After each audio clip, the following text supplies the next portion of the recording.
Are you proud of the way that you played?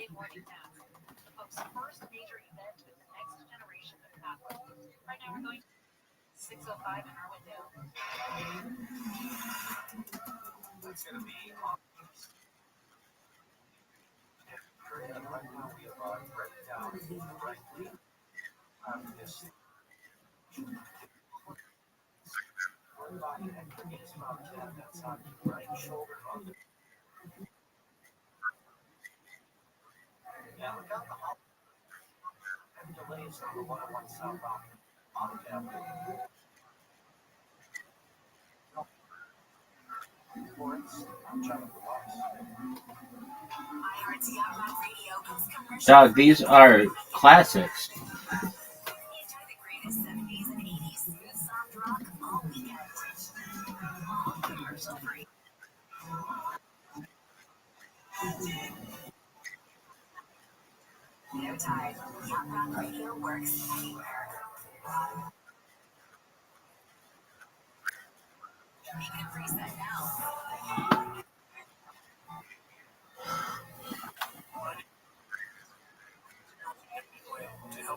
Isn't that just called Find the Differences?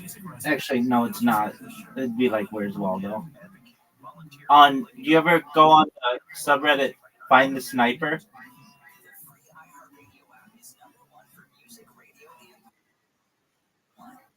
Of course you haven't, because you're not as cool as I am. Would you like me to explain it to you?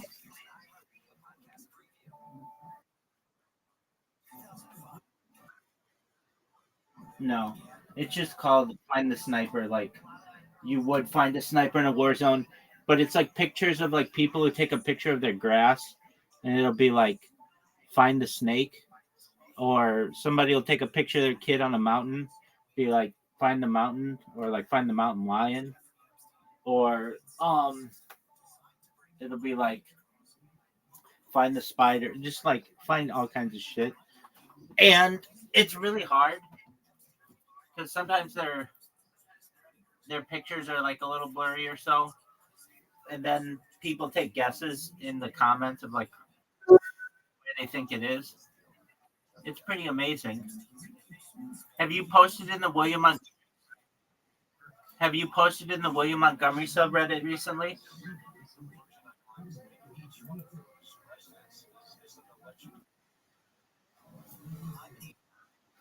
I'm banned, so that's not even relevant.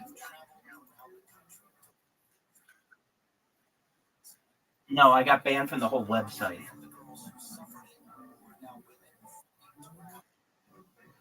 Spam.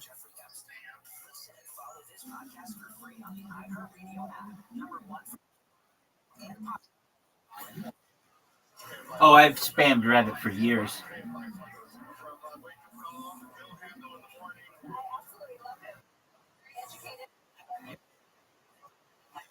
It is, but I figured it out and then I got banned.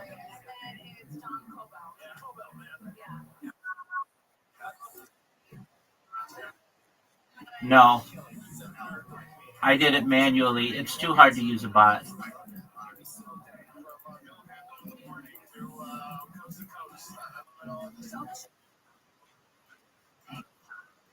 Well, I read this thing about it that they don't want more users. They basically have a dedicated core group of people who are like minded and they don't want alternating opinions, alternative opinions, I should say. So they're happy with what they have. They don't want to necessarily grow the user base. They're just happy basically keeping it where it's at because when they let it grow, all the people who they've banned are like people they don't like.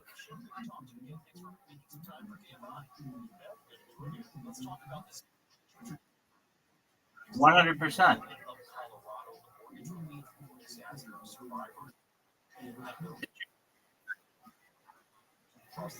Well, if you've ever read a Reddit thread, you'll find a lot of deleted.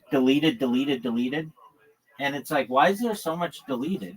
It's because somebody didn't like what somebody said and they had the power to delete it. I'm not exactly sure why I got banned, but I think it had to do with the Wall Street Bets Discord. Actually Wall Street Bets Discord. So I joined the Wall Street Bets Discord and they like immediately threw me out and said I was advertising, though I didn't even say anything to them. They just said that my profile was advertising. And then when I joined, welcome, how are you? Oh, it's too many puppy. How you living, pimp? What's good, son? Yeah, you know Riser? Oh, okay. You guys like lovers? Oh, very cool, Riser. Were you aware of that? Too many puppy is really a nice person. Ask him the meaning behind his name. Why are you too many puppy?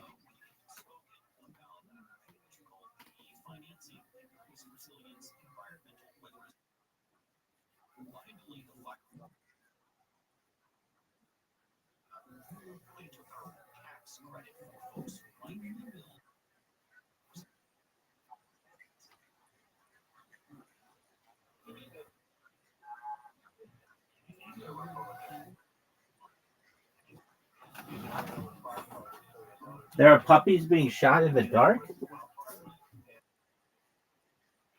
Who's shooting puppies?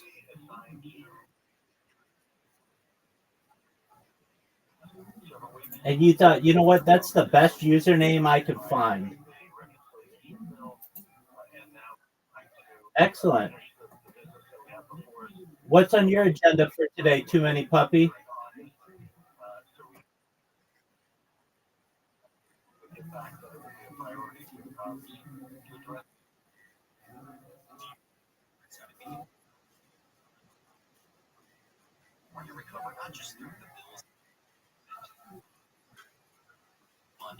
Dude, Reddit's the best website to just absolutely kill time in the world.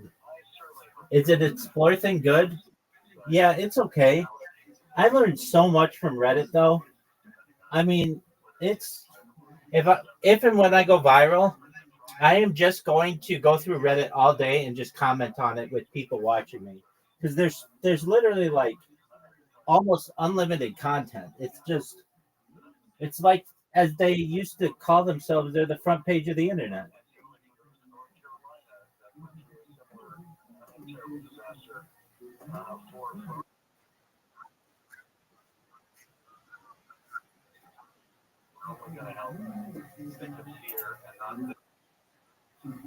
Sounds like a plan.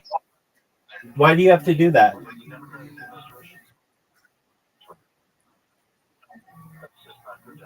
That's tight.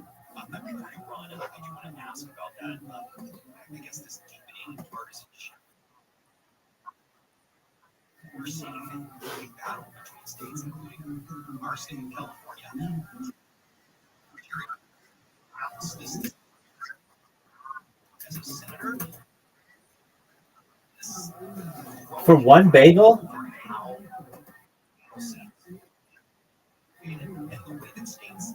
It had locks?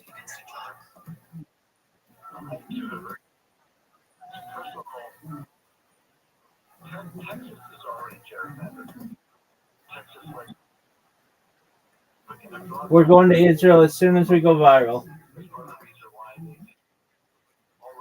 We're uh, I would love to.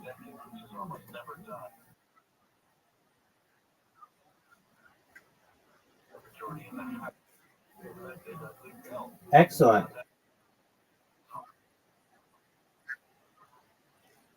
Excellent, man. We'll be counting down the minutes. Peace, too many puppies.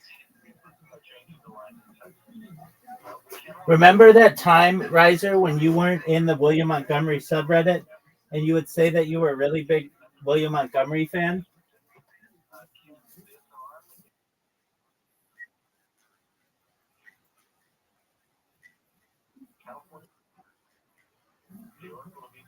Well, then why don't you watch it on Kill Tony?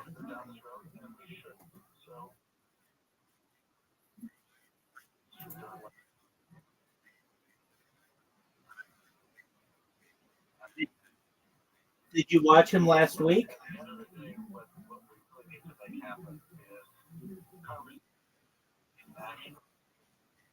I'm the one who told you that.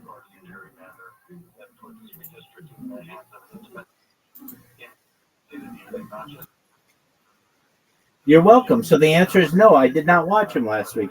Have you watched the 24-hour stream of William Montgomery content? Would you like to have a William Montgomery trivia competition?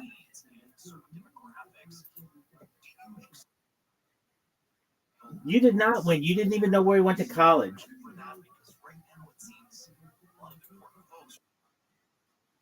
No, you didn't. No, you didn't. You absolutely are lying. It's on camera that you're lying. Yes, it is. Do you remember what kind of car he drives?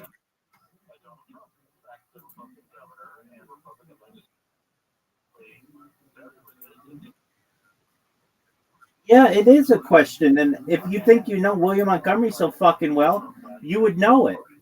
Erica would know it. Would know it. Casey Rocket would know it. And he drives a Volvo.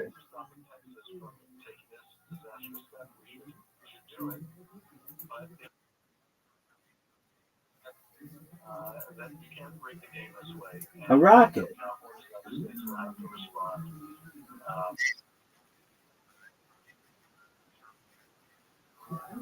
Apologies, I did not know this was a competition about who knows Casey Rocket well. I thought it was about William Montgomery.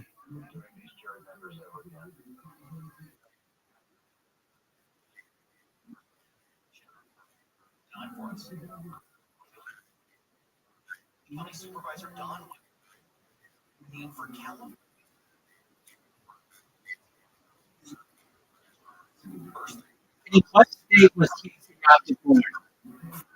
In, in what state was Casey Rocket born? In what state was Casey Rocket born?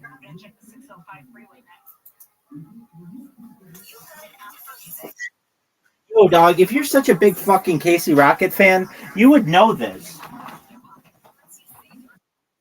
Okay, well then say it, douche.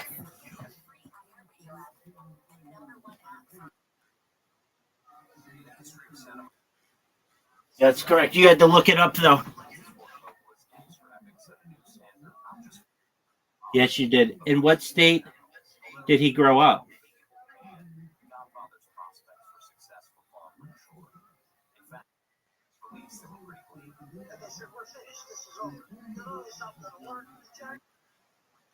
Dude, you're looking this shit up. You're such a douche.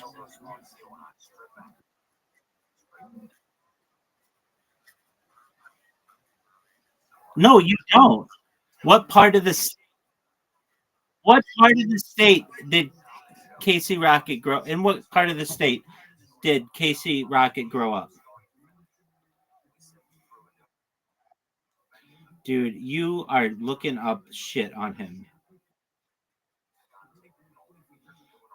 You didn't know he was born in Illinois. You did not know he grew up in Georgia.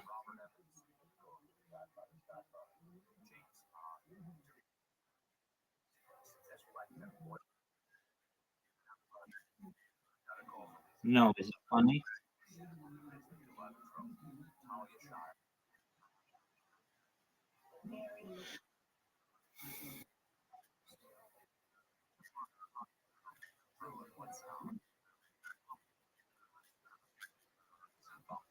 Wait, who's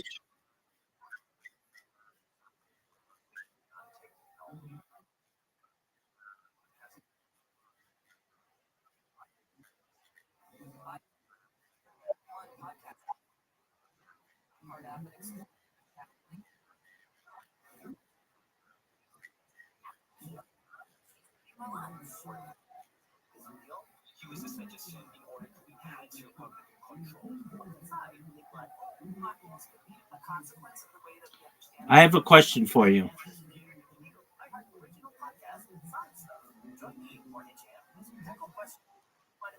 What is it like to be the second biggest William Montgomery fan in this call and the second biggest Casey Rocket fan in this call?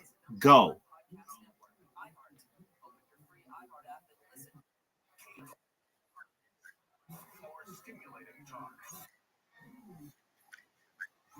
Sex appeal?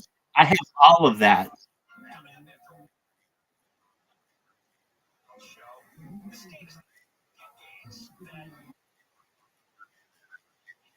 Incorrect. Incorrect.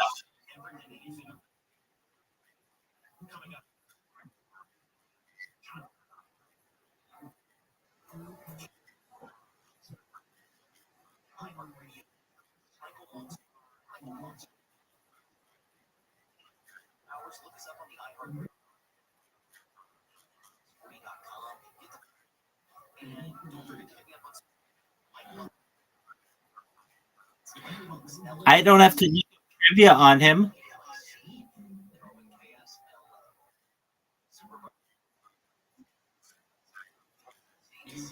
So big that you have to look him up on the internet to find out factoids about his existence.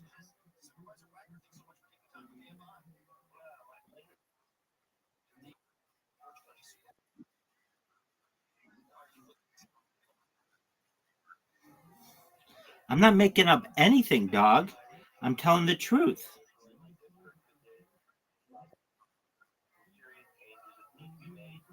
Dog, do you even know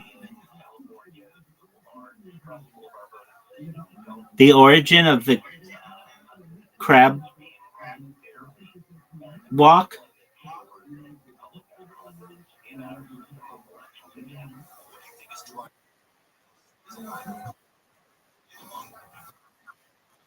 Of course I am, because as the second biggest Casey Rocket fan in this call, you should be able to keep up. You should be able to keep up. Doug, it's been like 10 years since I've seen that show. All right, give me a piece of trivia. You're going to look it up on the internet, though. Of course, I wouldn't want you to. That would be unfair.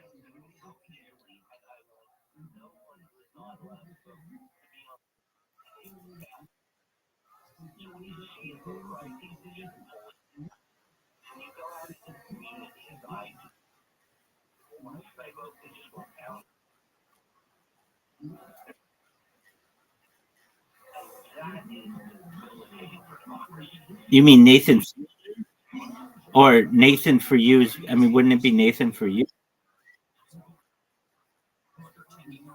You're asking me what I think Nathan Fielder's most recent TV show is?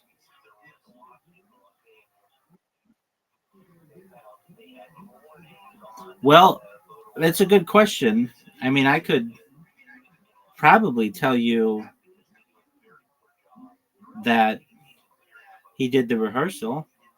I don't know if he's done anything since or like that's like the biggest thing that he's done recently. Although I could tell you that there's the possibility. I think he did something called The Curse as well, which might be a little more recent. But the rehearsal's still going. What do you mean?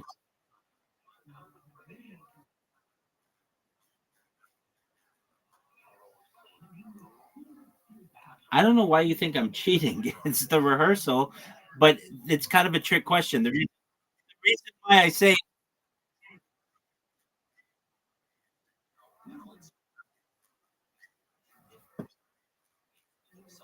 I mean, refresh, dog.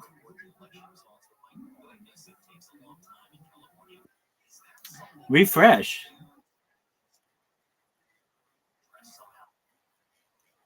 Well, the reason why my voice may have sounded off was because the rehearsal's still going technically, but the curse ended. But the curse is more recent, but the rehearsal's still going. So it's kind of a trick question.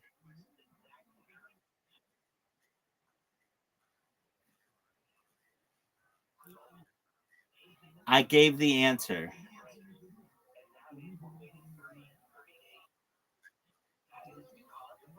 What makes you think I looked it up?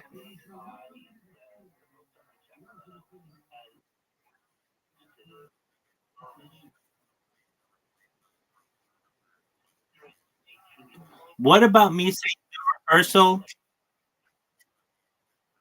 What about me saying the rehearsal and or the curse was unnatural? I'll wait. How could I say them more naturally? The rehearsal, the curse.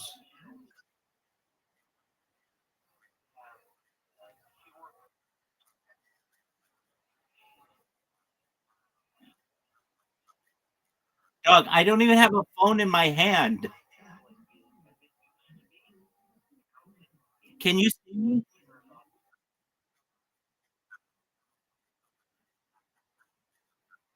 Now I wish I had that. That would be really cool.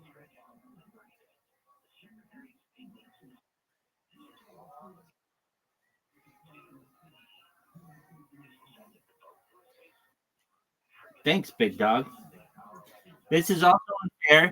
This is also unfair because he's from Canada, and according to Peter Griffin, Canada sucks.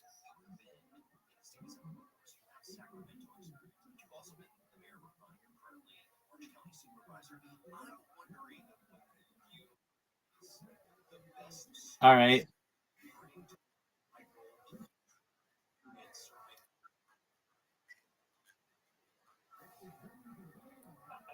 Um. All right. Let me think of. Okay. In Nathan for you, Nathan mentions his collegiate history. What does he say about it? And from where did he graduate?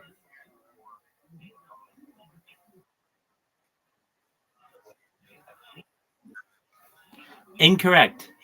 One of Canada's top business schools. So that's a wrong. That's a big X.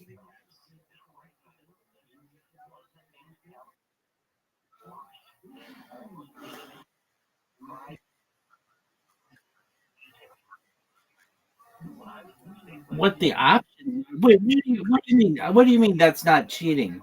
And looking what the options are, dog.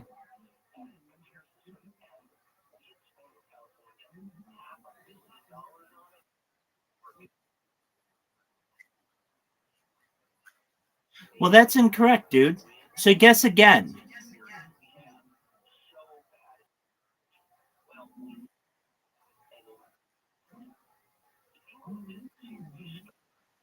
Incorrect. Do you even know who Nathan Fielder is?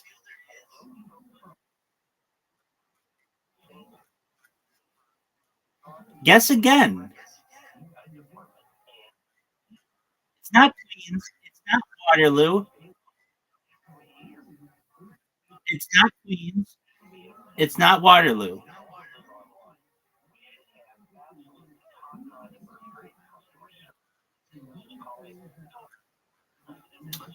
Do you not know what the phrase guess again means?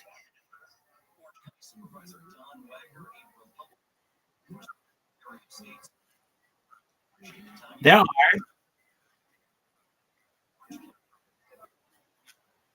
I know. I heard you say Queens, and that's definitely wrong. How do you know he didn't go to McGill?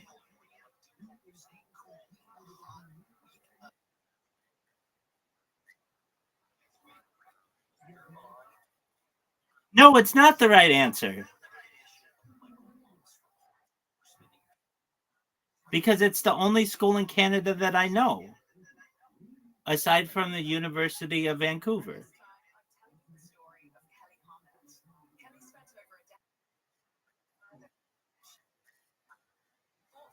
Duh.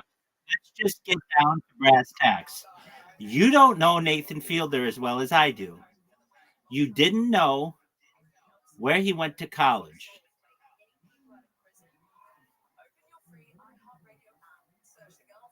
You guessed University of Queens, University of Waterloo. Both are incorrect.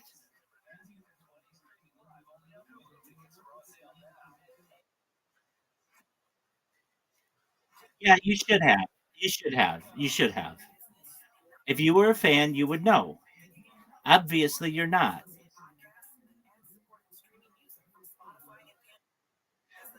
Look, let me just ask you a question. Do you know who Nathan Fielder is?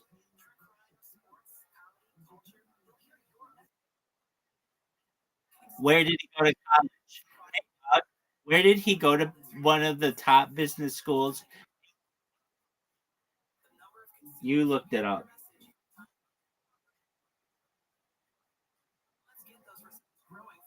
One of Canada's top business schools. You looked it up.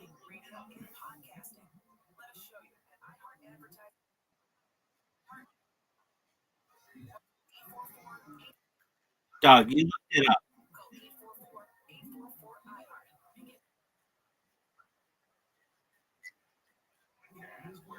You looked it up.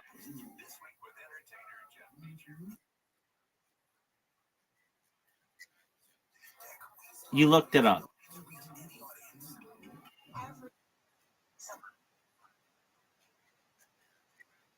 You looked it up. That didn't have anything to do with Nathan Fielder. That had to do with my knowledge of Canadian universities. And McGill's the one I could name. And it's probably the one that, I mean, basically, like most Americans can't tell you what McGill is, but McGill is the best school in Canada.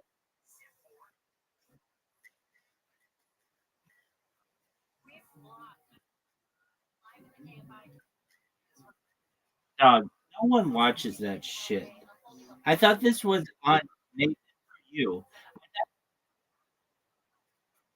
Yeah, Doug, have you seen the curse? When we first started, though, you said it's Nathan for you trivia. You, yes, you did. Go back, watch it on the tape.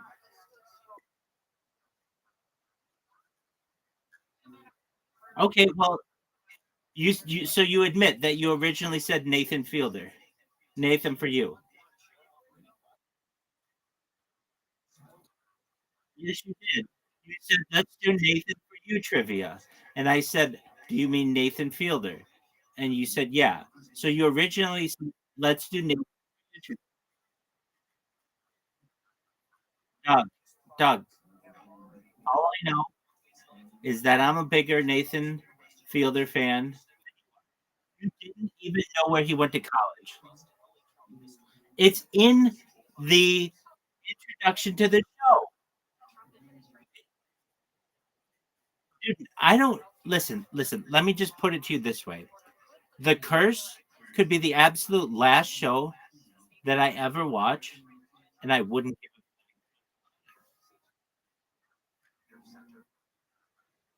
okay, that's cool. I hope it is not.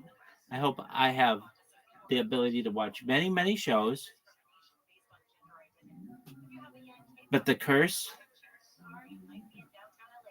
what do you like more, the rehearsal or The Curse? Okay, well, obviously you're not that big of a Nathan Fielder fan then. All right. Is this Nathan for you trivia? Okay, here, I've got one for you. Nathan and Nathan for you. Welcome, Mr. Aquarius. Are you ready for me? Excellent. Rise, are you ready for an invitation?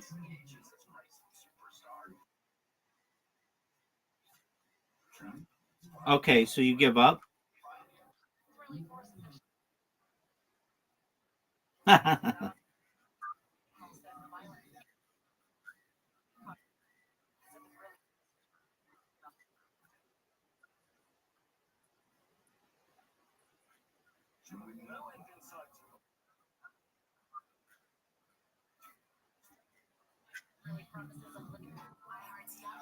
Riser, why aren't you good at bowling?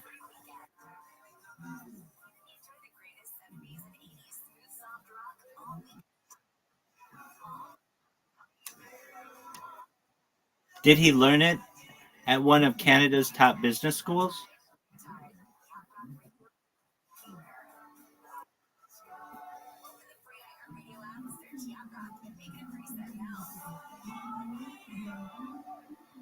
Ooh, Miss Aquarius, good on you. Getting that spare right out of the blocks.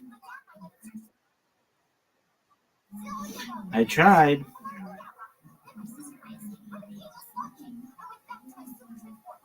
Oh no,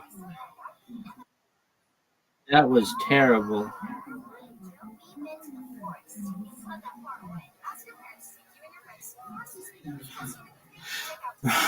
Riser, well, and Miss Aquarius probably already knows this, but if she doesn't, we had some trolls come into the server this morning and played the loudest sound effects in the middle of the night, and I had one of my computers muted, and so I couldn't really hear it. But they did it for like hours. They were just playing the loudest air horn, trying to awake me.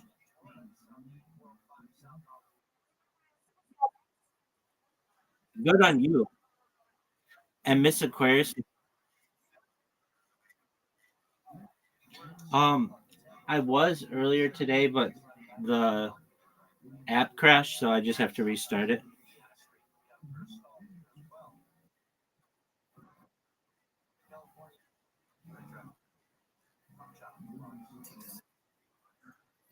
Well, I have to figure out a better.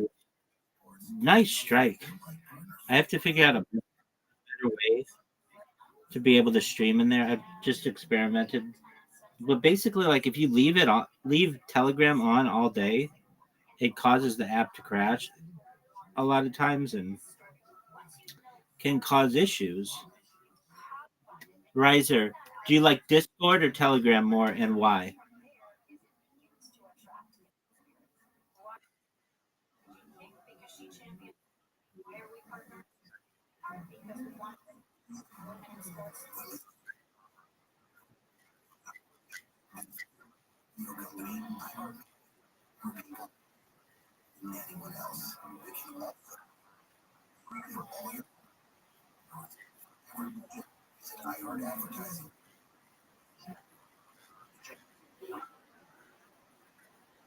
Nice, you've gotten.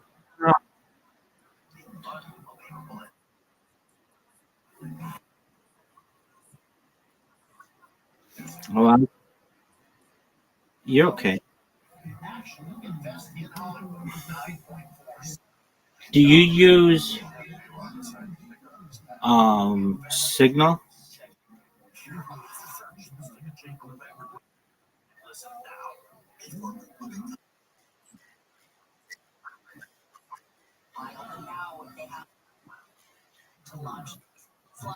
I've never used it either.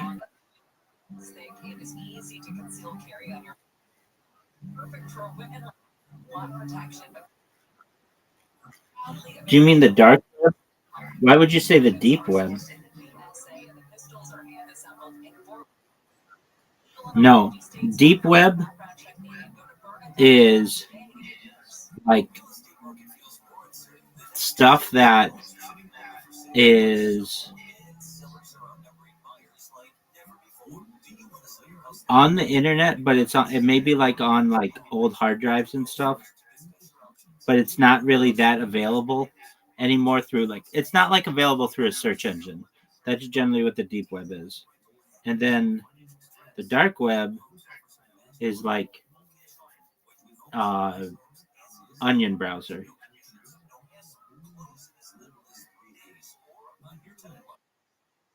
We may have to check that though. No, no, no, no. Double check that. I get them confused. They're not interchangeable.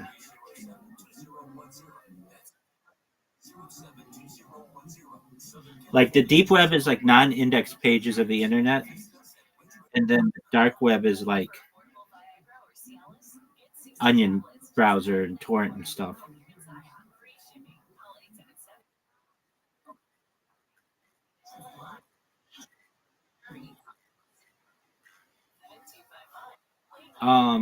You could get a direct link, or um, sometimes there are like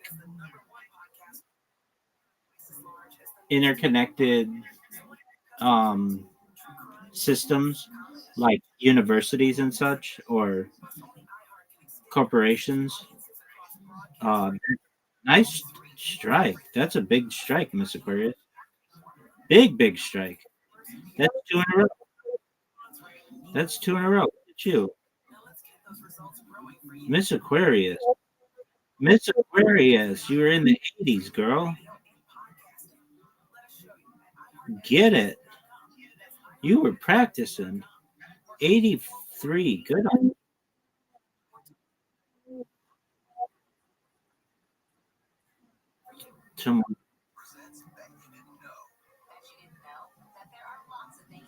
Oh, that's oogly. I'll do it tomorrow. Maybe. We'll see. We both won. All right, Miss Aquarius. That's all she wrote.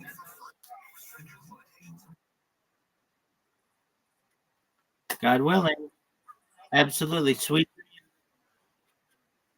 I won. You win. You win. I win.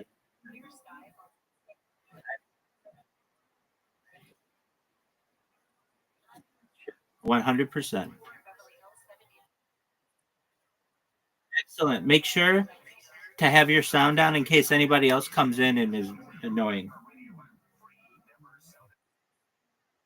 Well, just, I mean, like, I just don't want them to wake you up. So do whatever you have to do so they don't wake you up. Good. Sweet dreams. Riser, you were talking about how you're the second biggest Nathan Fielder fan in this call. I don't know. Miss Aquarius might be a bigger fan than you are. I think she knows where Nathan Fielder went to college.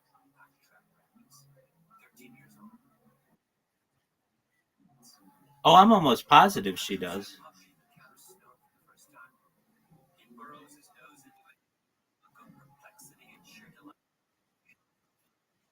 Let me just ask you this. Are you in the Nathan for You subreddit?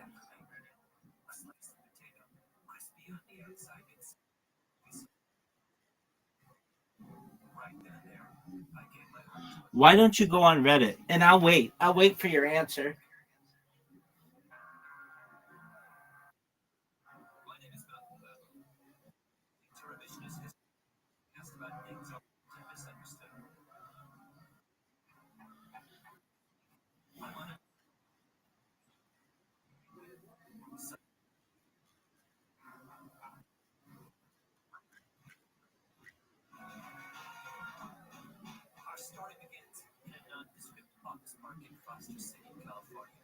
Are you proud of the way that you played?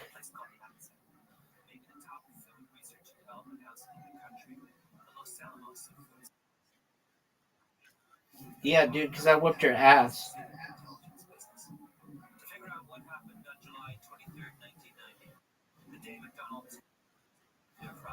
Dog, do you not know that I whooped your ass?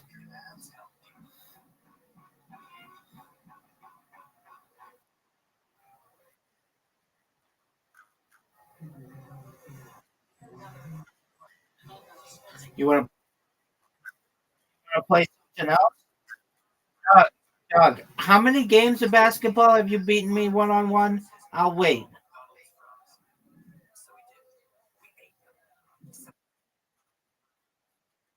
It has to do with me being superior to you.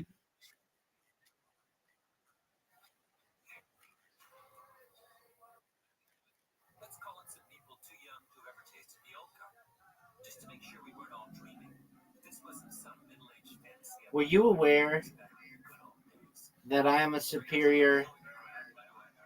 You want to play again? You want to play?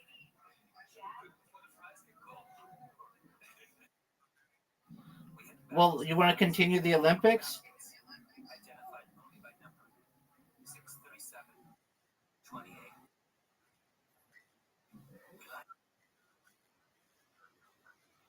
Are you ready? Dude, I know where I went to college. Are you ready for Blocko?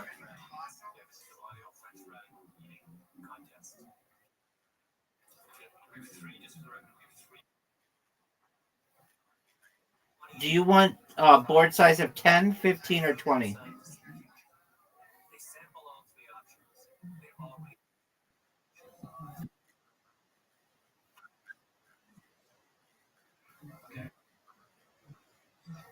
637.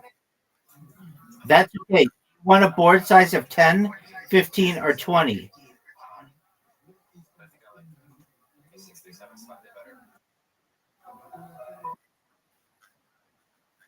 15?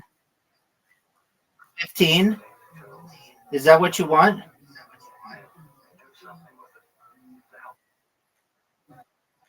Dude, then we both tie.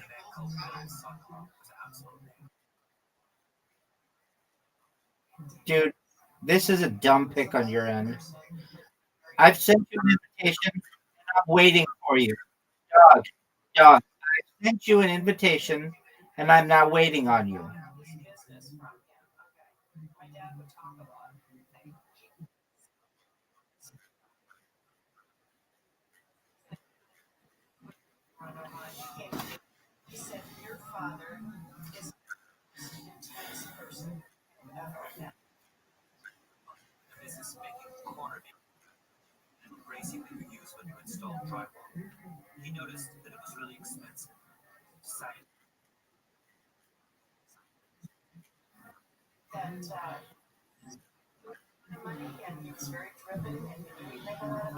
You're on a bounce strike.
You lost? Not a surprise. Are you ready?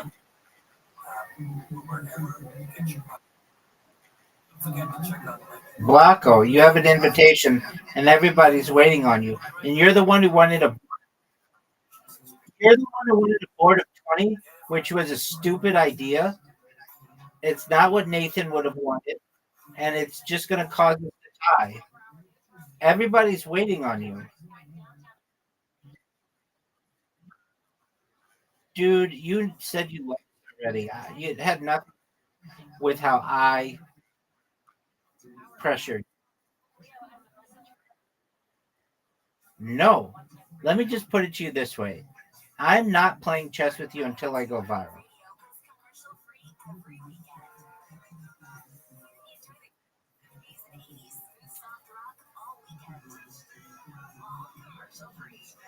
Are you gonna put down a block? Or are you just gonna J your?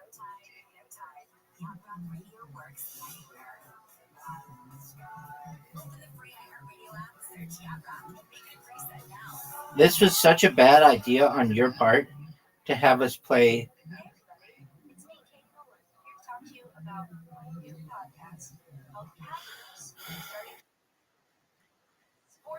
It just was a really bad idea.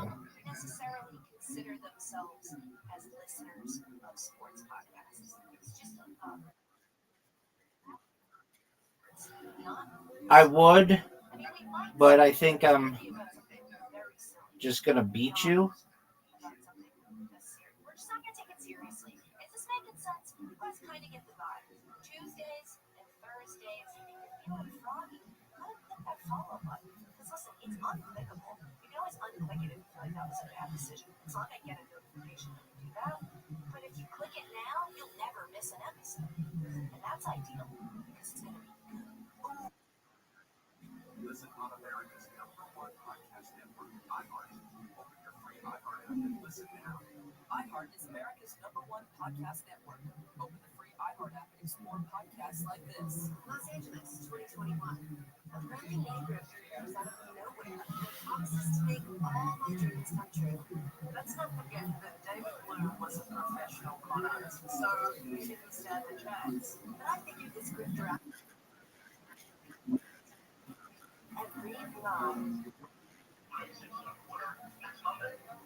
Welcome.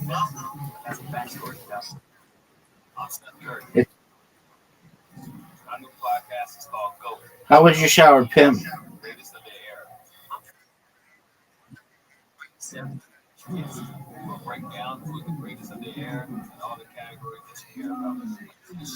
Do you know who Nathan Fielder is?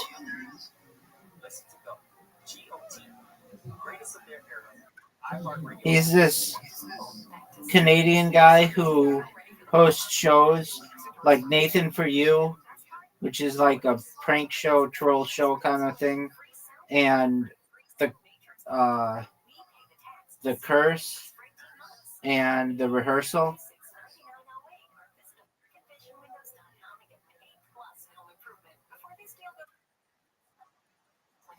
Um, he's okay, I think.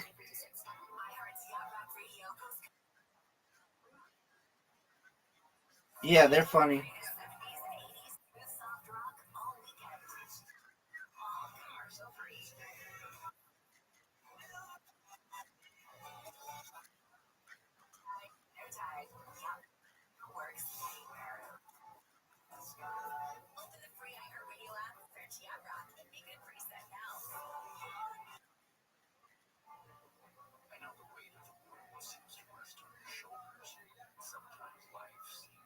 Oh no.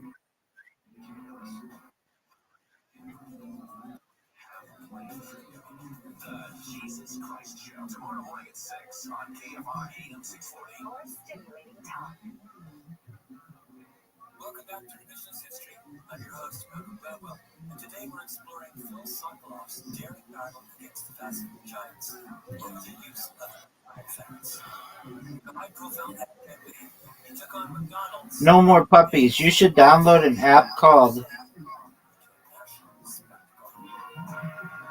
Play-Doh and play with us. Okay.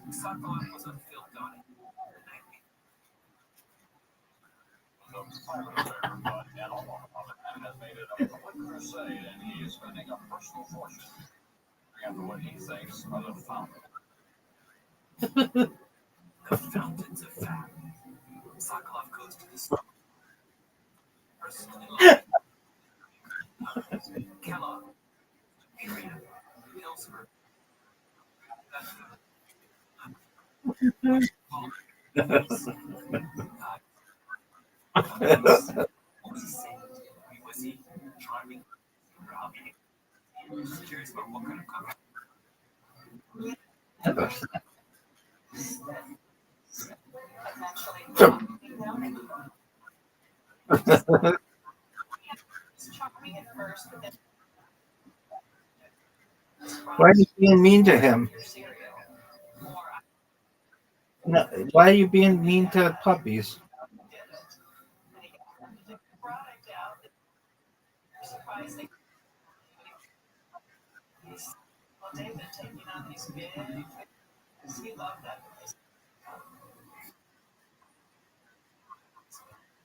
Well, Pomeranians are sweet dogs.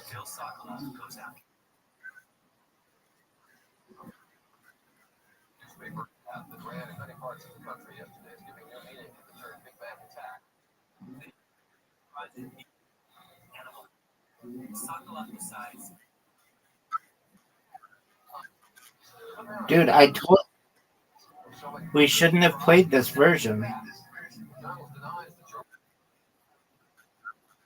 And I said 15, and you said no, 20. And I said that doesn't make sense. If we play the 20, it's not gonna. Nobody's gonna.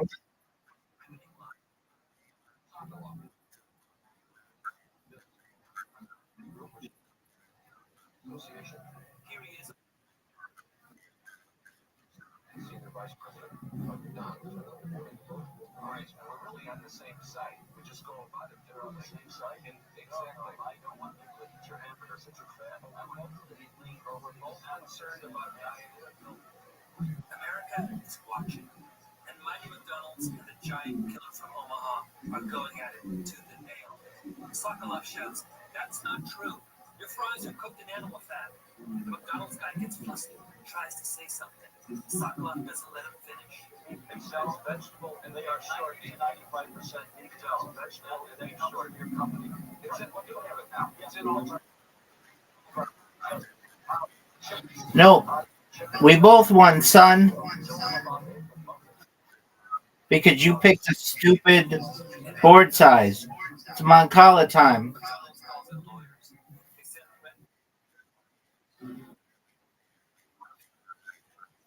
Fine, it's basketball time. So it's now 3-3. What's going on, pimp?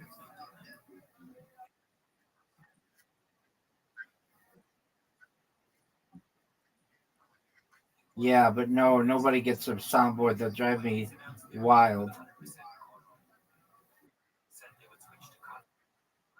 Dude, I was just saying somebody played an air horn for more than an hour this morning to try to wake me.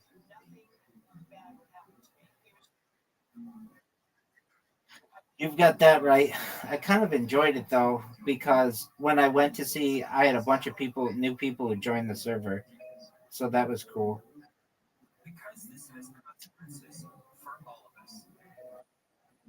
Riser, you that's a miss. That's a make. That's a swish. That's a make. That's a make. That's a swish. That's a miss. That's a make. 8 points. You proud of that, Riser?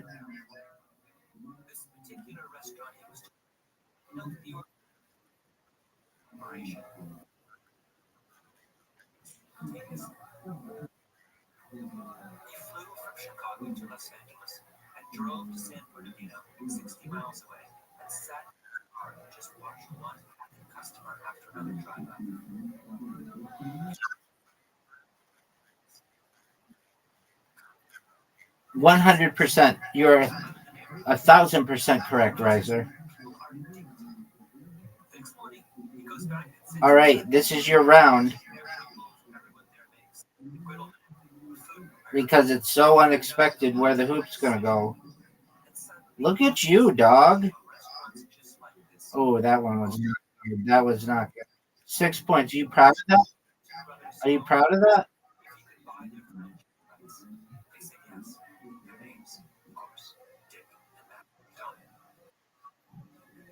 I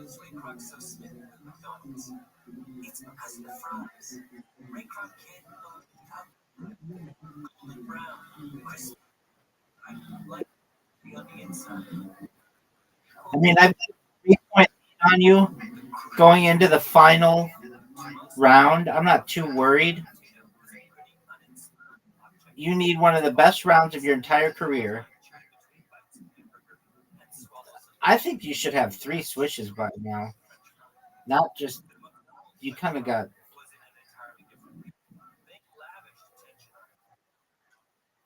All right. Are you proud of that?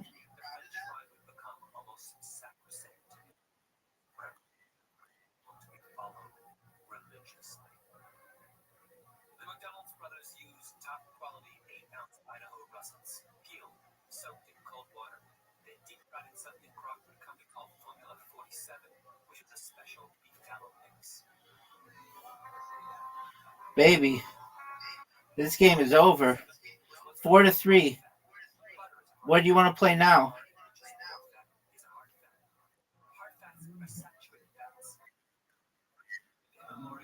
Okay. Absolutely not. I'll play you when I go viral. Right, sir. I don't play chess on here. Right. You have an invitation. Oh, by the way, when we do Moncala, it's a best of 5, just because the games are really quick. Do you know that you have an invitation? Did you know that invitation? Dog, dog, dog. Did you know you have an invitation?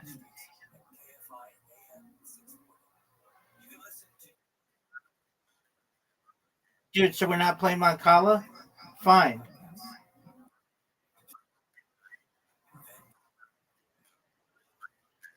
Nope. Are, yeah.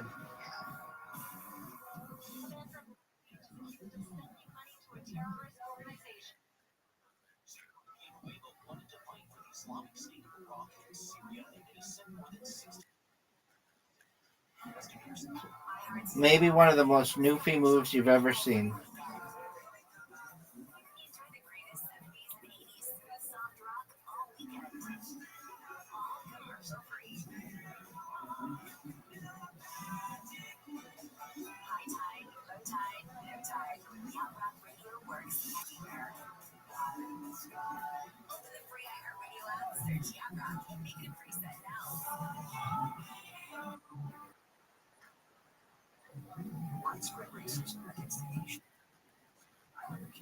Yeah, it was.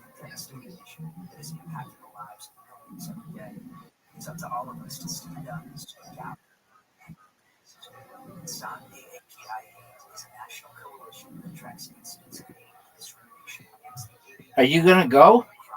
Are you just gonna JUR yourself?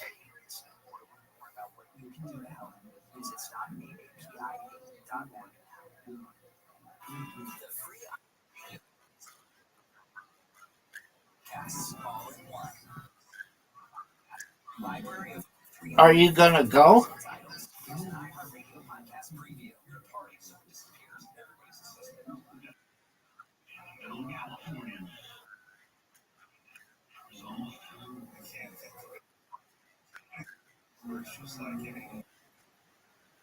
Oh, you're definitely gonna win.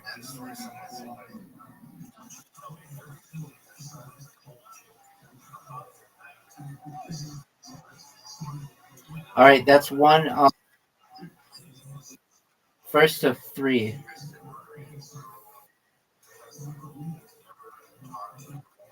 All right, Riser, you have an invitation. Are you gonna accept it, or are you just gonna JUR?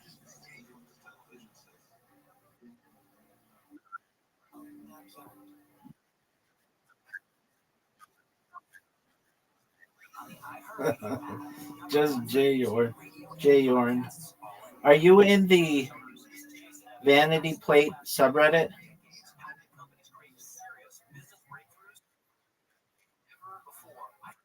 That's not what I asked. I didn't ask about Facebook.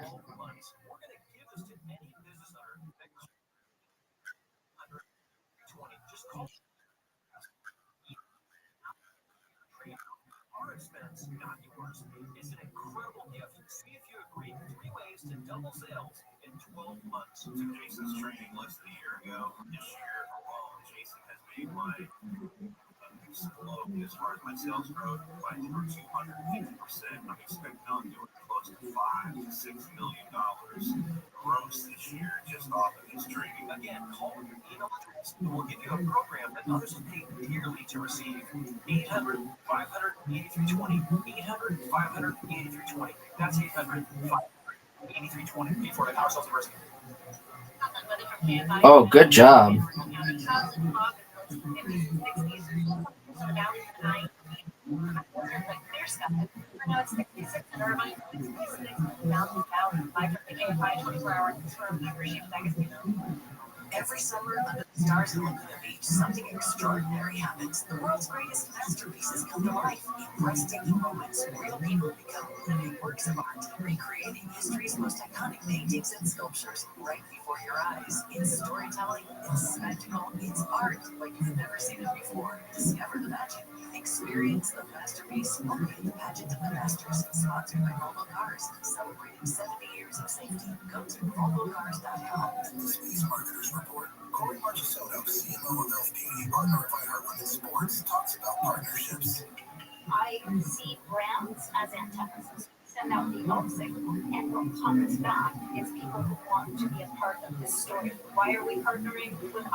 I'm not done.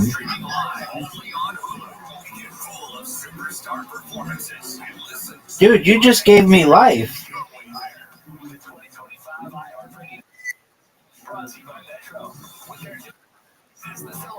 Why would you do such a thing?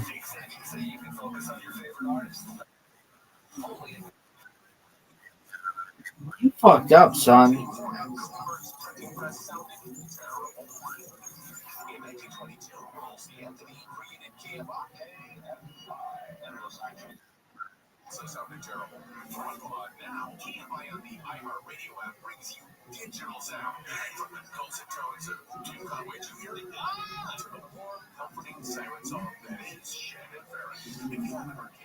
Go ahead, take that.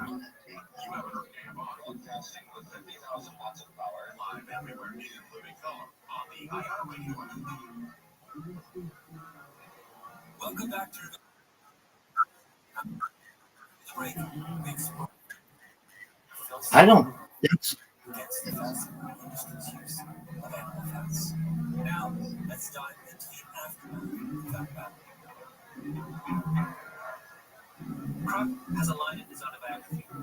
Fuck.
You're up, pimp.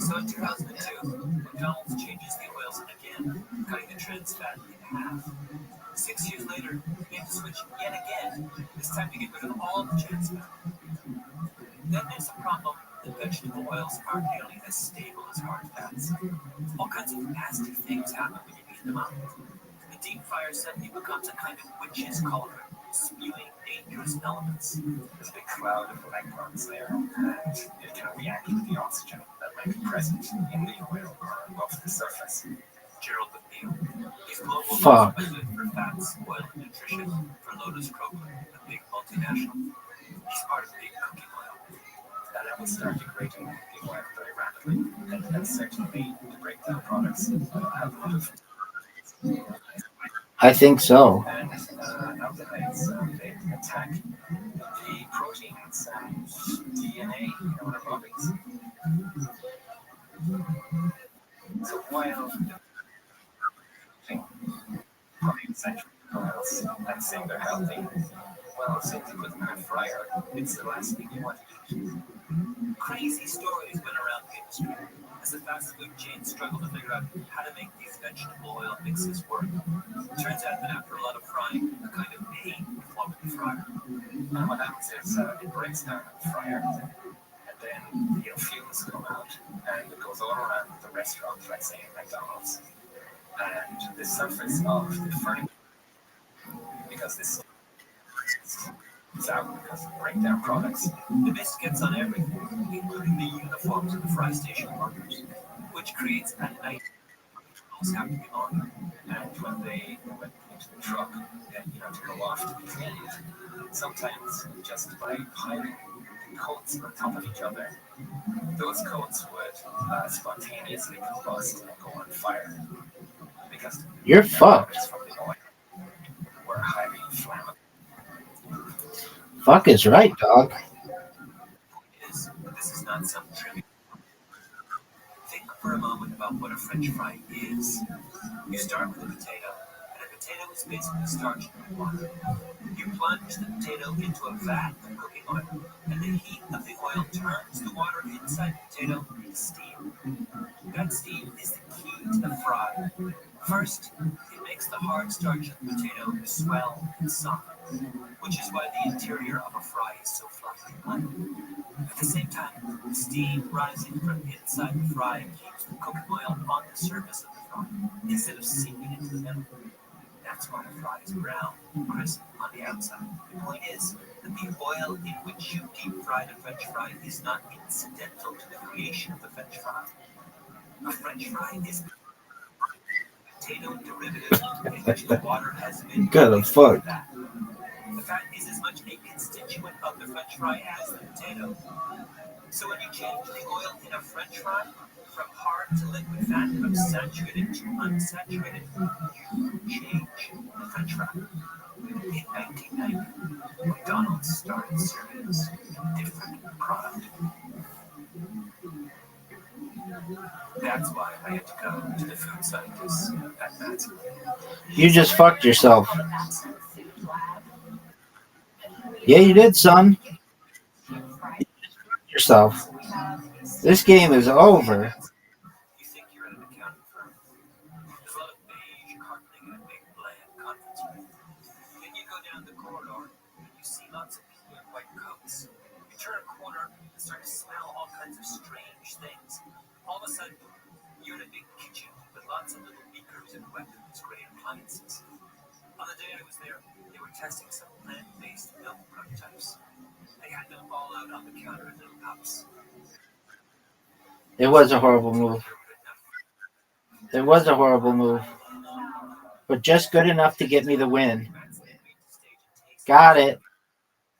Thanks, baby. 2-1, son.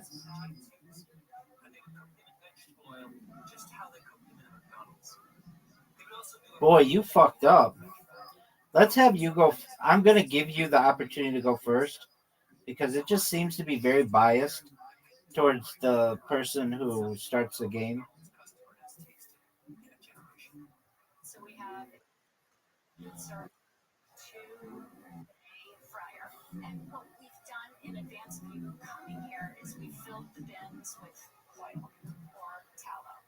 That's Barb Stuckey, co-president of Matson. Where did you get your talent? And how did you choose your talent? because of the flavor. We wanted to kind of go back in time with you, so we tried to find the tallow that we thought had the beefiest flavor, which would be probably the closest thing to what McDonald's started with. So we sent tallow to the local Mexican market right up the street, and we found a tallow there that has a really nice, rich, beefy flavor. Paolo Belcher, who's going to be one of our fry chefs, along with another medicine specialist, Kathy Westphal. The fourth person in the room is Justin Chivik, who runs the company along with Stucky. The plan is to use pre-frozen russet Burbank potatoes. They're a little lower in water content than other potato varieties, 77 to 80%, which is a defense against sogginess. 3 batches. One batch fried twice, just like the fried McDonald's today. The second batch fried once with vegetable oil, then a batch What do you want me to do about it? fried both times. Intervisions History, a podcast brought to you by Bushman Industries and KFI AM 640. You can listen to new and full-length episodes on the iHeartRadio app or wherever you get your podcasts. You're done. Oh no. Oh no. You're fucked.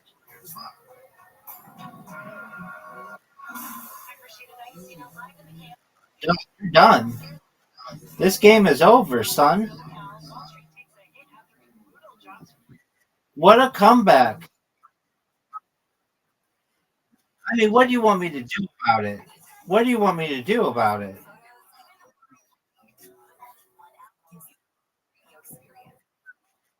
Riser, you have like literally an acre worth of real estate to play on which to play. You're up, baby. It's 2-2. Your iPad is giant, is what I'm saying.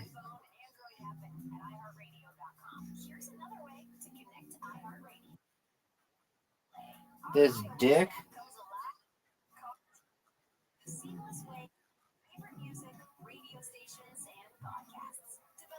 Driver safety in mind, the Apple CarPlay interface was built for simple navigation to limit driver distraction while making sure you can still access all of your favorite content from iHeartRadio.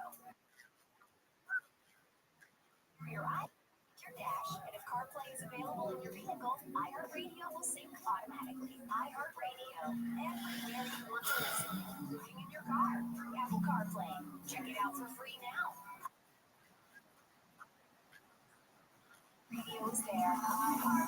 STFU, dog. Parts of the southeast are set to get rainy weather all weekend that may result in potential flash flooding. A front that caused deadly flooding in the mid-Atlantic and Northeast is now shifting south this weekend. The Carolinas Thanks, baby. and Georgia are likely to see the most rain. Charleston, Savannah, and Wilmington set to be. The risk of scattered flash flooding also continues to parts. Severe weather is possible.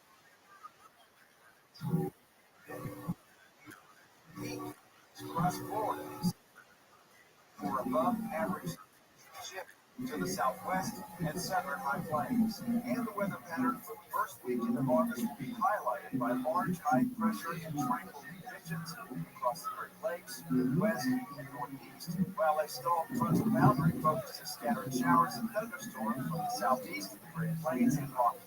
And that's a look at your national forecast. I'm Jim Phillips. iHeart is America's #1 podcast network. Open the free iHeart app and explore podcasts like this. Why is my cat? Win by 2, though.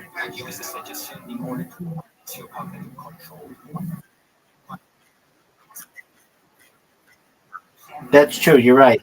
Darts time. Darts time is 3 out of 5. Win by 2.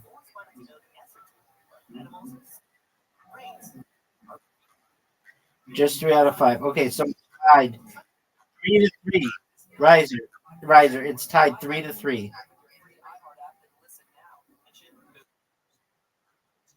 No, it's tied. I won basketball, literati, and something else. You won darts, or you won? Oh, I won. Oh, we tied in Blocko, and you won archery, Moncala, and then we tied in Blocko. You're done. It's over, son. That's one game.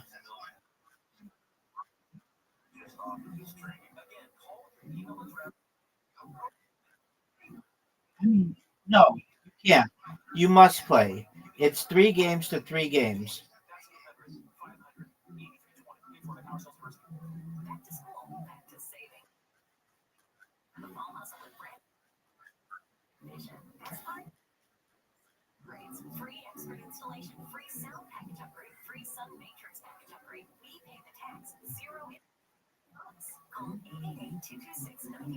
Oh, dude, I busted.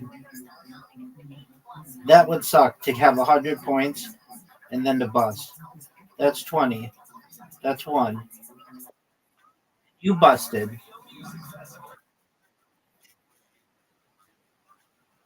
You went first. You went first. Oh, on this one, I went first. That's 2 games in a row. Right, because you started. That's 2 in a row, dog.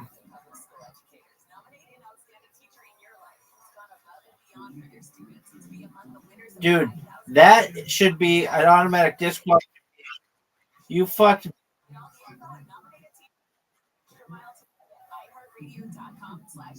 You have to resort to trolling and pranking.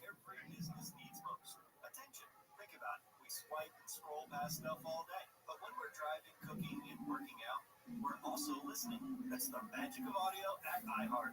We're in your next customer's ears while they're living life. Get that double 18. Double 18. That was terrible. What? What are you doing?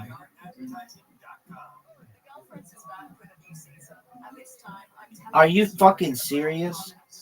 I busted? That's garbage as shit. Check out.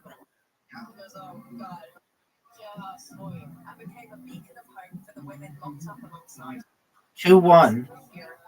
It was in your best interest for the win by 2.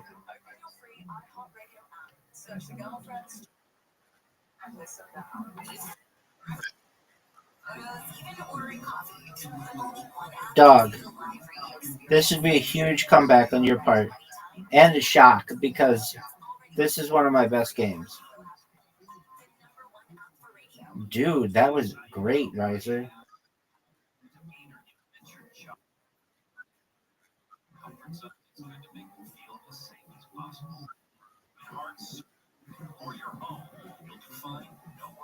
All you need is a 20? What a comeback. It's over. 2-2. It all comes down to this.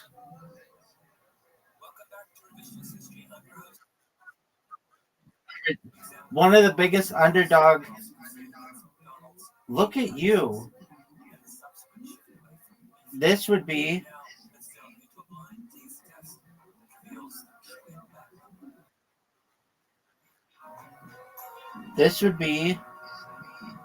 one of the biggest upsets in the history of this game.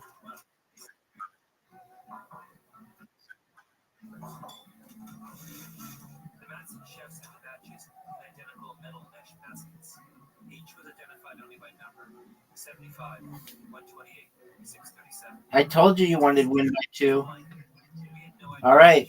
I'm winning 4 games to 3.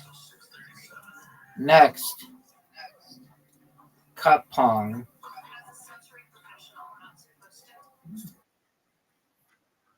Dude, it's part of the Olympics.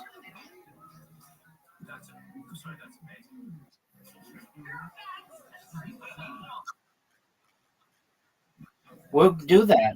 Do that. We'll do that. Have to do these. Riser, we'll do that. We'll do that next. Everyone else gathered around.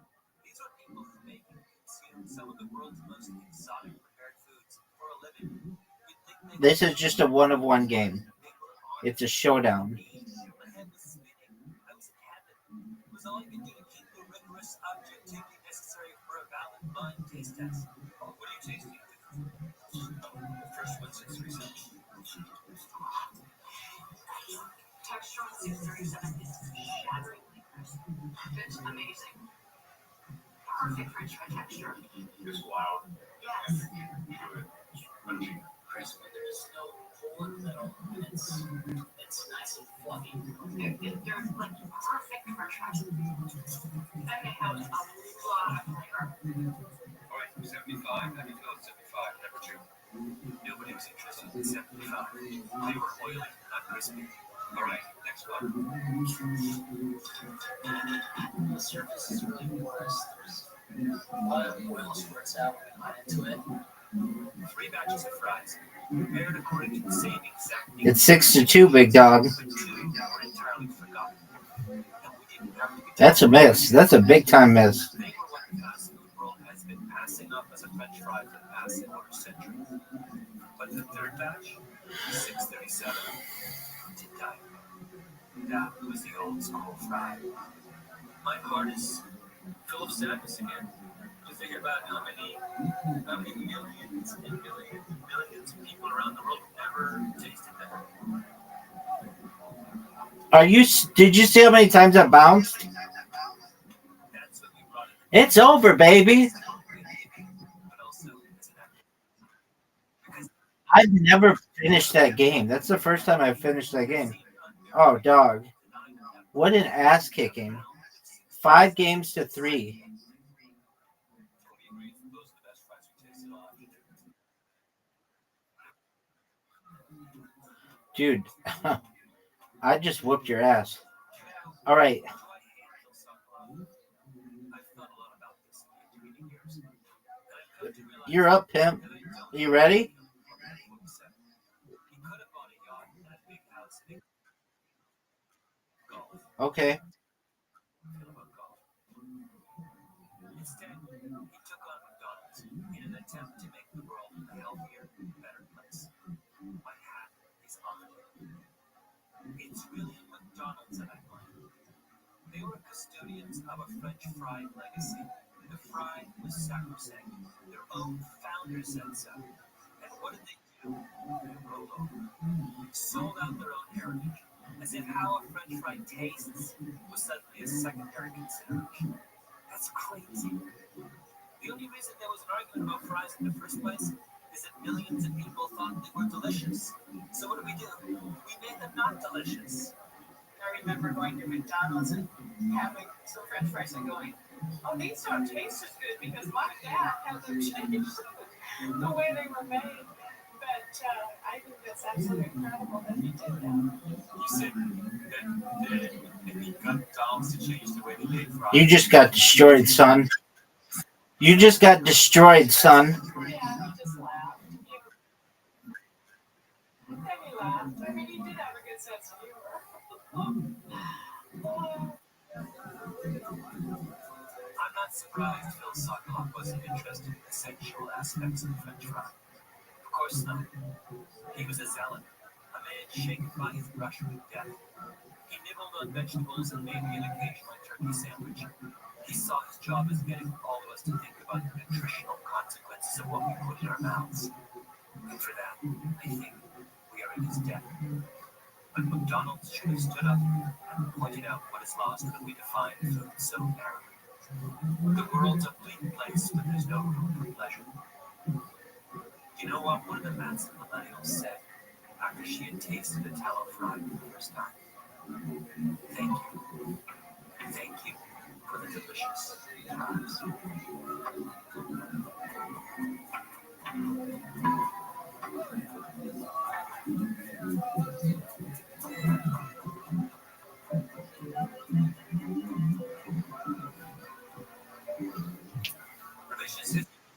Okay, so that's One of two games.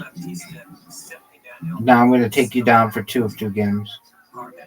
And then I'll be up 6-3. Original music by the Mascara. Special thanks to Andrew Stelzner, Kate Hansen. And as always, to Andy Bowers and Jake Weisberg. I'm Malcolm. While I still have you, I want to remind you that Revisionist History has a website where we provide links to books and articles and videos relevant to the episodes. Please check it out at revisionisthistory.com. For this episode, though, I want to give a special shout out to two people whose work helped me a lot. One is Gary Taubes, who has been writing really provocatively about what we eat and what it does to us for a very long time. His most recent book, which I love, is The Case Against Sugar. The other is Nina Teichels, whose fantastic book, The Big Fat Surprise: Why Butter, Meat, and Cheese Belong in a Healthy Diet, was of enormous help to me in researching this episode. Thank you, Nina. Thank you, Gary. And to all those of you listening, I recommend those two authors to you wholeheartedly. This has been a special presentation of Revisionist History, brought to you by. And I got the win. You can listen to new and full length. It gave me the thing. I don't know why it did that.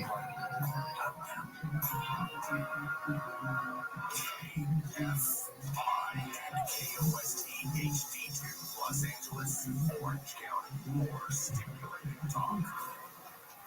Raids rejected. I'm Rashida D'Agostino, live in the KFI 24-hour newsroom. ICE immigration raids are on hold in Southern California. A federal appeals court has upheld a ruling that blocks ICE agents from arresting people without reasonable suspicion that they're in the country illegally. Mayor Bass says she's pleased. And I am very happy to say that us standing strong, Iowa, gave the court the resolve to uphold this decision. The court says the ICE raids violate the Fourth Amendment, which prevents unreasonable searches and seizures. A creepy crawly summer is coming to the western U.S. Tens of thousands of tarantulas will soon be crawling out of their burrows in California, Nevada, Colorado, Kansas, New Mexico, and a few other. All right, I got you. Do you want another one? It's tarantula mating season. Males are coming out All right. with females. I don't know why I'm being. I don't know why I'm being so nice. You may see them in hordes. Kim says if you do see them, encounters to continue through the mating season, which lasts until at least October. BB King, KFI News. A hunger strike at Alligator Alcatraz is in its ninth day. Detainees are protesting the poor living conditions at the facility. A group of Democrats held an emergency town hall this week, demanding better conditions and action reforms. Democrats are also calling for more transparency into the oversight of the controversial facility. Tesla's been ordered to pay $329 million over a deadly crash involving its autopilot system. A Florida jury found the company partly responsible after a Tesla ran a red light and hit a parked car, killing a woman and injuring her boyfriend. The payout includes $129 million from the victim. The stock market's taken a dive thanks to a rough jobs report and a new round of tariffs for President Trump. ABC's Selena Wang says the president has also fired the head of the Bureau of Labor Statistics over those disappointing employment numbers. This after the president announced he'll raise import taxes on nearly 70 countries next year. Every country will face tariffs at least 10%, with some as high as 40%. She says Mexico is getting a 90-day grace period, but still faces 25% tariffs. Police are releasing new details surrounding accused Park Avenue shooter Shane Tamura. Following the search of his Las Vegas apartment, investigators recovered a notebook containing a goodbye note. They also found a rifle bipod, an empty gun case, ammunition, and prescribed psychiatric and epilepsy medications. Officials believe Tamura was trying to reach the NFL offices, but took the wrong elevator. Tamura left a note asking that his brain be studied for CTE, which he claimed he had from playing high school football. Jonathan O'Halloran, ABC News Radio. U.S. Ambassador to Israel Mike Huckabee and Special Envoy Steve Witkoff have visited Gaza to get a first-hand look at the hunger crisis. Center for Strategic and International Studies Director Mana Yakubian says things in Gaza are not good. The territory is a very dire place. There are really estimates of mass starvation, if not potentially famine. Health officials and witnesses released 10 Gotcha. All right, 6 games to 3.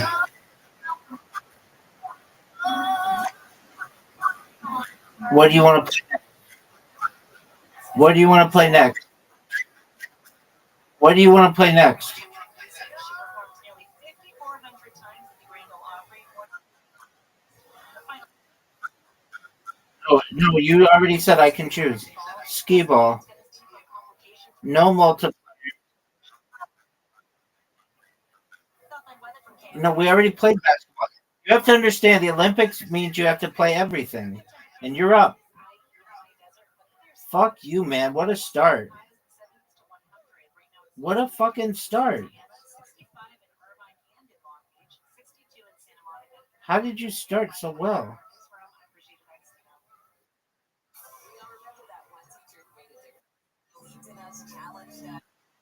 Now's your chance to say thank you in a big way. iHeartRadio, thank public school educators. Standing beyond for their students to be among the winners of $5,000 to stock your class. Help us say thank you to the educators shaping our future. Get all the info today. The lag is some serious shit. Teachers.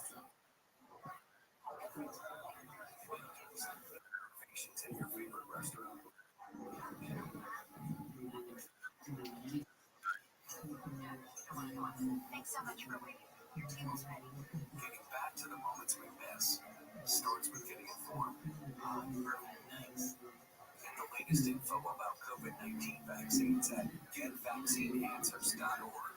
It's up to you. That's a miss. iHeartRadio and the That's a miss. That's a miss. That's a miss. That's a miss.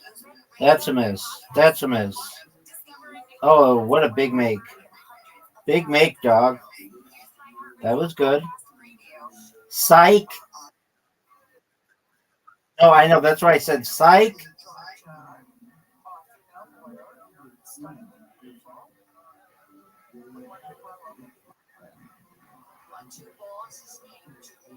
Are you fucking serious?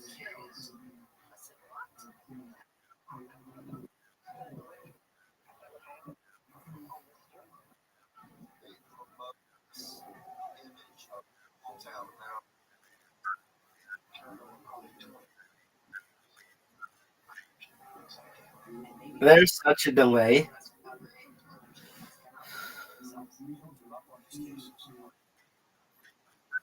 Well, why don't you go, baby? Close and reopen. You have a lot of time. Close and reopen.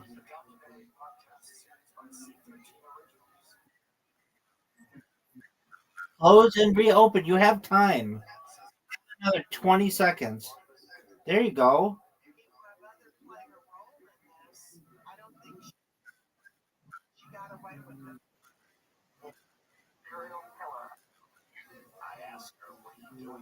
Did you just quit? Did you just quit?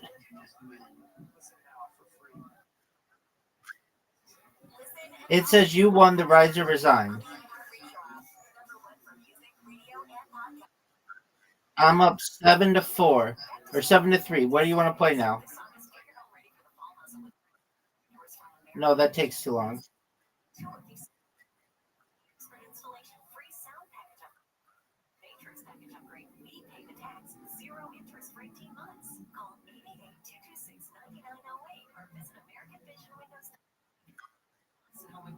Before this deal goes out for recess. Under credit below 6 minutes, call this American Vision Windows.com for details. Offer expires May 31, 25. See something number 77836. You have an invitation, dog.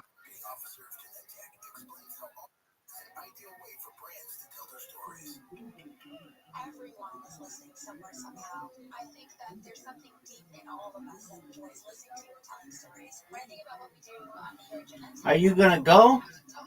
Are you just gonna J or? 5 years of working more than 40 medicines over that time period, and we celebrate that in story form, in audio format. It's a great way for people to learn more about what we offer and to be educated in an easy and convenient way. As the #1 audio company, iHeartMedia can get more people to your message than anyone else. We can also get a better response rate for all your marketing. For better results for every budget, visit iHeartAdvertising.com. That's iHeartAdvertising.com.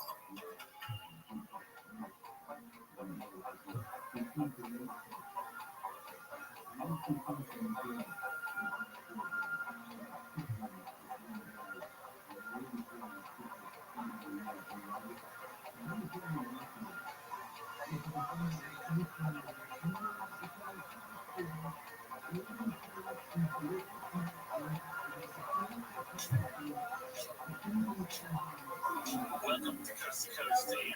Thank you. My name is Rich Barra. I am broadcasting from the basement studio surrounding me. I mean, what do you want me to do about it? God bless him. Just an honor to be on the show tonight as we travel deep into the mystic together. Our first guest tonight, Jason Martell.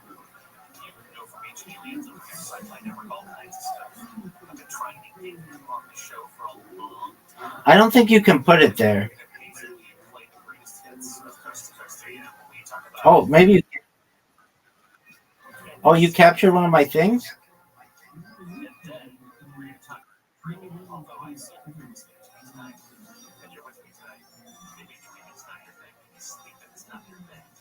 Some of you said dreaming will be your thing either, but we are still going to talk about it. And our guest is an expert in that. Very, very interesting because he's going to tell you how to lucid dream, how to reach that point where dreams can actually change the way your life. When you control your dreams, you can control what happens in the, I don't know, in the real world or the matrix, wherever you think we are. It can be one of those things. Last time I was on, we had a freaky couple of shows. We talked about time travel. Actually, somebody listening, one of our newest listeners, was asking if I had seen the show The Lazarus Project, which is on Netflix now. I think it's 2 seasons. I actually started watching it yesterday. It's a pretty good show. I don't know if it was on BBC originally. I'm not really sure where it aired originally. But the idea is there is a elite sort of international secret company that tries to avert the end of the world by turning back time. So every July 1st we go through, this is according to the TV show, we go through time where you can reset the time and go back. And let's say there was a nuclear explosion, which there is a lot on the show, they go back and fix it. But then people, because they avert these worldwide catastrophes, bad things happen to the people they love, they die. And they can't turn back time just to save one person. I can save humanity. And what do you want me to do? The show was, like, we're still person save them and have the world kind of end in a catastrophe. You try to block that somehow. It's pretty cool. So, and then the other thing that happened last time I was on is we had on. I mean, what do you want me to do, dog? What do you want me to do?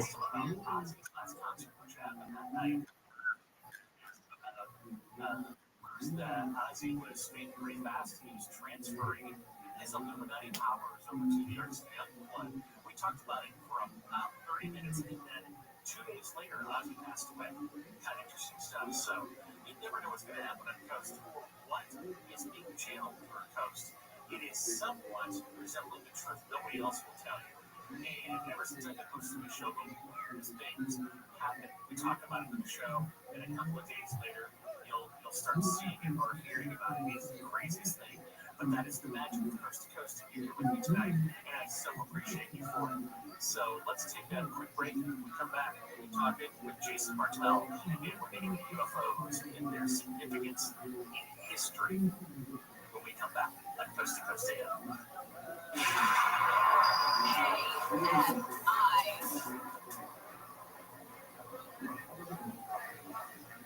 Mars Mission 1, the fictional book based on real-world facts, the future you hope never happened. Author Christopher B. Jones brings you Mars Mission 1, available on Amazon, bringing you real-world facts of what our world would look like if we allowed the Kessler effect to continue to develop. And the cliffhanger store. The first crew lands on the surface of Mars when a missile blows up a satellite, creating thousands of pieces of debris. That debris saving the thousands, destroying more satellites. Whoa, you did. Causing a non-stop chain reaction with effect has begun.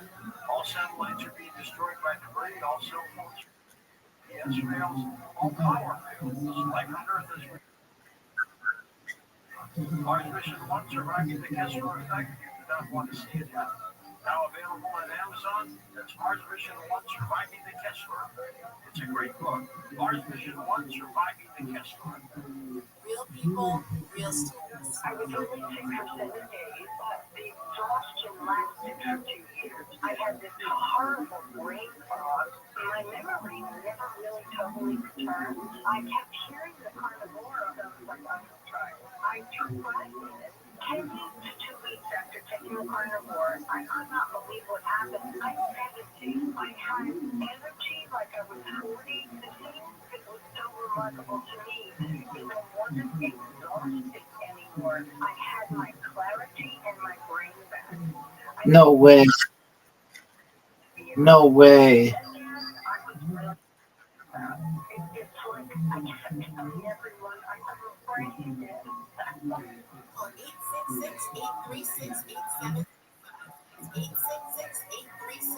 866-836-8735. Or visit carnivore.com. That's carnivore.com. 640.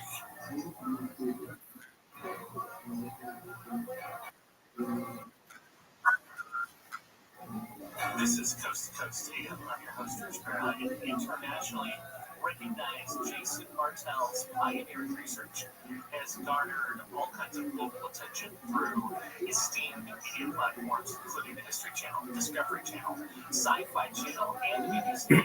He's a regular guest on standing program. My wife goes to sleep to every night. I'm very excited. Been waiting for a long time to meet and talk to Jason Martell. Jason, welcome to the show. Hi, Rich. Thanks for having me on. A pleasure. A full pleasure. Now, I'm going to go off topic but I'm sure you're aware of this anyway. But since it's been kind of Oh, I did. I want to ask you about what your thoughts are of that. I still obviously get how to play this game. Is passing through the Milky Way from parts unknown. Maybe perhaps this is like Mambo Mama, whatever, big asteroid. Well, it might be an observation ship disguised as a big. It seems like it's moving in. It seems like it's reflecting light differently, and its trajectory is a lot different. We know what went on. Well, I haven't followed it. The amount of data that we can access to. It is an intriguing event that, get a lot of support other than, a few people with credentials on the globe and such. So it is something to keep on the radar. But what I would say, one grounded answer from my own experience is just, there's been a lot of Yeah, nobody knows how to play that game though. I'll learn it though. Okay, it's 6-4. What do you want to play now? Oh, it's my turn to choose. Blitz League. what we have is a really interesting, when we analyze over here in this article.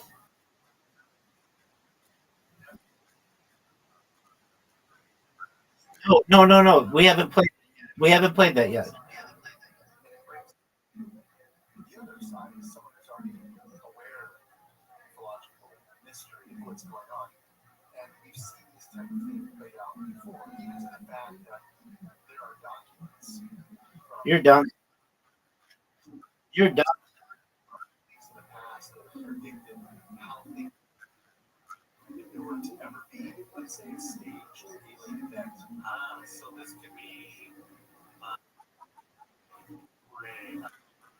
if you're a researcher like, okay, bring out the old chestnuts. This is exactly the way it's supposed to roll out. Exactly. It's one of those old chestnuts that if it does play out, we're kind of ready for that. And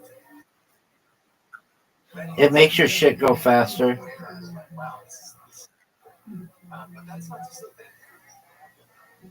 Do you think we have? I know speculation. Oh, big one. We're just meeting each other. So we're having a drink at a bar. I would ask you this too. Do you think that he or anybody has good enough hologram technology to make pretty much look like anything in the sky that they want? I would say, of course, and that could also caveat into another headline this week's night, which is, the term UAP is meant to replace the traditional UFO.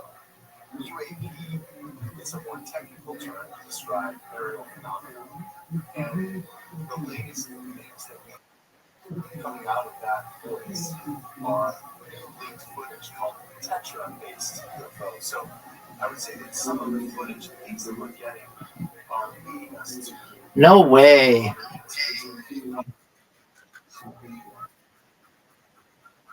from social media instead of we're not waiting for CNN. We watch our Instagram now. So then I guess my question for you, being somebody who's been researching this for a long time, somebody like me that's always been interested, but kind of comes from a little bit of a skeptic angle. How do I know what to look? Yep. On the bones, what's just total, I don't know, AI foolery or camera tricks or just maybe something old that isn't. It might be something of interest. Biggest comeback in the history of this game. We're about to witness the biggest comeback in the history of. What a comeback, folks! It's over. What a comeback! Oh, I had that count. I was done. It's 7-4.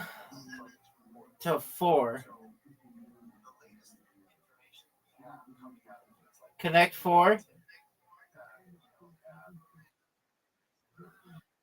We end on mini golf as the grand finale.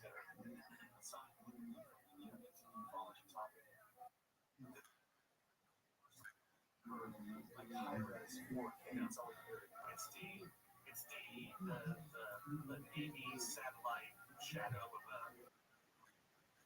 it's not like Independence Day.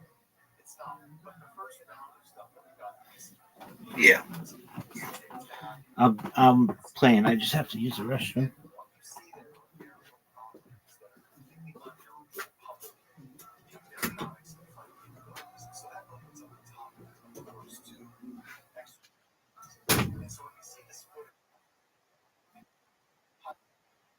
Experience. On top of that, we're getting layered data. This new leaked Tetra UAP visual as well as radar data of these objects. And so, some say, let's start showing technological investments. Come on. Okay. It's probably the top 3 aerospace companies, which are not even named there. It doesn't mean they're banned, right? Because what they're doing speeds can survive, no human can survive. So they're laying, but it must be an alien. It just be nobody knows about, including the military, but somebody knows about it. Yeah. So what's happening, Rich, is they're starting to become a blur. Followers just don't understand where does this line stop, where they're starting. Finally, the last major technological sophistication of these was that it was essentially the F-117. It's 8-4. What the fuck happened to you in Connect 4? Riser. Riser. Dude, you played the whole time. I said I'm still playing, but I'm going to the bathroom. All right, you have an invitation. I did, and you still played, and you got outplayed. So don't tell me that.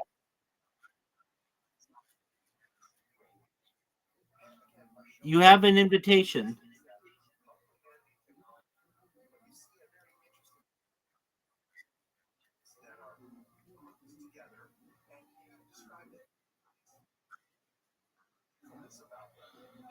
Do whatever makes you happy, baby. 8 to 4, dog. 8 to 4, and I have. Oh, wait. Okay, okay. Actually, I think that would have been 9 to 4 because I won Blitz League. So if Connect Four didn't count, then it's 8 to 4. Are you gonna accept my Uno invitation,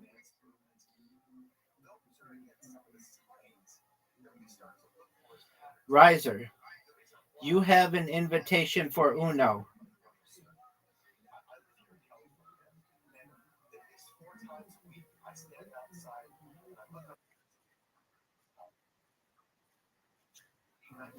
I'm sending you an invitation to Uno, dog.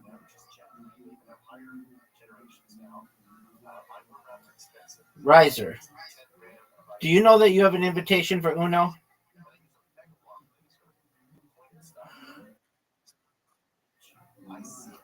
It's part of the Olympics.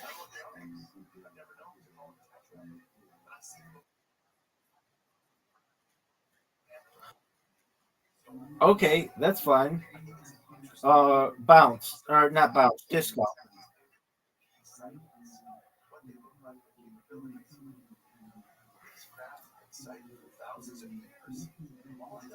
Did you know that you had an invitation to disco and you were just sitting here jayoring?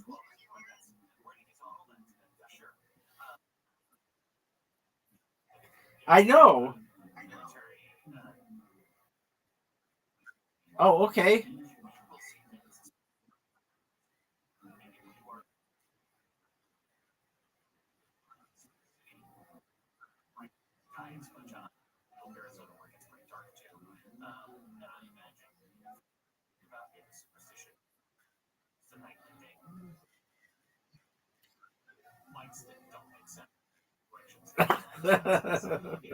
Oh, dog. What did you think in that Blitz League?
term, ancient aliens mindset. I, in my own independent analysis, speak of research of course, alien civilizations, but also a lost technological civilization here on Earth. Over 30 ancient cultures reference some. It's over, son. Presence of humans. The Mayans talk about Oh, yeah, it is. ancient homeworlds called Islam. It's over, baby. Baby, it's over. All right, that's 9 to 4. 9 to 4, and I beat you twice on that bitch. I beat your ass. No, not 2 out. I did beat you 2 out of 3. Okay, I'll make sure you go first this time.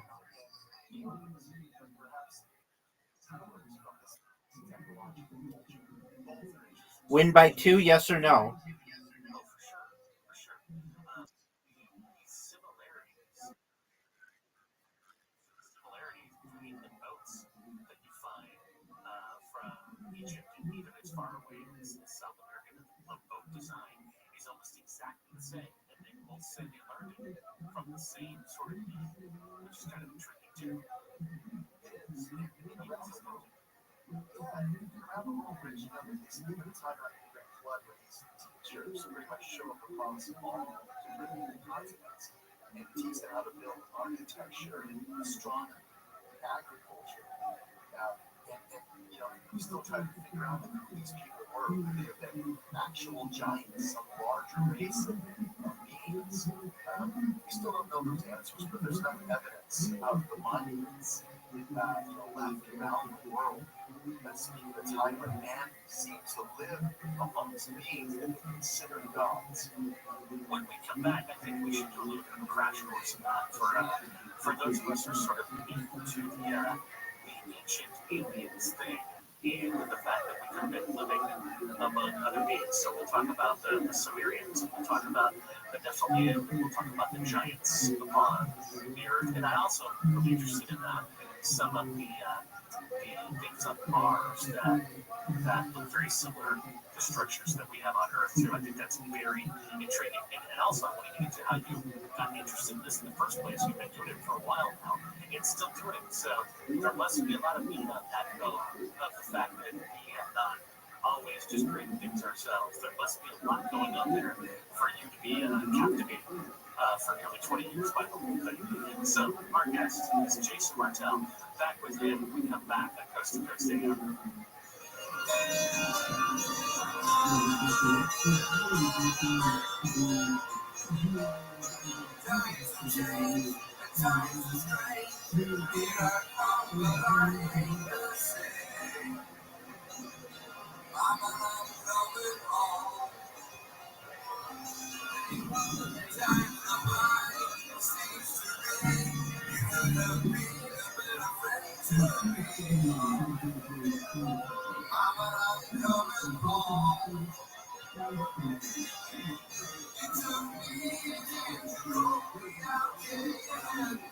The California Department of Justice is reminding gun owners that background check rules are still in effect. The reminder follows a federal appeals court decision to overturn a law requiring. Baby, it's 9 to 4. You got smoked in that game. I mean, what do you want me to do? What do you want me to do?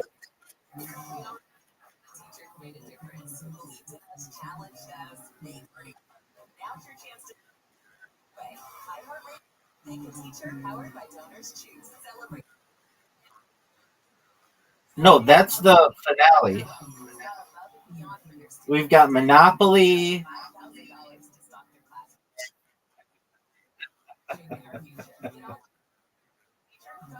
Are you going to accept your invitation, or are you just going to J your?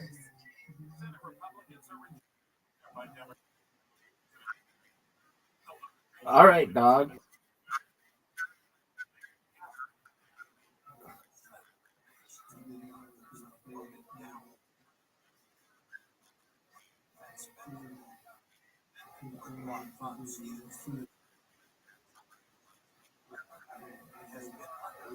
registered trained non-government and it costs them $1 billion to retrofit a plane that likely in service for a short period of time, unlike a castle. I do. The response comes after Trump decided to raise tariffs to 35% on America's neighbor to the north, following How did I fuck up? no prices as the reason for the tariff hike. I'm Restream. iHeart is America's #1 podcast network. Open the free iHeart app and explore podcasts like this. We all love a good jailbreak. The elaborate schemes, the close calls, the moment when it all goes wrong. Oh my God, the twists and turns. And when things finally click into place. Thank God we lived to tell the tale. I'm Arthur Castro, and I've been lucky enough to see Fuck you, dude. Roadhouse. And now I'm starting a podcast because honestly, space get ready for greatest escapes. Comedy podcast. 9-5. Stories in history. Very few people know this story. Each week I'll be sitting down with some of the most hilarious actors and writers. Disco. People like Anna Helms. I climbed up and it was just like, ah! Diane Idol. She goes, you're on your own, you have to run. And Joseph Gordon-Levitt. I love storytelling and I love you, so I can't wait. Terrible shot. I mean, the whole board's open and you just fucked up. I would hide under the desk. The thing I like about this game is it's really not over till it's like literally over.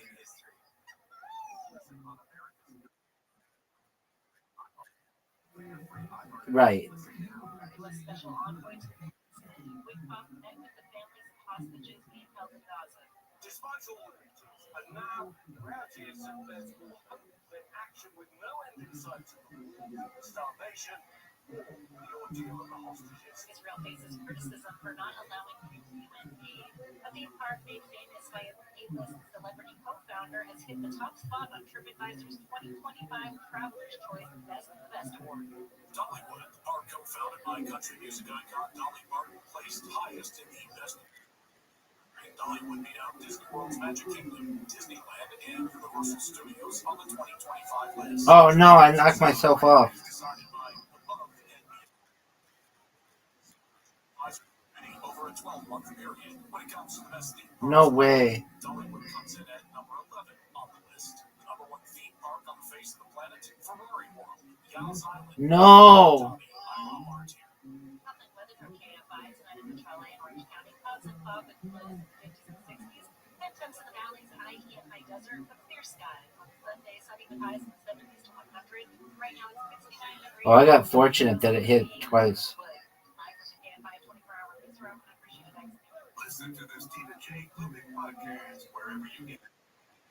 This week with entertainment. No way. Attention, business owners. This is Jason Evans. I've spent the last 3.5 decades helping companies create serious business breakthroughs, and I want to help you like never before. I built a serious training program called 3 Ways to Double. Riser's turn.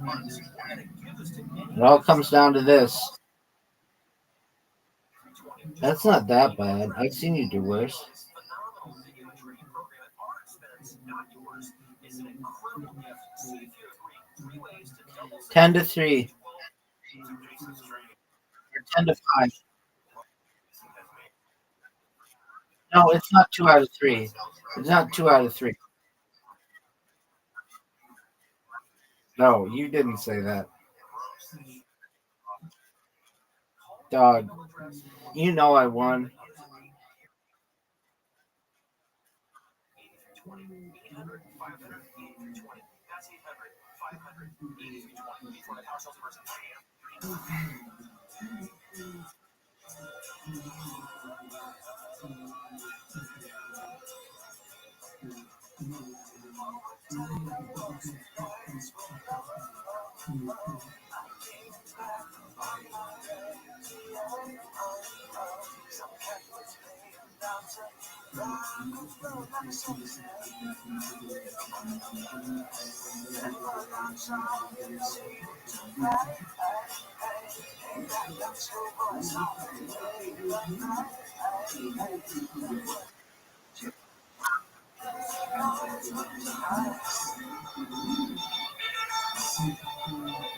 There's a star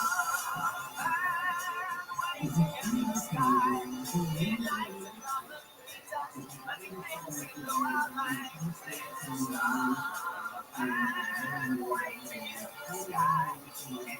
Oh no. Well, I guess it's not that bad.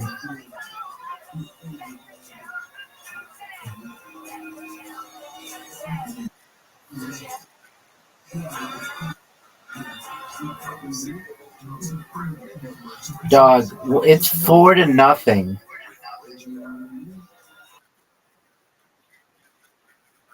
Jason Martell, we're talking about UFOs, UAPs, and we were talking about. You need a big shot here. I went to commercial. I saw something pop across my. That was okay. My notifications, Jason. Do you know about Bye, dog. Operation Preserve Destiny? No. Okay, check this out. What a shot. News source. This is not Yes, it does. It absolutely does.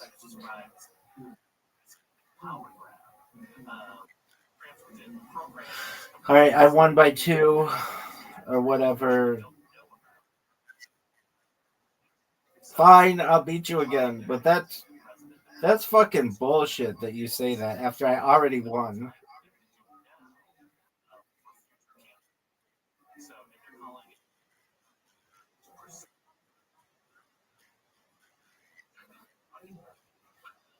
It's made the Italian newspapers as of this morning. That's you know, I don't know how the Italians are positioning it from our standpoint. I would say, you know, you've heard Trump's name being dropped and other things that, you know. That's not good. Some huge scandal. I don't know if there is one of those going on right now, but let's say it was. Right. You know, and like, well, the fact we don't want to release that or we want to divert attention from that, it's time to go with, you know, plan F scenario or plan C scenario. And this would be a scenario perhaps where it's like, let's announce that there's an alien spaceship inbound. You know, so imagine if you're Trump to not That's not good. stolen from you, but to be the president that says, ladies and gentlemen of the world, we are not allowed. Oh, that was genius. Is positioning himself, you know, to have. Oh no. First of all, and then the other part is, yeah, again, budget. Many other scenarios that speak about this type of a staged event where it's like, you know, this is coordinated. This is not by. No. It's us choosing to say, let's play out a scenario of contact taking place. You know, Shut the fuck up.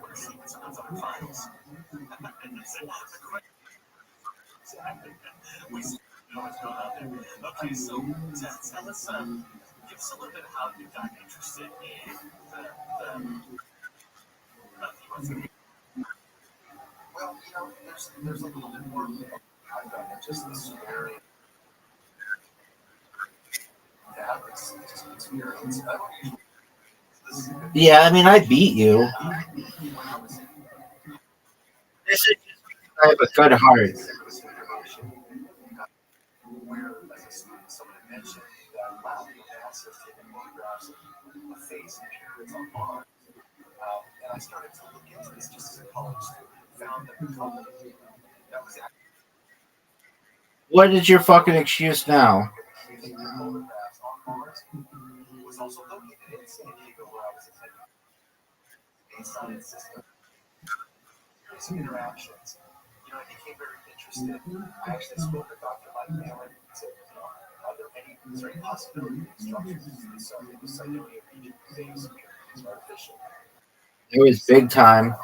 It's all sand and weather.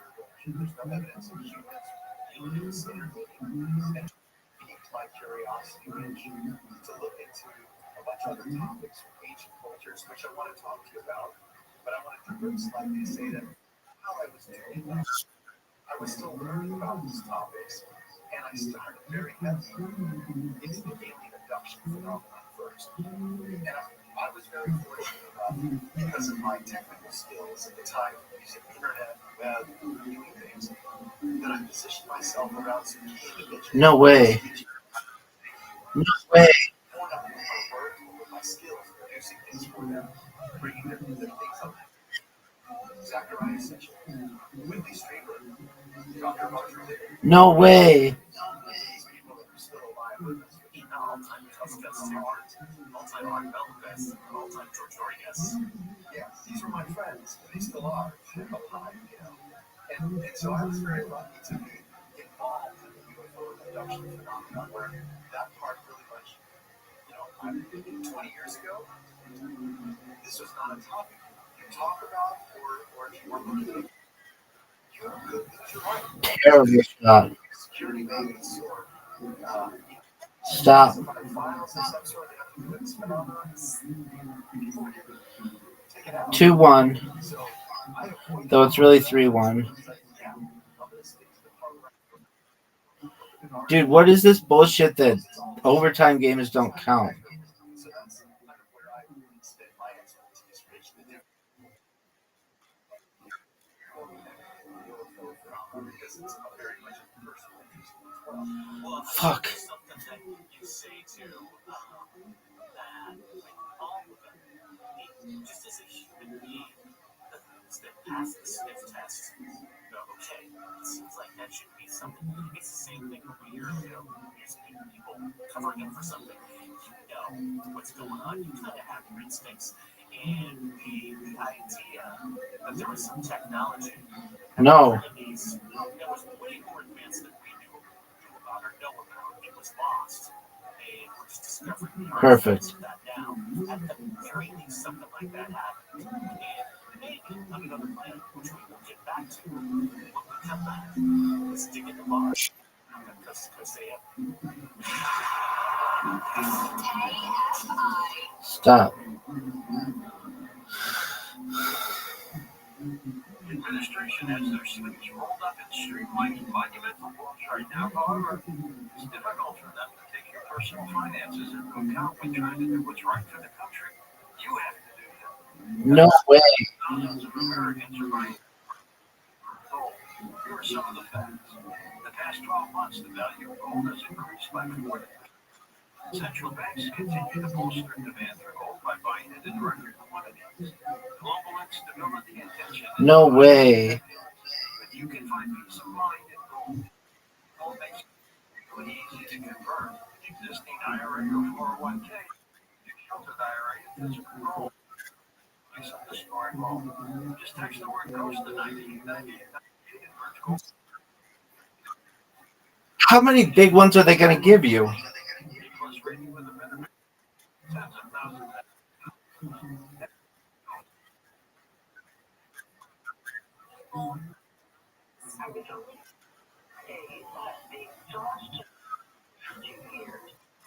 Dude, this must not be random.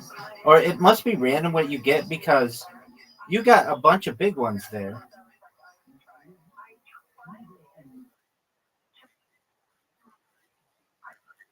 Oh, shut the fuck up.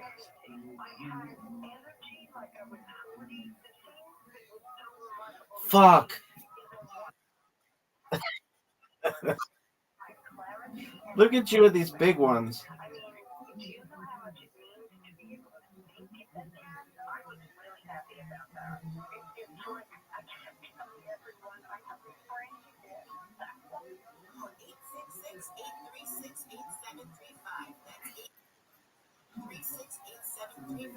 Or visit carnivore.com. That's CARNIVORE.com.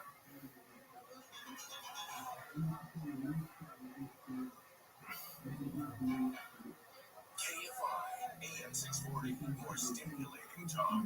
Welcome back to Dude, what the fuck is up with these little ones? Let's get to the pyramid in Sidonia. What does the Martian surface like Sidonia? What does that say about ancient civilization there and maybe here? Fuck you, dog. Get your shit out of here. These objects are literally built right on an ancient shoreline. Objects that form the city are literally on No. brighter mountain terrain. What? This brighter terrain, mellow darker terrain, which looks like it used to be water. That's No. even Sidonia. Look at another big one you got.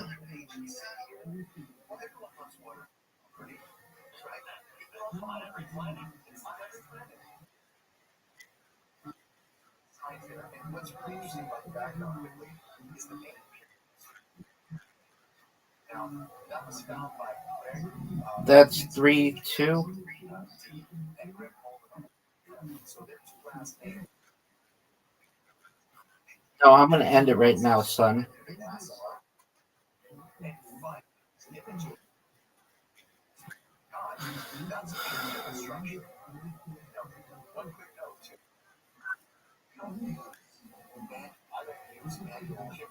Oh fuck! I blew the big one. So it's a natural story. That goes a lot faster than people are sure. It does. It goes a lot faster. If there's time and it works out at some point on the show, I can literally call my assistant to speak. Anything to do with ufology or ancient astronaut theory. So I had access to that type of tech to help make decisions. Which, yeah, it's changing how we kind of interface with some of the data. In all your years of doing ancient aliens and a lot of shows like that, is there any one story or one thing that ancient aliens covered that No. sort of like the moment that you're like, okay, yeah, this is for real. This is touched by something other than us. Well, that's a hard one to answer, Rich. I mean, I definitely have some singers. We had events that have happened from a ufological standpoint where the evidence, makes it all the way into things like a Netflix special about, let's say, the UFO abduction, these things being pulled out of the beam of light from the skies. You've got officers on the ground witnessing it, and it's still questions to this day is this lady crazy or is she making this all up? On some of the evidence when it comes to UFO events. It's over, baby. It's over. It's over. You can't get all that shit. You're done, son. You're done. It's over for you, baby. Oh, dude, you almost had something interesting. All right.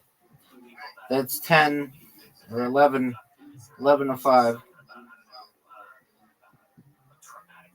Next up, Plox. We played it before.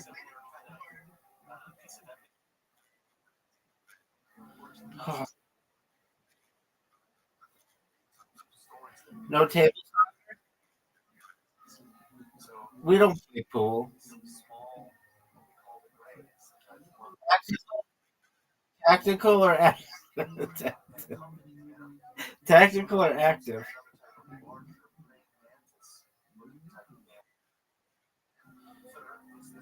Active. We're gonna keep it sexy.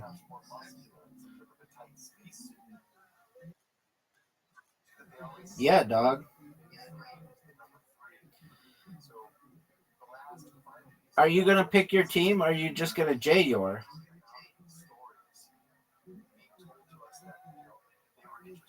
Are you gonna pick your team, or are you just gonna J your?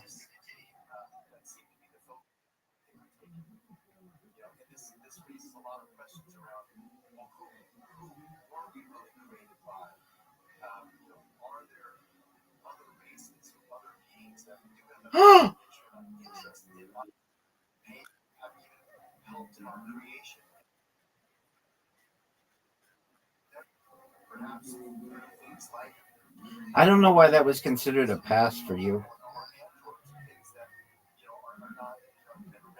Oh, That's what we see from is that a pass? rays, is that they might not just be a race, they could be some kind of engineered species. How long do you think abductions have been happening in the world? Well, in the Bible, Elijah was taken up by a whirlwind, right? You know, Ezekiel sees wheels within wheels trying to describe the technological reference. You know, I love this one. This is, being familiar with Sumerian stories. There's a story of a god called Inanna, Ishtar. She loved to fly. Don't fuck up. And at one point, Are you gonna go? Or are you just gonna J your? Oh, get it. and she was like, yeah, That doesn't help. never returns. So I'm going to pass on that. But when I can't score. throughout many of the ancient texts, that again speak of this interaction with something taking them up, into the heavens. You got really fortunate. Well, do you think a lot of the ancient texts, the No. symbolism or maybe the things that they use are for lack to describe a pretty advanced technology? Without question.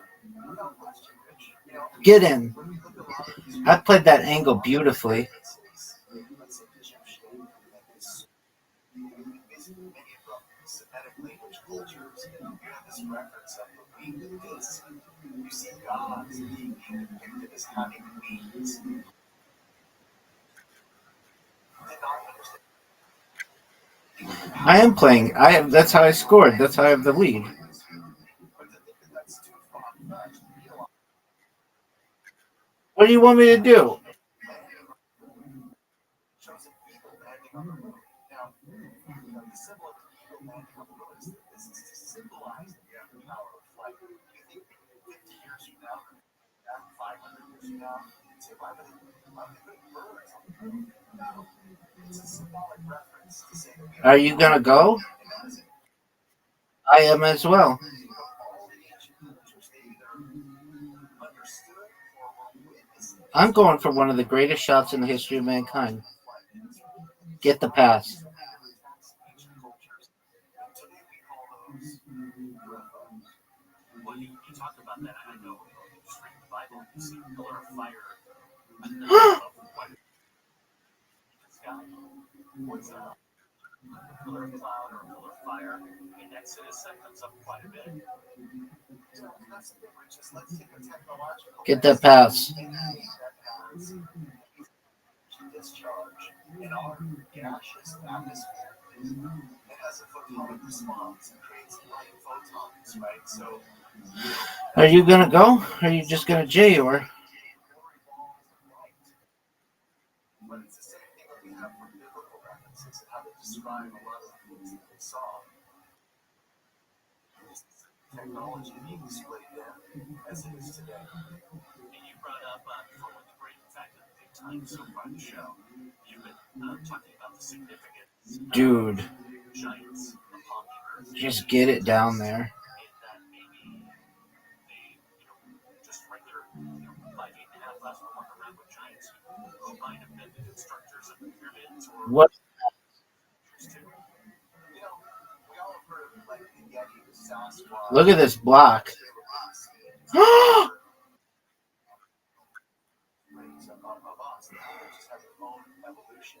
There's even a strain of these people called Denisovia, which were much larger, much smarter. That mention of this missing link, creating us in their image and after their likeness, whoever they were, let's just call them Anunnaki for now. Whatever they were splicing from was already here, might have had its own evolution. Is that a pass? Again, so is the terrestrial within the scene to the Yeti, perhaps they can see today. So it's very interesting to know that that being may have had some type of mixture with other off-world DNA that could have created giants. Now, I say this because all cultures Our guys got there like exact. that either thought were gods or part God across cultures. You see these sites with what we call trillion-ton stones that are so massive, so large, so perfectly small. We don't understand how they did this. If you take a site like Teotihuacan, you look at these structures, how they're built, they all look like the pyramids on top of flat, as if maybe some large graph with land. Even the steps to ascend and descend are much larger than what a human would do. So, to accommodate something like larger stations. When you look around the pyramids around the world, and I guess on Get it. conclusion to draw by saying, Do you know what the dragon attack is? well, let's talk about the market for a second. So in Egypt, of course, in these pyramids, we have Giza and we have the Sphinx in close proximity. Now it turns out that on Mars, we also have pyramids and a face-like feature that has very Sphinx-like characteristics, lion-like features. Serious? Get some type of either sign trying to tell us to look into the constellation of Leo or Lion or that time period.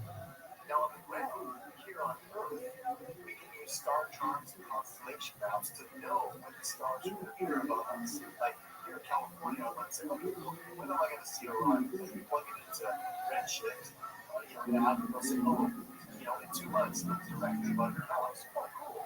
Well, if you run the clock backwards, it turns out that in 10,500 BC, the pyramids are essentially just a terrestrial map of the sky. The Orion constellation is directly above these pyramids, and the Sphinx is gazing east directly into the constellation of Orion. That type of alignment with the sky, creating these type of structures. I'm going for it. That was a huge risk. So is this.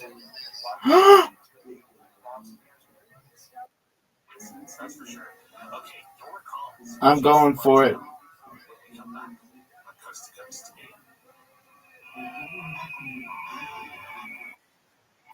Maybe the easiest goal. Do you know what the dragon attack is?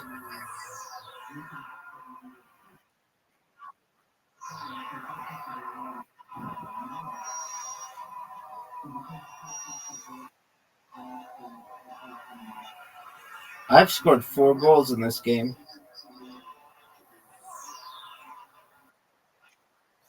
4, because I scored your goal too.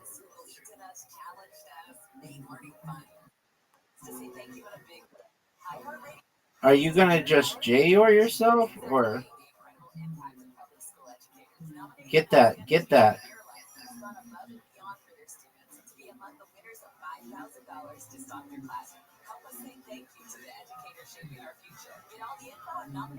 Oh baby. No way. No way is this happen. This is too easy. Oh, you gotta steal.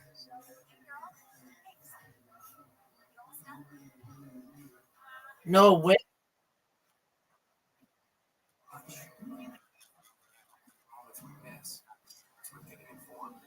No way.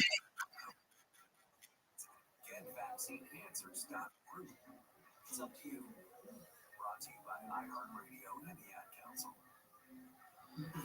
Oh. iHeartRadio app is number one music, radio, and podcasts all in one. Discover a new podcast from a library of over 350,000 titles. What are you gonna do? Podcast preview. In 1995, disappeared on a trip across the USA. Come on, baby.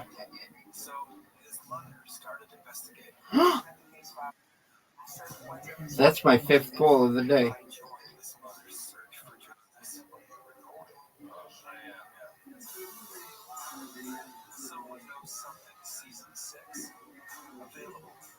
Listen and follow this podcast for free on the iHeartRadio app. Number one for music, radio, and podcasts all in one. Our iHeartRadio Music Festival presented by Capital One. Oh. Live only on Hulu. Weekend full of superstar performances. And listen starting Monday to win your way there. 2025 Music Festival is Metro. With their new lower prices, the celebration starts way before the festival. Big savings so you can focus on your favorite artist, not your phone bill. Only at Metro by T-Mobile.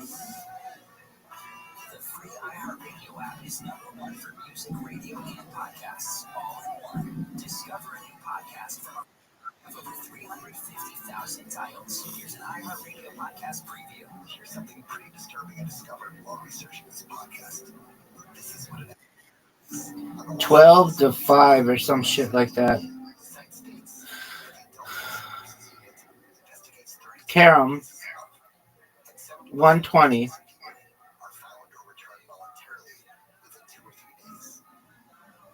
goes on to explain, and I quote here, since being a missing person is not a crime, police are given a very limited role while conducting these types of investigations. You're done. It gets more disturbing. I just won. Official police advice. In such situations, you may want to enlist the services to assist in your search. Please elaborate.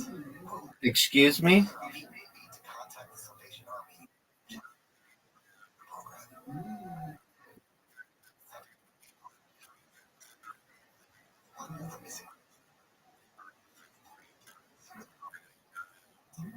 What the LAPD is basically saying is, if someone you love goes missing, don't overreact.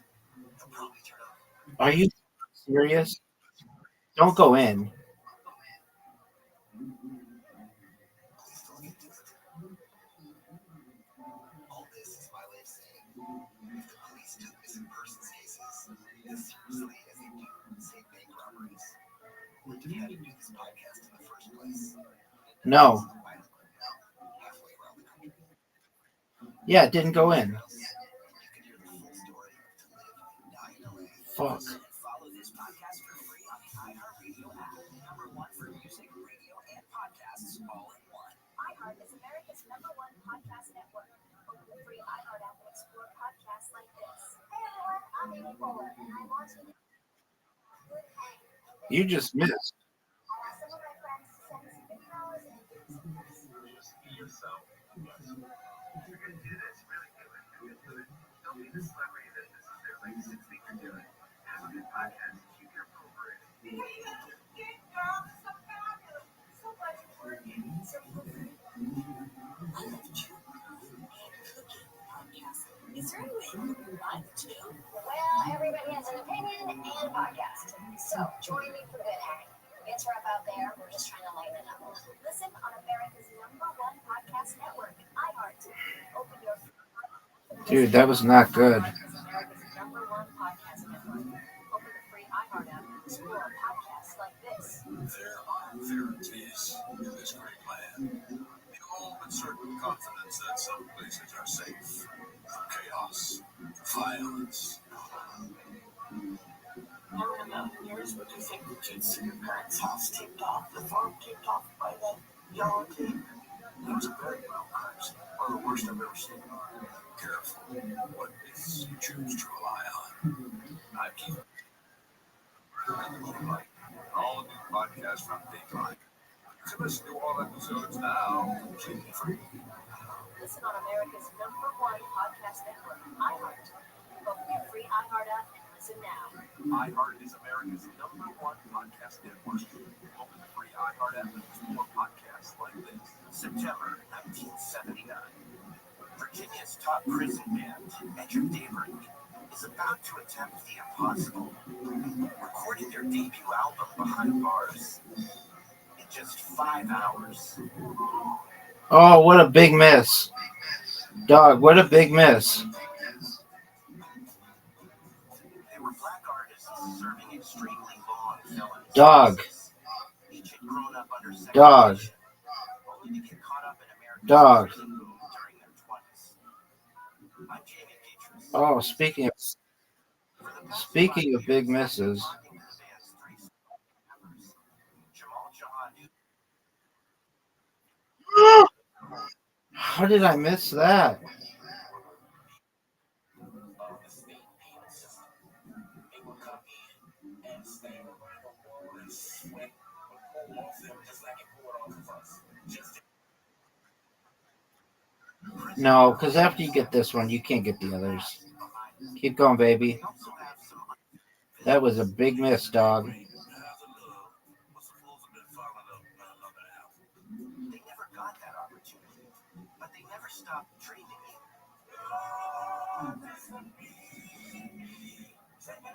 Listen to Soul and Carson iHeart Radio app. Listen on America's #1 podcast network, iHeart. Open your free iHeart app and listen now. KFI AM 640.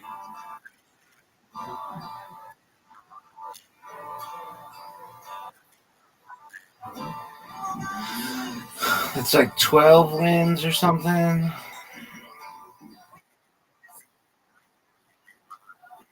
Well, but we already counted your win. Bowling. Bowling.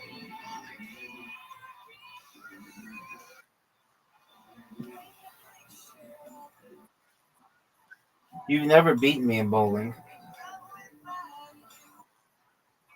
Amazing start, though.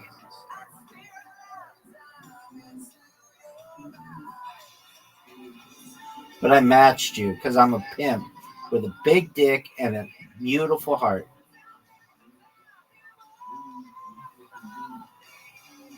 Oh, look at you.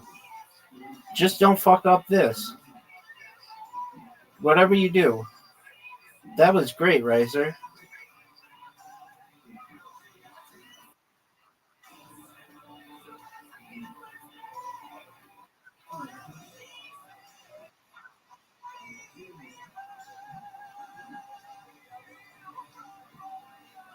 Are you going to dedicate any of these shots to Zoot's comedy career?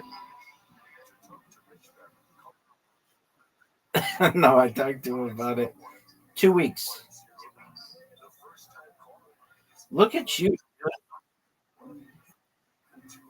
No, I don't know. He says he's serious about it. This. Oh no! What a big miss.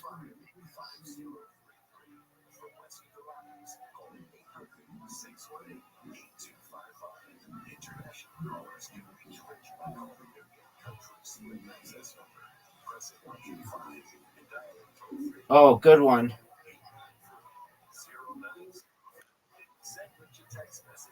Get these two, pimp.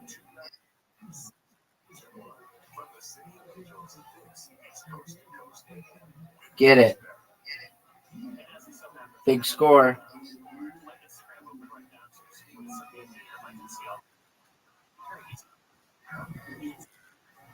Big miss. Really big miss. All comes down to this. Get it. You need to get this. You've got the lead by one, son. Oh, big time. Big spare. Big spare. Yeah, you get to go again. Oh, dude, you might have won.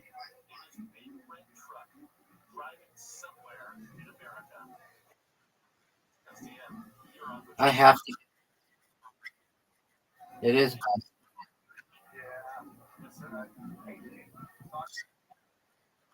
Baby. I'm so. Oh, no.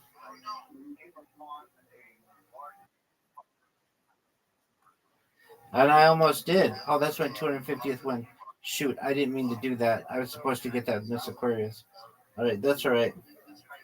All right, I won. That's like 13 wins or something. All right, you ready for Monopoly?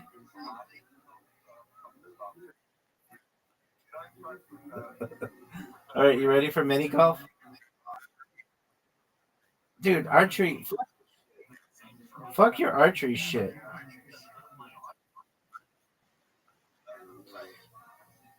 You have an unfair advantage.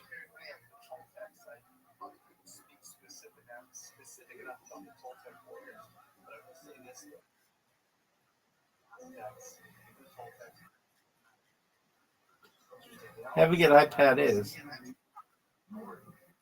iPad is.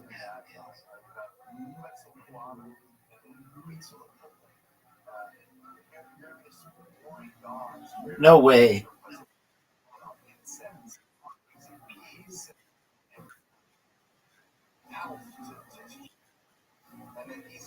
is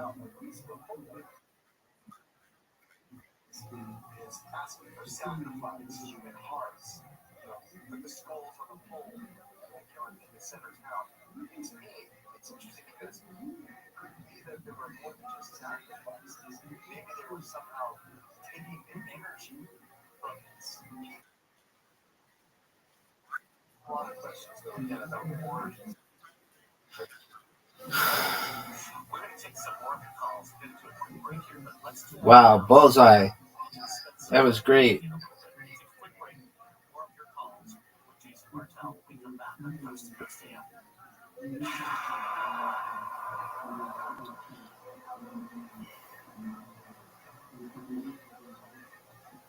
Dude, big round.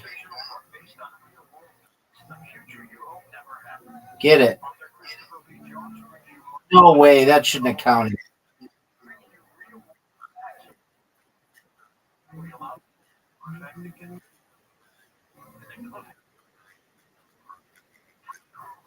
Surface of Mars when a missile blows up a satellite, creating thousands of pieces of debris. That debris sailing along at thousands of miles per hour, destroying more satellites, creating more debris, causing a non-stop chain reaction. Credit. All satellites also. What do you want me to do? Mars mission 1 surviving the Kessler effect. 9. Now available on Amazon. That's Mars mission 1 8. surviving the Kessler.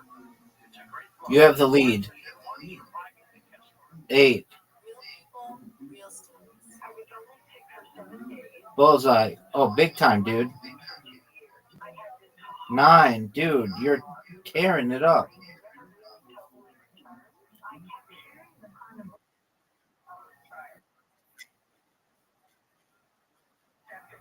I did not know that.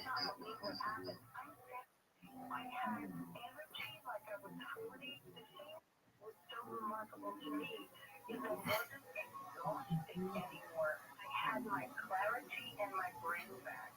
I mean, do you know how much it means to be able to keep that down?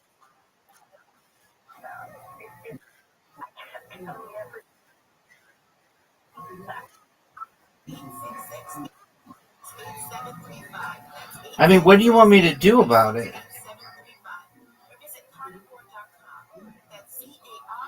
Starting off with a 5?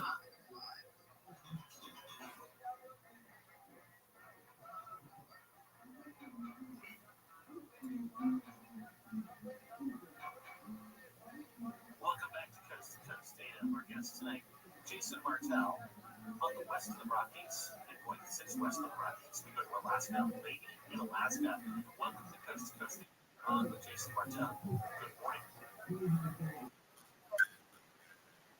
Back in 2022, it was October the 5th. I got to take a polygraph test. I talked to Artell and I talked to George Norrie about things that have happened in my life. And it was back in 1986 and I was in Lake Charles, Louisiana. And Oh, what a miss. across the yard and I looked up huge UFO and the bottom of it, it looked like it was kind of cut like a diamond. We're tied. And it had all these compartments, and you could tell that it was like multi-level. And the sides of it, it's like it looked kind of like a great silo. Look at all these 9s And all of a sudden, and 10s. red light that came on, and I was looking at it, and the next steps. I'm going inside, and my roommate said, "Where you been?" And I said, "Come on."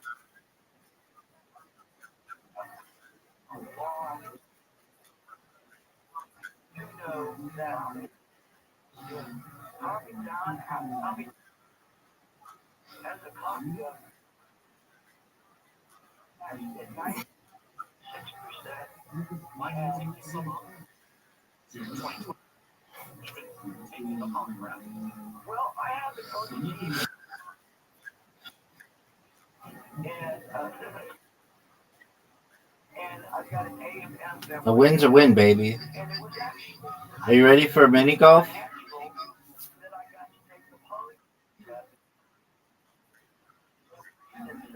All right. Best of three or just straight up?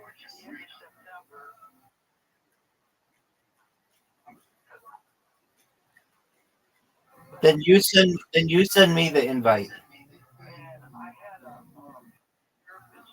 All right, I'm waiting on it. Where's the invite, dog?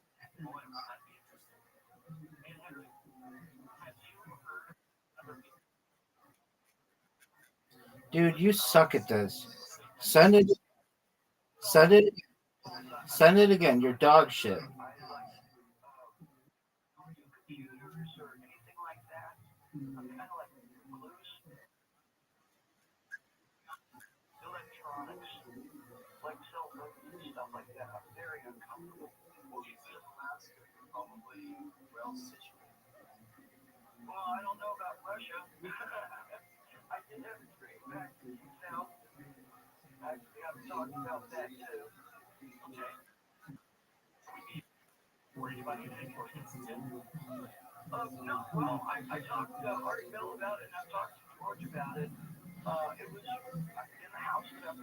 You're a cunt.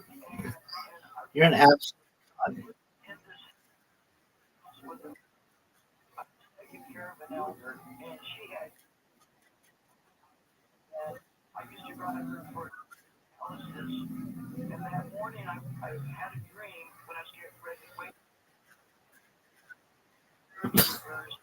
Go in.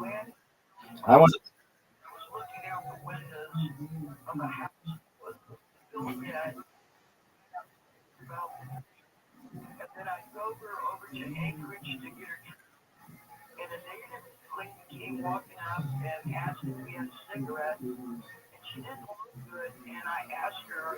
Oh,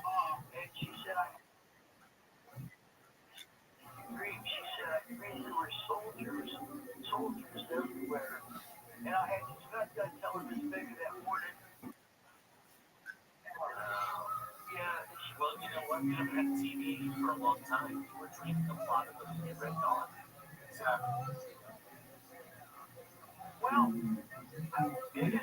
what is that bullshit?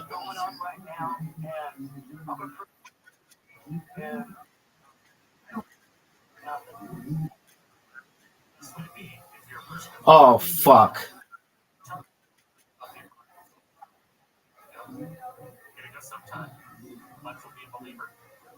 Short, short, short, short, short, short, short.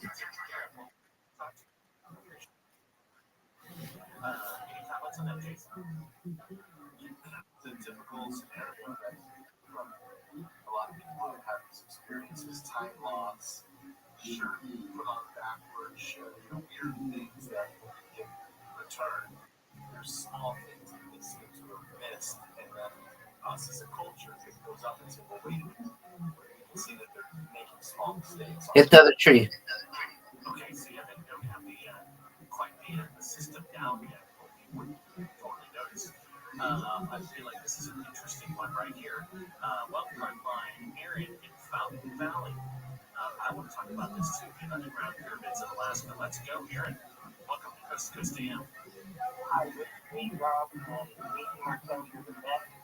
And I'm sure you need to hear to say that, but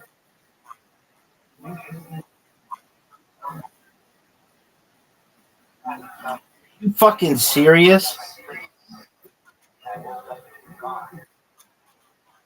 It's an easy putt. the question I have is, do you know any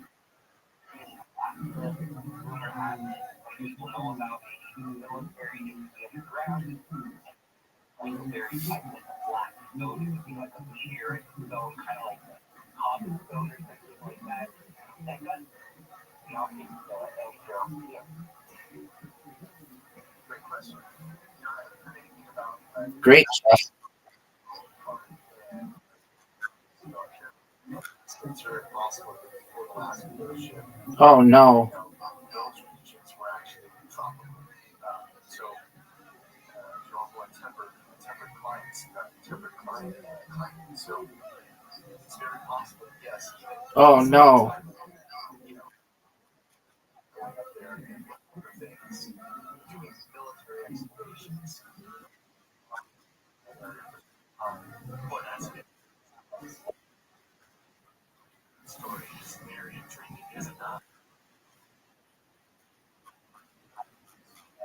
Something going on at the only thread that I've been able to hear days. You see this play out in marbles, kind of, where there are like things that are found in Antarctica, ship, the tesseracts, all these things. It's very possible that they found some type of signature that recovered actual craft, and then some of the Nazis or Germans at the time, 40s, 50s, perhaps, were reverse engineering or utilizing Game winner. things that they find. Obviously, it's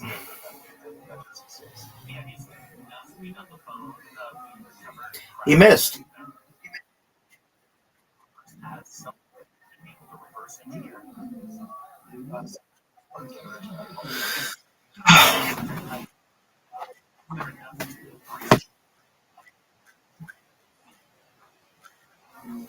What's that? Okay. If you want to believe that, that's cool.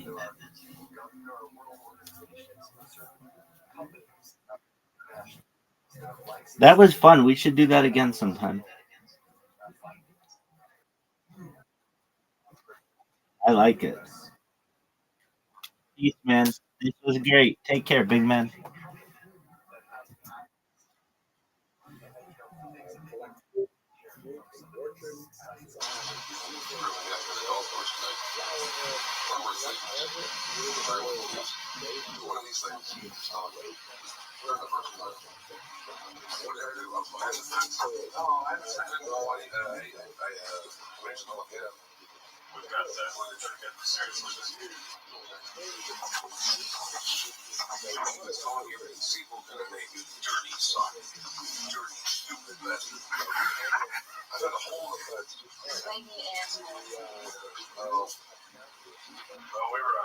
We're an hour away from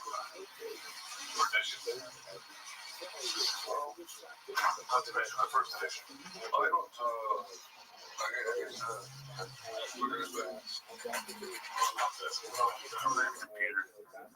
I get a computer. I wonder what year this was.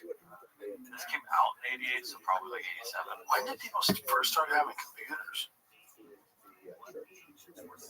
When did you have your first computer, Jamie? I was later than that, though. I had like Windows, I think was our first one. What year? Like 95? No, we had whatever Windows was before that. 3.8 or whatever it was? 1.1. What was is that? When Windows 95 came out, that was a big day. It was a big day. Oh, yeah. I remember. New stuff. I got my CD-ROM. I got an Apple computer from CompUSA in 1994. Yeah, I think I was right around like 97. Big ass fucking thing too. But my friend Robbie knew what to buy. My friend Robbie, either he worked in computers or his brother worked in computers. So he took me to CompUSA. I had no idea. I'm like, what is this? My mom, she worked in a computer lab at the community college in San Diego, and she was like one of the first to start using Apple products. Like everything was PC. Oh wow! And she knew like something was like getting ready to pop off, and she was like she had the first iPhone, like early, like those fucking apples that it looked like a TV from the 80s. Yeah, just weighed 600 pounds. Yeah. And actually like got into graphic design early, and that's kind of how I started doing some, because I made art my whole life, but started doing some design, like learning how to actually use the fucking computer. And now like I What kind learned of programs were available back then? Photoshop and Illustrator were out, but it was like 1 and 2. Wow. Yeah. And she was in there and taught me how to do it. And then like I still like do graphic design, but it's from like I still use the techniques from like 1999. Well, it kind of shows you that there's a lot of like untapped comedic talent in the tech industry, because memes were one of the first forms of new comedy that hit the internet, and it had to be by someone who knew how to work the old school Photoshops. Yeah. So you had to have some technical understanding of the programs. You had to view. There's probably people that were using them already. You know, they were graphic artists, and they were like, "Fuck this guy, let's make a funny meme." Yeah, because I mean, before that, you had to do everything by hand. It was a lot of like cut and paste and like different techniques. Everything was by hand. When did memes, like really funny memes, first start appearing? I feel like it has to be like 2000, 99, 2000. The internet meme. Dawkins concept, 1972. Right. But internet. That was that book that he had, right? The Selfish Gene. Wasn't it in that? The Dancing Baby was coming up. Yeah, I feel like that's the earliest. The Dancing Baby was the first? Yeah, from like a TV show. Oh, yeah. A terrible animated Dancing Baby. What year was that? Bro, that's stuff nightmares. If you're in the woods, you see a dancing baby that looks like that. The Uncanny Valley dancing baby. That would be so scary. Imagine if you would have to punch it. You would have to punch. Bro, you'd have to run. If you kick it, it grabs a hold of you and bites you like a wolf. Yeah, but what if it runs like fucking 100 miles an hour? Well, you're going to find out. At least you'll find out. Actually, if you run, it's worse because then you're tired. It's probably right there watching you. You're just trying to catch your breath. Yeah. And you see its little face behind the bush. No. It's just far enough from you that you think you have to run. If it's really trying to scare you, it doesn't want to jump on you. And once it gets really close for a long time, so it wears everything out. You want to wear it out. Like, that's how you do it if you're chasing a person. You don't just run up on them. That just spoils all the fun, right? Isn't that like the old school hunters too? Just like chasing a pack of deer for that's why human beings can run so long.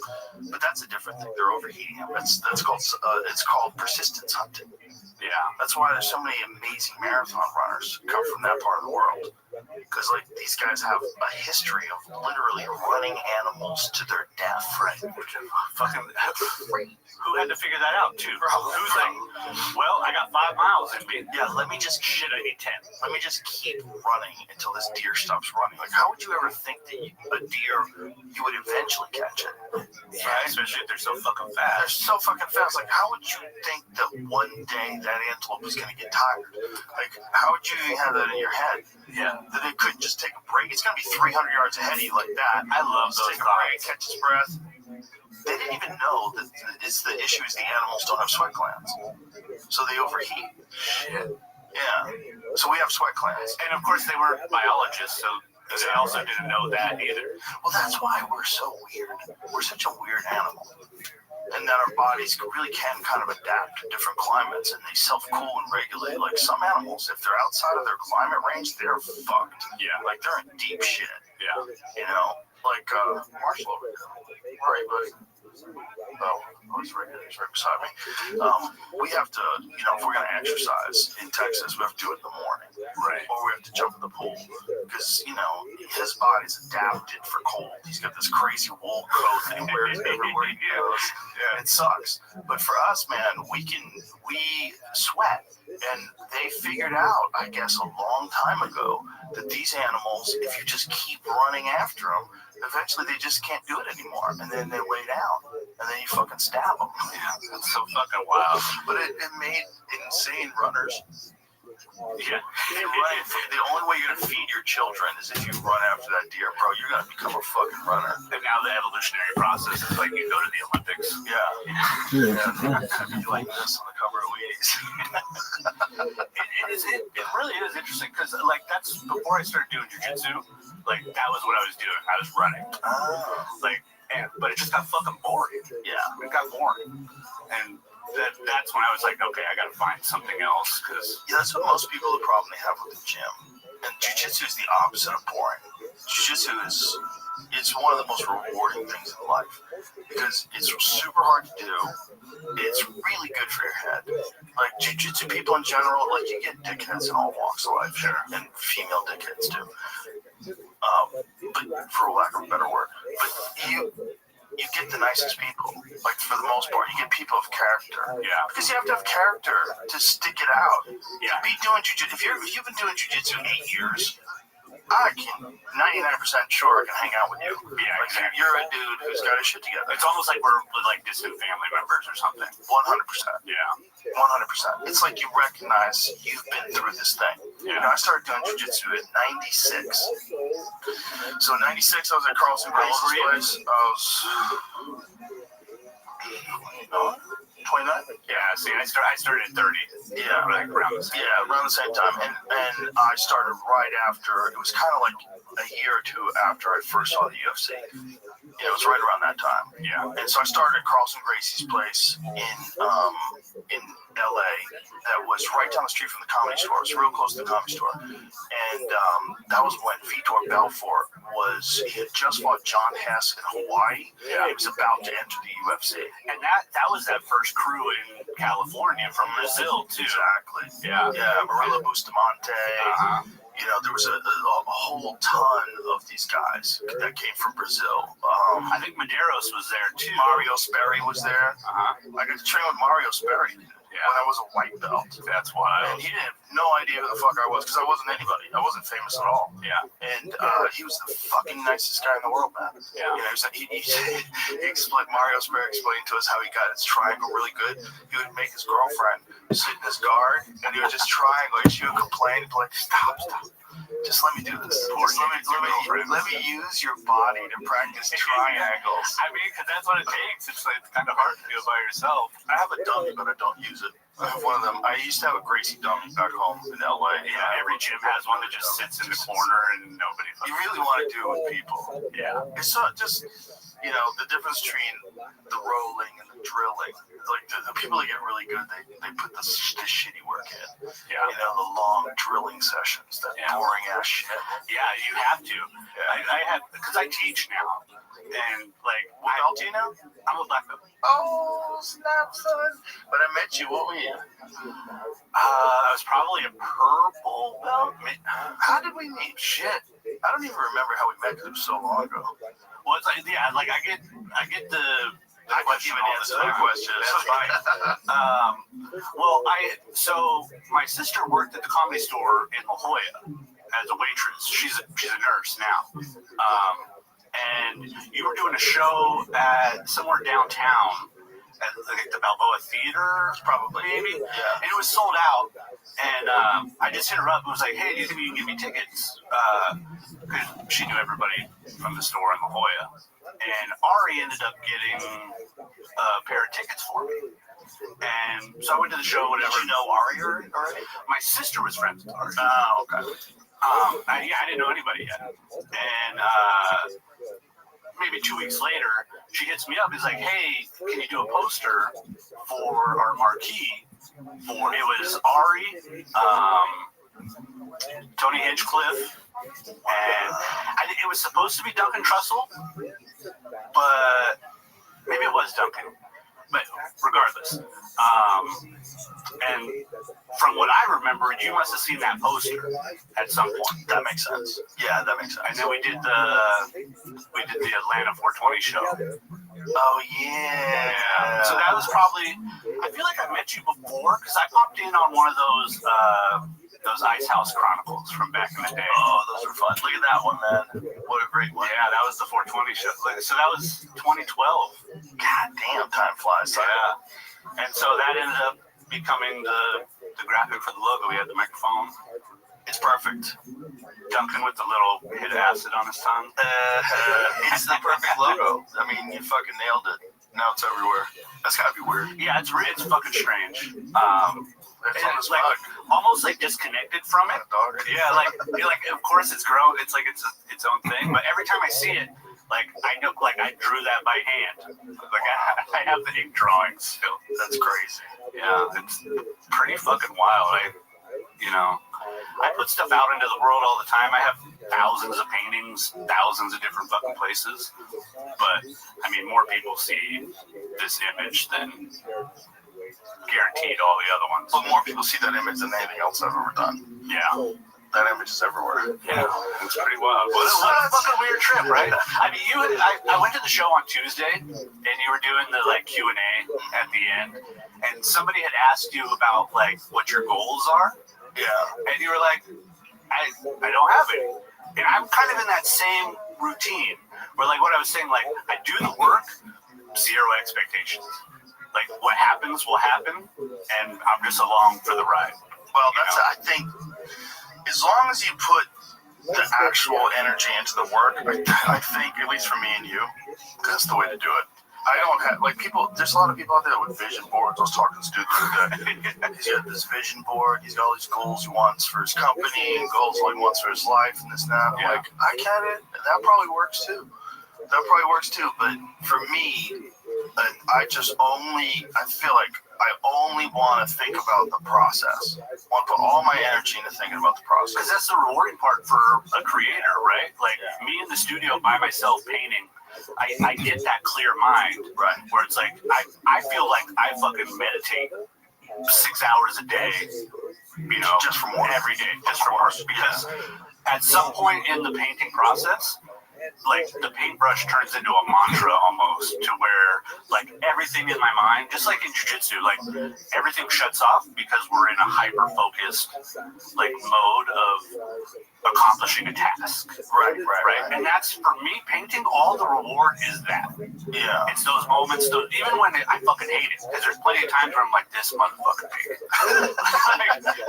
like, I can't get it, like, I know where I want it to go, but it's like, well, first you're going to have to take 35 fucking steps before you can get there. Right. And my, you know, like, I know that, like, the finishing of painting is a little bit like a drug. I don't know if you ever experienced this, maybe like after getting off stage or something, but it's like, there's a little, like, dopamine reward when it's done, when it's complete and done. You're like, look at that. Yeah, it's like catching your breath. Yeah, I used to feel like that with sketches. I used to feel like that with drawings. Yeah. But on a smaller scale, obviously. I think it's the same thing with martial arts. Because, you know, people always talk about martial arts as being a moving meditation. Yeah. You know, I think that, and if you thought about martial arts, like if you were a white belt and you thought about all the time that's going to take before you become a black belt, you're like, oh my God, yeah, I can't do this. But if you just think about the process will get you there. Yeah. You just have to just only be thinking about this idea, this process of improvement, of dialing it in. And people oftentimes refer to martial arts as a moving meditation. Because to do it right, you're kind of out of your own way. Like, yeah, did you do much striking? I did a year of Muay Thai. I got punched in the face a lot. I found my brain not functioning quite the same way. Oh, and I even found myself, like, getting frustrated, which was stupid. Like in life. Yeah. Well, like in the process of Muay Thai. Oh, okay. Like, I had a coach, and this was forever ago, who was kind of a prick, and he had 8 morning students who knew fucking dick, and we were terrible, you know? Oh, and he wanted to be coaching pros, right? That's what it seemed like. Like, very distant and like phoning it in. And I recognized myself kind of getting frustrated with it, but when I was in jiu-jitsu class, if somebody caught me in something, I found myself laughing.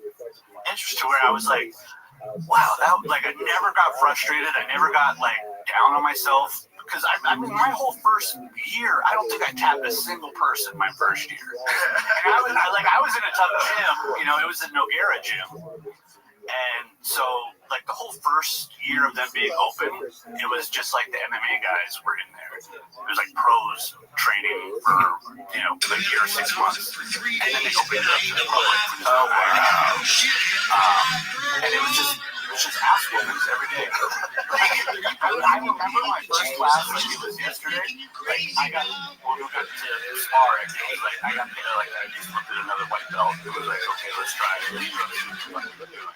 The coach was like, and like grabbed this purple belt, who's, you know, he owns Yamaha Jiu-Jitsu in San Diego. He came over his purple belt, just fucking like vanilla gorilla, and hip tossed me.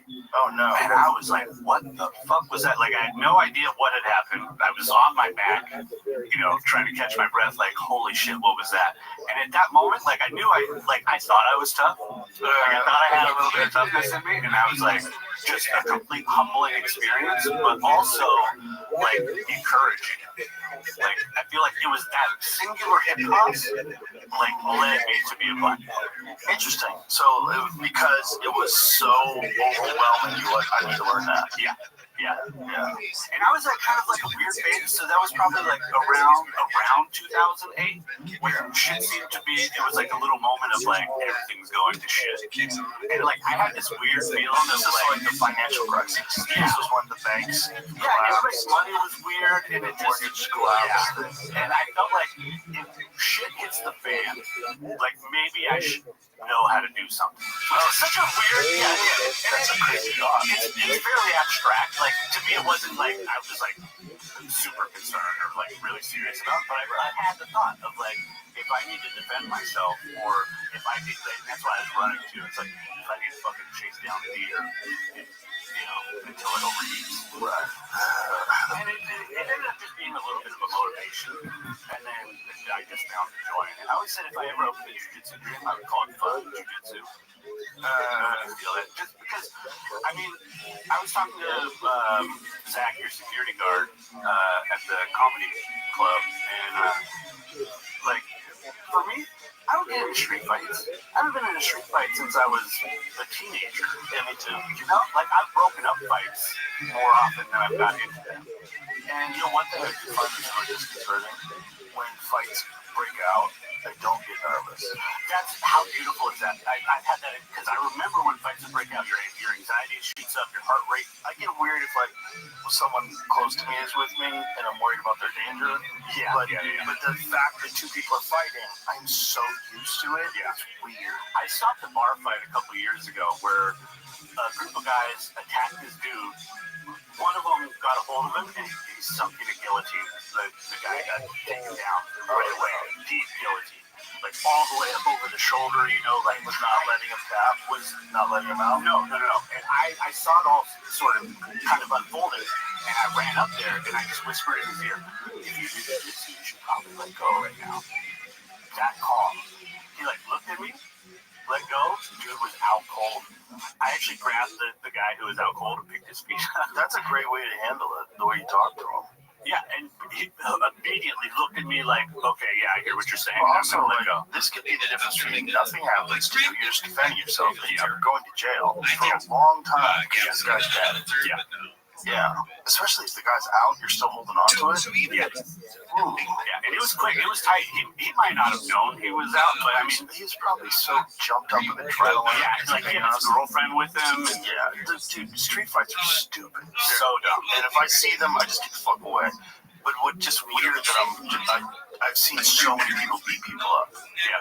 I have seen, like, firsthand, there's probably a tiny percentage of people on Earth that have seen more fist fights in person than me. Yeah, I can't imagine, especially at that close range. At close range with world-class fighters. Because when you're at a UFC event, like those fights feel so much more intense and so much more like You gotta visceral come when you're there. You gotta come with me to the Apex.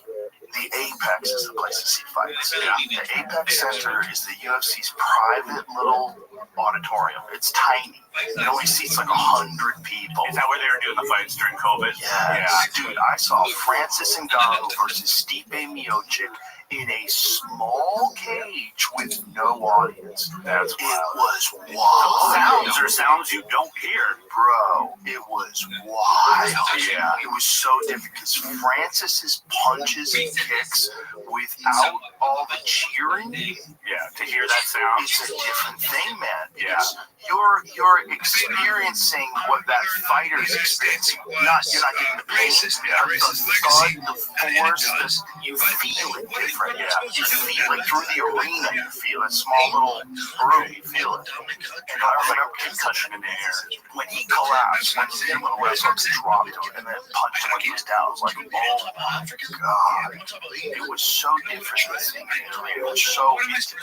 It's like, I would say that it's like the difference between going to see an acoustic concert and going to see a concert in a gigantic arena, right? You know, you go see someone in a club doing an acoustic set, like Gary Clark Jr. did an acoustic set. It's different. Yeah. That's why I always like the prelim fights for the few fights that I've gone to. Right. And it's interesting. I noticed myself getting nervous for the fighter, especially that first fight, like first prelim. Like there's only like 10 people in the room. Yeah. It's weird. Yeah.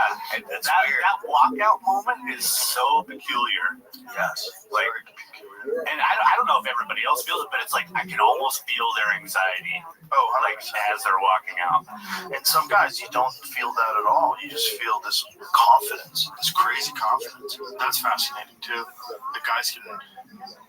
It also represented a huge religious birth. Theologically, many Jews regarded Spain as such a major center of Jewish diaspora. To see it upside down after having created so many works of religious literature and other works that Jews were convinced that the Messiah was right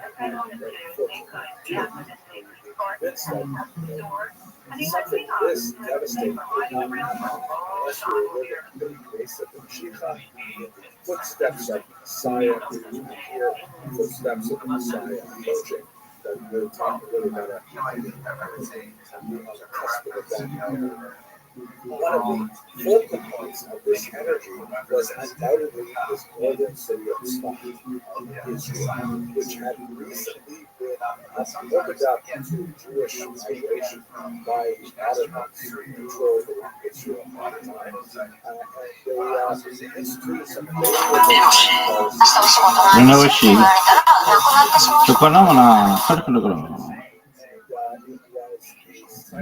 Say something in that language. Konnichiwa. God, what's that? I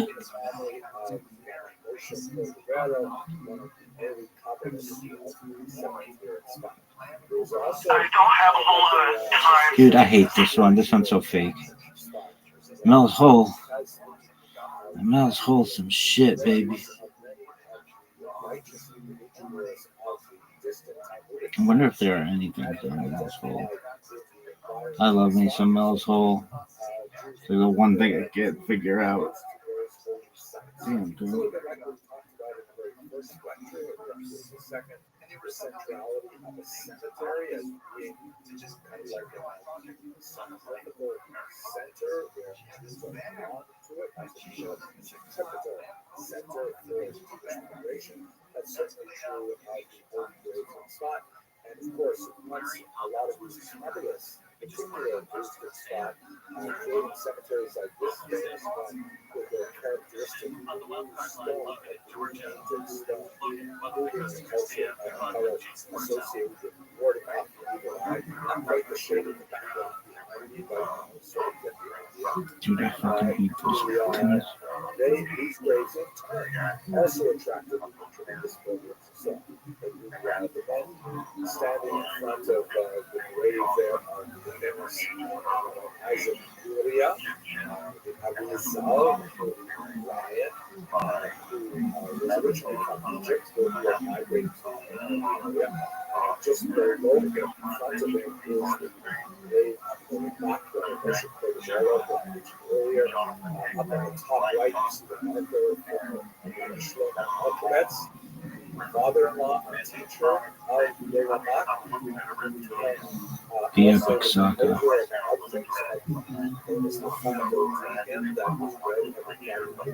guy with the never-ending hole, and we're going to ask him about it here in a moment. Now to Eastern Washington. I guess this is Eastern Washington. Mel, are you there? Yes, I am. First of all, Mel, thank you for answering. What are you doing up at this time of the morning? Well,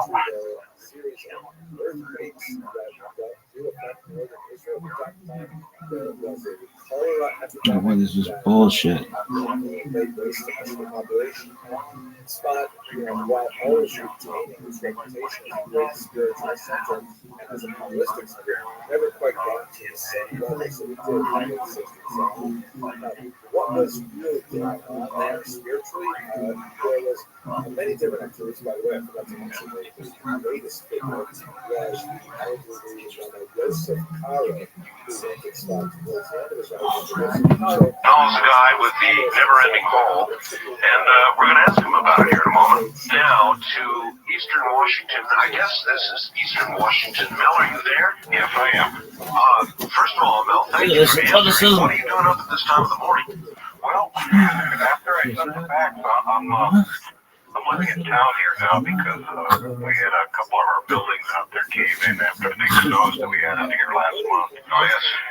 And so thereby goes some of the construction into the hole. So, all right. When did you discover this hole? Well, the hole has always been there. We've been out there for a couple of years now, and the hole has been there since we've been there. It's been there since the previous owner was there. The previous owner there was quite elderly, and I'd say he was there for a good 30, 40 years before we moved in. Wow. And then, and so there's been a thing of throwing stuff down this hole for a while. Oh, yeah, it's been going on,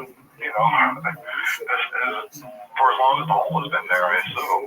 When nobody knows that, I guess. All right, how do you pronounce the name of your town, Manassas? Manassas. That's right. Thank you. Actually, I'm in, right now, I'm in a little town called Ellensburg. Oh, I know Ellensburg. You must know about a rodeo here. Oh, sure. Okay. Well, so, we've been there for several years. We just take all of, we take all of our trash, rubbish, anything we have that we have to get rid of, we take it, throw it in the hole. Everyone's throwing their stuff in the hole. The people from around there throw all the stuff in the hole. I mean, it's just been going on for a long time. Well, I got to thinking one day, how come this hole is not filling up? It must be an awfully deep hole. That's a good thing to consider, sure, as you throw stuff in it for decades, literally. And so, I used to be I would say pretty close to a professional shark fisherman. So I had a couple of huge fishing reels, went out there and started letting the line down. I figure after one... Did you weight the line? Oh, yeah. There's, in fact, the original line is still down there. I've just been adding to the line and keeping track of how much line I have used. So I've not reeled it in. How much weight is on? There's a 1 pound weight at the bottom of it. 1 pound weight, 1 pound weight. It's a triangular 1 pound weight. And so that's at the bottom of it at first. So in other words, it would go down kind of like a plumb bob. Exactly. In fact, I have to break across the center of it there, and it goes straight down from the center there. And occasionally I try to move the line there, but when you're moving that much line, you really can't do a whole lot with it.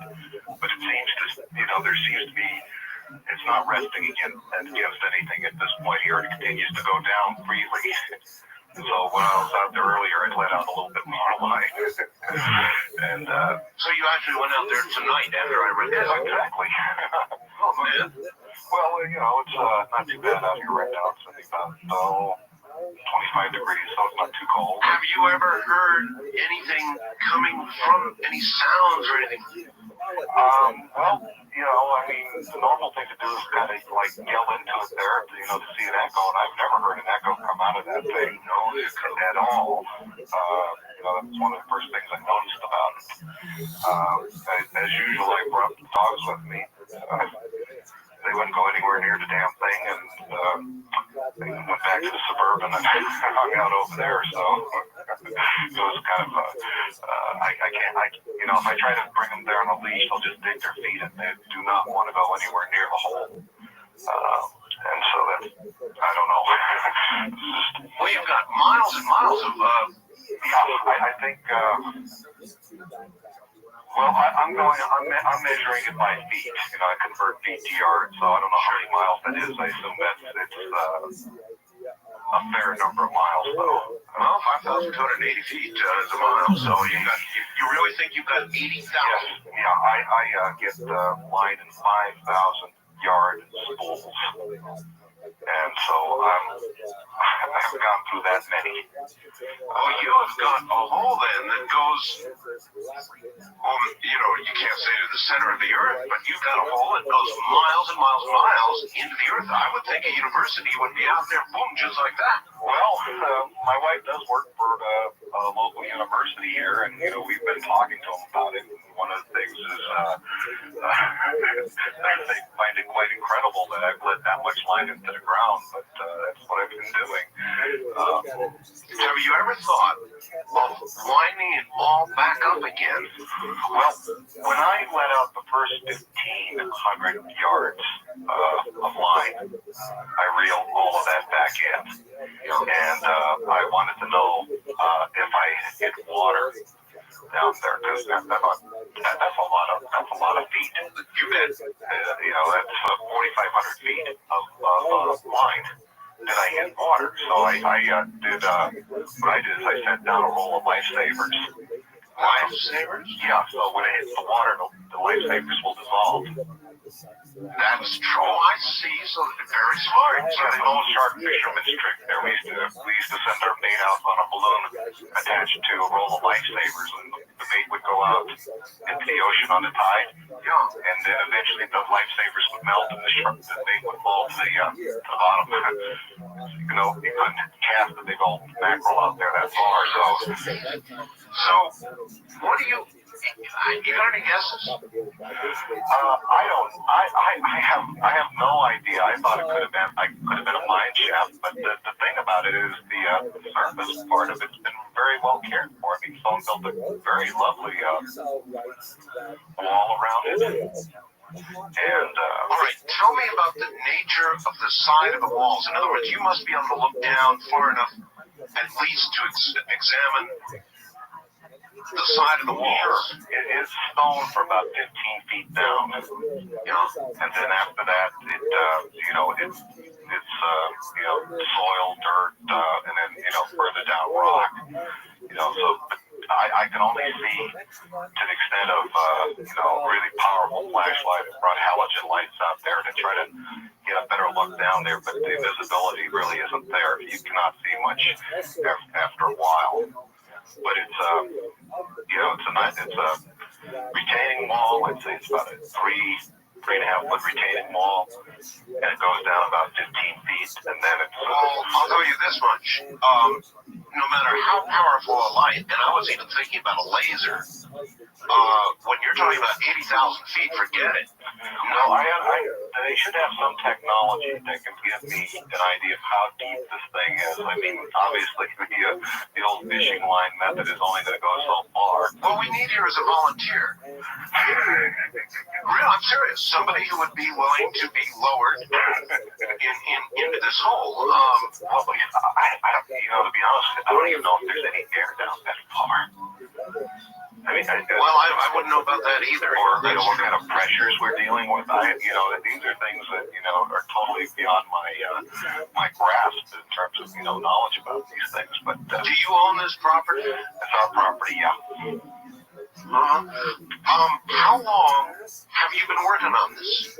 Well, we've been out there for a couple of years. I guess about 4 years now. But this project here with letting down the line, that's only been since last summer here. And it was just, I said, well, how come this thing isn't filling up? Well, sure. I talked to the neighbors around there, which are, when you're out there in the country, your neighbors are pretty far away, but they all know the hole out there. They all know about it. So it's like, because they all bring their trash out there. So the local legend of the hole. Yeah, this could be an apocryphal story, but one guy claims that he threw his departed canine down into the hole. Oh, really? And he swears, well, the story is the guy that did it swears the dog actually came back to him. And he was he was a hunter. The story is that he was a hunter, and he was out there hunting, and he saw the same dog. He had the same collar. He had the same little metal thing on his collar there.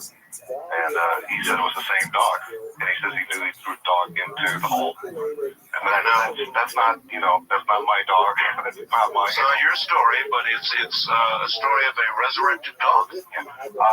This is, as you can well imagine, this is all Native American land around here. And so one of the lines of inquiries I'd like to make is, is there anything about this hole in regards to the Native Americans? That's something I haven't really pursued right now. But, if you had a fatal disease, Mel, would you jump in the hole? I would. You would? As based on the dog story, it is in my will. Should I meet my demise, that you would be thrown in the hole, disposed of into the well. I'm not sure the health department would allow that. Well, one of the things that I thought about later on is, what if this is like contaminating our water, And, we've had, I'm sure you do this out there in Baroque too. Your water checked all the time. Yeah, no personal offense to you, Mel, but if there was a possible contamination problem, I'm sure you're a clean guy.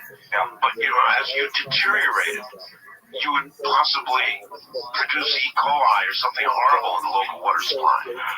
Well, again, so far it hasn't. The water around that area is absolutely pure water. It is, and so nothing thrown down, all the old junk and trash, nothing has polluted the water. No, I can't speak for everything that's been thrown down there, but none of that has been showing up in the water that people draw from their wells. The water's as clean as it's ever been out there. We get water that comes off the Cascades or something. Yeah. It's really great. It's really wonderful water. Mel, you wouldn't be pulling my leg. No, I'm not. And I'm one of the reasons that I went out to the property tonight, other than it just, it's something that weighs heavily on my mind. I was afraid that after I sent the facts out, that there would be people around there because it's... well, there may be, but we have not identified specifically where it is. Well, there aren't, as far as I can tell, too many big holes like that around, and so at least the people in my neck of the woods are familiar with it. And, I kind of almost expected to see a small party of people. Well, there may be. Now, come daylight, there may be. But remember, folks, this is private property. This is Mel's home. It is posted too. Oh, it is. All right. Well, there you are. So without knowing exactly where it is, I wouldn't look for that to occur. But there is going to be substantial curiosity about it now, Mel. Well, I think I've, let you know as much as I know about it. I certainly want to find out more. I'm mostly curious. I was mostly curious about the depth of it. How deep is the deepest hole anyone has ever found? Well, I've never heard of anything deeper than this. I thought maybe this would be like Guinness World Book of Records type hole here. And as far as things I thought it would be like. Could have been like an old mine. Well, now here's a couple things to think about. I've heard as you go down into the earth melt that it gets hotter. Right? So you would think that your fishing line with a weight on it at some point would melt or, something. But there's still weight on it, huh? Yeah. The line is not moving freely. It still falls under its own weight. Oh, that's amazing. Let's let some of the audience ask you questions. Okay, I think I can do that. All right, because I just might be missing something. Wildcard line, you're on the air with Mel. Hello. Hi, Art. It's Dave Long. Hi, Dave. Yeah, I was listening to this. Very interesting. Yeah, it is. I just wanted to let you know, I looked up in the encyclopedia, and the Mariana Trench, which is the deepest hole we know about. That's in the ocean, right? Right, it's 36,000 feet. So this is, it's certainly over double that already. Right. And it also says that under mining, that with current technology, we can only go down about 1,600 feet. Wow. That's great. That is great. So you've got something here that already qualifies for Guinness. That is wonderful. Oh, gosh, I like that. That's great. You said 1,600 feet? That's what they said, yeah. 1,640 feet is the current technology. Wow. All right. Thank you very much for that information. So already, we now learn that you may have a Guinness qualifying hole there, no question about it. But I want to know inquiring minds want to know. I would think even if we just had somebody lowered past the 1,600 foot mark to see what's down there. That would be cool, but it wouldn't be me. You wouldn't do it. No, I wouldn't go down and At least not while you're still alive. No, yeah, then I will. You know, over the time being, no. I understand. All right, east of the Rockies, you're on the air with Mel. What's the role? Yeah. Well, that's true. Mel? Hi. Where are you calling from, sir? I'm in Austin, Texas. Austin, Texas. All right. Yeah, you mentioned earlier that you would like somebody to be lowered down into the hole. That's right. I would be willing to do that. See, there you go, sir. A volunteer. Obviously under certain conditions. Like what? Just a cage for one. A cage? Yeah, just in the event that there's some kind of weird subterranean thing eating all of that garbage down there. Obviously, I would want to be in some kind of a cage. Well, what makes you think, though, that anything that could gobble up, say, a refrigerator wouldn't get the cage? Well, I would have obviously a very powerful light, and I'd be able to see it at some point before it's too late. So we'd have radio contact with you, and we could hear you scream at least. Yeah. That's too much on the up button. An up button? An instant up button. On back up.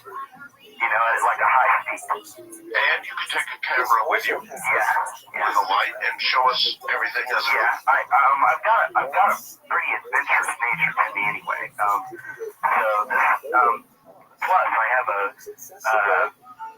very appealing draw to the supernatural for some reason. Anyway, just naturally in my personality. Well, nobody's saying there's anything supernatural about this, but... Well, the dog story would indicate supernatural. Well, that's true. Everyone's dogs are scared of the hole. Yeah. Not just my dogs. No, that's a very good point. In other words, other dogs won't go anywhere near the hole, huh? Yeah, my dogs will follow me everywhere. I mean, you know, no matter where I go, they're, you know... Except to the well. Now, is this possibly at a grid point on the planet? I wouldn't know about grid points, other than I know anything about the grid points. Yes, thank you, sir, from Austin. I've heard about grid points, but I would have no way of knowing where they are and whether this is one of them. I wouldn't know. Now, this is just a hole. And he's right. There is something a little paranormal about it when you consider the dog story. I tell you. Well, here's somebody from Las Vegas. Mike suggests that we throw a cat down the hole. Listen to the cat scream as it goes down. It's a horrible idea. I don't know about people who do that, throw down a cat. Oh, man. And you hear the echoes sort of going down. I'm not for that at all. All right, Mel, here comes some more people. First time caller line, you're on the air with Mel with the hole. Art, why don't you have somebody, I know you're connected with somebody that's got radar available. Radar would be the way to go to find out the depth. Well, would radar go down a hole Absolutely. without hitting the sides? You need a fancy radar to do it. You mean like a... What about sonar? No, I guess sonar you couldn't use because you don't have anything for the medium to go through, like underwater for sonar. Yeah. But radar would definitely work. In other words, curious if we call it government agency come out. But wouldn't radar return a hit from the sides of the hole and bounce around down there? No. Merely directional radar. What do you use when you're driving down the highway? Well, you use radar, but that's out in the open. That's not, I don't know enough about radar to know if that would work, but it's a good idea. Well, I've used it for years. All right. We've tried it. All right, how about a cop's radar? I'm not sure if they'll return an echo off of that. Possible. All right. I would tell you how fast the hole was going, wouldn't it? Tell you how fast, cute Bill. Wildcard line, you're on the air with Mel. Hello. This is pretty funny. Good evening, Mel. Hi. My name's Barry. I'm just hop, skipping, and jumping away from you down here in Yakima. All right. I'm also surprised I haven't heard of this before now. Well, now, Mel hasn't made this public as far as I know. Have you, Mel? No, it's just on my land. Know about it. I mean, wait.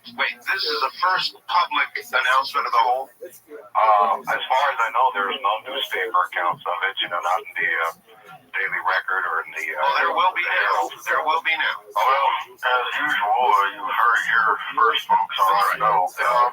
Before I get serious, I just want to kind of light things up here and ask if you considered making a contract with the refuse collection department from Yakima County to try and make a killing on that.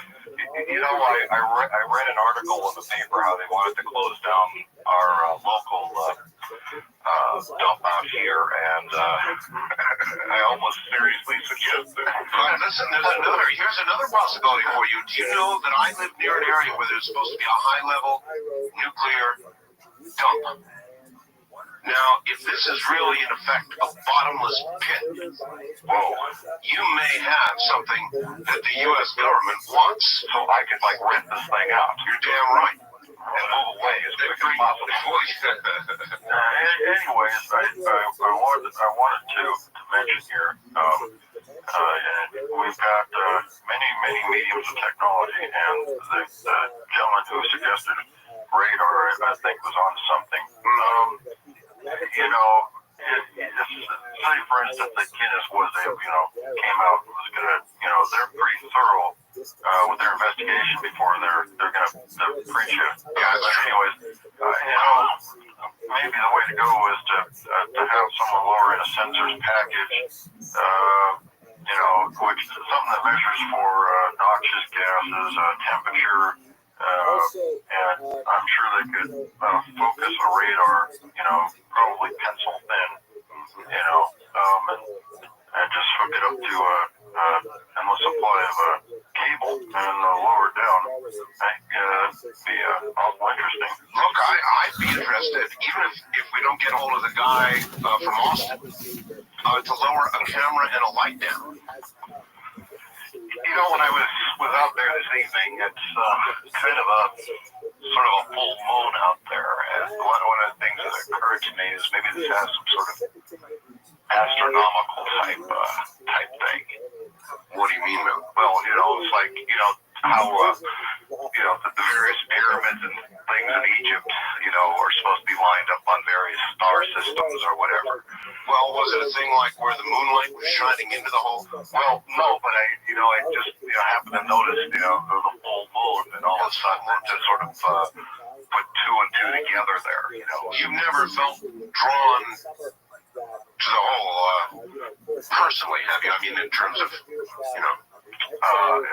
mean in terms of some sort of spiritual involvement or no suicide? No,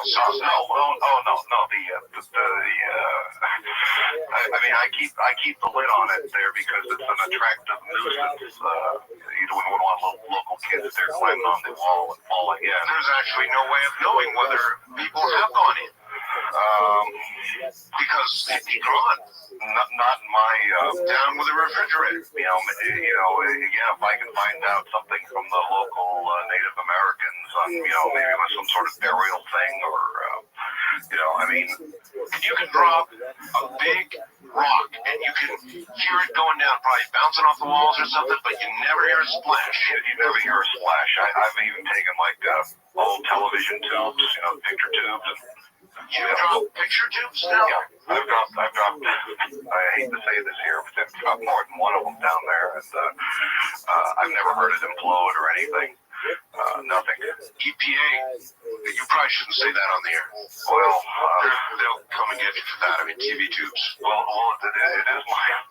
It's your own property, I know, but these days, Mel, it doesn't make any difference. I mean, tomorrow morning you'll have to wake up, there'll be tanks in Boutros Valley. That's true. All right, east of the Rockies, you're on the air with Mel. Hi, WKXY, Sarasota. Sarasota, Florida. Now you say, let's throw Mike from Las Vegas down the hole. Really? Yeah. Okay, he's the cat. Okay. I do have a question for Mel. You're a fisherman, right? Yeah. Okay. Have you ever felt a tug on the line? If you did, what would you do? Well, I don't have a hook on it. There's just there's a 1 pound weight. Yeah, but she's saying if something obviously was pulling on the line. What would I do? Yeah. I'd run. Yeah. I'd seal that damn thing up and I'd never get near it again. Yeah, I'd put the lid down on it at that point there and say, that's it, the dump is closed. And at any point, did you ever pull up the weight and look at it? Yeah, I asked that too. No, the first series of letting down line. Oh, I got about 4,500 feet down there. I had a roll of lifesavers down on the bottom to determine if there was any water down there. And of course, if there's water, the lifesavers would melt. I didn't do that. But since that time, I've let the line continuously go down. I've just spliced onto the end of the line and just trying to find out where the bottom is. Yeah, that was my main question. It's like, how deep is this thing? Where does it go? You know, well, it goes into the earth, but you know, how far does it go before it'll stop? You know. All right, thank you, ma'am. I think that a light and a video camera. I mean, Mel, you could have a special as you got down past what did they say was the deepest hole? 1,600 feet. As you got down past 1,600 feet, you'd have a network special on your hands, Mel.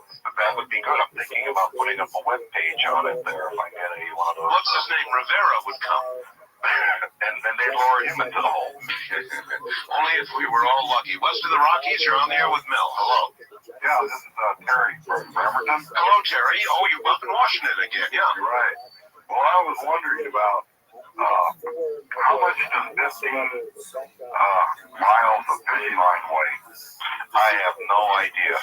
I'm just letting that sucker go down. I have not realized. What if you've already hit the bottom and you got a pound of fishing line on it? That's right. Letting it down. Yeah, I should weigh one of those spools because I'm getting them at 5,000 yard spools. Yeah. And so I should weigh a spool and sort of deduct the cost of the spool itself and see what that would add up to in terms of how much that weighs. So in other words, it could have hit bottom some time ago, and simply the pure weight of the line. Right. It doesn't feel like it is reach bottom there. There's no slack in the line. But even so, well, there might not be with that much weight, but you know, even if that's true, caller, think about it. He's still got the deepest hole ever heard of in the world. Yeah, he does. But the weight of the line would keep pulling the line down. Yeah, but there would be so much line down there by then. But what pound test line is it? I'm using 20 pound. I can't afford to go much higher. 20 pounds of line on it already. Pardon me? Do you think you have 20 pounds of line in the hole? I'm sure there's more line than that. It would break by then. You know, we're talking how many there must be a lot of 20 spools of line on that. Yeah, 20 spools of line on there. Wow.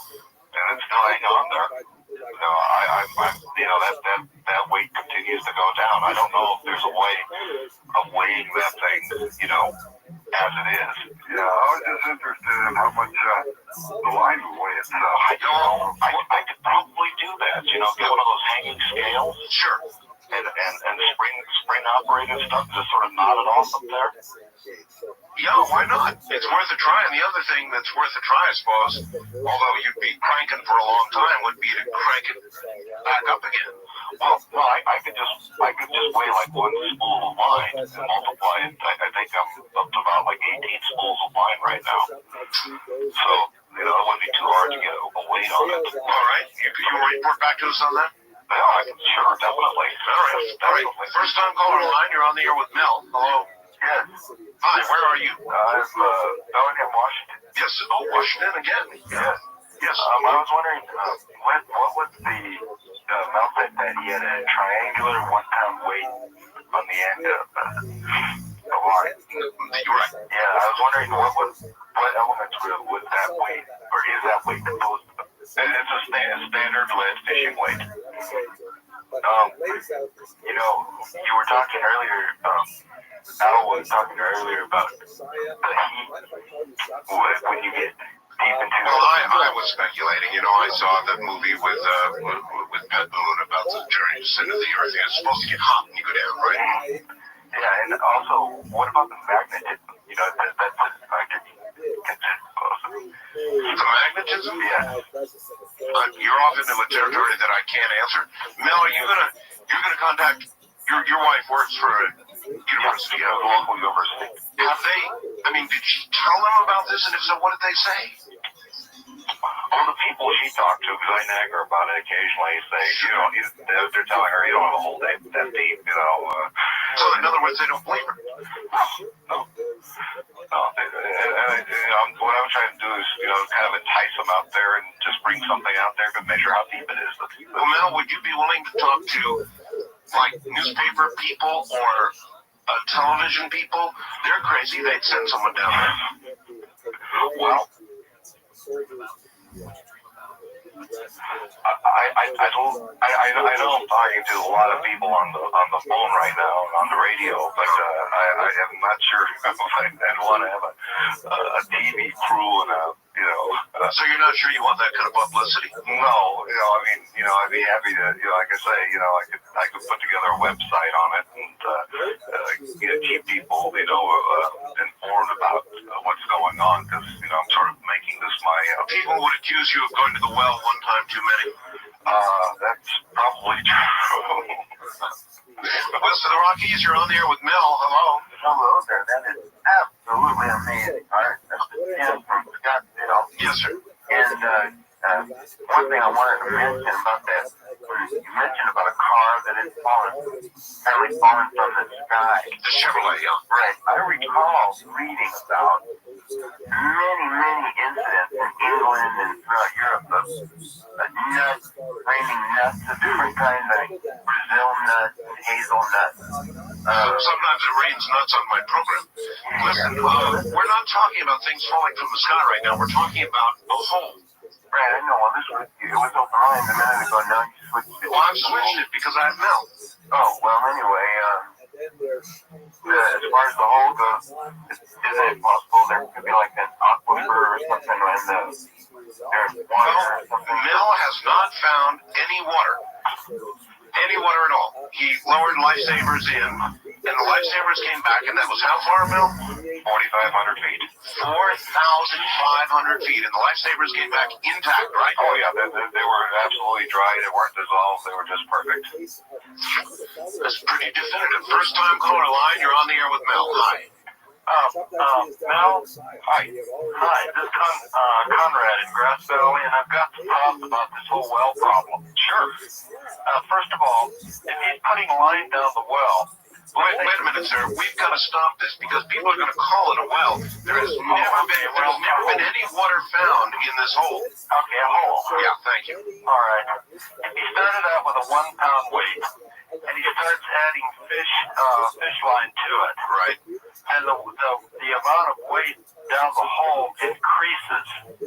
All right, now, if he knows the weight of the line on a per foot basis, as he puts more weight down the hole, if he could measure the total strain on the top of or load on the top of the line, he would know if any of that line was draped on anything. See, the thing is, once he gets a fair amount of line down there, that's a good point. The 1 pound weight on the end is insignificant. And he wouldn't even, it could be hung up on something or laying on the bottom or something, and he would never know it. Yeah, but he put lifesavers down 4,500 feet. So even if what you're saying is true, this is still by a long shot the deepest hole ever. Well, that assumes it's even that deep. The one thought that you had that I thought was very valid was the temperature as you go farther down into the ground. Well, that's what I think that's right, isn't it? Oh, yes, of course. By the time it's down 4,000 feet in the ground, where the temperature would probably be well over 100 degrees Fahrenheit. If the 100, well, the monofilament and the lead would certainly survive 100 degrees just fine. You're probably right. That is interesting. Mel, I say that we got to put a person down there. A volunteer, not a cat. No, not a cat. No cats. But a person, maybe like a media person. One of these anchors from maybe one of the Seattle Como stations or something. Lower them down. Oh boy. again, I'm intrigued. Again, I've been running line down there for quite a while, and I don't think I've hit bottom. The weight seems to be hanging plumb over there, and like I said, we've been throwing things down there for a long time, and this hole has not filled up. I don't know. Maybe it's getting incinerated down there. I don't know. All right, and you would swear on all that is sacred to you that what you have told us is the absolute, unadulterated truth. This is my hole, and this is the truth about it. It's an amazing story, Mel. Who else besides your wife, the people you've tried to talk to at the university, and yourself? I guess your neighbors know about the hole? Oh, yeah. There's probably good. Oh, well, in terms, not families, but individuals, probably a good 20 people that use the hole regularly. To throw junk into. Yeah. That's always been done. Well, I remember when I was a kid, I used to like to throw stuff off bridges and stuff like that, and into holes just to hear it hit bottom. Never heard anything yet. I mean, if you hit the side, of course, but if you just drop it straight down, yeah, 9.5 feet. Go straight. 9.5 feet is certainly large enough so that if you got in the center and dropped it straight down, it would go straight down, right? Yeah, you can just lean right over there and get it going straight down. And as far as anything I can see, visually, with the halogens and flashlights, the light just fades away into blackness. You've got nothing after a while. You can see as far as the beam will go, and that's it. Does anybody have any theories about? You said a dog was thrown into the hole, dead, and then came back alive again, right? The story is the guy was out hunting and he saw his dog, and he knew it was his dog, because it was the same dog. It had the same collar, it had the same tag on it, and the whole thing. Oh man! Does anybody have any theories about what properties would be in the hole to resurrect a canine? Gosh, I'd like to think that this is something like really benign, how has it gone down there? I mean, I haven't heard any cows coming back, or at least that you would know, but I don't, well, it's not the creator. Well, look, we're out of time. Mel, you get the honors from near the hole in Washington State. From the hole is good night to everyone from coast to coast. And beyond. Thank you, Mel. Now, we talked about it Friday night, Saturday morning, last hour. Now, a lot of you might not have heard that last hour, so I've got Mel, and there's an update. It may be the deepest hole anywhere in the ground.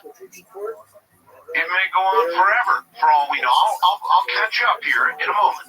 I received the following facts last week. Dear Art, I'm writing to you to see if I can get some help from you or your vast listening audience. I live in rural eastern Washington near the Manastash Ridge. I think I'm pronouncing that correctly now. On our property, there is a hole. Like the previous owners and the owners before them, we've been throwing our trash into the hole. Apparently, the hole has been there as long as anyone can remember. At first, I thought it was an ancient well. Anyway, the hole is 9 feet, 9 inches in diameter. There is a stone retaining wall around it, and we've put a steel door on top to keep anyone from falling into it. As I said earlier, people have been throwing their trash into the well, that's in quotes here, for decades. Furniture, household trash, dead cows, building debris, you name it. The thing is, I noticed the hole never filled up, so I got curious, actually obsessed, and began trying to measure the depth of the hole. I emptied 3 fishing reels of about 1,500 yards of monofilament trying to determine the depth. Soon I was buying fishing line in bulk. So far, I've sunk about 80,000 feet of line into the hole without reaching bottom. My wife works at a local university with a geology department. We hope to get some professional scholarly help in determining the depth of the hole as far as I can tell. There's nothing else particularly strange about it except for 2 other things. Dogs refuse to get within 100 feet of the hole, Birds won't sit on the retaining wall or metal door. Another strange thing is there's no echo when you yell into the hole. Indeed, I've never heard anything hit bottom when tossed in. We once tossed in an old refrigerator, and we never heard it hit bottom, no crash, splash, or crunch. I hope your listeners can help with possible explanations. I'm wondering if this, based on my measurements thus far, might be the deepest hole on Earth. Signed, Mel Waters. Well, you know me, I get a fax like this and I jump right on it. So I called Mel in the middle of the night. We put him on the air. Last hour of the show last week. And we got the story of Mel's Hole. But now, Mel's Hole Part 2. I get the following fax earlier today, Art. You're receiving this fax simultaneously with a fax I attempted to send you earlier today. Much has developed since the first fax. I'll try to explain as rationally as possible what has transpired since my earlier fax. Around 1 p.m., I drove to Yakima to shop at the Costco there. On my way back, I decided to stop at the property. When I got there, my access road was blocked by military personnel and were armed. I noticed that several pieces of yellow gear had entered and exited my property based on the direction of their threat. I asked one of the guards what's going on. He said there was a plane crash on the property.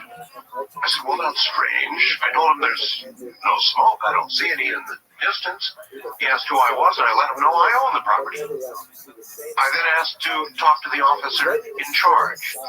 A non-uniformed man came up to my Suburban to let me know that I won't have access to my property until the crash has been completely investigated.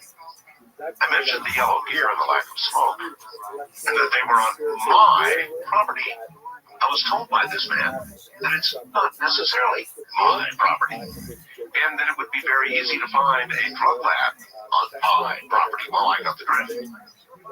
I asked if I could leave. He said, sure, don't come back until we contact you. I asked if he wanted a way to contact me. He said, they know how to contact me. I said, I suppose you don't want me to talk to anybody about this. He said, nobody would believe it anyway. That's about it for now. Oh, I talked to one of my neighbors earlier today, and he told me something very interesting. He said that some time ago, he was driving up to the hole at night and thought he saw the most bizarre thing. He said he saw a beam of solid black coming out of the then uncovered hole. I said, what do you mean? He said he saw something blacker than black coming out of the hole, like a searchlight reaching into the sky as far as he could see. So there you have it. There actually is more. Here is from the state of Washington. Here's Mel. Mel. Hello, Art Bell and listeners. Hi. When I got this second fax from you, I called you up, and you were totally freaked out. Oh my God, I was. I tell you, I feel a lot better now. Let me tell you, but yeah, you were just a pile of nerves when I talked to you. Now, what? Explain again.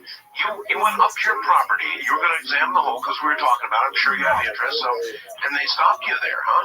yeah. Well, I originally after the show on Friday night, I went out there and in the evening and noticed there was some helicopter activity around the property. There was further helicopter activity the next day. And so I figured that clearly somebody out there listens to your program. And I think... I'm really sorry I brought this on for you. I didn't... It certainly wasn't intentional. When we talked yesterday, you felt that probably the best thing to do is to be public in this matter. And that's right. Your best protection is to be public, Mel. Well, anyway, so there was a lot of activity around there. And, I've had some thoughts about this, and if they knew where the hole was, I would imagine that they could take the hole from like satellites? I don't know about that. I'm sure they have a way to measure it from ground. I'm not sure it's satellite. Well, we did have a lot of hovering up there in the air, I'll tell you that. So we did have that situation. And they stopped you, right? In other words, there was a barrier there? Well, it was on, I'll tell you, I'm getting a little confused about days. I guess this is now Tuesday morning. Yeah, that's right. But since what they had originally there was a barrier, not a barrier, but just armed soldiers, basically.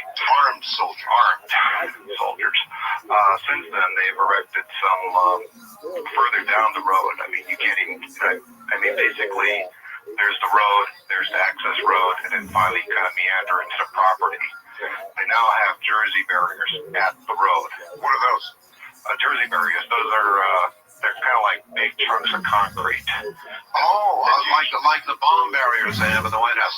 More or less. So you could squeeze maybe one vehicle through there, but it's definitely being controlled over there. Now this is your property, right? You got the deed to this property. This is mine in the bank.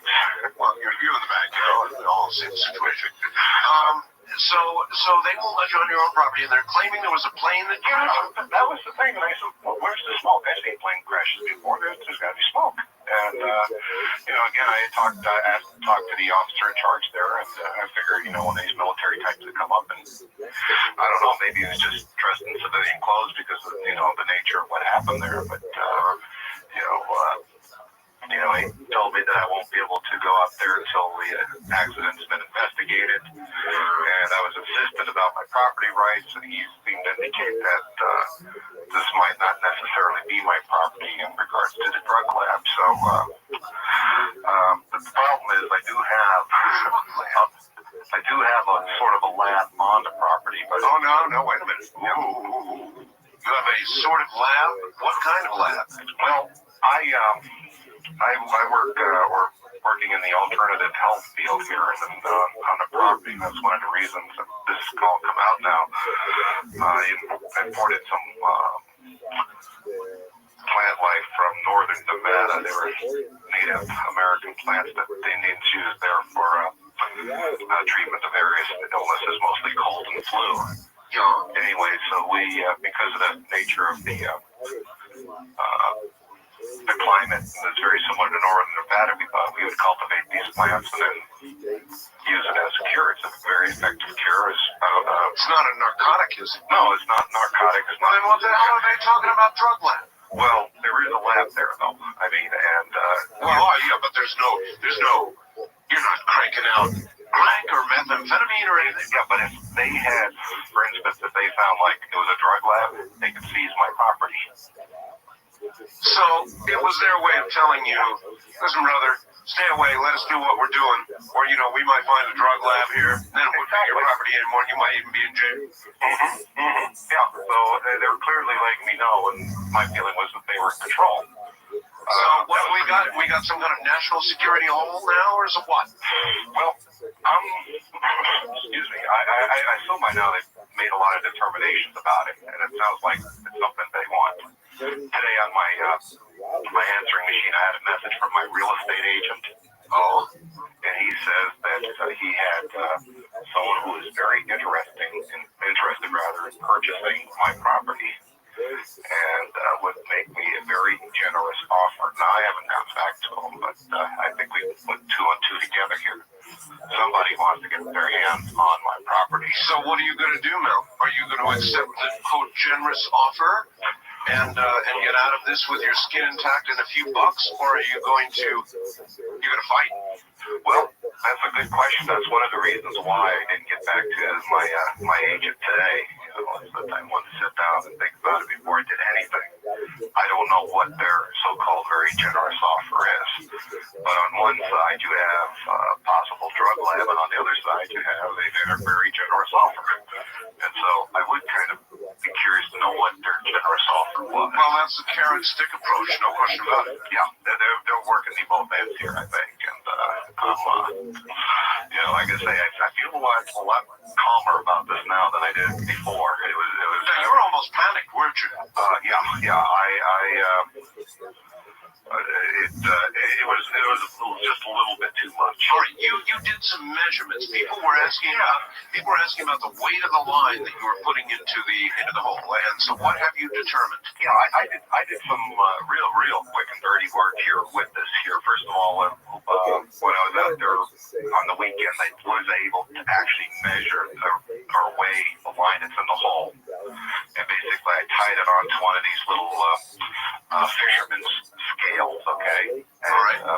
It's a little spring operated thing there, but I had a weight on that, including the 1 pound sinker on there. It looks like the weight is about 17, 18 pounds. What does? The line that's in the hole. In totality? Yeah, the entire weight of the line. Basically, the line weighs 10 ounces for every 1,000 yards. Okay, so 17 or 18 pounds. Yeah. It's 20-pound test line, right? And then you've got 1 pound down at the end of it, tied on the end of it, right? That's right. So one of the things is and this has become a moot point at this point, but if I drop much more line down there, and based on what your caller said, this line will break at probably at the top of the line, because that's where all of the pressure will be. So but you believe you're down 80,000 feet? Yeah, without a doubt. 80,000 feet. With what is that? 4 zeros on there.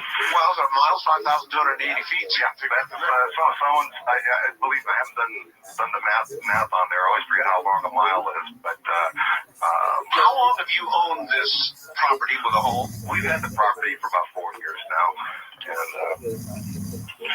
the guy that had it there had been there for a long time. I believe he'd been there for over 40 years. It's very rustic. I think I might have indicated to you, we do not have electricity there. We do not have phone service. No, it's just raw property, right?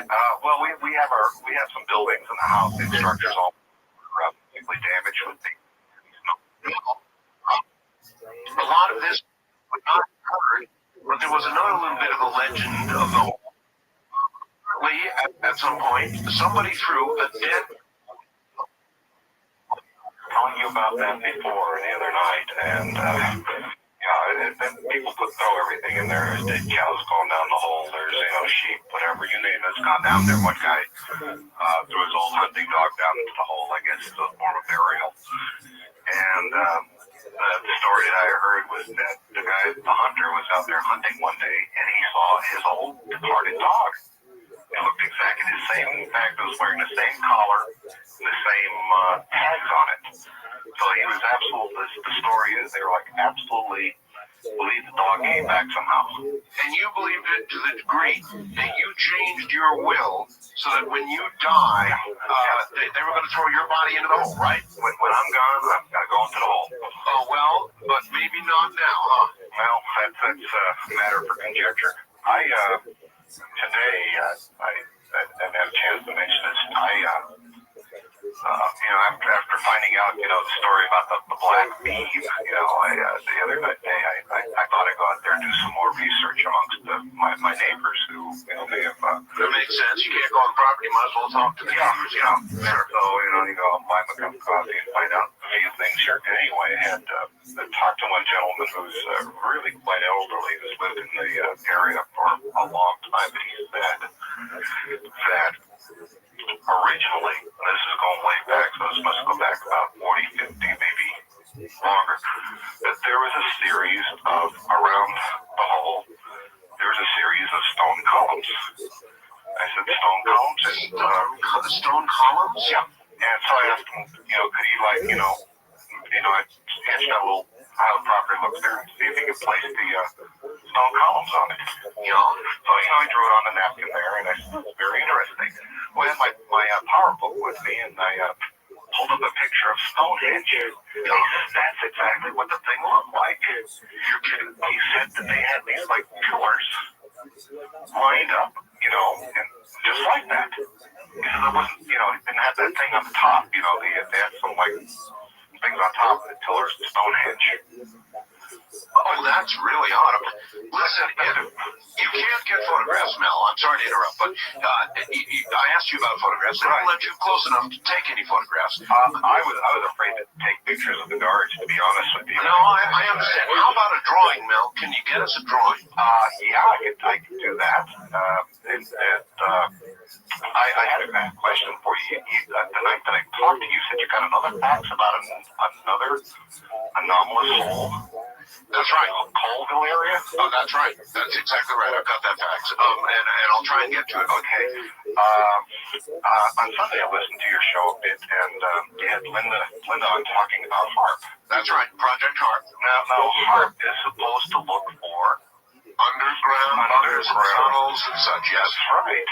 Now, maybe it's looking at your hole. Who knows? Here's a fax for you. The following is a theory regarding Mel's property. 1. Imagine 2 naturally occurring iron veins just happening to reach toward the Earth's surface around help me pronounce it. Manastash, Washington. There is a tremendous amount of naturally generated high voltage electricity deep in the Earth. What if the bottom of the hole on Mel's property is a naturally occurring focal point, a lot like the device that Mr. Markham built? The Earth could have its own, in effect, time machine over the centuries through various quakes and so forth. All of the soil above the portal would have fallen into the bottom and been launched into some other time. This explains the lack of echoes and the apparent depth of the hole. Tell Mel to lower a clock down there. Let me tell you, I was over at the university library today, and I wanted to find out a little bit more about Earth geology. And one of the things I found out is the crust, on average on the Earth, is about 20 miles deep. Now, underneath the crust, and this is something a lot of people don't know about, there's something known as the MOHO discontinuity. The what? The MOHO, M-O-H-O discontinuity. What is that? It's named for a guy named Mohorovic. He was a Croatian seismologist. But I don't know much about seismology, but I'll tell you what I know about this continuity. P waves, and I guess those are seismic waves, through this discontinuity move faster than they do through the rest of the Earth. They speed up. Okay. Normally they go 7 kilometers per second. These are going 8 kilometers per second when they go through there. It is believed that it has to do with the chemical difference in the type in that area of the Earth. So you've got the crust, you have the MOHO discontinuity, then you have the mantle. And so that region is very, very little known, as you can well imagine, because you really can't get to it. At least not yet. And the scientists really don't understand that. But we have this thing that goes on underneath the crust that is very, very peculiar. And I just thought I might mention that. All right. Well, I don't know anything about that. That's very interesting. All I know is we had all kinds of cool plans. I mean, we were going to, Mel, I'm telling you, I've got volunteers who are willing to go down in your hole. But now that's obviously not going to occur because they have your hole. I mean, this is outrageous. This is your property. Yes, it is my property. That's the incredible thing. I could not step 1 inch onto my property. My deepest incursion only got me onto the access road. And I still got, I was getting way away from that thing there. How far is it from the access road where you were stopped to the hole? Oh, gosh, you'd have to travel, I would say it's from the access road it's a very hilly ground over there, so you kind of have to go around all the low spots there. You might go about 1.5 miles or more.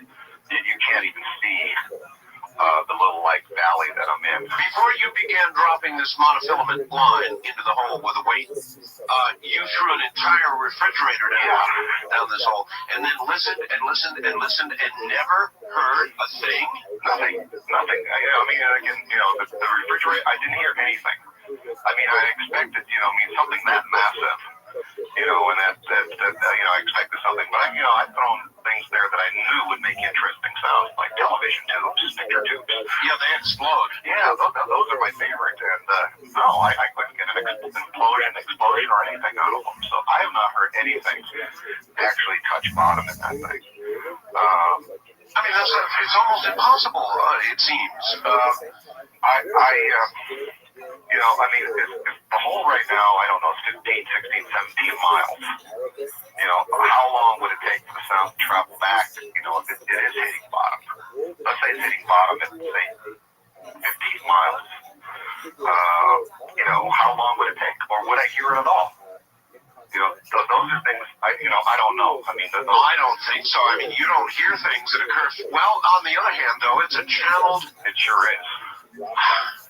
I don't know the physics involved in such a deep hole. Have you ever heard of any other holes? No. That's why I was curious about the Colville hole. I did find out that actually the deepest mine is like 2.3 miles into the earth. So this is way beyond anything that anybody's ever heard of. Yeah, but that's a mine. That's a mine structure. Another thing I was curious about was that tunnel that they built underneath the English Channel. Oh, yes. West France. How deep is it? Not how deep it is, but how long is it? Is it several miles or? I almost wrote on it. It's funny you should mention. I almost wrote on it last time I was in London, but I didn't. So I don't exactly know. I saw the entrance to it. I wrote right by the entrance to it. I would be leery of going into that thing. Well, then you certainly wouldn't want to go in. Would you go in this hole? If you could. I anticipate what will be going down into the hole in the future will be federal prisoners, I imagine, who will be going down in there on a non-voluntary basis, I assume, because, if we're talking the government here, which is obviously the government is interested in this, they have every piece of technology they could ever want. They could send out cameras, they could send out whatever they wanted. I assume at some point if they determined that was safe for a human being to go down, they'll send a person down, and they take air readings, if it's got good air, bad air, find out what's going on. I'd say that they would do that. I'm just like a ordinary little guy here who doesn't have a lot of technology. Well, how would you like to get a whole bunch of citizens together, Mel, and go marching on that property and challenge their authority to take your property like that? Well, we talked about that over coffee with the guy that told me about the stones out there, saying, we're pretty, we're big on property rights here. Yeah, this is your hole, not theirs. And we're very militant about that. And they say, how can they do that here? The truth is, if they say a plane crashed on the property, and I have the evidence of that, but I expect to see some smoke.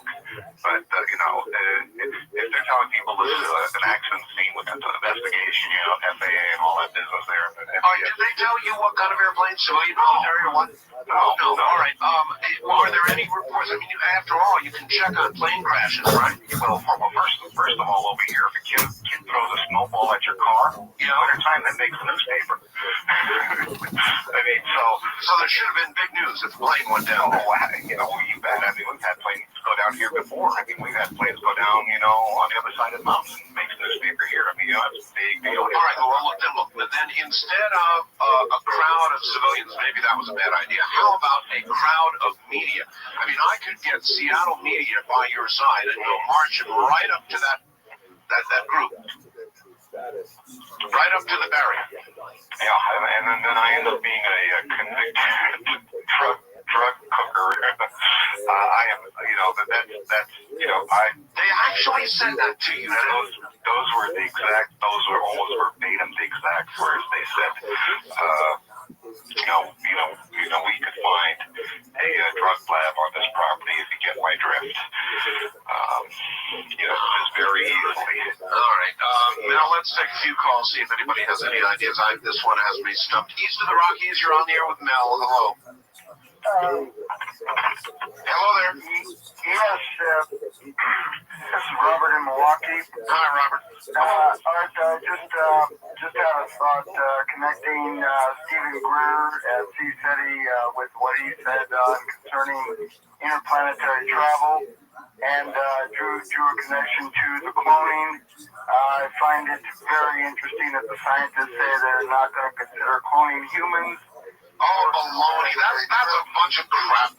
You know, don't listen to that.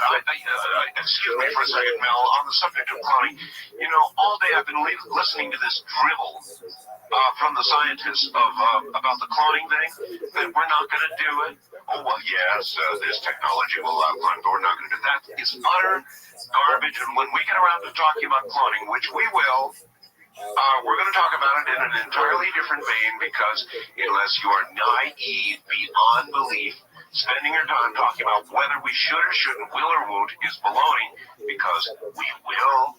I guess you can say, should we? But we will, I guarantee we're going to clone. Anyway, that is not tonight's subject or the moment's subject. Mel Soul is first time caller line. You're on the air. Hey, Mel? Yeah, hi there. Hi there. Where are you, sir? I'm in Oregon. My name's Pete. All right, Pete. Okay, Where in Oregon are you? Corvallis? Corvallis, okay, I know what that is, sure. Okay, yeah, I was listening to the show, and I guess it's a delayed broadcast out here. I was listening to earlier stuff. No, this is about Mel Soul. Mm-hmm. Go ahead, sir. And, yeah, I was just saying to Mel that you need to get in contact with just about every media person that you can think of. And, well, he's done that with me, and I agree with you. I just said to Mel that he should take, like an army of cameras out there. But he's afraid that he's going to end up in jail. Now, he's got a point. I mean, suppose the army of cameras with Mel and tow arrive, and there's feds there saying, "Sorry, this is a crime scene." Are you? Is this Mel Waters? Well, you're under arrest, Mel. Well, I have to tell you that as far as what I believe is now that the surface of the hole there has been, there's a lot of snow on the property has been covered up with snow. I think that's what the yellow deer was there for, to broom it all, so you can't see it from the air.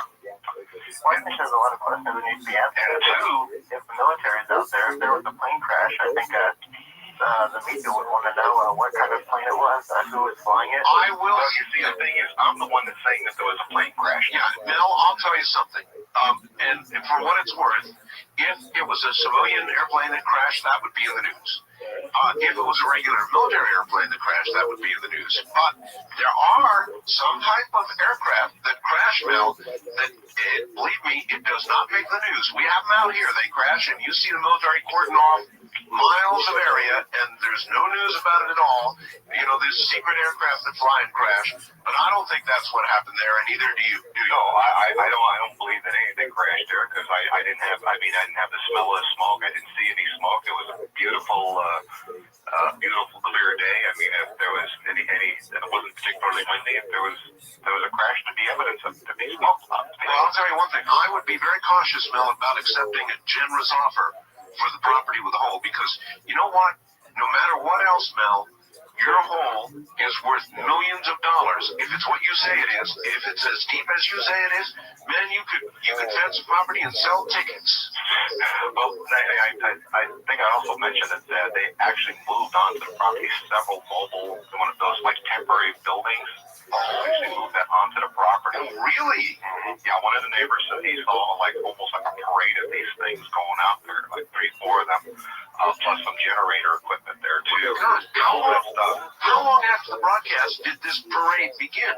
Well, it was Saturday night. I was out there pretty late.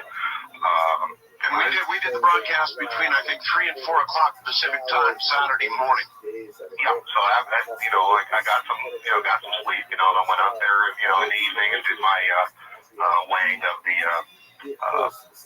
line in the hole, and that's when I saw the first helicopter out there.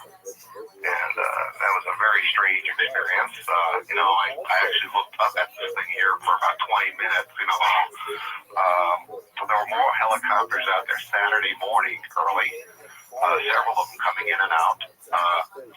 That was Saturday morning. That was Sunday morning. And then by today, the chronology is getting real confusing for me. But now, yesterday, I guess, really. Yeah. Yeah, I lost the day in Gerard. But yeah, what they saw is actually some mobile buildings being moved onto property. Apparently some generators. They're going to have no power or phone on the property. We use cell phone if we need to make calls, and we used to use solar out there too. Well, I feel in a way guilty, Mel, but your original facts got me going. And there was no way not to follow up on that, and I guess once we aired that, it was too late. It was a done deal. Well, when I originally approached this thing here, what I wanted to do is to get some good ideas about the nature of this thing here. I guess I was pretty naive about it. All right, now one thing I've got to ask you. Don't think me rude, but no, I've got to ask, Mel. Yeah. That's not a drug lab you've got out there, is it? No. We are working with Native American plants. They're plants that Native Americans use in making this was a Northern Nevada doctor back in World War I time who found a cure for the flu. He gave this stuff to his.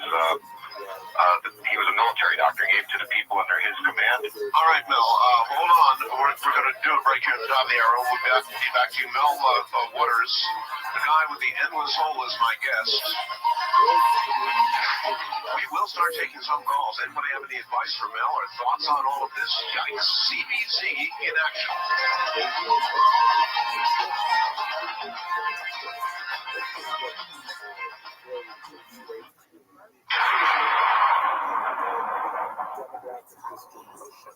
All right, back now to Mel and the dilemma of the endless hole. Mel, are you there? I am here, Art. All right, there are some people with questions. Do you have anything else you want to say? Just that,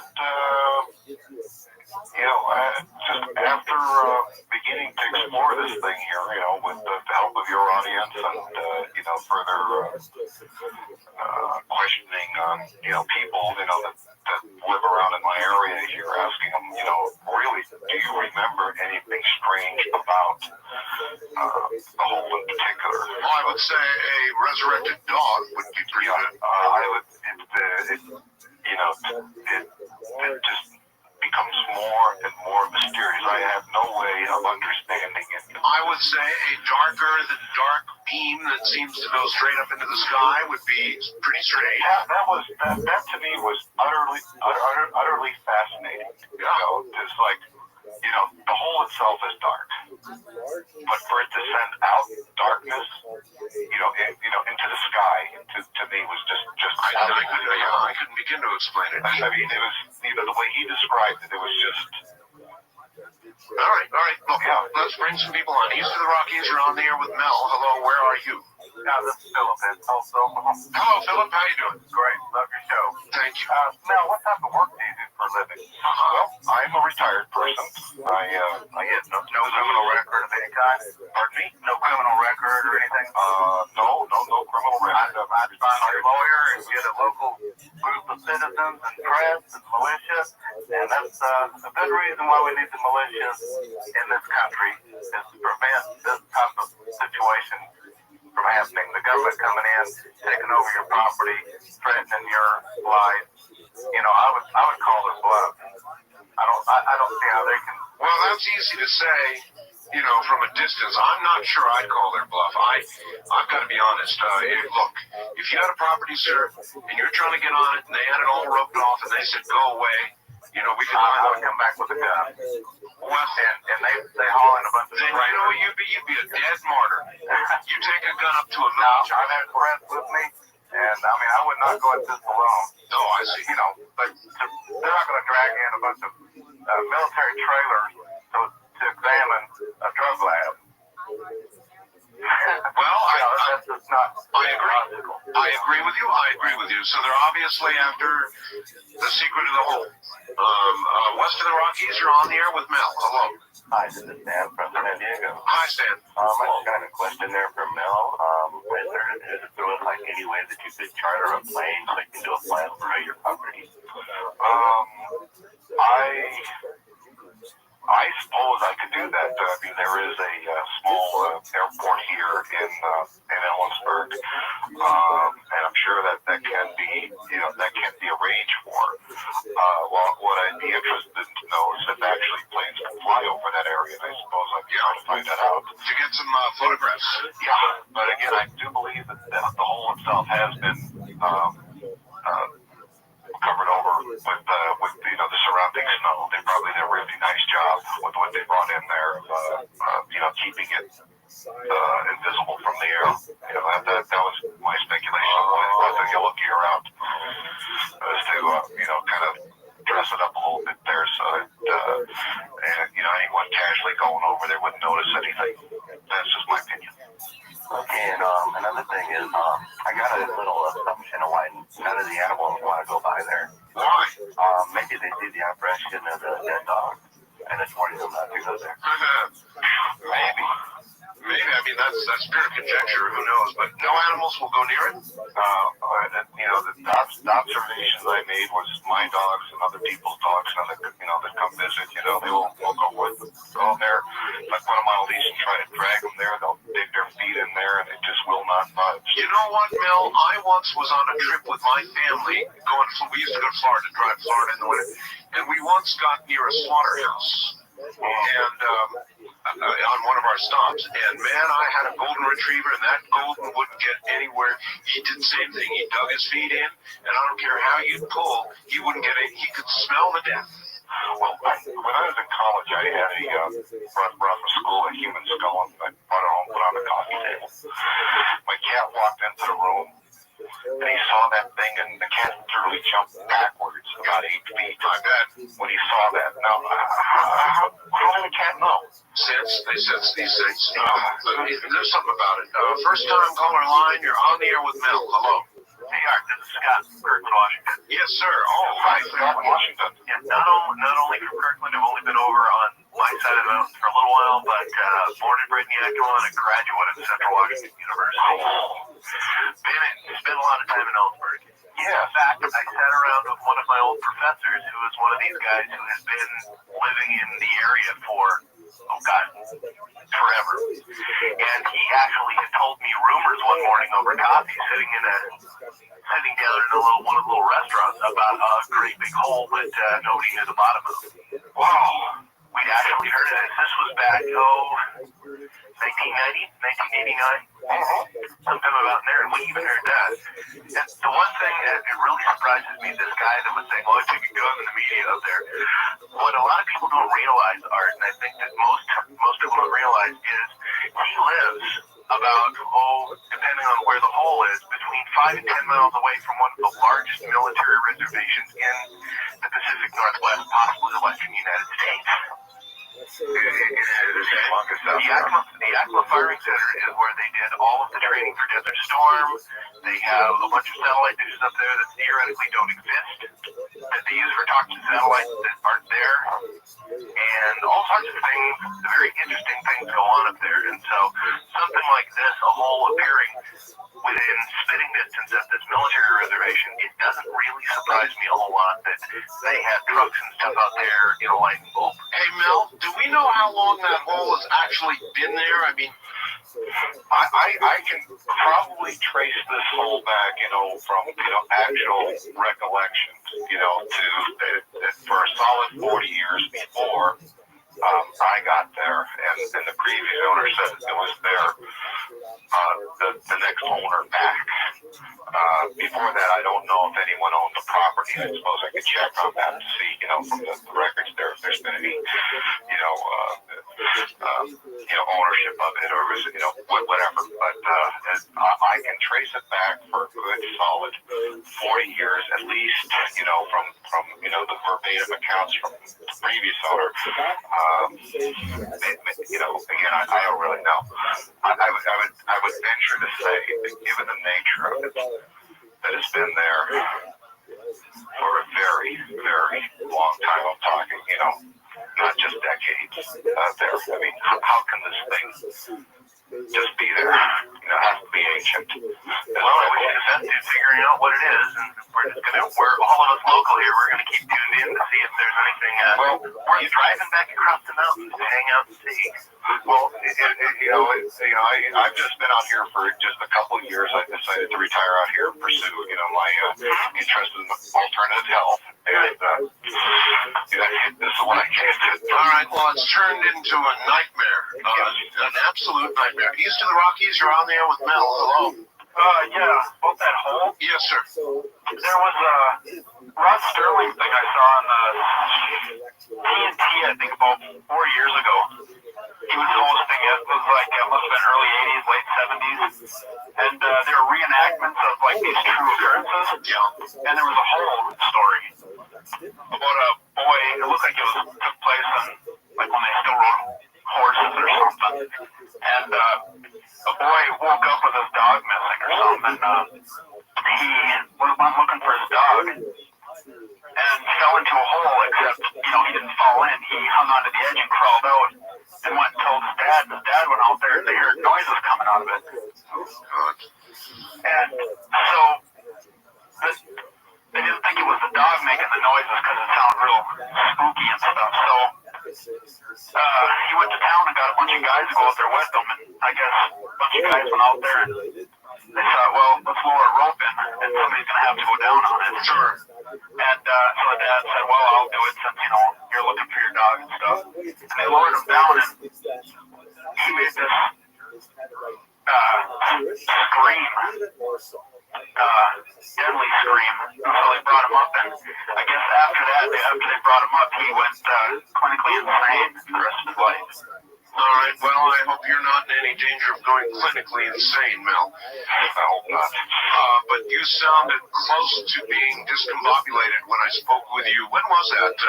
That was afternoon, I think. Was that Sunday afternoon? Sunday evening, I saw something like that. Yeah, I was. You called me up and you were just a wreck. Yeah, I was.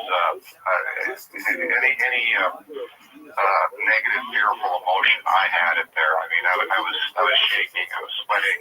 I was. My body was doing things that I couldn't explain. I was wrecked. What do you think about the idea of you're not even going out, but sending the media out? I could do that as in terms of, saying, I think there's something interesting going on over there, and, send them out there, and what I assume that'll happen is that they did go. If they thought it was a valid story, they'll say, look, we're conducting military exercises on this land here, and there's nothing for you to see, and I think that will be it. Again, this guy was clear to me. He says, look, I asked him, I said, look, I suppose you don't want me to talk to anybody about this. And he said, hey, most don't believe anybody. You can tell them anything you want. Why are they going to believe you? All right, well, first time caller line, you're on the air with Mel. Hello. Hello there. Hi. Maxine in Southern California. Hi, Maxine. I am very interested in the conversation that's been going on with Mel. I heard the program the other night, and he's really in a big dilemma. Well, he is now. And I feel somewhat responsible. Yeah, I understand that. The first thing he needs to do is get a good lawyer, somebody that's prominent like that. I can't recall his name. Spence from Wyoming. Jerry Spence. Jerry Spence. Somebody like that. And maybe your listeners could do a writing to Janet Reno, the president or the vice president, on his behalf. Keep him in the background, because with the power they've got, they can just wrap him up and we might never hear from him again.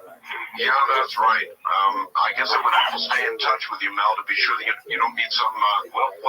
They're working me from both sides here, as far as I can tell. What it sounds like, yeah. Yeah, I mean, it looks like, I guess it's like the Godfather. They want to make me an offer I can't refuse. There's a lot of armchair soldiers out there, Mel, and they're going to say, what's the matter with you? You've got to get in there and fight, tell them to go to hell. But the fact of the matter is, if I were in your situation, I might be very disinclined to fight. I might be much more inclined to take a, quote, generous offer and get out from under while I can. If I get to, if I actually get to talk to somebody in a position of authority who wants to sit down and talk turkey, and I'm not talking about my real estate agent, I'm gonna ask for like a relocation to another country is what I'm gonna do. You want to be sent out of the country? Yeah, I'd like to be sent to like Australia, for instance.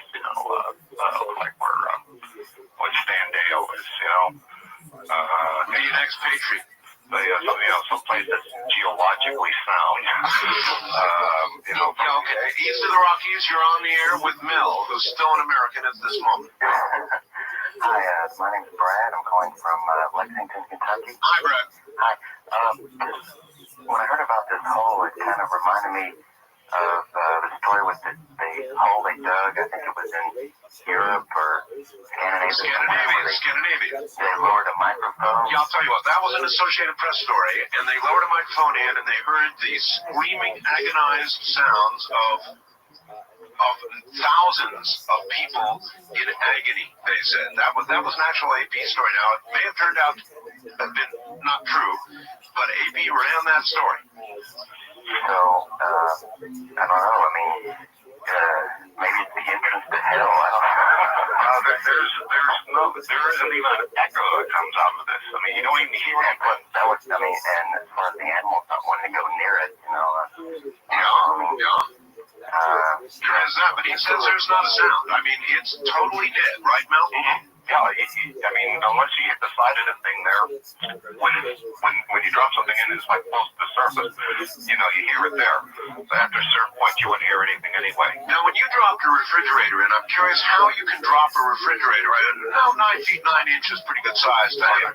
But how do you get the fridge in the middle to drop it so that you don't slam it into the sides? Well, you get like one of your buddies over there, and you get it over there on its, so it's like leaning over on its back, and you slide over on the stone wall, and just kind of give it a shove, and it just sort of goes straight down. Yeah, that makes sense. Yeah, it's not too difficult. We've been throwing stuff in it, all sorts of descriptions here, and believe me, we've done it. I mean, a cow is a pretty big thing, but people have got cows down in there. You just about throw anything. Actually, almost disgusting. Yes. In fact, the bottom of the hole, if there is a bottom to the damn thing, must be truly disgusting. A mixture of horrible things of earth that should not have been thrown in there. I've got a couple of faxes here that are not kind, Mel. They say this man is lying. His voice is shaking so much. He's stuttering. He's searching for words. He's in a bind because you're paying attention to his fable, his made-up story they're saying. And you have to come up with something that would keep you from finding out about his lie. So here's another one that says, Mel's hoax. Aren't you falling for another one? Well, I am a little naive, and I like stories like yours, Mel, and so I do tend to go for them. Do you swear that this is absolutely the truth?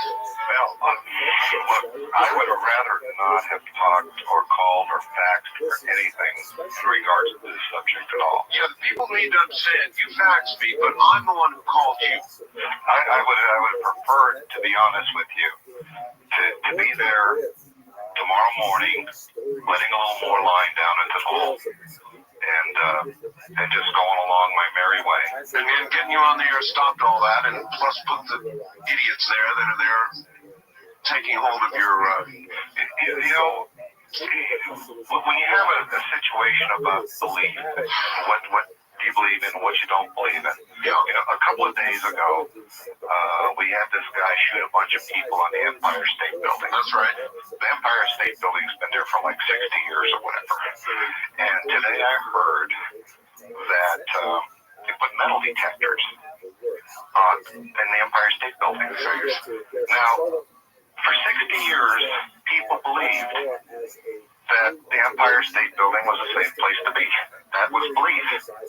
And in one day, people no longer believe. So beliefs change. And that's how I view beliefs. Should they've had a metal detector on it for 60 years? All right, look, let me ask you this. You have neighbors. They know about the hole. They've been there. They put their trash in it. They put their trash in it. Would any of your neighbors talk, or do you think they're scared now too? I'd be happy to talk to them and see if they want to talk to you. All right. And I'd be happy if they want to talk. I'll fax you a phone number. That's great, Mel. Work on that one. And that's at least one other angle to approach this with. East of the Rockies, you're on the air with Mel. Where are you, please? I'm in Cameron, Texas. All right. Gentlemen, how wide is that hole? It's 9 3/4 feet. 9 3/4 feet. 9 feet diameter. 9 feet 9 inches in diameter. He said. Okay, Mel. To the library. Why don't you go tomorrow and they can network books all the United States. There's one called The Sound of the Poles by William Reed, and there's one called The Hollow Earth by Dr. Raymond Bernard. Okay. And I'll guarantee you that'll open your eyes because the Earth is hollow. They never proved the Earth is solid, and it's totally a hole, and it's about 1,400 miles wide. And people can't see across it, and they don't realize they're going into the Earth. But Admiral Byrd flew 1,700 miles inside the Earth, and they shut it up. So the government done something here. All right. As a matter of fact, here's a fax, Mel, saying regarding the hole, it sounds to me like the government's going to take the hole and give Mel the shaft. That is what it sounds like. West of the Rockies, you're on the air with Mel. Hello. Hi, how you doing? Well, another fantastic story, Art. Yeah, I know. I appreciate you taking my call. Sure. I have a friend of mine who also believes in the Hollow Earth story. And I've read 2 scriptures in the Bible, which I won't quote, so I know you don't like to talk about that. That's right. But there's one that talks about making graven images of things. Yeah. And that would be even things that are under the earth. And then there's a...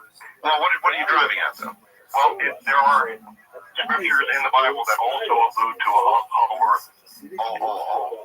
And so there's one in Revelation that talks about they were looking all around to try and find somebody who was worthy to open the scrolls or the seals or something. And even under the earth, no one was found. All right, Mel, are you a religious person?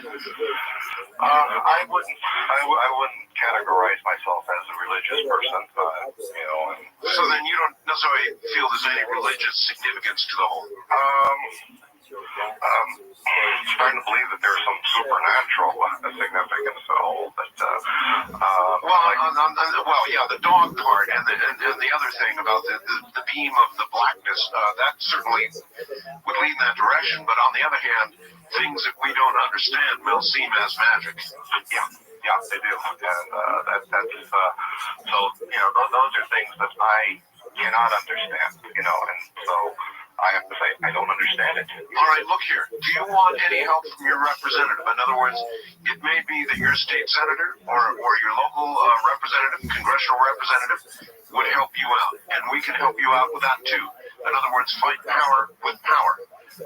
That's an idea from John in Redding, California, and it's not a bad one necessarily. Well, my local congressperson is Doc Hastings out here, and he is one of those guys that believes in property rights and so forth, and so that would be an avenue. Again, this is an opportunity for me to gain as much information as I'm also disseminating, and I'm going to have to make a decision. When I go in one direction or go in another direction, that will be it. There's not going to be a point where I can take it back. All right, well, here's another one for you to consider. I've got connections at Strange Universe, Hard Copy, all those kinds of shows. I can have those people in contact with you in 2 seconds flat, Mel. Once you decide which way you want to go, believe me, I can have either media power or the government power representation to help you out here.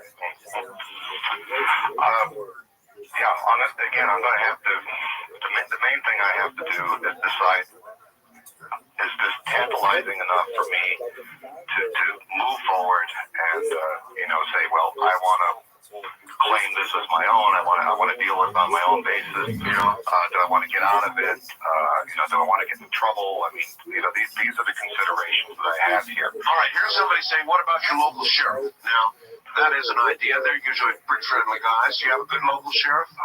We have a local police department here, and we have a sheriff's department, and they're all great. They're all wonderful people. I mean, every last one of them's a great guy. But I don't know. I don't even know how I would approach this here. My property is being illegally used. I don't question about it. No question about it. And you have the deed, right? You can prove this? Oh, I can prove it's my property. What I don't know is, how can the government use your property? At what point do they develop an authority to use your property? Let's say a plane crashed there, which is what I was told. Well, then they'd have a right to, salvage the plane, do whatever they're going to do. All right, and let me reestablish right to it. All right, here's Daryl in Rancho Mirage who says, kidding aside, Mel's Hole, if in fact he is sitting on top of an access point to an extraordinary depth, he's also right on top of a whole bunch of trouble. The potential military scientific significance can go as deep as one's imagination allows.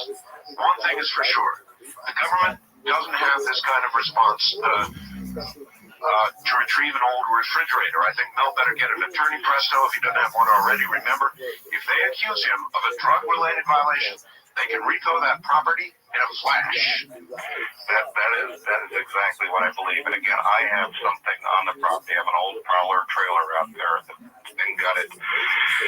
And it's where I do a lot of the work I do with the plants I have. And, I have solvents there. I have alcohol there. I have drying equipment out there. And, it would take them 30 seconds to make it look like a methamphetamine lab or whatever it is. I mean, it just, it's already my lab, and that's where I do my work. I hear you. All right, first time caller line. You're on the air with Mel. Hello. Hello, where are you? Hello, I'm calling from Reno, Nevada. Reno, okay. Speak up a bit loud for us, sir. Okay. I'm sorry, but I just feel like you've got somebody there that's got quite an imagination. Well, you're talking to him, so I mean, I've just said the same thing to him. Some of the faxes that I've been receiving are saying that obviously people don't believe. I just hope that you don't get all wound up in this. Well, I get wound up in all kinds of things, dear. I'm not going to stop. That's what I do. Don't worry about me. Oh, okay. Well, I was just. But I mean, if you doubt some part of Mel's story, go ahead and say so to Mel. He's here.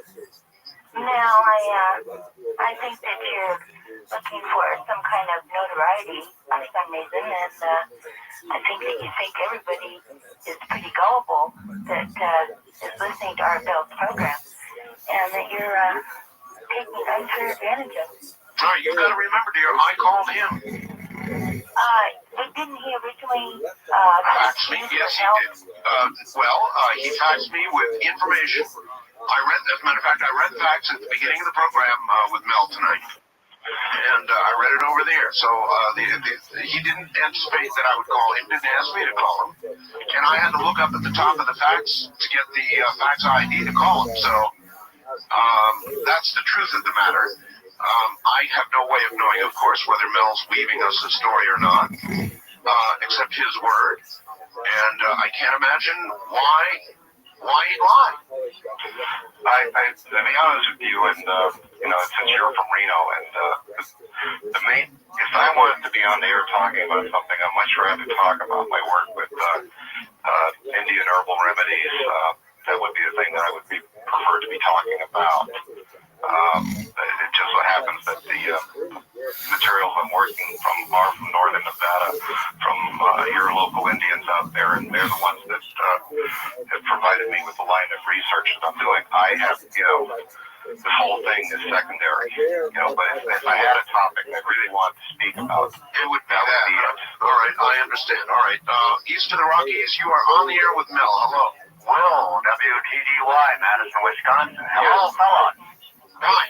Allegedly Zionists, allegedly anti-religion Zionists, with billions of U.S. dollar profits. What does this have to do with makers and currency future derivatives markets? All right, well, I don't know where he's always going all over the place where it has nothing to do with our topic. First time caller line, you're on the air with Mel. Hello. Oh, this is Flo from Vancouver, BC. Yeah, hi there. I just think your last caller, the female caller, must have a little imagination herself. But I have two questions here. Number one, is he called a psychic by any chance? That is a thought. I mean, look, when after if I decide to basically take the money and run, I still want to know what's down there. I want some mechanism to know. I mean, my original line of inquiry really was, is this the deep hole around? I mean, that was my original question I put forward, and I think I got an answer to that. But now I'd like to know, what the heck is this thing? That's where I'm coming from now. And one way or another, I mean, I think I'm at the point where I'm open up. My beliefs are such that if we had a psychic look at it, a remote viewer, whatever, then I would be willing to accept, what they have to say about this. If they looked into it and saw what was at the bottom or what was going on over there, I think at this point I can accept that. Boy, I'll tell you what, I've had to accept in the last couple of days here. I can accept anything at this point. All right, thank you. I know a really good psychic, and I know I'm going to be asking her tomorrow. All right, thank you, dear. Can I ask a second question? Yeah, go ahead. Okay, what do you think the odds are of someone going ahead and finding out who he is and calling the media and... Well, we've had his full name on the air, for one thing. Yeah, I noticed. All right, so, Mel, what do you think the odds are that somebody will... I mean, obviously, as a result of the first broadcast, look what's happened, so the media may descend on you, Mel. They very well could, and as the guy said, at the road here says, we already know where you're at, so... Well, what are you going to do if the media... I mean, suppose tomorrow KOMO or one of the big Seattle broadcasters comes to you and says, look, we got a camera crew, tell us where the property is, we want to go out and investigate. I suppose that if they wanted to go there, I would lead them to the access road there and say, here, I'm out of here. You take a look, you talk to these guys here, you find out what's going on. And and then I'll watch it on the news tonight. But you won't find me anywhere near that, I hear you. West of the Rockies, you're on the air with Mel. Hello. Yes, sir. This is the Skipped segment of KTE. Yes. A couple of things for you, sir. The hole that he is talking about is 80,000 feet, comes up to 15.15 miles deep. Sounds right. The Multistream discontinuity is talking about the International Geophysical Year. I believe that back in the early 80s, maybe in the 50s. I'm getting so old, I don't remember now. It's called IGGY, the International Geophysical Year, where all the world population took part, checking the depth of the shelf underneath the oceans and the molten mass down to the core and so on, how deep it was. There was a discontinuity, it wasn't even, and that's why it's called a discontinuity. It was named after this fellow Multistream. Exactly. Your glue stuff, was developed for surgery, for smashed spleens and kidneys. It made the glue skin better than anything else. Yeah, well, trust me, it works real well, sir. Thank you very much. It even glues carts into rocks. I don't want to talk about it. First time caller line, you're on the air with Mel. Hello. Oh, I think we just missed him. Wild card line, you're on the air with Mel. Good morning. Hi, Art and Mel. Hi. Yes, sir. I have a couple of questions and a comment. Mel, I don't know if anybody's asked you yet, but have you ever seen a UFO out around in that area on your property? No, good question. Out here, you're liable to see all sorts of things, and I myself have not seen anything personally. I mean, this is one of those areas that they can get pretty remote in a hurry. Ellensburg is like 30 miles away on either side from the nearest town. Matter of fact, Mel, I've got a lot of confirmation of that, faxes and phone calls. People saying it is a very weird area. Yeah. And they've heard stories there about holes. So, this is not that far out. A lot of people are saying, yes, there's a lot of weird stuff going on in that area. West of the Rockies, you're on the air with Mel. Fred from Sitka, Alaska, all right. Yeah, and just like say that Jesus on the days of you'll just disappear into the Reagan administration, and Art, very disappointed that you will not be coming to Sitka on your Alaska cruise. Well, you're going to be missing out there. We're hitting quite a few cities, sir, but Sitka is not one of them. Sorry about that. East of the Rockies, you're on the air with Mel. This is Paul in Kansas City, and I want to tell Mel that I believe him entirely. And I think the Jerry Spence idea is a great idea, and it's probably a good story for Linda Moulton Howe to go check out. I've already given it to Linda, as a matter of fact. Oh, that's great. And I think if he's told over 10 million people on the air that he's been threatened that they're going to falsely accuse him of having a drug farm out there or something, and he got a really good lawyer like Jerry Spence, they would never be able to follow through on that. Especially if he had a bunch of media attention like Strange Universe and stuff out there. Well, that was another idea. There's a whole bunch of ideas here on the table. Yeah, I really think he should go for it. And I totally disagree with that lady who thinks he just wants attention. All right, well, I appreciate the call. Thank you. I did call Mel, folks. That's the truth. Yeah, he faxed me, but I'm the guy who dug out the number and called him. He didn't really want to go on the air. For the record, Wildcard Line, you're on the air. Finally, I got through. Hello, Ari. Hello, Mel. How are you? Okay. Mel, now with this hole and these people who are on your land, you have to understand they are listening to this radio program right now. I'm absolutely certain. And you also have to understand these are military spooks. They are doing whatever they're doing right now, and anything that you do through the standard channels, like getting a lawyer or anything along those lines, is going to serve only as a delay tactic. I would suggest to you that you do some research. If it was a plane crash, there is radar coverage of that area, I'm certain. Oh yeah, there would be a record of it somewhere. Well, unless if it's an airplane crash, where's the NTSB? Well, sir, wait a minute. Hold on. Look, I live out here in Nevada, and I can tell you because there's been some experimental planes that crashed out here.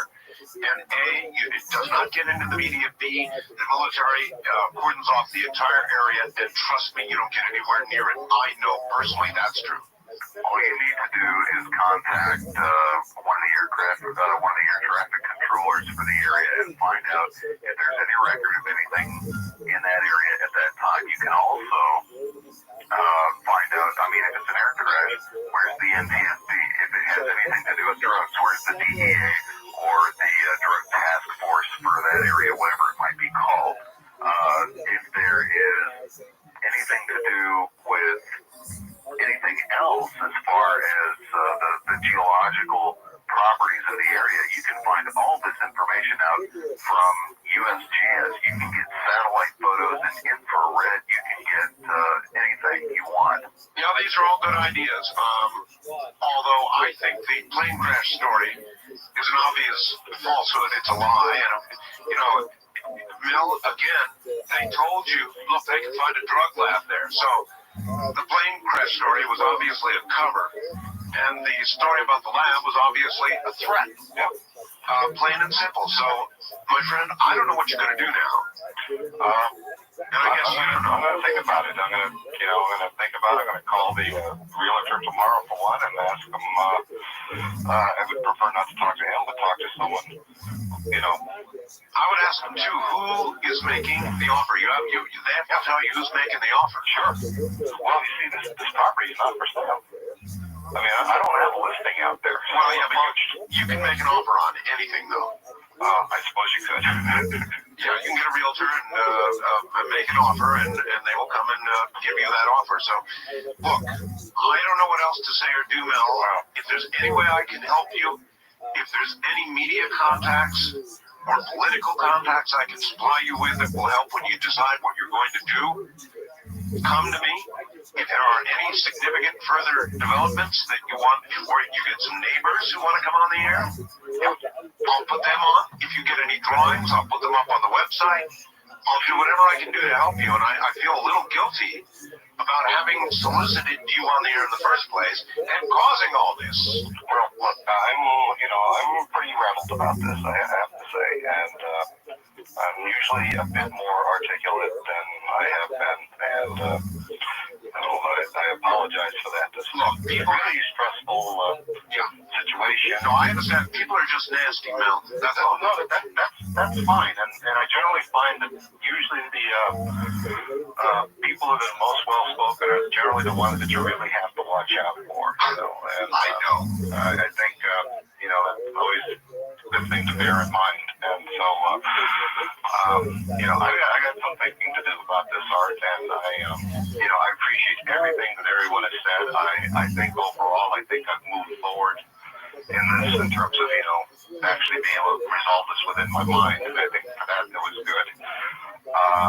Quite honestly, your involvement with this may not, you know, it may be happening now because of your involvement, but it may be could be happening a year from now without your involvement. Yeah, and everybody out there ought to consider, you know, something like this could happen to anybody. 10 million people, or how many are out there? They know about this.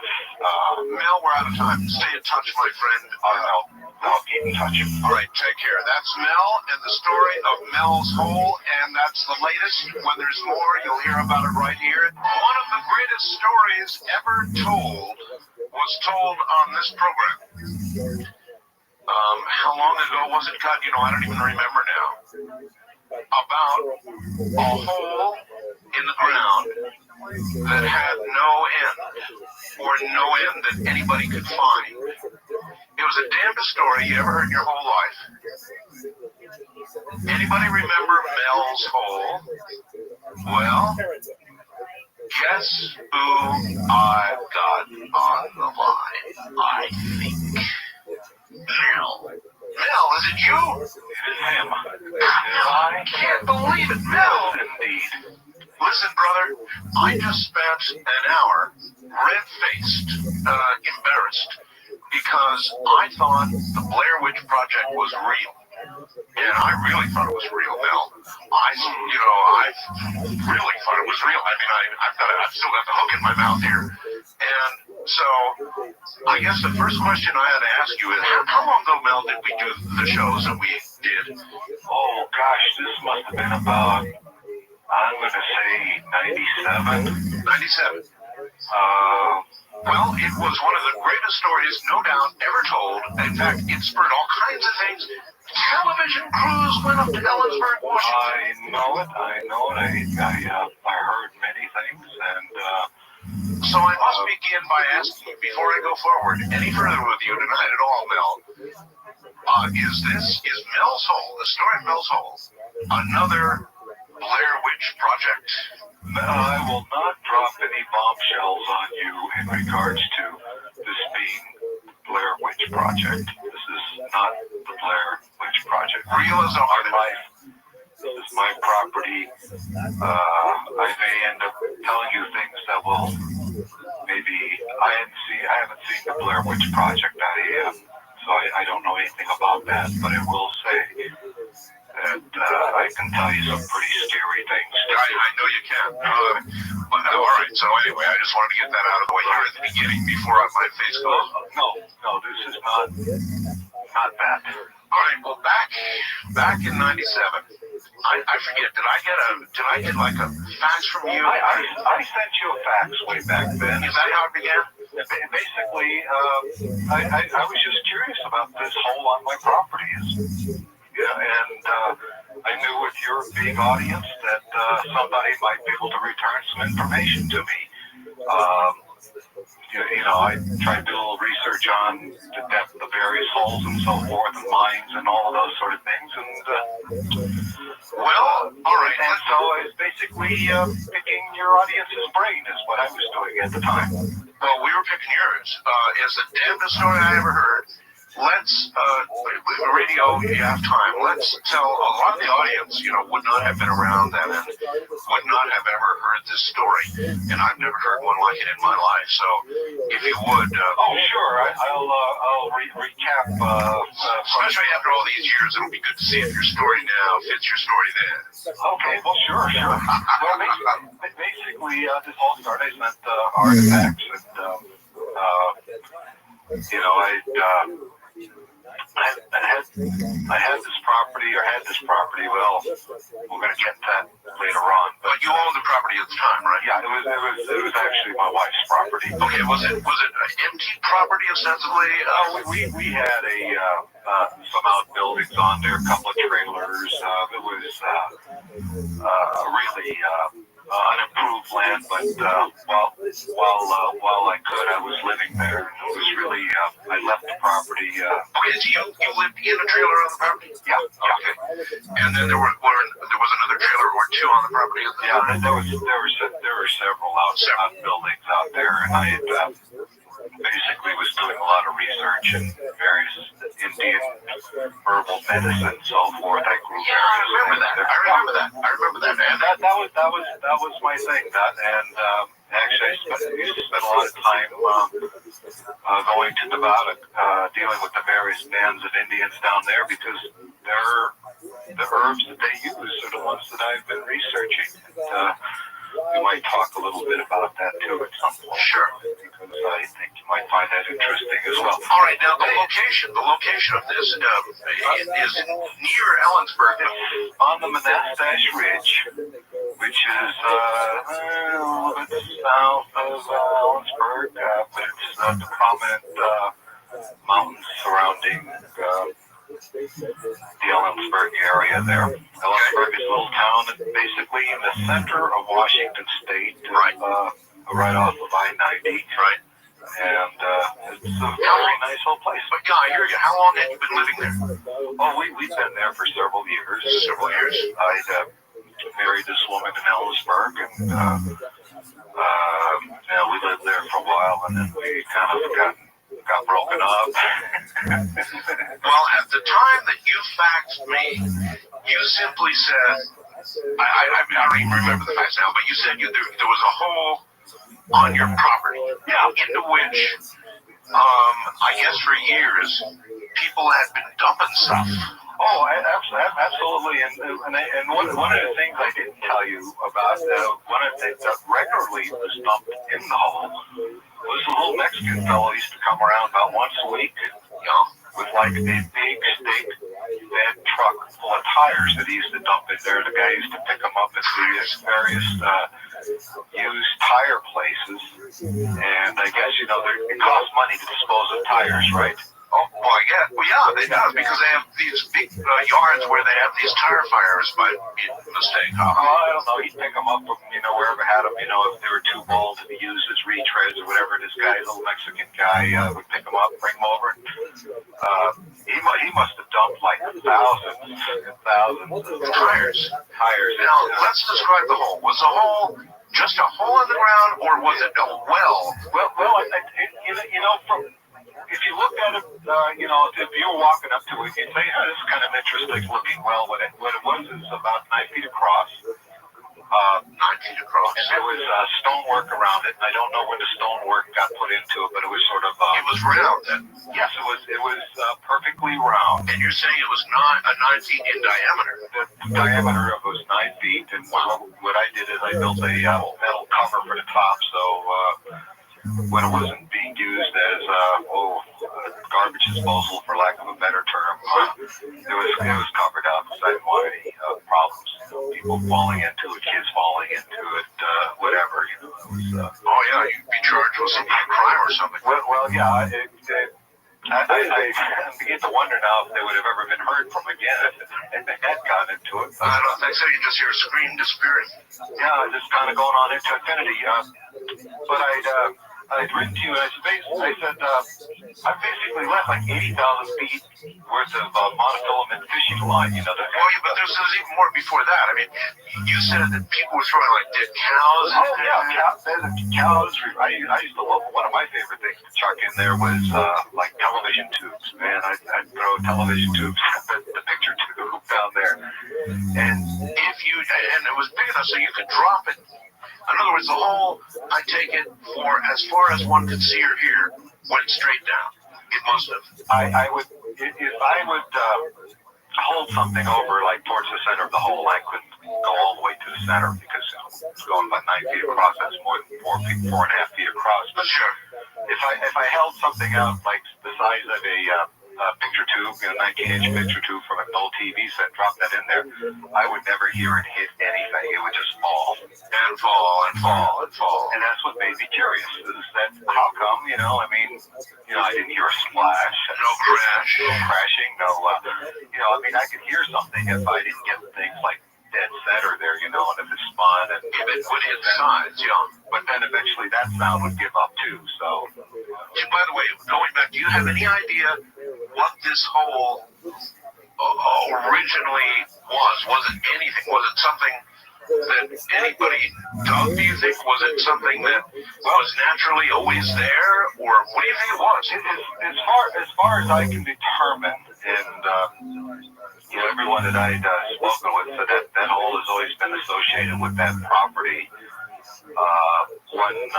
One person that I talked to says, well, as far as we know, the hole there, and your property's been there as long as the whalebone has been the tree out there in Ellensburg. And Ellensburg is a strange place.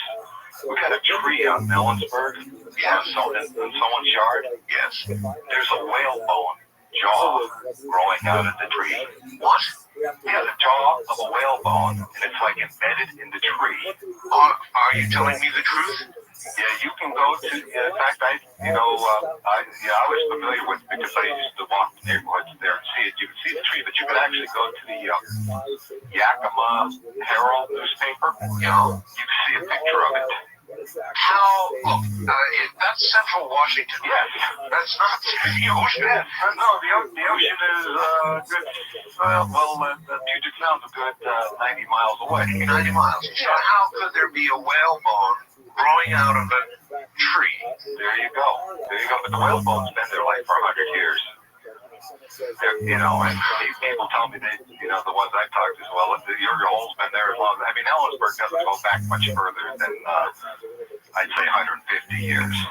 150 years. So that, was a town, So that hole was probably there long before. Way before that. Other people held the property, and, I don't know at what point did, the rockery get built around it, but it's kind of nice. It looks nice. So you're telling me like thousands of tires, refrigerators, even dead cows, dead animals, dead dogs, whatever. It's like you didn't have to burn trash. Oh no, and we were kind of what I always say is sort of ecologically sensible people there, so we don't really generate a lot of garbage or trash or anything. But yes, we did put our household trash in there if we didn't use it for compost or things like that. Right. We threw a lot of stuff in there. So after years and years, you finally got, and I understand, incredibly curious about how deep this damn thing really was. It was just one of those moments that, all of a sudden you say, good grief, I got to get to the bottom of this, right? So to speak. And so I used to, when I lived in California, I used to do a lot of shark fishing, and so I had some of those big old, reel type fishing poles, and so, the first thing I did was empty, it must have been about, it could have been about 1,200 yards of fishing line down there. What did you do? Did you take a rod, or, how did you load it? Yeah, the first adventure that I had with this, and this was kind of, before the obsession began with finding out more about this, is that I basically sent down into the hole from just my big, shark fishing pole, a fishing weight, and then next to the fishing weight, I also had a roll of lifesavers. The reason I had the lifesavers at the end is that if I hit water, this old shark fisherman's trick, if I hit water, the lifesavers would melt. Well, sure. Yeah. See, we used to do that when we go. Yeah, in other words, it would be so far down that anything else you would put down there, I see, would obviously be dry by the time you got it back up again. Yeah. So, I just, emptied the fishing pole, and then, when I got to the end of the line, I just let it sit there for a while, and it takes a little while for a roll of lifesavers to melt. But that's how it was determined that it was wet down. It was wet down there to hit water. So how much initial line did you have on that first? It was I'm going, through trying to remember what these, big pin reels held, but it was like there must have been about 1,200 yards on there. 1,200 yards. 1,200 yards. So that would have been about 36 3,600 feet at least. That was the first expedition into the hole. So you let it all the way out. That's right. Could you feel at any point like the weight? Of course, I suppose at some point when you get the line reeled out, you've got weight, period. But could you still sense the weight at the end of that line as you hold it? Oh yeah. You, at that distance, you can actually move the line. You can move it, laterally, side to side. But it was kind of an effort. You could actually, if you could actually get a swing to it, but it was really hard. I mean, you think about that. You try to swing something that's 3,600 feet. It's difficult. And as you let it down, you didn't feel any turns or twists or. No twists, no obstruction. Basically, I let the line go down freely with the weight on. I had a 1 pound fishing weight at the end of this line, and basically it went down and down and down and down and down on. It's at the same pace basically.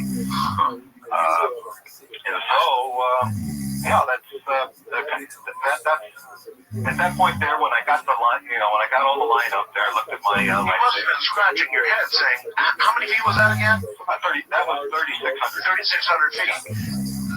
I guess there are holes that go down 3,600 feet. I'm not an expert on holes, but that's a little bit more than half a mile, right? Yeah. And so I guess there are holes that maybe go that deep down. That's right. After the program we did with Mel, and the one we're doing now, I found out quickly that there was an abiding, gigantic fascination for this kind of thing. I mean, people, I guess, I don't know exactly what the fascination is. Frankly, I really don't know. All I know is I had thousands of emails and faxes from people wanting to know about this hole and telling me, in fact, about other holes. Mel's hole is not the only deep mystery hole in the world. Mel, there are others, and people have told me about them, but yours is quite spectacular, to be sure. But there's some fascination, and you must have felt it when you got down 3,600 feet. You must have been saying to yourself, what the hell? Well, yeah, at that point there, it became kind of a quest to find out how far this will go down. So I went, basically when I hit 3,600 feet, came up with dry lifesaver candies. Right. I said, well, I'm going to need more fishing line than this. So basically, I, let out the 3,600 feet, put another 3,600 feet in from a similar reel. So down at that point to 7,200 feet. So you're down you're like a mile and a half down. Over a mile at that point there. And I was still going, it was still going down. At that point there, the line is still going down. I'm going down. Now, a number of people said after that first show that after a while, the weight on the end of the line would be insignificant with reference to the weight of the line itself. Yes, and in fact, I quite in fact recall that, and I was curious about it myself. And the best I could do is that I was going to bring up all the line I had let down at the point that we talked about this. Yeah, you'd be cranking. I would want to get like some sort of motor-driven winch at that point to deal with that. I didn't want to, or deal with that. But anyway, what I did is just attached, looped it around one of those spring fisherman scales, the kinds you put your tackle box there, and, kind of try to get a weight on that thing there. And I think what I weighed it was like 17, 18, so that's somewhere around there, 17, 18 pounds. 17 or 18 pounds. Yeah, I don't have this written down, so I don't remember exactly, but the combined weight of the weight that I had on there plus the weight of all the line that went into the hole, when I had, when I took the final, reading of line, it was about 17, 18 pounds of line down there. And that's a lot. When you think about monofilament fishing line, I mean, that stuff when you have, like, even if you have spool of it, it's pretty insignificant stuff. But when you get that much out there, it's going to weigh a lot. Oh, well, sure. And what was the final total of how much you got down there? I got down exactly at the point that I'd given up putting line in there. When I contacted you, I had 80,000 feet worth of line down there. 80,000 feet. Zero. And I don't know, that translates to like, what, 15 miles worth of line? Oh, my God. 80,000 feet. And is there any way that you could be sure? Now, eventually, did you reel all that back in again? No. No, I did not bring that line back up again there. So you never saw the lifesavers from that far down? No. There were lifesavers at the end of it for sure, because I just let the Simply go down there. But it was only, it was just because it was already there. But I never brought it up. Not 80,000 feet worth, no. And how far down again? I'm sorry, one more time. 80,000. 80,000 feet. That's 80 with 3 other zeros. 80,000 feet. God, you must have been going out to buy fishing line. Oh yeah, well I would buy it in like if you ever go, I don't know if you're a fisherman, but no, I'm not. That's why I'm struggling a little here. If you go to a professional fishing store where fishermen buy their stuff, they sell the line in they have the line there in huge bolts. These things are like about a foot across. They're big old things there. They will fill each fisherman's reel from that. I've got you. So you bought the whole line. I would buy both of mine. That's what I did. I said, I'm going to need this much here. I figure I'll get a good deal on the line by the whole darn thing. That was my way of doing that. Were you telling anybody about this when you were doing this? I mean, when I was doing that, I think a couple of people knew that. I didn't, when I went to buy the fishing line, I didn't tell them that I was going to, use this to measure the whole of my property. They don't really care what you do with the fishing line. I mean, as far as I know. Yeah, they don't care. You buy fishing line there. They say, well, you must have a lot of reels to fill. So I think that was the thing there. So I didn't have any problem with that. The only thing that really different at that point in how I dealt with the line is that instead of when I exhausted the 2 fishing poles worth of line, I hooked the line up to what is known in fishing as an outrigger, which is kind of like a short little fishing pole that you'd have. It was like about a foot and a half long, and it went through that. I could swivel it over to the side if I needed to, but it didn't. I was going. It wasn't like going down to the middle of the hole. It was kind of about a foot and a half away from the side and let it go down from there. So I would let the line go through the outriggers, basically what I did. How could there be a hole? I mean, even if you had hit bottom at 80,000 feet, how could there be a hole? Let's say it stopped running at 50,000 feet. I would have, if the line stopped running at 50,000 feet, and I got a reading there, 50,000 feet, it stopped. I said, boy, that's a deep hole, 50,000 feet. But 80,000 and no stop. Yeah, it had stopped at that point. Well, had anything ever come out of that hole then? About the only thing that we kind of think came out of it is some guy who had a hunting dog that passed away. Dog died. He put the dog in the hole. And it was the belief of several people that the dog came back from the dead. And out of the hole? They didn't see it from the hole. They saw the dog out, around town and, in the area and stuff. And so then you're telling me the guy threw his dead dog in the hole, and then the same dog was seen later around. Right. That's right. In fact, there was one other. Well, I always wondered, Mel. You once told me when you died, yes, you wanted to be thrown in the hole. That was in my will, and that's how I wanted my remains to be dealt with. Or reverently dropped, I guess. Well, I was willing to take that journey. I thought it would be a great journey. I believe when I wrote to you, the hole was kind of My dogs wouldn't go anywhere near it, things like that. It kind of had a weird feeling. Yeah, well, maybe they knew that another dog got drugged. Well, that could be it, but there was a weird just an eerie sense about it. And, you know, I thought about that because, you know, after I talked to you, what was and actually, I would get kind of a strange feeling to it. I'm going to kind of describe the feeling to you. All right, please. The sensation that you got there. Have you ever been surprised by the moon?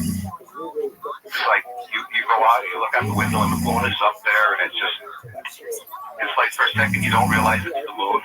Sure. You get that eerie sense, and then your brain puts together that it is the moon. Yeah, sure, that's happened to everybody. You get, but that feeling, it's like you got that feeling a lot around the hole there.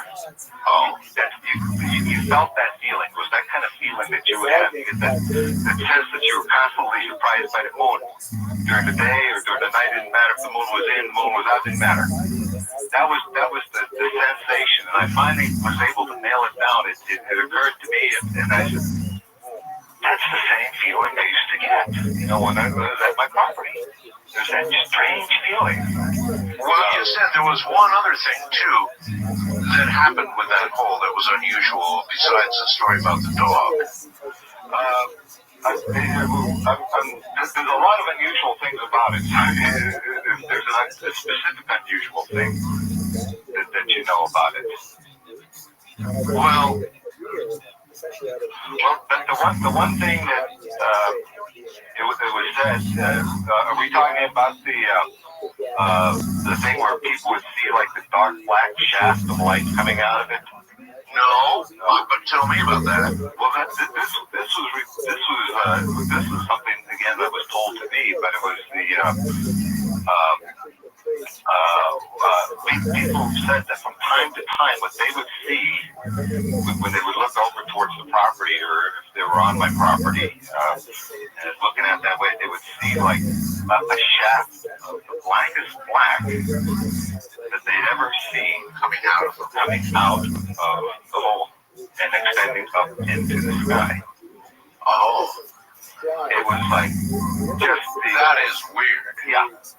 That is a totally and let me ask you this, Mel. It's a pretty wide hole, 9 feet. Could you take a real high-powered light? Yes, I did shine lights down there, and really didn't get very far with the lights that I had. I would presume you would see the sides of the hole for a while. I could see the sides, and I could see where the rockwork went down several feet, ran out. And then it was, the masonry work around there, where it was like dirt or rocky below that. But, I could see that, I could definitely see that far. But then I guess the light would just flat disappear. Yeah, you just run out of light. And I'm not sure if I had one of those huge, 250,000 candle light power. I don't know how far it would have gone down. Well, I've got a 6 million candle power light. Yeah, but I mean, even that would just poop out. I mean, those kind of things are cool to like shoot into the sky. I rather found them useful for pointing at photographers hanging around. Those are, I've had similar uses of. Yeah, they take their video cameras and they split, man. Especially if they have the night vision on. So then, you were so much of a believer in, I don't know, dare I say, the power of the whole, that you wanted to be, I wanted to be, when I died, my body was supposed to be put into the hole. And I take it, your real reason, if I were to ask you for that, is because of the dog story. Absolutely, and it was just such a strange thing. I have talked to people about what the whole actually is. I mean, not the people that know what it is, but there are speculators. There are people who know what it is. Oh, absolutely. but I cannot go to the people that had my property and say, look, why don't you just fess up there and tell me what it is? They're not going to tell me. All right. What happened was that you came on my program. Yes. Maybe your biggest mistake. Yes. Yes. You told this whole story and innocently. That's right. Absolutely innocently. And then it was like the next day or a couple of days, or how long was it? It was I talked the day I sent you the fax. I sent you the fax, and then I sent the fax, and I believe you read the fax that evening, and then I went out to the property just to think, oh, good grief, I'm going to have a bunch of people down there, Yep. And so I went out there, and then I came back home. I wasn't living at the property there because, our dwelling unit there got caved in from the snowstorm there. Some of these little tin shacks here don't hold up to when you get 2 feet of snow on top. So we moved, I'd rented an apartment in Ellensburg, and so I went back to the apartment that night. That's when I talked to you. I don't remember. All right, and then it was a day or two or whatever. You went back to the property. Oh yeah, after the show. Yeah, what happened is that it was like the following day. I went I went back to my property, and there were. I don't want to sound like a lunatic here, but there was like armed people on my property. I couldn't get in. There was barricades there. There was already a whole bunch of yellow gear. Your earth moving equipment was at my property. Oh yes. And I was basically told that there was an airplane accident there. An airplane crashed on the property, and that I couldn't go in there. And you told them it was your property. Oh, yes. And in fact, I think they knew it was my property. I mean, there was, there was, there was, I don't know, this is my property. So, well, we're going to have to, we have to deal with the situation. But I didn't see any smoke. I didn't see any evidence of a plane crash or anything. But they were not going to let me onto my property. So I decided, well, I'm going to go back to town at that point there. It's okay. This stuff is going on. And I believe I had talked to you again at that point there. We did. I remember you called me that night and you said, my God, there's armed people up there. Yeah. They won't let me in. That's exactly it. Okay. And so, again, all this time here, what I have is a situation where my property was taken over, and why they were out there, how come they chose to go to my particular property that they knew was there or not.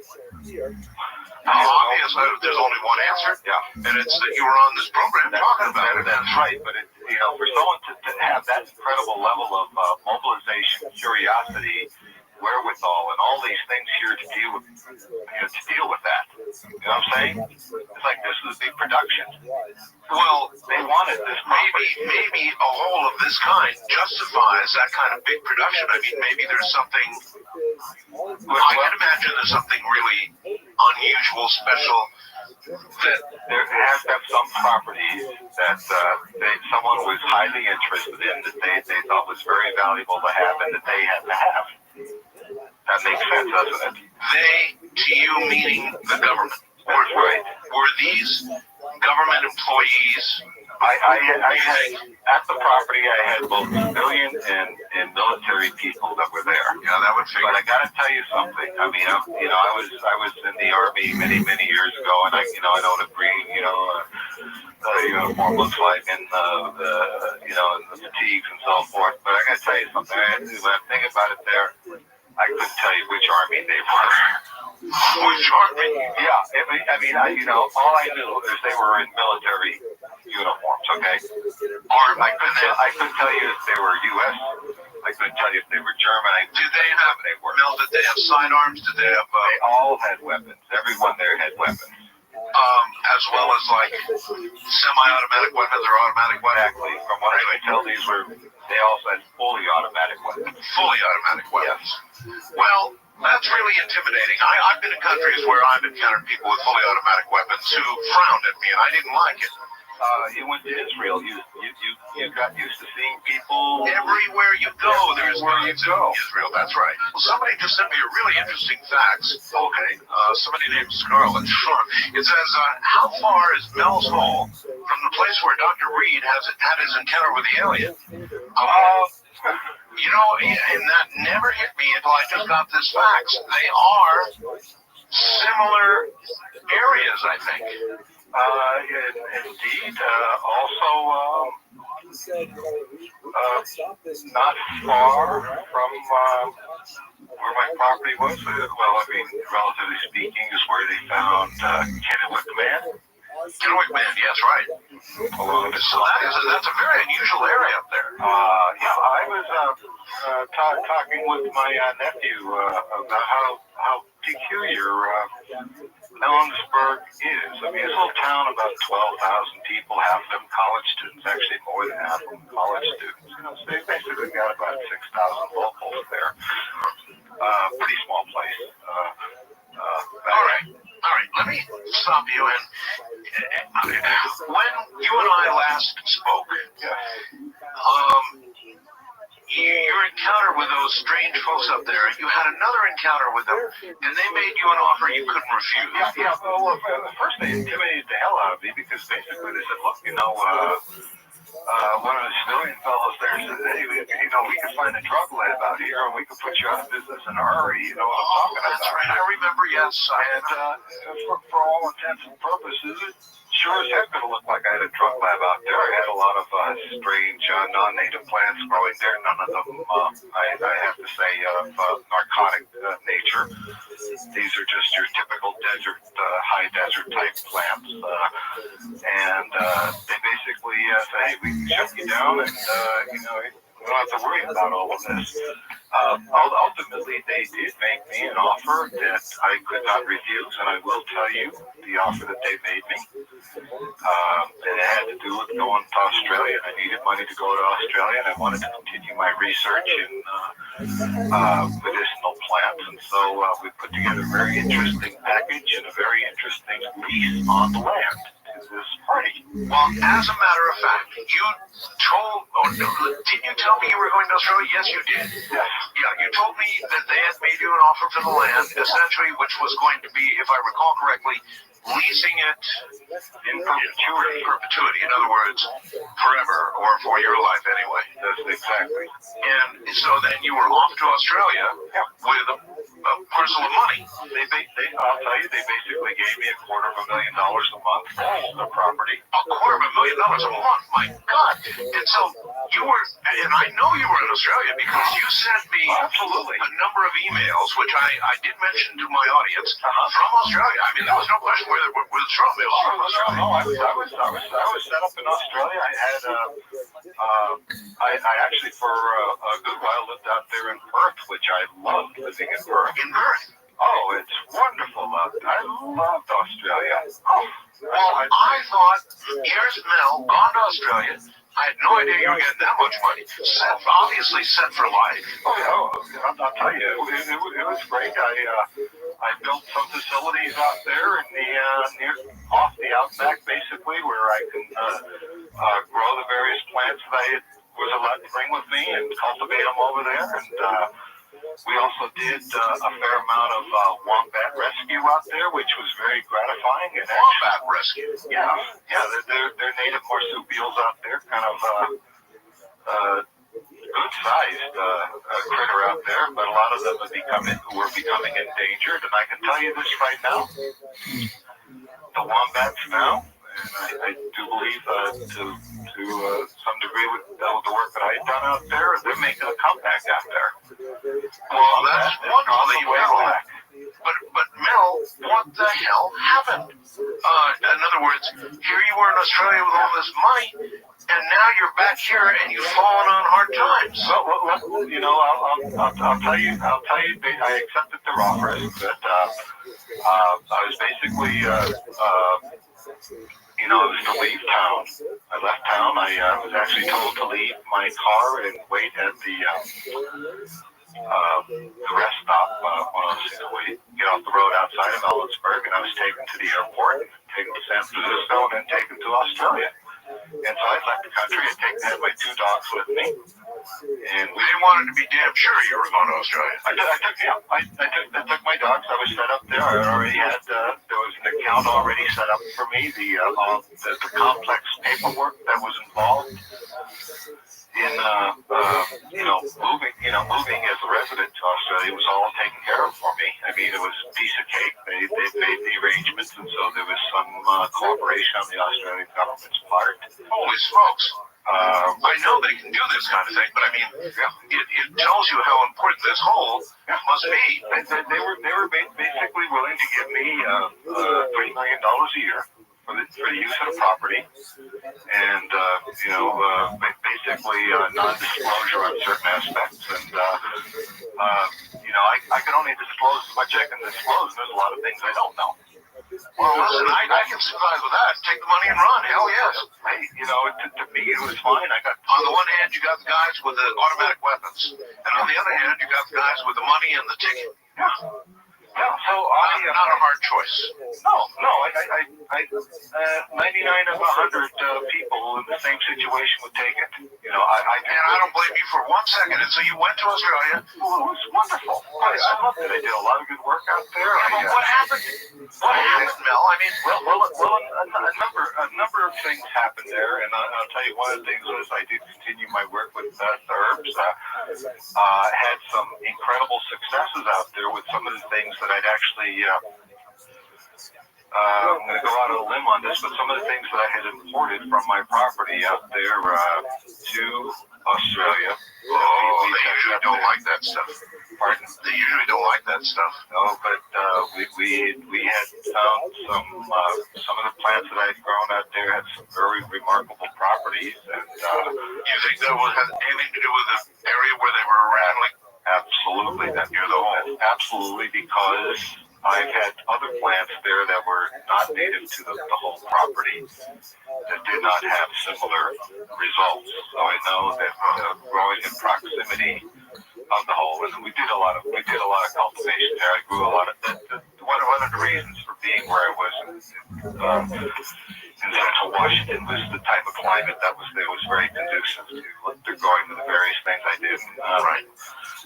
I tried to find similar conditions out there in Australia as well. Yeah, but when I say, Mel, what happened? I mean, how did you go from being relatively rich and well off in Australia, now you're back here, not well off? I'm back here, and as you recall,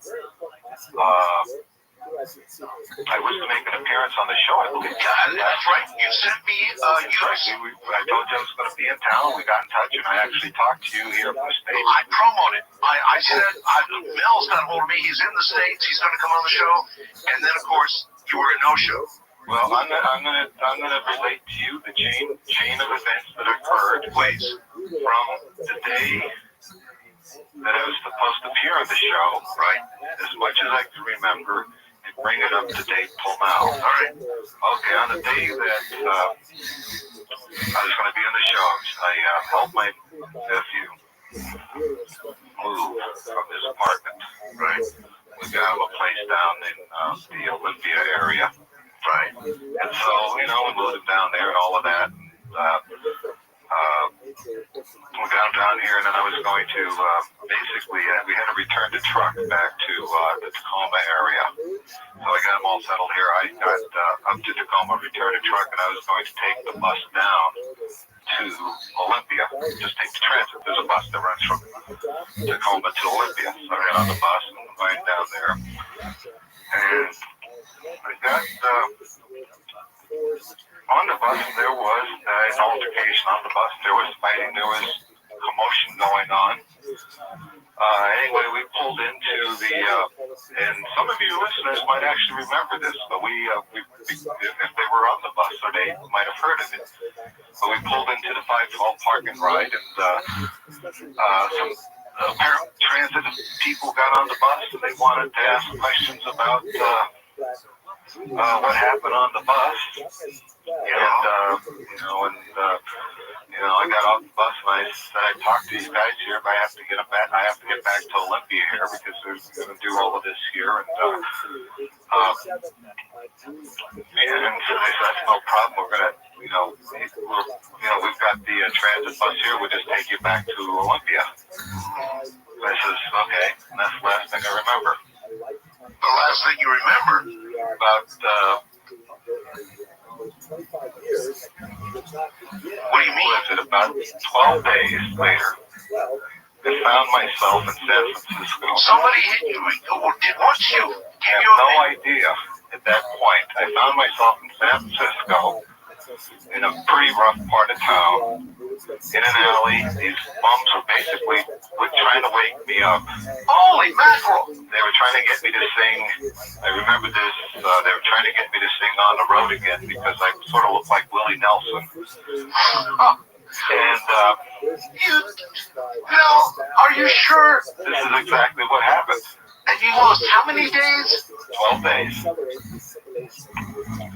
From an altercation on a bus. Yes, I was told that they wanted to talk to me about it. They were willing to take me back to Olympia from there. So, I got onto the little transit van. That's the last thing I remember.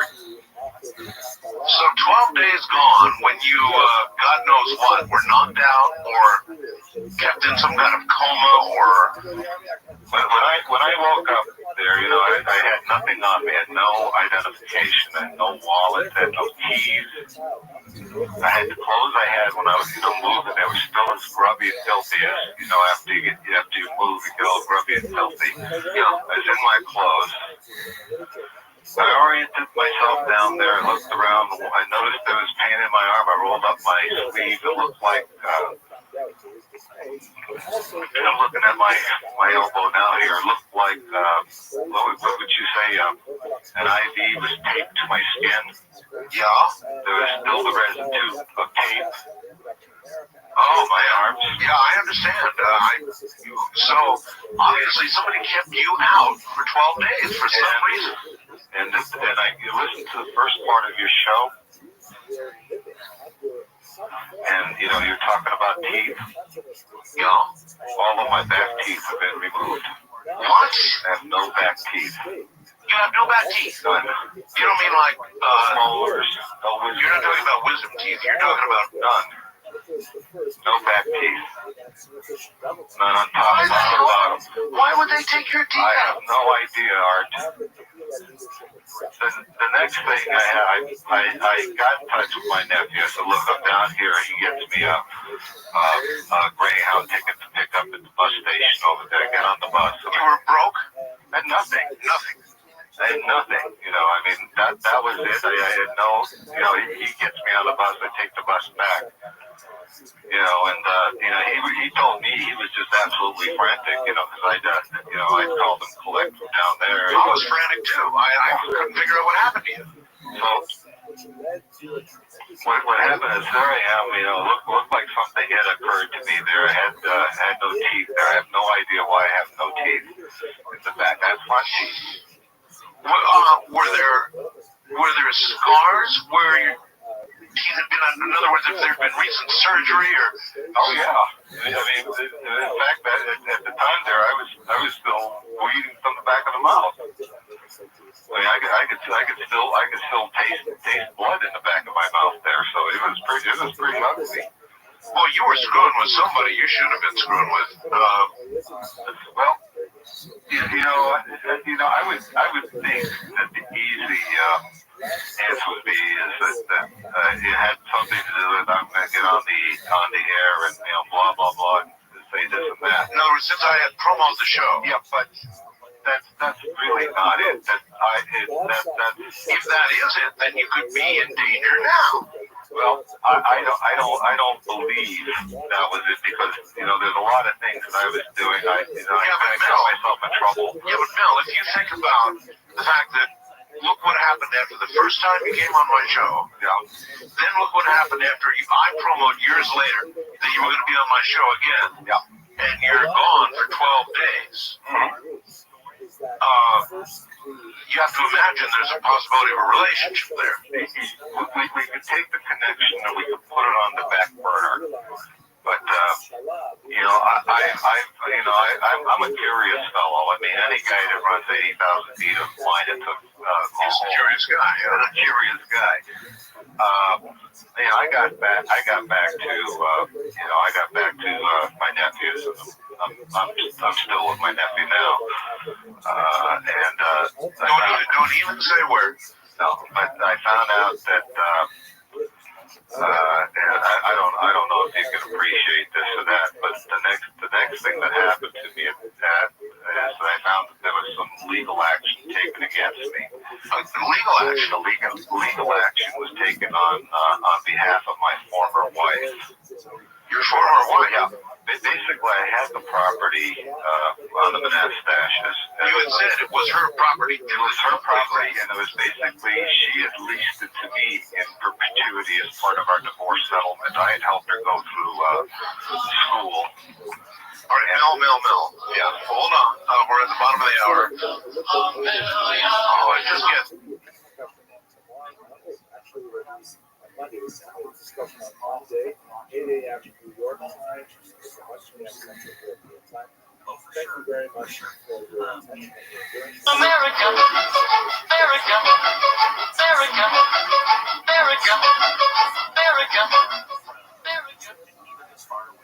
I was without my belt buckle, and that really, They took your belt buckle? Yeah, now that's really low. I made take a person's teeth, but you take your belt buckle. Well, it was just, I had everything else, and there was another belt buckle on there. But I made a belt buckle out of silver fork, eating fork. Yeah. And bent it. I used to bend metal and do all kinds of things with that. Fashioned a nice belt buckle out of that, and that was gone. And I used to tumble stones and stuff too, and I just had a nice looking rock that I had on there too that I picked up and put on there. And it was like I had my pants, I had my shoes, I had my socks. Why take my belt buckle? But that's even that might be getting ahead of myself here. But anyway, I get back and find out that there was some legal action taken against me here, and it was initiated by my former wife. I see. Basically, I had the property through part of the divorce settlement there, and I helped her with the school, and it was pretty worthless land. And she said, "Well, I'll give you that as part of the settlement there." And I was. So then, what was the legal action? She wanted the whole back? Well, what happened was the papers I was served with said that I was in violation of the terms of the lease with her. With her? Exactly. As part of the divorce settlement, and a number of things that occurred at my property. One, that there were underground fuel tanks put in. Number two, there was a septic system put in. Oh, this is what the people who came up there put in. Number three, there was some paving of roads. These were all things that were not supposed to occur on the property. Gotcha. And so basically, I had lost all rights to the property out there, period. The sad thing about it was I was stealing my former wife because we kind of had an agreement there that if I were to profit from the property, I would, take care of her. We had, we didn't have enough there to keep a marriage going, but certainly didn't have anything against her. I was giving her $25,000 a month. Oh, it's pretty generous.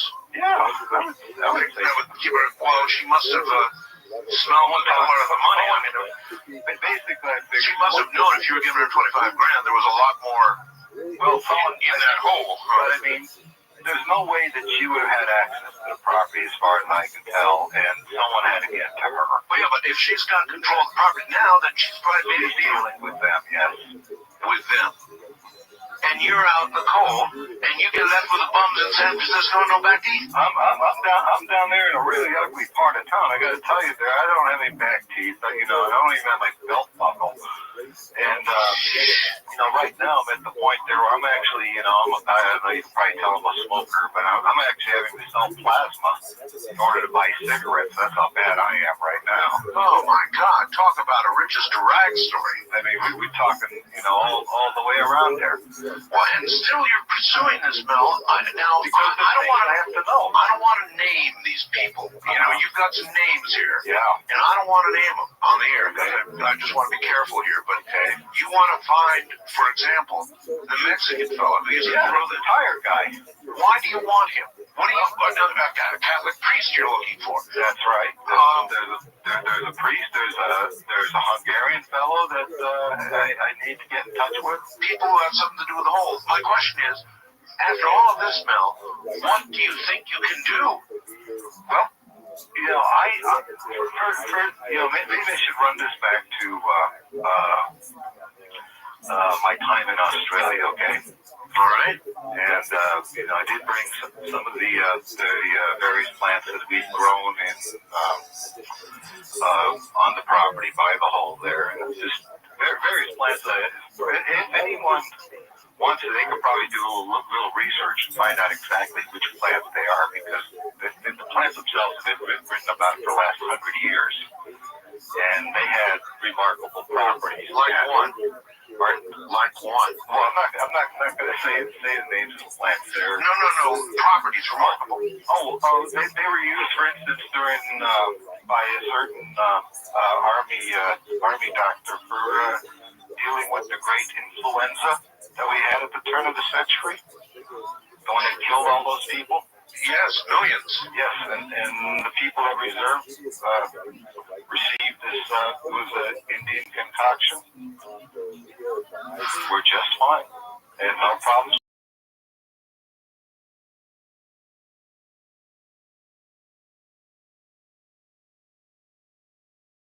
And so, why do you want to keep?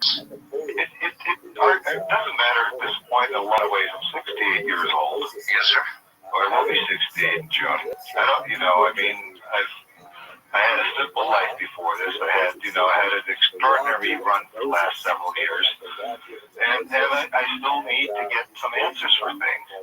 I need to get hold of the guy that I gave the gun to. I believe he contacted you.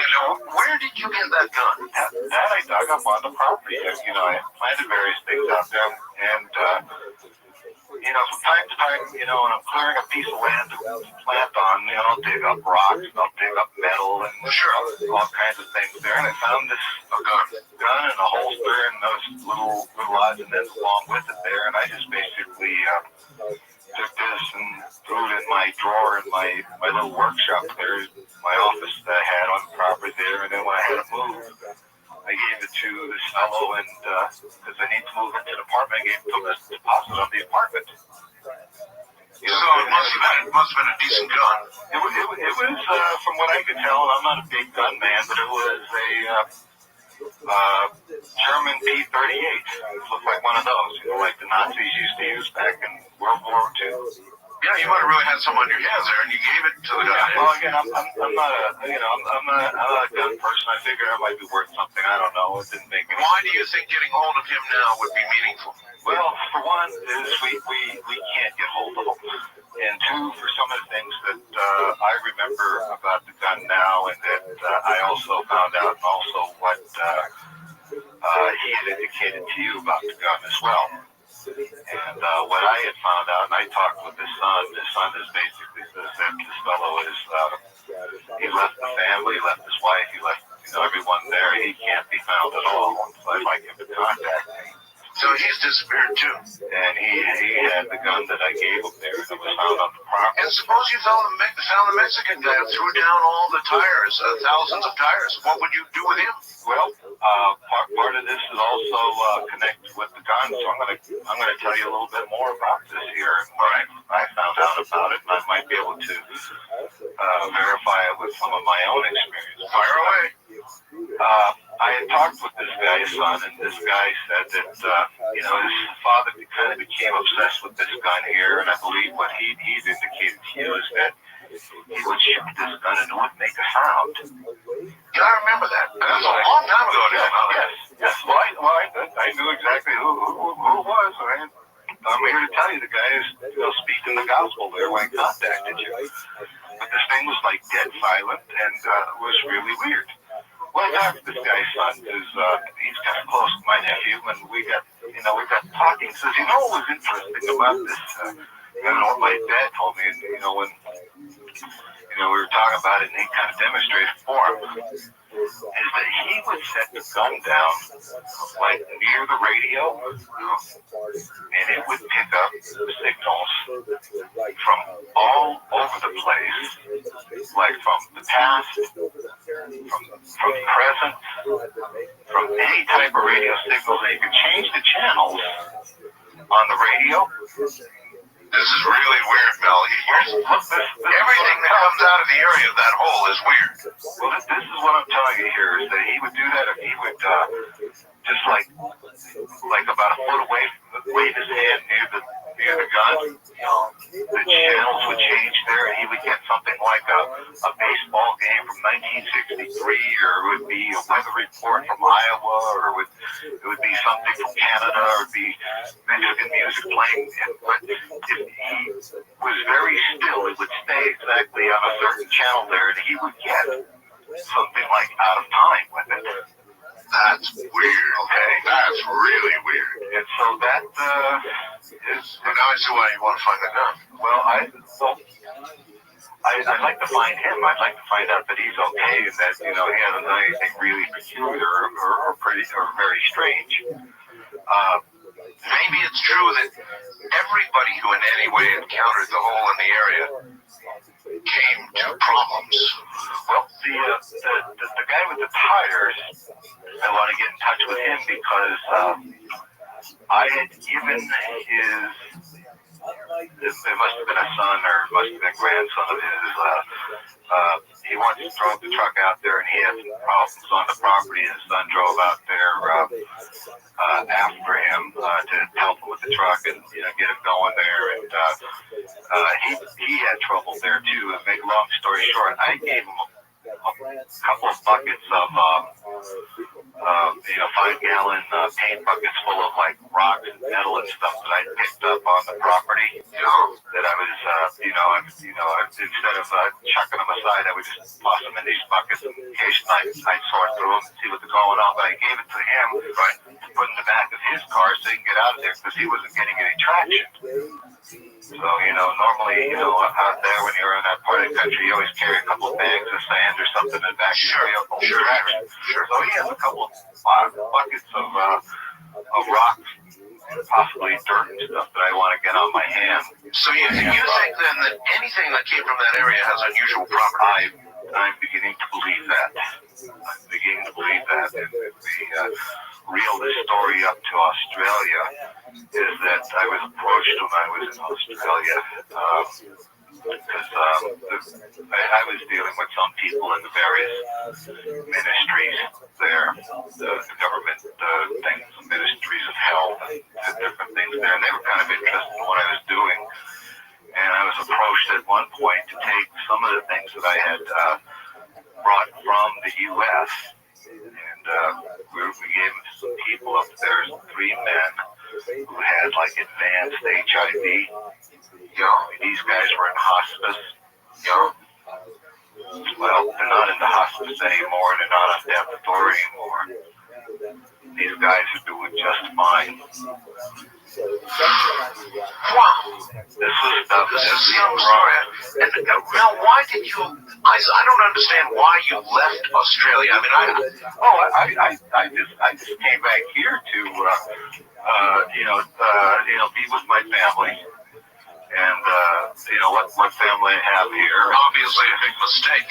Back in the U.S. here, and that was my primary reason for coming up here. But if you had stayed, I know, but if you had stayed there, you might still be sipping pina coladas and stuff. I do wish I was there. I gotta tell you, on the beaches in Australia, the women there wear barely more than two bad days in a postage stamp. I've heard that, Mel. I mean, it's gorgeous. More ways than one out there. So the money's gone, the postage stamp girls are gone, the teeth are gone, belt buckle's gone, gun's gone. I'm trying to get a hold of a few people. The Hungarian man, he lives in the area, and actually I have a lot of interest in getting to him.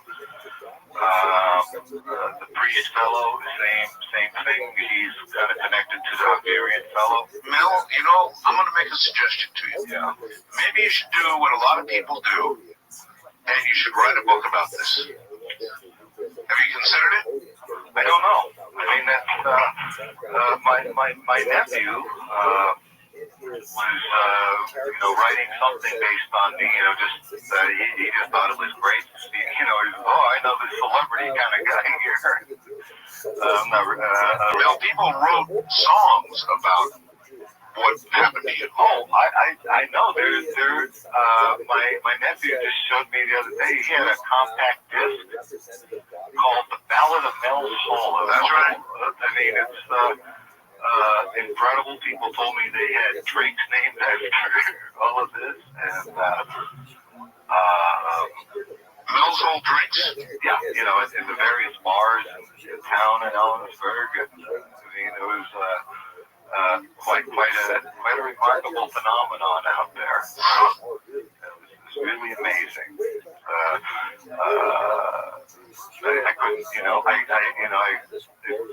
really created quite a stir out in that part of the country.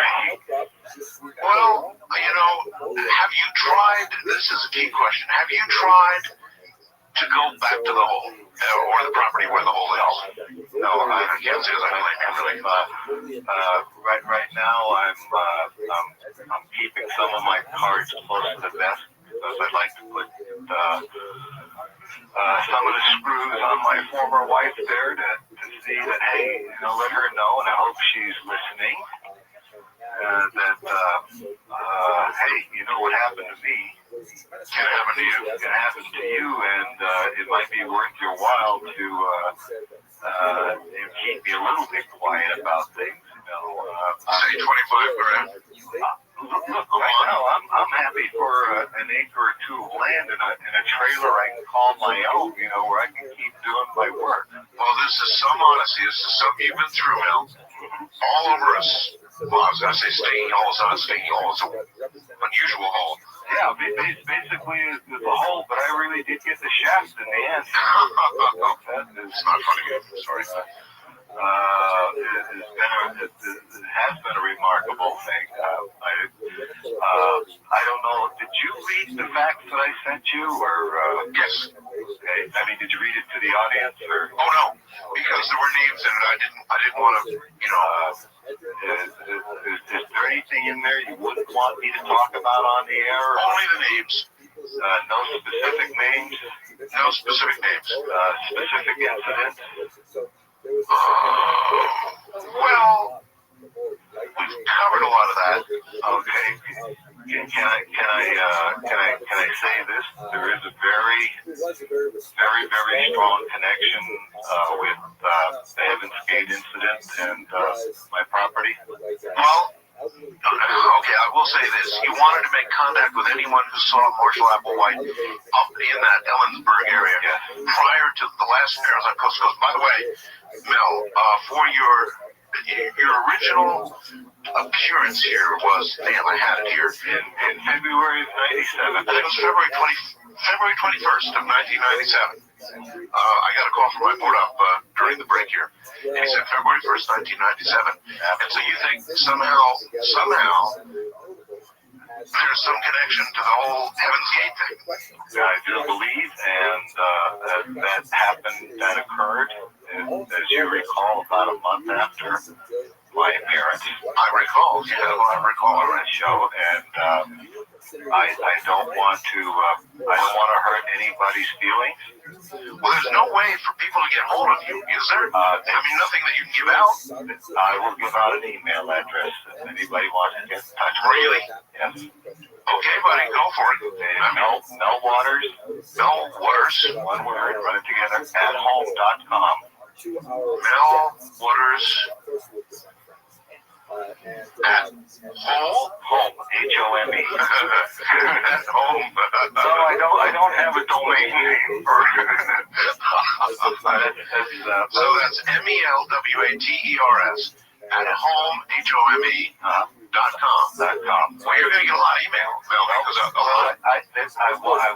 I really want to know if something, if that priest will contact me. I want anyone that knows any of the people from back then that had to do with you in the hole. That's right. The Hungarian man, I'm very, very, very anxious to get hold of, and I do believe he would get in touch with me. Well, Mel, I'm so sorry all this has happened to you. We're running out of time here, but you will never know how sorry I am that all this has happened to you. And I'm gonna move along here. You know, you will prevail. And who knows? You may not have heard the last of all of this. Oh, listen, my wife is listening. Ex-wife is listening. Hey, you owe me. All right, that's Mel Waters at home.com. You're probably from the media too. Listen, buddy, hold on your website there. I want those people to get hold of me. Hold on to your front teeth, Mel. Thank you. Later, buddy. Bye. And Mel. Here he is from, I don't know where he is right now. Mel Waters. Mel, welcome to the program. I'm here in the Pacific Northwest, somewhere in the Pacific Northwest. That'll do. First of all, it's great to hear from you, and I guess we heard from you, Mel, because were you out somewhere when we did a rebroadcast of the original Mel's Hole thing? Yeah, I guess this was last week sometime, and I was coming back from Nevada, and it turned out I get a lot of rides from truckers. You might find this interesting. I look a hell of a lot like Willie Nelson.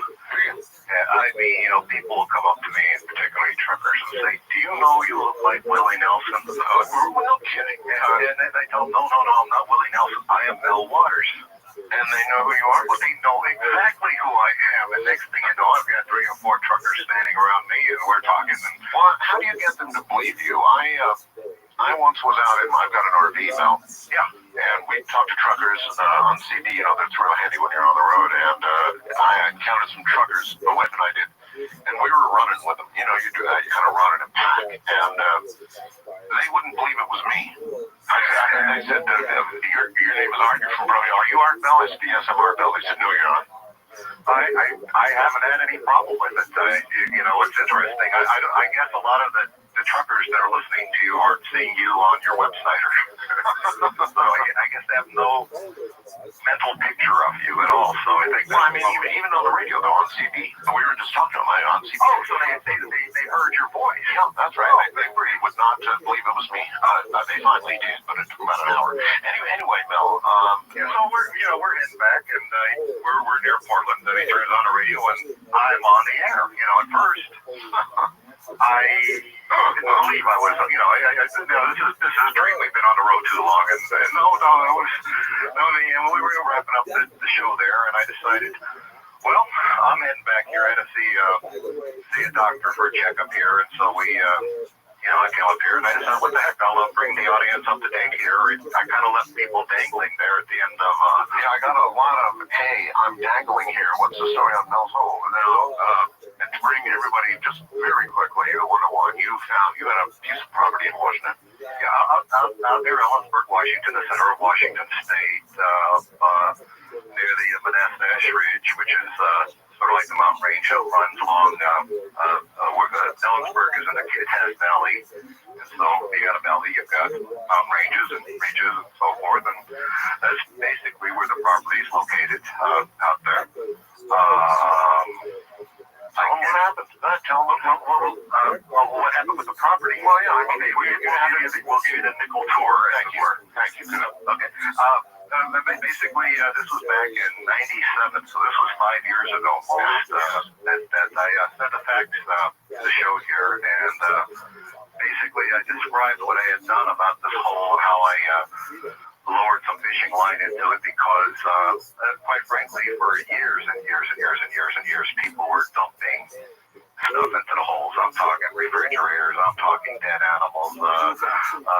My favorite thing to toss in there was TV picture tubes, but no matter what we tossed in there, we never heard anything hit bottom. Let me stop you for just 1 second. Mel, do you have a Bible? Yes. Go get your Bible. I'll wait. I have the Bible right here, and if you have it that handy, yes. Place your hand on it, Mel. It is right on the Bible. You swear with your hand on that Bible, Mel, that what you are telling me and about to tell me is the whole truth, the absolute truth. Let us say the absolute truth. Absolute truth. Cute. I'm sorry about the whole truth thing. The absolute truth with your hand on the Bible. So help you, God. Yes, I do. All right. Then let us proceed.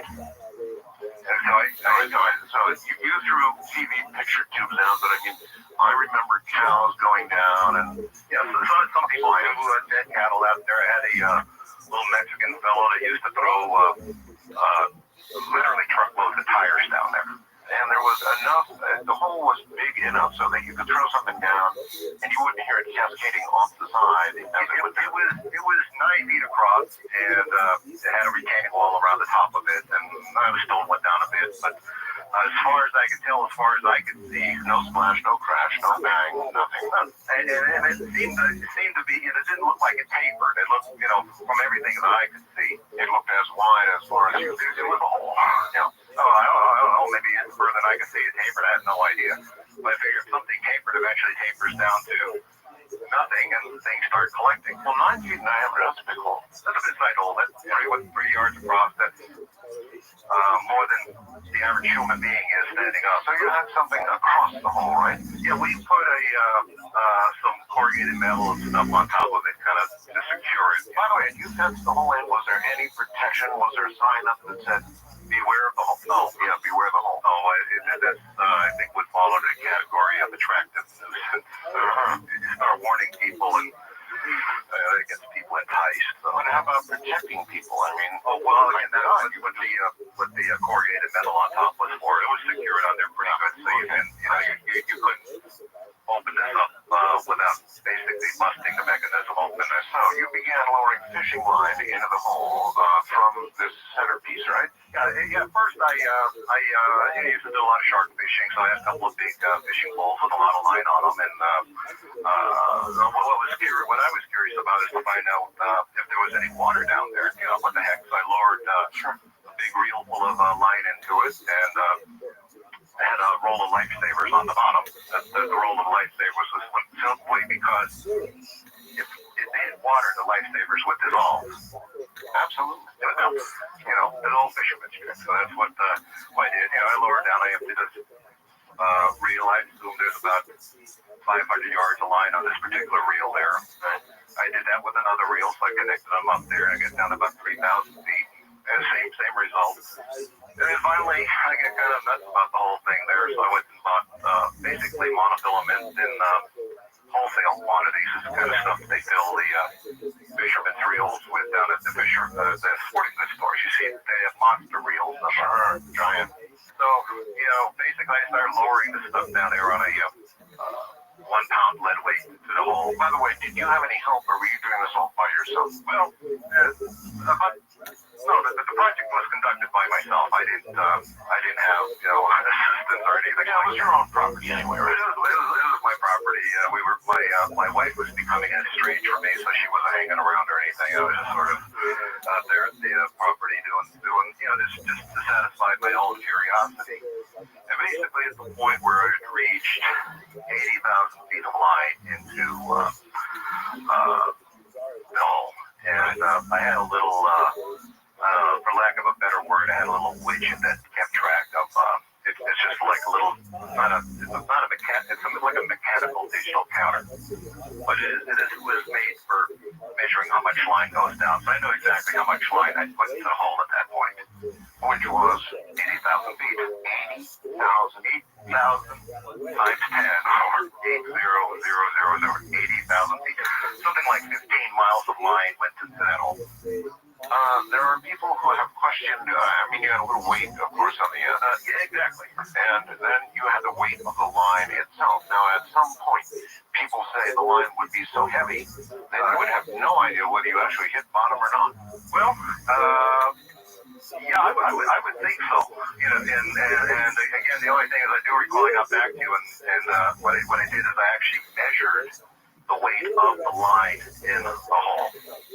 Okay, a little spring fisherman scaling on the thing. And I believe I had somewhere between, with the weight on the bottom, between 17 and 18 pounds of weight attached to the top. That's what I had within the limits. I don't know. I mean, to me,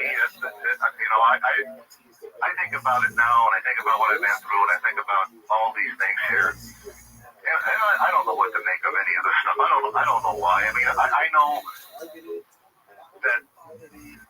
Well, didn't you have somebody talk about they're drilling like these huge deep holes in Russia or something like that? Absolutely. Okay, you got your deep holes there. I don't know what the depth of the hole is. The hole there has been there for as long as anybody can remember. If you talk to some people there, they say, "Oh yeah, this was there," from what there are people who say they're volcanic vents or whatever. Could be. It could be. But still, at 80,000 feet, no bottom to the hole. Now, this hole exhibited some, lack of a better term, paranormal aspects. Well, yeah, and I believe what I had noted was that, my dogs wouldn't have anything to do with it. It would go anywhere near it. Right. Birds didn't mess with the retaining wall. It's the kind of place birds like to go. They didn't go anywhere near it. That there were people that told me various things that, when I talked to them about it, one man claimed he had thrown a dog that died into it, and at some point after that, he was out there hunting around there in the hills, and he saw the exact same dog just going through the woods like it was hunting with some hole, then brought the dog back to life. Well, the idea. Now, here's the thing here. Did you call the dog back to you? And did it come back to you? He said it looked like it was hunting with somebody else. That's what he said. At least it was happy. It was there on the same places where he had gone to. Now, you believe so strongly in the powers of this hole, I know, that as one condition, I'm getting ahead of myself. The government came and took your hole. That's what there was quite a period of time there where after the program, all hell had broken loose. And I was going back to the hole. I actually wasn't living when I had talked to you. Originally, I was not living on the property. We had just had a really major snowstorm, like 2 feet of snow in 24 hours, and most of my trailer buildings and stuff were all caved in on the property. So it was a real mess out there. Anyway, I had taken an apartment in town, and so it was the next day or whatever. I go back there, and I'm driving up to my property, and even before I get anywhere near the property, I'm met by basically uniformed people who were telling me that there was a plane crash on my property that they have to investigate, clear the accident, and that not to they will let me know when I can come back. Now, bear in mind, everybody, this was immediately after our broadcast. Yeah, this is almost, nobody knew about the hole until the broadcast. Immediately after broadcast, next day he goes back and they're giving him this plane crash. And I said, I'm not dumb. I'm looking around. I don't see any smoke. I don't smell any smoke. And I didn't see any evidence of what would be a plane crash. So I'm pretty much believing they're handing me a bill of goods. Right. And, I said, look, this is my property. I want to get onto it. And basically, there were some threats made against me that, I was being told that it would be fairly easy for people to find a drug lab on my property there. I'm basically a man who deals in herbs and Native American herbal medicine. Like back off, buddy, or we got you. What can I do?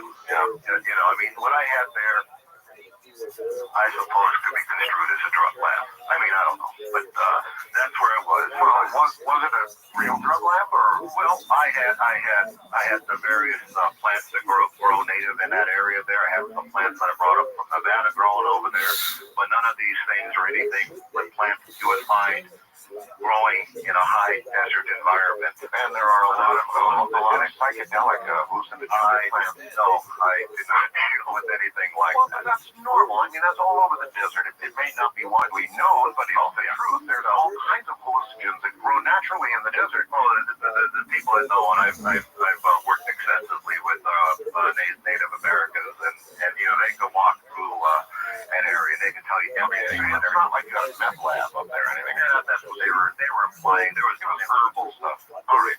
So they scare you the hell away. Then how did you come to make a deal with the government? How did that happen? I have a hard time figuring out what led around here. Basically, I wasn't going to back off. I was talking to the press. You are the press, Art Mel. And so what they did is offer to lease my property from me in perpetuity for a very healthy sum of money.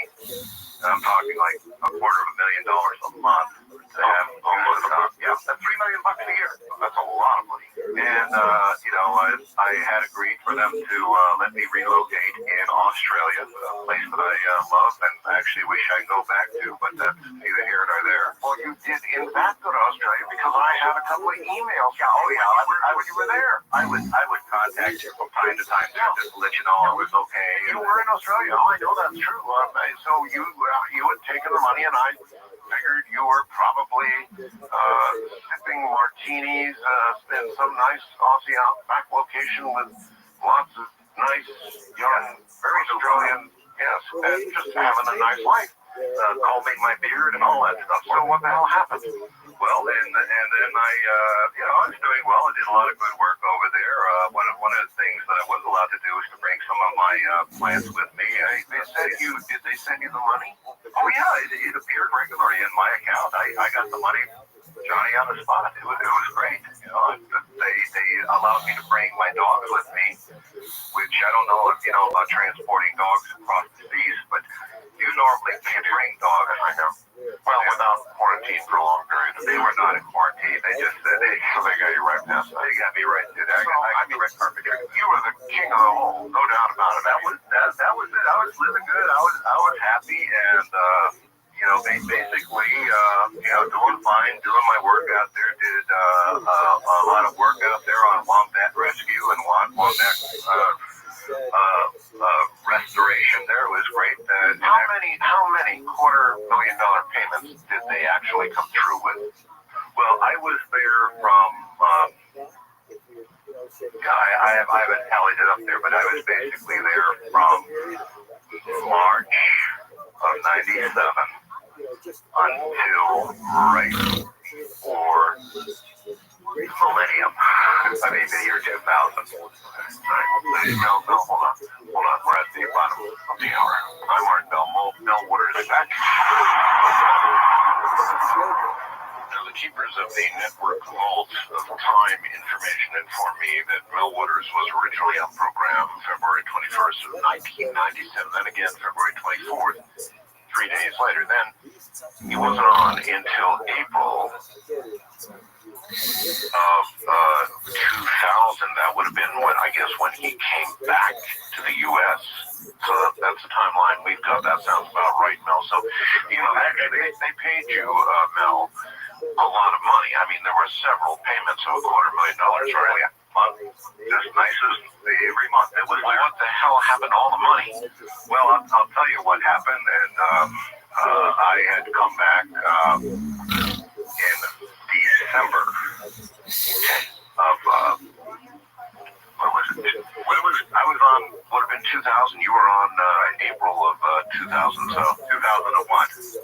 Well, it says 2000 here. Maybe the time. Okay, it was right before the millennium, right? Okay, so in 1990.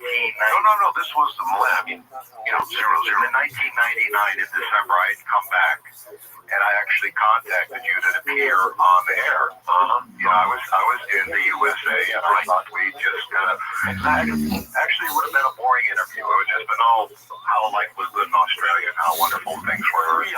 But everybody would know, hey, now the life is doing okay. Basically, at that point, I was helping my nephew move from Tacoma to Olympia, and I was on it during the day before the interview. Right. And we moved him down there in a U-Haul truck, and I was driving the truck back. I was going to take the bus back to Olympia. There was some strangeness that occurred on the bus. There was an altercation. From what appeared to me, there were policemen and transit people that came over there. I was asked to give my statement. I said, no, I got to get back to Olympia, blah, blah, blah. I can't miss the last bus. They said, that's okay. You can talk to us. We'll drive you back in the van. That was the last thing I remembered, because when I had woke up, it was about 12 days later, and I was in a real seedy part of San Francisco, lying in an alley. These winos were basically trying to get me to sing on the road again, beaten up, as I recall. I was bad. I had no teeth in the back of my mouth, no molars. They were gone. Dennis, by the way, has since done some exemplary work for you. Do you like that? He gave me some state-of-the-art dentures. They are wonderful. So, I mean, you were abducted, you were beaten up, God knows what happened to you. You found yourself in San Francisco in a disaster. You have come back from that, obviously, but I still want to know, Mel, what the hell happened to all the money? Well, what happened was that when I had gone back and I was with my nephew, I found out that I had been served with legal papers that said that basically the terms of my divorce with my former wife were basically been canceled. I had lost my rights because of the various modifications that were made to the property after I was no longer using the property. Basically, septic systems were put in. There were various paving that was done and modifications that basically I was not allowed to do. Right. And so I no longer had any claim on that property. And that's basically where I'm left. So, okay, still, though, Mel, what about all the money you did receive? I mean, did you blow it on wine, women, and song, or what? Well, again, when you have a lot of money, I mean, you can only eat so much food, drink so much good scotch. That's right. And I devoted a good deal of the money I had, one, for the research I was doing. That was my activity, and two, creating a facility for dealing with our wombat friends in Australia. Yeah, I know you were very concerned about that. I remember you writing about wombats. I am so proud of them, because if you go now, your money went to the wombats, really? The majority of it, but right after that, then I tried to access my money. My money wasn't there. I had sent emails to my colleagues in Australia. They said my whole facility was dismantled over there. Oh my God! Everyone was given a severance check because I had various students and various people working for me there. Because I'm not a veterinarian or anything like that. So again, you can go through money, quite a bit of money there. And I was glad to do it. So there I am, lying in the gutter, no teeth. I could still see the tape on my arms where they had taped down an IV or some sort of thing to it. So I was out of it for the longest time, and I contacted my nephew, and he managed to get me a bus ticket back north. Brother, talk about going from being a whole baron to that. Yeah, I had nothing, that's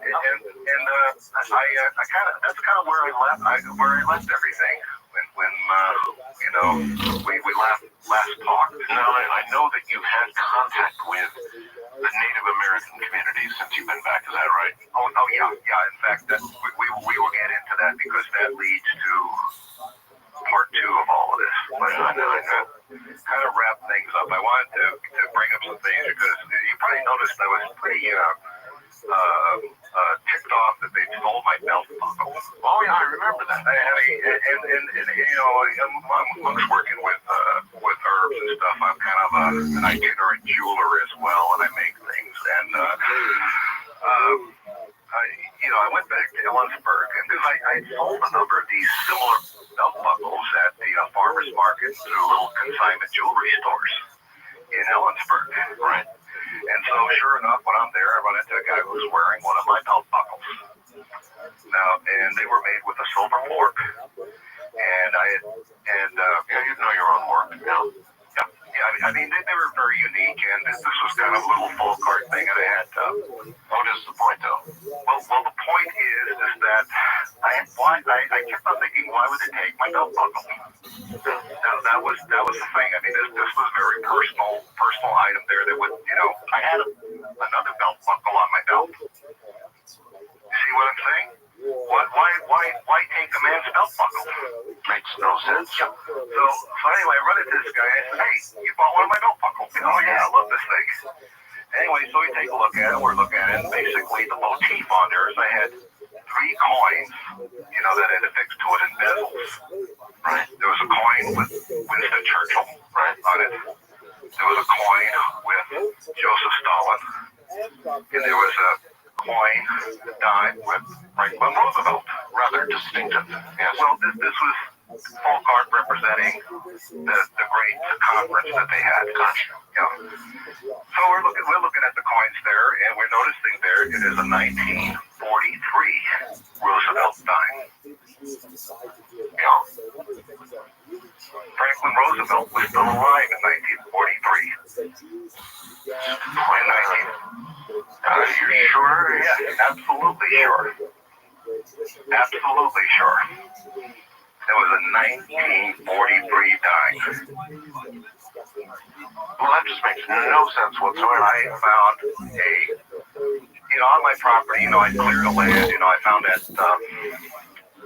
Nazi sort of gun there. It was P-38 that I gave to the landlord as a deposit. I recall. Yes. And we dig up all kinds of things, bits of metal and stuff like that. Well, I found one time I was digging around there and just rooting around, I found one of these red Chinese lucky money envelopes, the kind the Chinese give to each other on New Year's. Yes. It had 10 of these dimes in it. So I got 10 dimes, I'm making, these belt buckles, I put one in each one there. So we were examining this dime here with this fellow in Ellisburg, and it struck us at the same time. I mean, when I told you 1943 Roosevelt dime, you thought, okay, it couldn't exist. We had a dime that there's no way it could exist.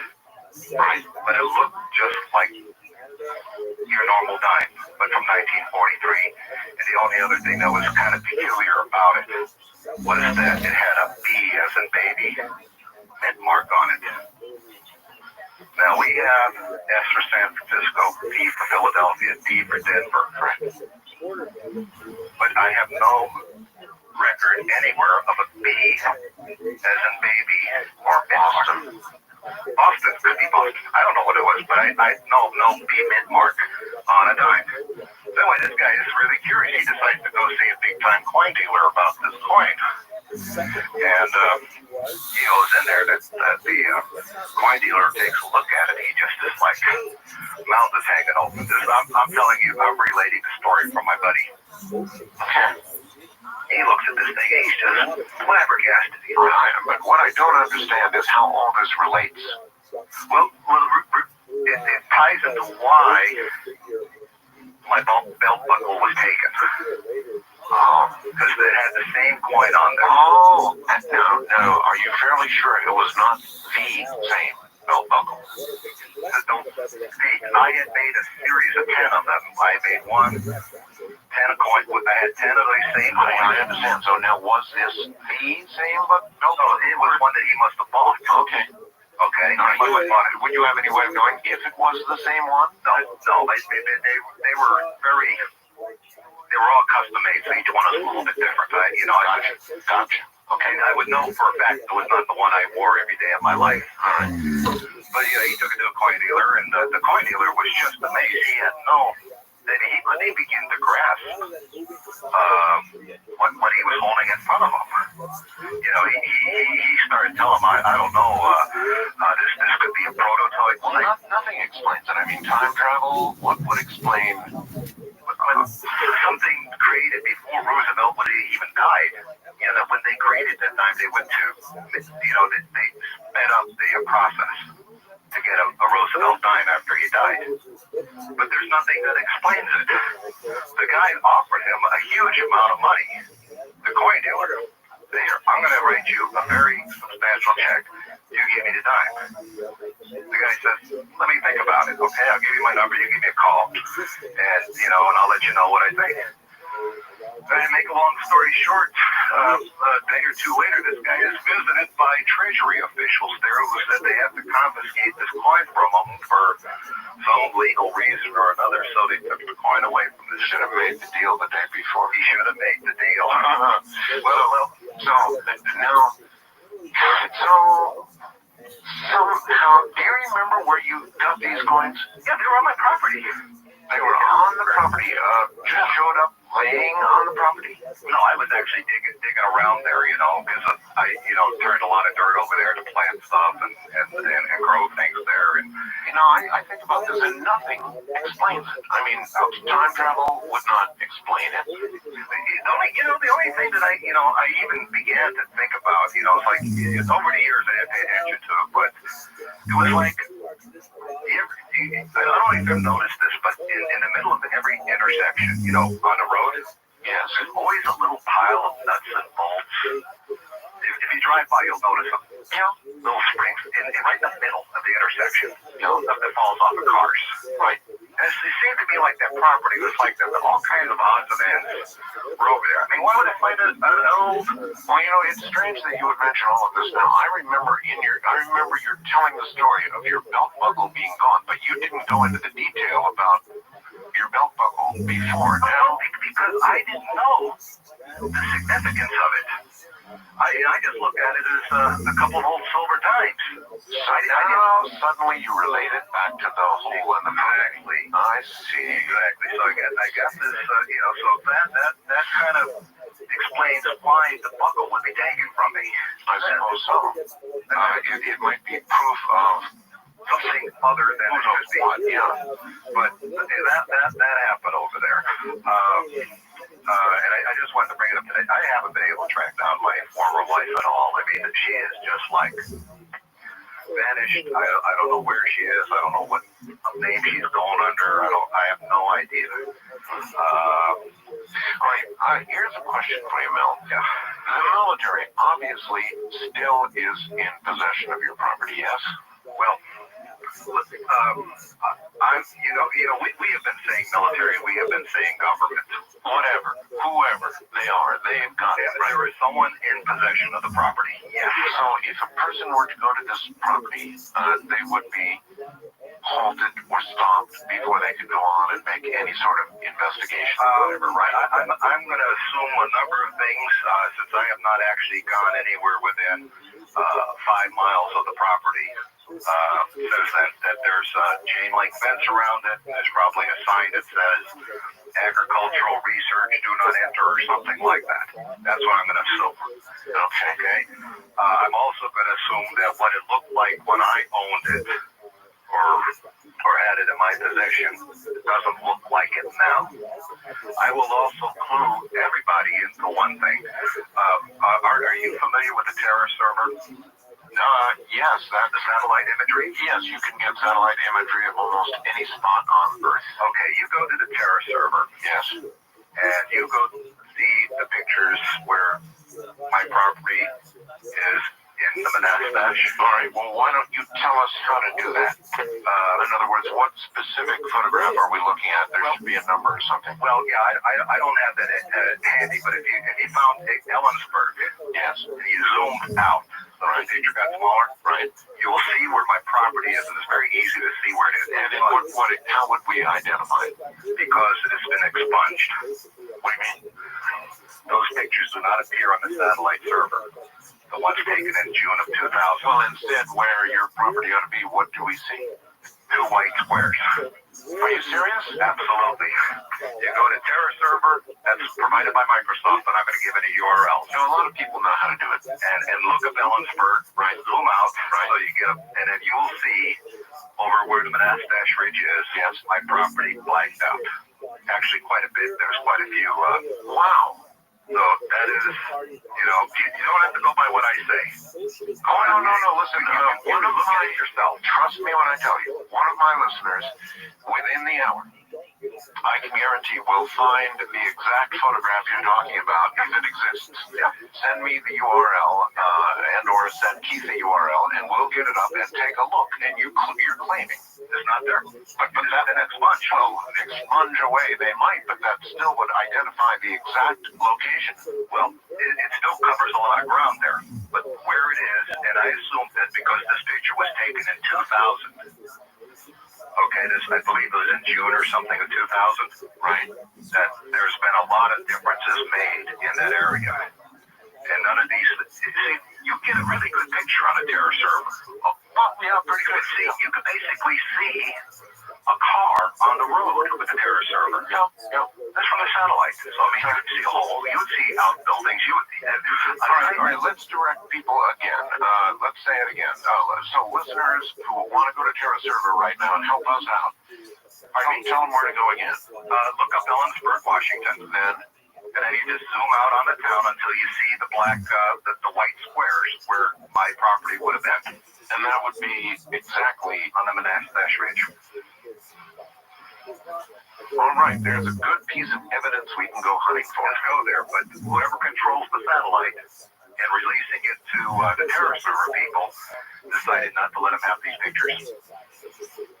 Oh, isn't that something? Okay. So, I mean, every listener can do this. I mean, I've had, people want to go out there, and the only thing I tell them is don't go there. I don't know what's going to happen to you. I don't know what people will do to you. It's going to be nothing but grief of one sort. I mean, it's these guys who go to areas that they you know that people have made treks to find Mel's home. Right now, I tell you, look, it's there. Don't go there. You don't have to go there. It's there. But don't go there on my account. I don't want to be responsible for anybody. Anyway, so that was, that's kind of like, bringing this into focus here. Okay, it brings us certainly up to date. Yes, and I had a couple of other interesting things. These things are kind of loose ends, but they're not loose ends. All right, you're going to have to hold on because we're at the top of the hour, and then we're going to shortly get to the next home. Mel has a new. All right, we've got one Terra server image, which says it's covering an area about 5 miles southwest of Ellensburg, Washington. Does that sound right? That's about the neck of the woods we're talking about. Well, in this neck of the woods, there's one great big white blotted out area where I presume, where I to be able to see it, and it does look like a very interesting area, actually. Oh, yeah. There would be Mel's hole somewhere there, huh? Yeah, I think that blot over there covers like a 4 mile by 8 mile area. My goodness. But what a blotch. Isn't that something? Yes. My nephew told me about that, and I said, well, you son of a gun. Well, he's right. We've got it up on the website right now. People can go take a look for themselves. So now we have pinned down better than ever before the area where Mel's hole actually is. Thank you, Mel. That's damn good research. By the way, not too far from there on the highway that goes to Yakima, I think 84 or 85. Yes. There's a rest stop. And I had a lot of reports from a lot of people that if they look towards the Manassas, they will see the black beam of light. They have seen it. I have had truckers, I've had people in town say, that's where I was. I was looking towards it and I saw the flash of black light. Well, maybe my audience is not aware, but a television crew went up to Ellensburg after we did the last program and researched this. And I'll be doggone, they didn't find the hole, but they did find near the area where you were talking about a lot of military blueprints and all kinds of information that would indicate military, in fact, had been there or was there. Oh, they would have probably seen a lot of yellow gear tread marks on the ground. Yep. You name it, it was there. But my nephew caught that little piece of information up for me, and I thought I'd pass that along to our listeners. Wait till people get a load of this.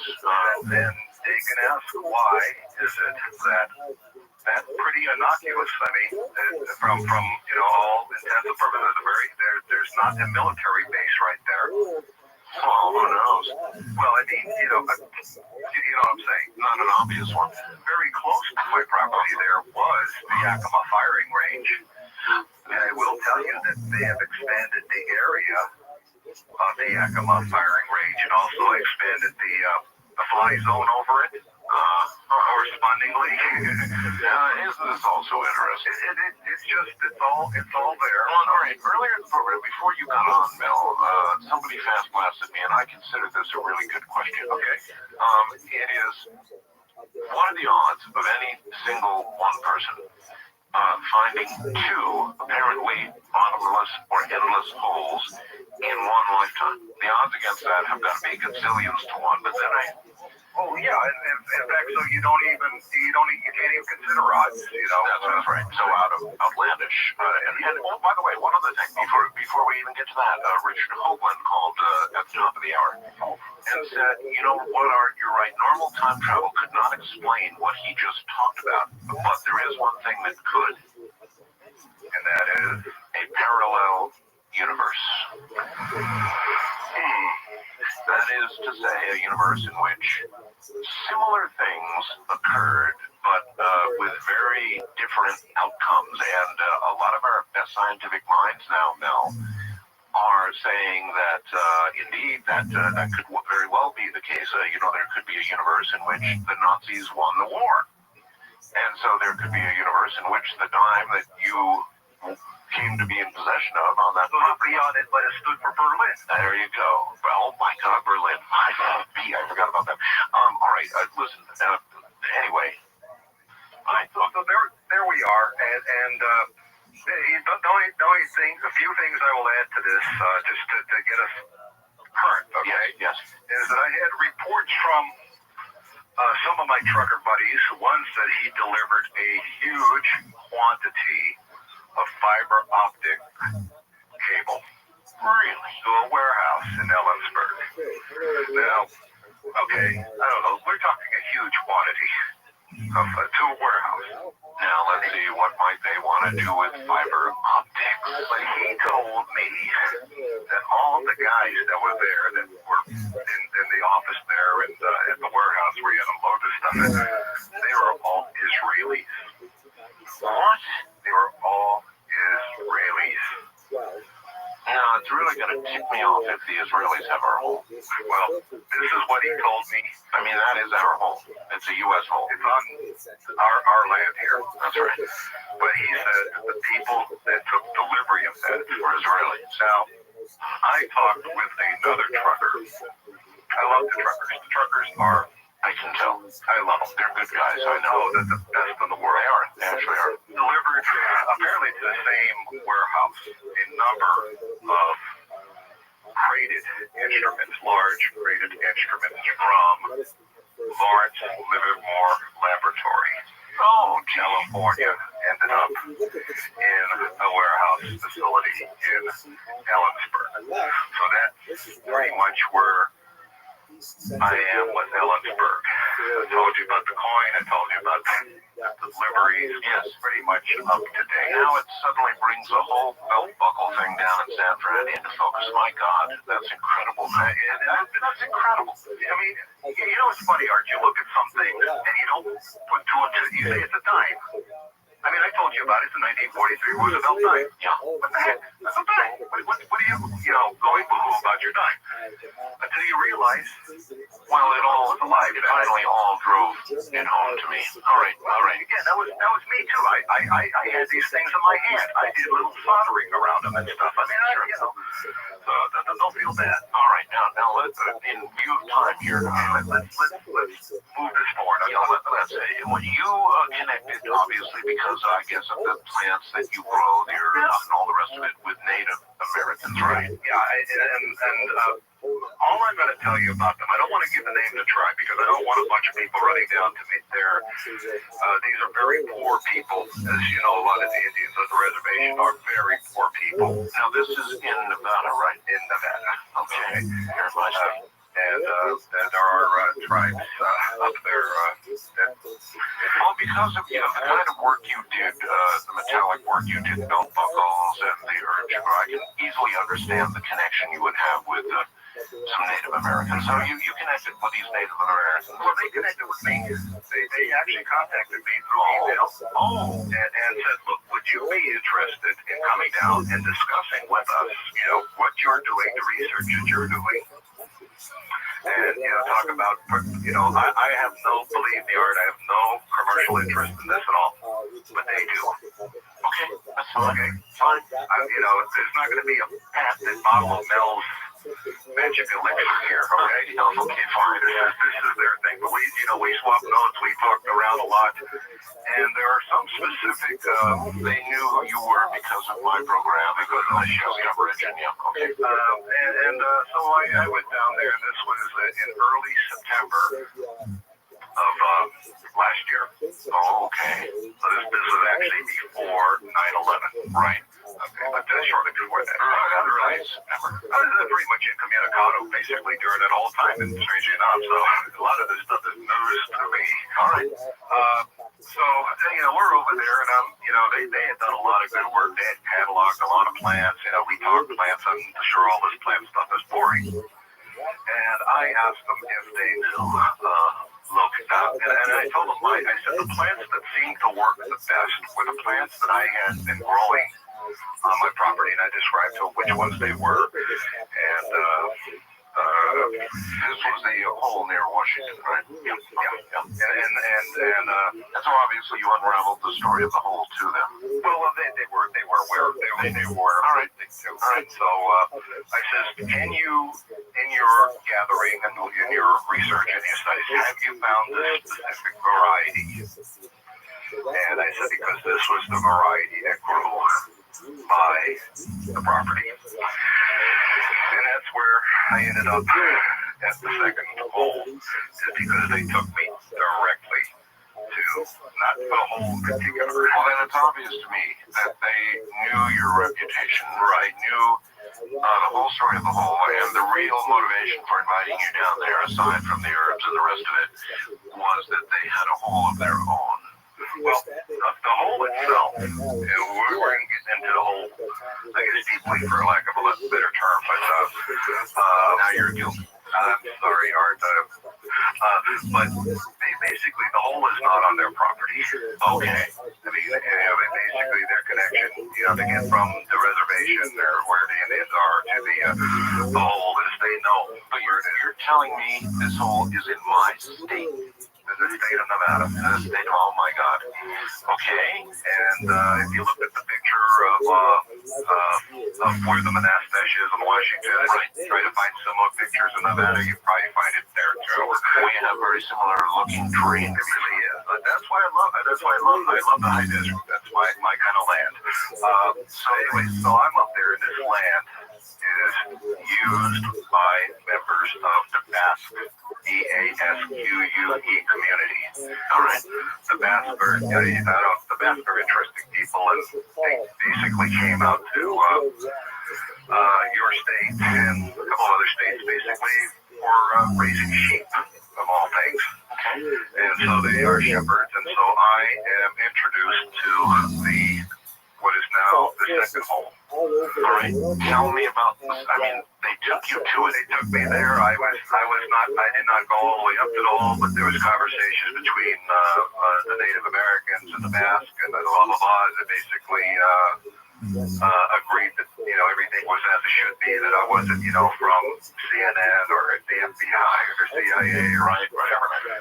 And so I went there and I got to see the hole. Now, what's there? What it is that if you walking up to it, and first of all, this is in a fairly pristine area. Okay, so there's no real signs of civilization around there. There's no roads leading into it. There's no telephone wires, nothing like that. I mean, we're talking pristine area. Right. No signs of, except for their habitation, no signs of habitation. Gotcha. Okay, you're walking up to it, and what you see sticking out of the ground is the hole itself is the same dimension as the one in Ellsberg. Wow, 9 feet in diameter. 9 feet in diameter. This one has a metal collar around it. A metal collar? Solid metal collar. It grows from 2 feet high and about 2 feet deep. Metal collar, and it had some notches in it that you could look like, in my estimation, you could make something with it. To lock it in place. And it could possibly have been like a locking collar. Something was, in other words, it looked like something intended to lock to it from above. Exactly. Something would be lowered onto it and locked into place. Okay? But the Bass told me that this property or this hole here has been there for all of their experience, and they have been there since the 1800s. Just the way it is. It's the same hole. On not their land. They don't own this land, Art. This is probably government, U.S. government land. Well, the majority of land here in Nevada is BLM. Well, exactly. Bureau of Land Management. It's not, they don't own it, they use the land. You know, they graze sheep, blah, blah, blah, that sort of thing. And how long have they known about this hole, do you know? Well, again, the one fellow I know says he knew this from when he was a young man, and he was well into his late 80s. So he knew it from probably for the last 70 years. All right, because of what you did, we know a lot, at least quite a bit about your hole up in near Ellensburg. But this hole, what do we know about this hole other than its diameter? It's the diameter, and apparently it is lined with that same metal as far as you can see. You're kidding? It is solidly lined as far as you can see. So this is not a natural hole by any stretch. There's nothing natural about this hole at all. Nothing. Can you tell what kind of metal it is? No, but I'll tell you one thing, and it was kind of an accident. But I dropped the box wrench on it. You know, on the ledge. Yes. Made no noise. No noise whatsoever. You know, you drop a box wrench on a metal floor, clank, clank. Nothing. Yeah, we repeat the experiment. Mike, nothing. It makes no. You can pound on that thing with a sledgehammer, and it won't make noise. Okay? Oh, no. This is what I'm telling you about right now, is that this one here is so different from the one that I had in Ellensburg. It's like totally different. Although it's because of this metal around it. Well, when you touch the metal, does it feel metallic? Is it cold? Has metal? Wow. This is interesting because a lot of the fellows that there's 5 of us that, you know, towards the end of it, it started with 2, I ended up with 5. But when they say when they're up there, even in the winter time, they can like put their tent sleeping bag right up against it, keep them nice and warm. Yes, it keeps them nice and warm, but it is not hot. You know, it's not like, you know, like a fire hot. But the metal itself over there radiates. I don't even know how to describe it there. In other words, if you touch it with your hand, is it hot, or does it just radiate heat that there is heat around it, but it itself is not hot. This is really weird, Bill. So they are, you know, that's what, you know, that's the thing there. And so we have this, you know, whatever they again, from my understanding, they have known about that hole up there it has been known since the 1800s. It has been known exactly the way it is. I can tell you that some of the people that I talked with towards the end of everything on my way back said it was a spiritual site for them up there. I asked the spiritual site. All right, hold it right there, Bill. Good cliffhanger point, so to speak. Sorry about that. Mel Waters to thus far detect more in a moment. Coming up on Thursday, by the way, about Jan Lambert here, an advocate of the hollow earth theory, and that may in some way relate to what we're talking about tonight. I have no idea. We'll find out. In the meantime, Mel, so you've got this metal around the hole, about, you said a foot or 2 high, 2 feet high, 2 feet high, and 2 feet wide, and the hole is 9 feet in diameter, and as far as you can see, the metal continues down. This is no geographic hole. This is no volcano vent, or if it is, it's been modified by somebody. Well, if it's been modified, it's been modified. I'm going to say long before the technology that we know of today to do it. And it looks like there was something that should be latching to this hole from above. I'm going to call the thing on top of collar, okay? And We'll call it the collar, all right. And it looked like there was notches in it, and it looked like you could lock something into place or line something up in it. Gotcha. It didn't move. I mean, the whole thing was solid. solid metal, but there are places where there are notches in it, and something is meant to orient. That's my opinion. All right, what did the Basques or the Native Americans tell you about what they knew of the depth of this hole? In other words, I'm sure they've thrown things into it or have experimented with trying to find out how deep it is or something, right? Well, actually, they didn't do anything with lowering line it or anything to it, but they did relate to me the same phenomenons as that I had described. One, the fear of animals going by it. Their dogs won't do it. Nothing. They have nothing to do with it there. They too have spoken of the black beam. They've spoken of that. What do you mean black beam? From time to time, black beam. This is a contradiction, but a black beam of light. Okay. Comes from the hole. It lasts for a very short time, but it just goes directly up into the sky. And when you look at it, it looks like a black beam. In other words, as opposed to a lighted sky. If you had a flashlight and it was capable of throwing off a black, not a black light like we used to have back in the 60s, with all that stuff, but black, solid black. Gotcha. That's what. There's no way to describe it. There's no. I am one of the few people that I've had other people tell me about it. I have never personally witnessed the black beam. You did perform some experiments on this hole, didn't you? Okay, let me talk about the first one, and I'm not a scientist. I'm kind of a researcher. But the first thing that we did is we had a whole bunch of Safeway or 7-Eleven bags of ice. The kind that you buy, and we had a couple bags of that. So we had one in a bucket on the surface, and we lowered another bucket of ice into the hole, 1,500 feet. 1,500 feet. Yeah, we had access to a nice winch and about that much. We only had 1,500 feet of line, and that's what we. What was the idea of lowering ice into it? Well, first of all, my curiosity is that I wanted to know was it hot or cold down there. Okay. So we basically waited for the ice to melt about halfway on the surface, and we would hoist up the. I see. So your ice, you had test ice on the surface. Yeah. I got you. Your garden variety convenience store ice, that you buy anywhere, and there's nothing magic about it or anything like that. Right.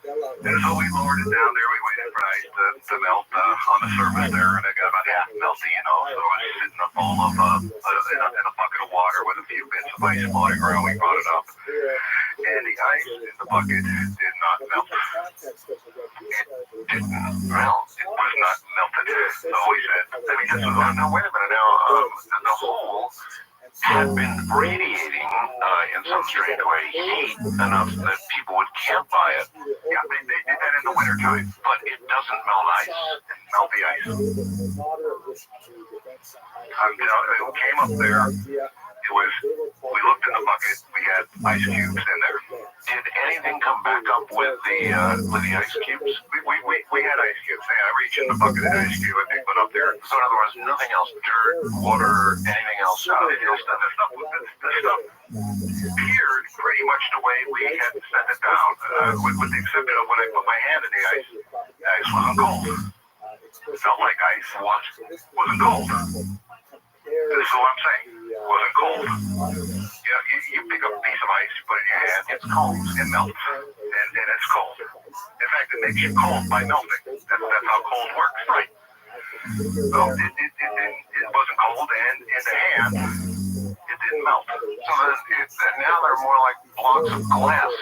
Yeah, I would say so. But we said, okay, what we'll do here is we take this bucket and we'll stick it on the fire. A little place to cook there. Stick the bucket with the unmelted ice. Unmelted ice. You put it on a fire. We put it on like a cooking fire there. Okay. A little table, a cooking area and stuff over there. And so that's when we put it on there, and the ice catches fire.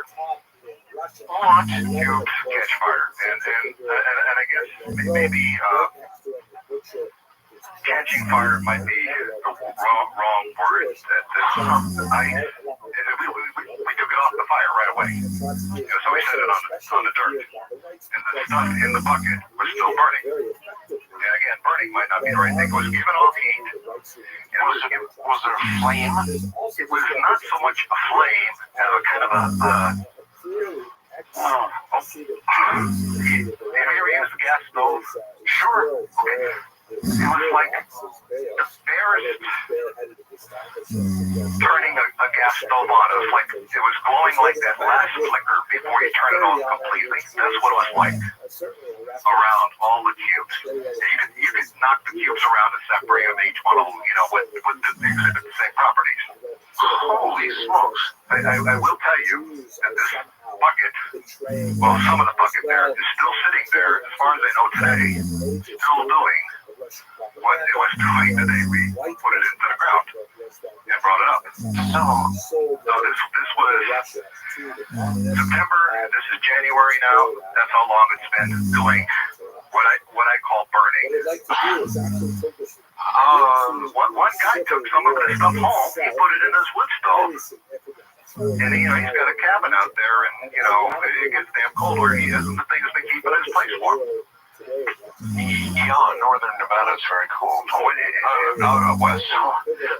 So this is like giving off eternal heat. When it's, if I'm not sure I've got this right. It was neutral when it came out of the well. It was neutral. In other words, you put it on the fire, and it appeared. Again, my terminology. This is very bad because it acted like a fuel. It looked like, if I understand combustion, it was like it was doing combustion in a different way than we would attribute combustion to, mixing air with fuel and creating heat and flame. It was doing kind of the same thing, is what I like to say. And it's been burning like that since, again, burning is the wrong word, but that's all I got for it. I don't know how to describe this process since early September. Again, a guy he took about a coffee can's worth of this stuff and took it home and put it in his wood stove in his cabin. No wood in there. Yes. And the thing has been going since then. Now, we have tried this experiment of just the lowering of the bucket because we figure we'd like to have a lot of this stuff here. So, of course, and sometimes we would go down there and we would get sometimes we would get melted. Sometimes, not melted, but real ice. But every so often, this process duplicates itself. So we come up with the same thing, but it isn't like, every time you throw, you lower a bucket full of stuff there, that it's going to happen every time. It doesn't happen every single time. A quarter of the time? An eighth of the time? I'd say 1 out of 3 times. 1 out of 3. 1 out of 3. And I don't know if it was the amount of time down there. Do you possess any of this yourself? I took nothing with me, Art. I would not. What is the word? This is theirs for now. Let's say for now, okay. What about noise? At any point, did it make any noise? No, we never. During this process that we went through, it made no noise at all. It made no noise, and we did not notice anything from the surface, anything particularly unusual. Okay, at all. I mean, it was, Were there any markings on this metal that were discernible? In other words, anything marked or scratched in English or any other language? We went at it with a hacksaw blade. You couldn't hacksaw it. You couldn't even dent it? No, it's just the metal itself, from what I can determine, and I mean, normally if you have a metal thing that's hollow, you can tap on it, and you hear that it's hollow, right? But with this thing here, if you're beating on it with like a tire iron, any noise, it doesn't give you a gauge as to whether it's hollow or not. So it was absorbing probably all noise. I mean, there would have to. Maybe just sucking it up. Maybe it radiated into the ground. I have no idea. That's not my area of expertise. All I know is what I can see with my own eyes, and hopefully by the end of tonight, maybe somebody will have some answer. What did the locals believe about this hole? Well, I mean, you literally just got back from Nevada, what, tonight or yesterday or this last week? I got home the night that you did the show as the repeat. That's right. Okay. It was one of those, it's probably Richard Oldman saying one of those synchronous moments there where, I mean, I'm talking to this guy and he's talking to Mel Waters, and in the truck.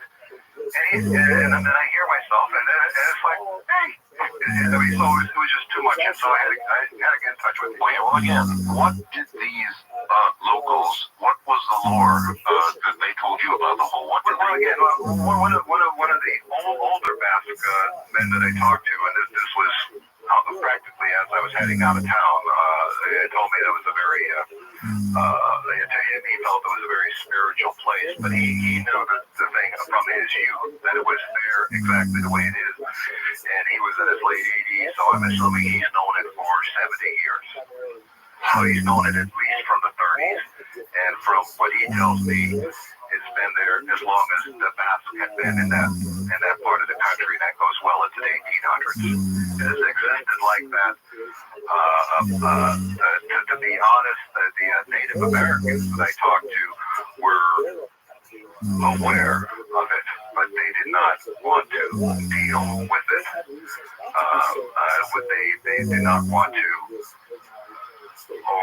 interact with it. Is that a good word? All they would do is pick some of the various plants that I needed that were in the general vicinity of it, because I wanted very specific ones that I had recommended, and they knew. All right, are they now growing some of these plants in the vicinity of this hole? Well, some of those plants are there.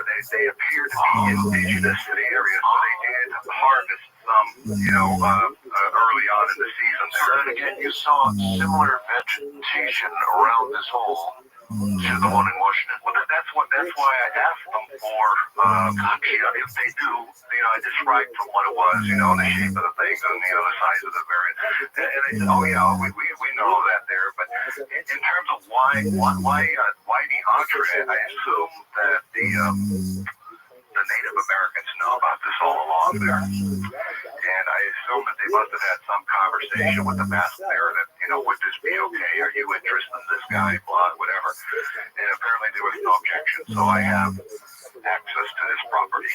Well, but I want to respect my access, okay?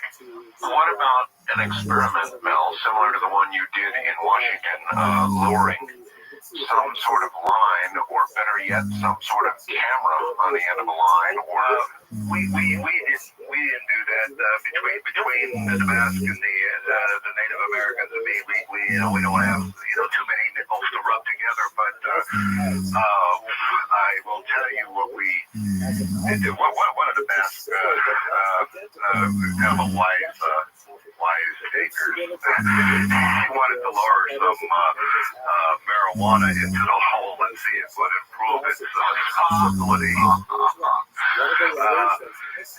And then it would be a pothole, right? Well, I guess like could be. I hadn't thought of it that way, but he wanted to do that, and one guy wanted to be lowered into the hole himself. Well, now you see, in the hour preceding, I heard that. Oh, did you? I heard that. Would actually like to be lowered into such a hole. Now I know that you believed in the powers of the hole in Washington to the degree that in the original agreement, now voided, I suppose, you were to be, upon your death, buried by being dropped into the hole, right? Well, I wanted my remains to be dealt with, yes.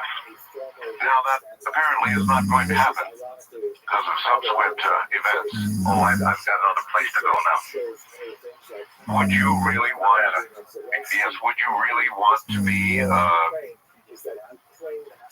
suppose, when I'm gone, with some ceremony dropped into the hole? Hey, just give me a decent, I don't know what it is when you put someone in a hole. Is that interned or?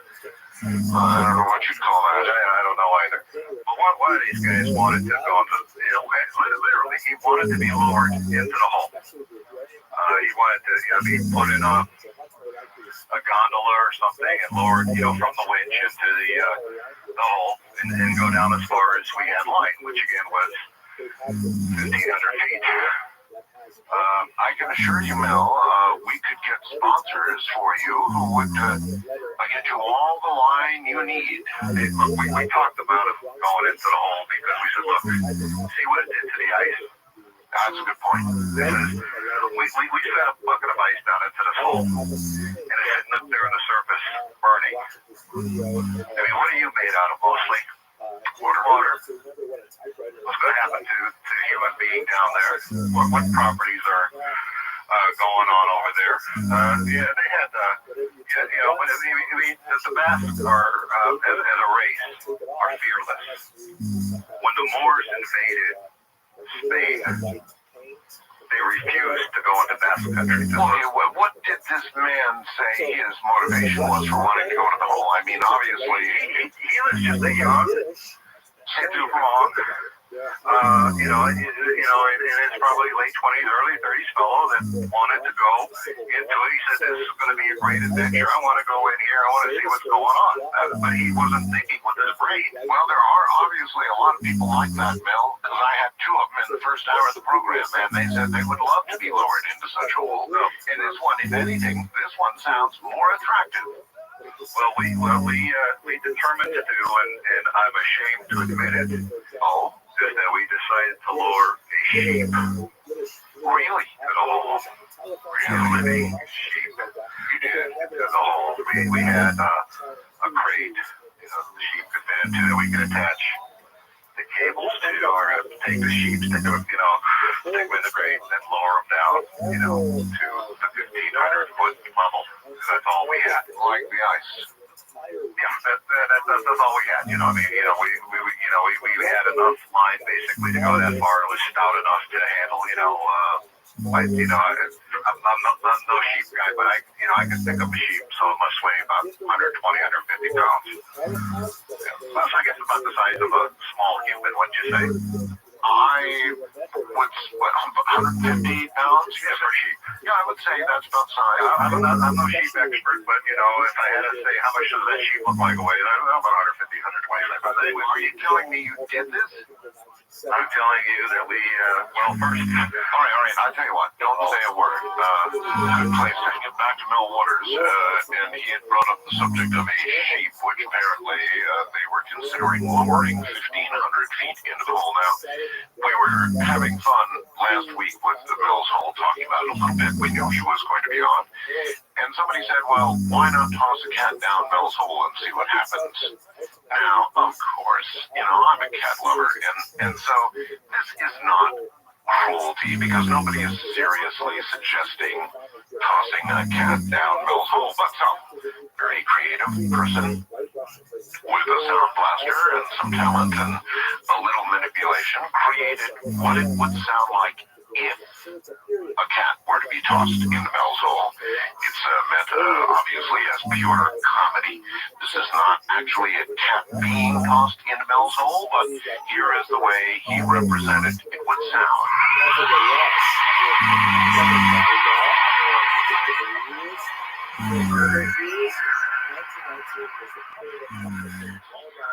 It's the second one that gets me, not the first one. The first one is pretty good, as you hear the sort of the echo of the cat disappearing down the hole. It's the second little one.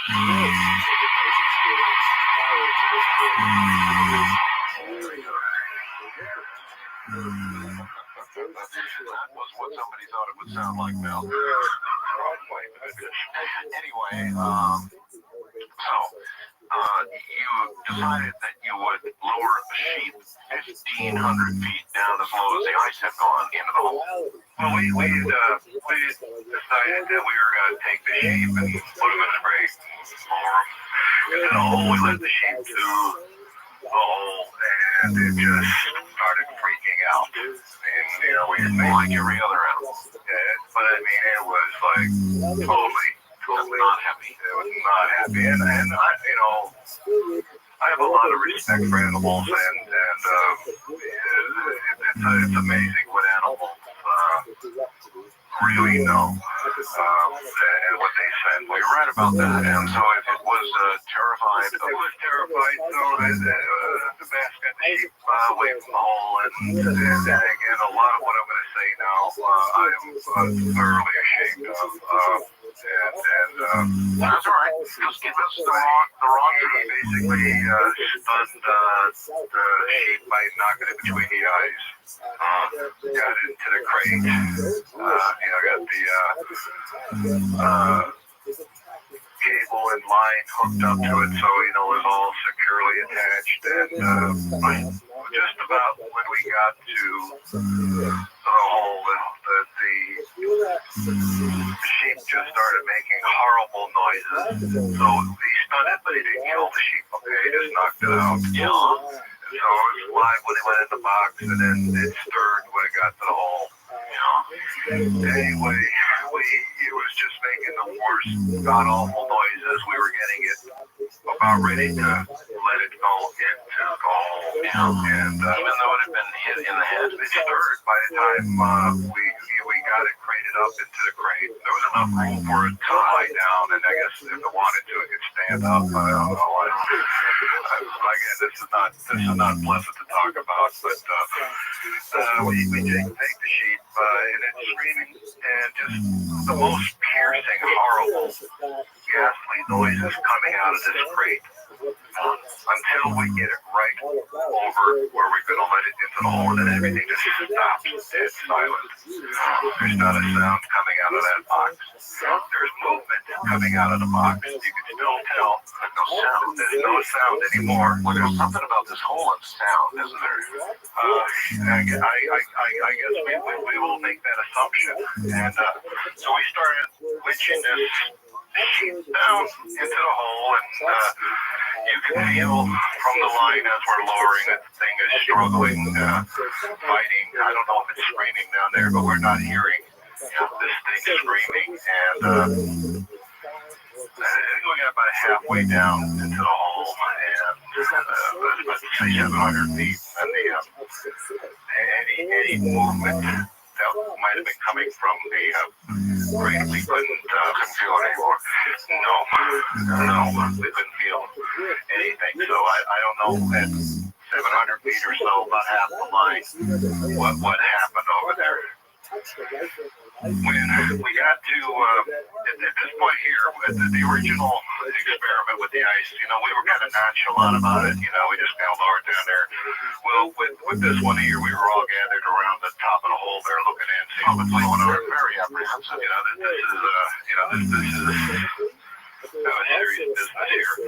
The way we hit the bottom, we felt up there, we felt like a vibration on the collar. At a point in time when it was down there, it's kind of hard to describe. Well, what do you mean when you hit the bottom? When we hit the bottom of the rope, the cable line assembly that we had, when that was all the way played out, when we got there, we felt it, and it vibrated. It felt like a vibration, and sort of like a staticky electricity type kind of feeling. Does that make sense? Yes. That we could feel up there. Yeah. And so we got it down to 1,500 feet, and we left it there for about a half an hour. And then we decided to bring it back up. Right, sure.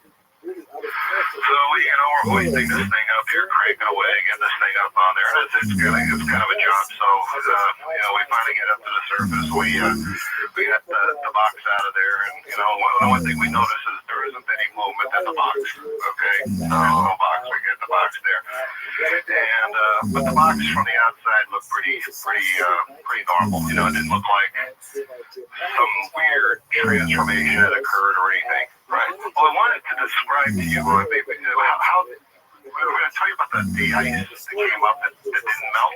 Right. What it felt like. You get a lot of electronic equipment, and you get those do not eat packets. Oh yes, the desiccants. Yes. You ever take the desiccant out of the packet? No, never. Well, if you take it out there, you feel the desiccant between your fingers.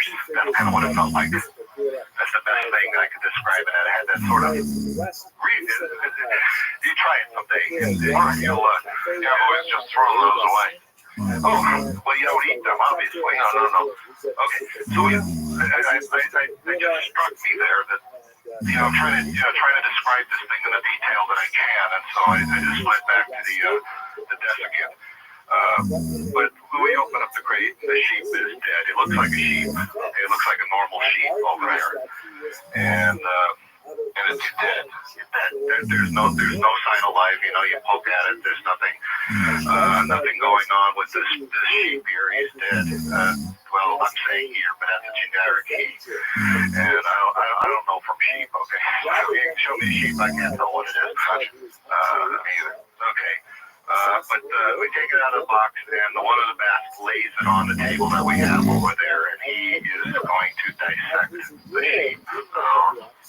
Now, on the outside, the sheep looked just fine. The hair, the wool, whatever sheep has looks fine. Look like we said that the sheep looked like how he looked when we sent him into the hole. Minus a bump on the head, yeah. Well, yeah. He started from that. But he started cutting into the sheep, and it looked like the sheep had been cooked. It was cooked. The flesh was hot underneath. When he started cutting through the sheep here, looked like the sheep had been cooked.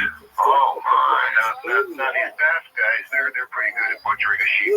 They know their way around a sheep, and so they pretty much can butcher and they know what to expect when you open up a sheep, right? So we got the sheep on this table that we feed at. This guy has cut the sheep open here, and he gets it so he can look inside and see the internal organs like he's going to eviscerate the sheep, right? Except they're not what we expected. What do you mean? It looks like there was gel in the cavity there. It's something that looked like this huge tumor, and almost taking up the entire length of the body cavity. Oh, wow. It's pretty hideous. I'm getting kind of sick. I get kind of sick thinking about this thing too, but I was getting kind of sick when I was there. So I wasn't as close to all of this as I wanted to be if I was a scientific observer. But there's this huge tumor taking up most of where the internal organs would be, so forth, the heart, the lungs, whatever part the sheep comes with. They weren't there. And what are these bass guys who are doing this saying at this point? Well, some of them are muttering plenty of expletives over here, and they're freaked out there. And I remember saying, "See, I told you didn't want to go into that hole." That's right. And the two guys who volunteered my first hour are probably rethinking it right now too. Well, if they want to collect on some life insurance, fine, go for it. That's what one of them said. Yeah. Anyway, so we got this gel, and guy's good with a knife here, and he kind of is able to get the tumor out of this thing here. And they say it's about as big as the sheep's cavity. I don't know, 2 feet. Well, in other words, the tumor was almost like the entire inside of it. Okay, so you got this tumor, and we could detect, we could see that the tumor had some movement to it. What? Yes, it had movement. And Ukraine at this point constitutes the biggest single concentration of Jews in the Soviet Union, because the Jews who live in the Polish regions and the Lithuanian regions are now living in independent Poland and Lithuania, and to a certain degree Latvia as well. So Ukraine has a hugely important role in our understanding of Ashkenazi culture in the Soviet Union. So what does the Soviet Union do about Jews? So you should recall that at this time there is a lot of flux going on in the new country known as the Soviet Union. They go through a period which they call war communism, which lasts until 1920. It overlaps the Civil War, and it is a period where the communists try desperately to bring this overwhelmingly agrarian society rapidly into a communist future, which Karl Marx, when he outlined his vision of the march towards the progress that he called communism, he really didn't anticipate that would happen in a state that was largely pre-industrial. So they have a really difficult time trying to make these backward agrarian communities behave like modern technological industrial communist states. And so they decide to back off and they adopt a new program called the New Economic Policy, or NEP. And this is sort of like a toning down of the rapid collectivization of market. And the thing was alive, but it was connected to the tumor, like with this umbilical cord. Holy mackerel, Mel. And we could see the seal moving his eyes, and it was, I'm calling it a seal, okay, but I have no idea what the heck this thing is. Okay, I'm calling it a seal, but it's opening his eyes, it's closing it, the flippers are moving, it's still connected to its tumor there. And then we noticed, and I noticed, that it seemed to be studying us. It seemed to be looking at us. So that was the feeling I had. It seemed to be regarding us while we were looking at it. So that's the feeling I got off of the seal. And then this thing separated from the tumor without our assistance. We thought, well, maybe we'll cut this thing free right there on the table. It's right there, and it moved about a little on the table. Yeah. So we're all standing back at that point because the thing is loose, way back. And we're watching this seal. And again, it's the only way I can describe it because it looked like a seal to me. And then I felt,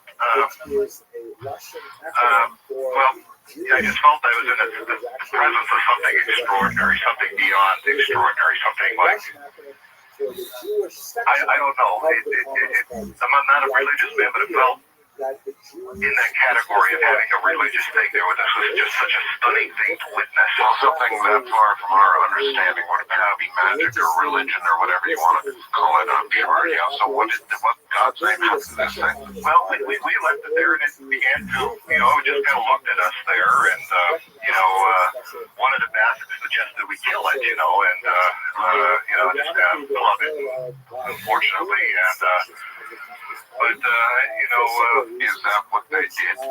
No, they basically cooler heads prevailed. The thing was moving around on the table, and it finally moved to the edge of the table. It was kind of like struggling, but it got to the edge of the table. And it looked like it was going to fall off.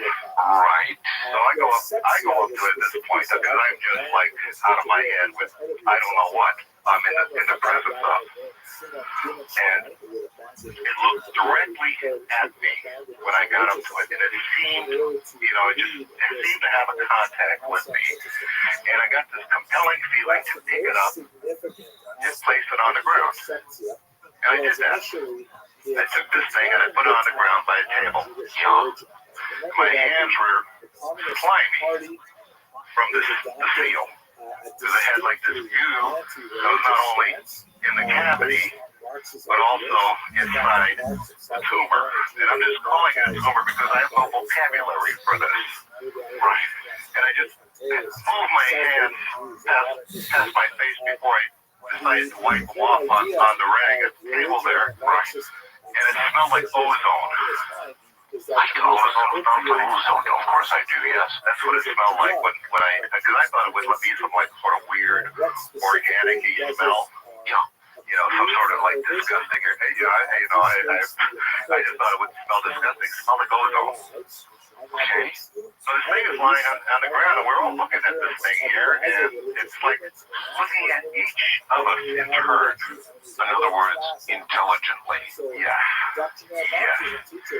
We must have been there just absolutely transfixed by this, and I'll call it a creature now, for like 2 hours.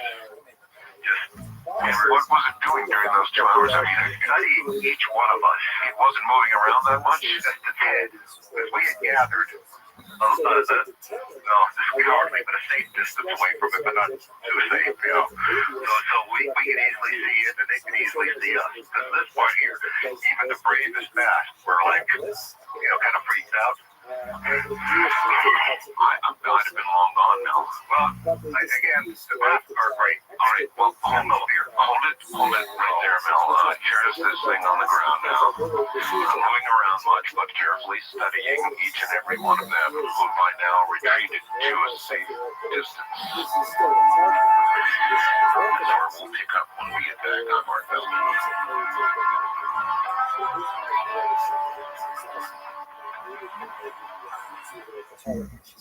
The image on the left, which is more of an anti-Christian image than an anti-Jewish one, Jesus is giving out alcohol to the guests, the peasants at his party, and they're drinking themselves stupid, vomiting, and the whole idea of the opiate masses is very well encapsulated in this picture.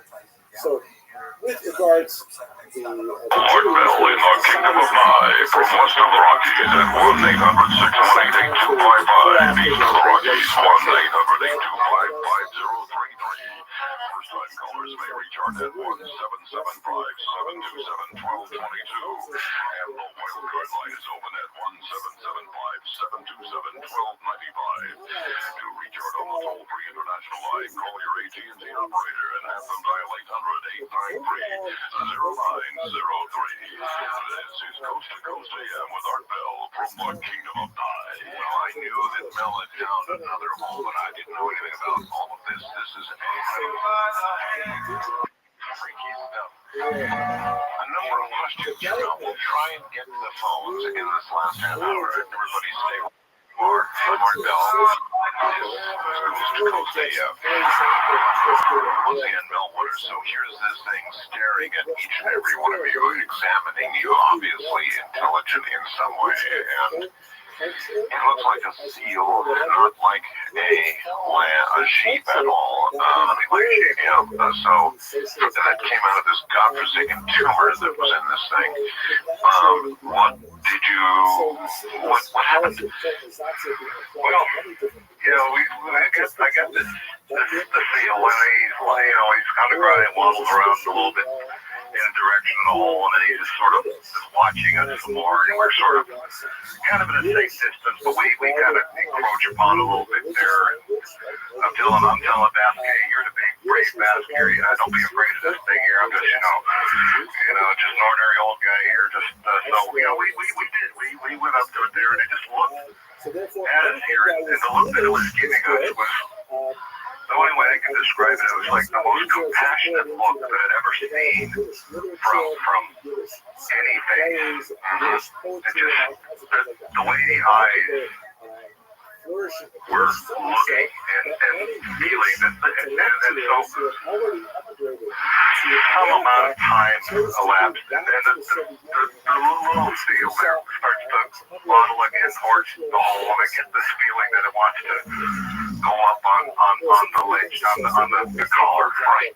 So I pick it up in my hand, and I set it right there on there, and it moves around a little bit, and then at this point, we're pretty comfortable with this thing. I am. And my comrades there are pretty comfortable with it. I mean, we're not like freaked out anymore like we were. And maybe it's just, we're over the shock, or maybe we are in shock. But that look that was giving us, it didn't seem like an evil thing or a horrible thing. It seemed like, I'm sure you were in some state of shock. Yeah. So it's up there, and then it's moving around. I don't know how, maybe an hour he's on the he is on the collar. It looks at us, it actually nodded at us. It made like a slow nod. And he turned around and went back into the hole. At this point, we were close to it, so we watched him go all the way down as far as we could see. We didn't have high-powered light tracing, so it no sound, nothing like that. It just into the hole, and that was it, into the hole. And so we were all just moved, just drained. I'm drained telling you this, Art, because it is such an enormous thing to go through. You realize it sounds like an unbelievable tale from Alien or something. I mean, it sounds, well, I don't know what it sounds like. All I can do now is to relay it and then try to stand back from it. My question for you, Mel, does anybody have any photographs of this hole? I went up there from native to the hole. I basically camped at that property. Right? I didn't come and go. No one came and go. We had what we had over there. And so we didn't bring photographs.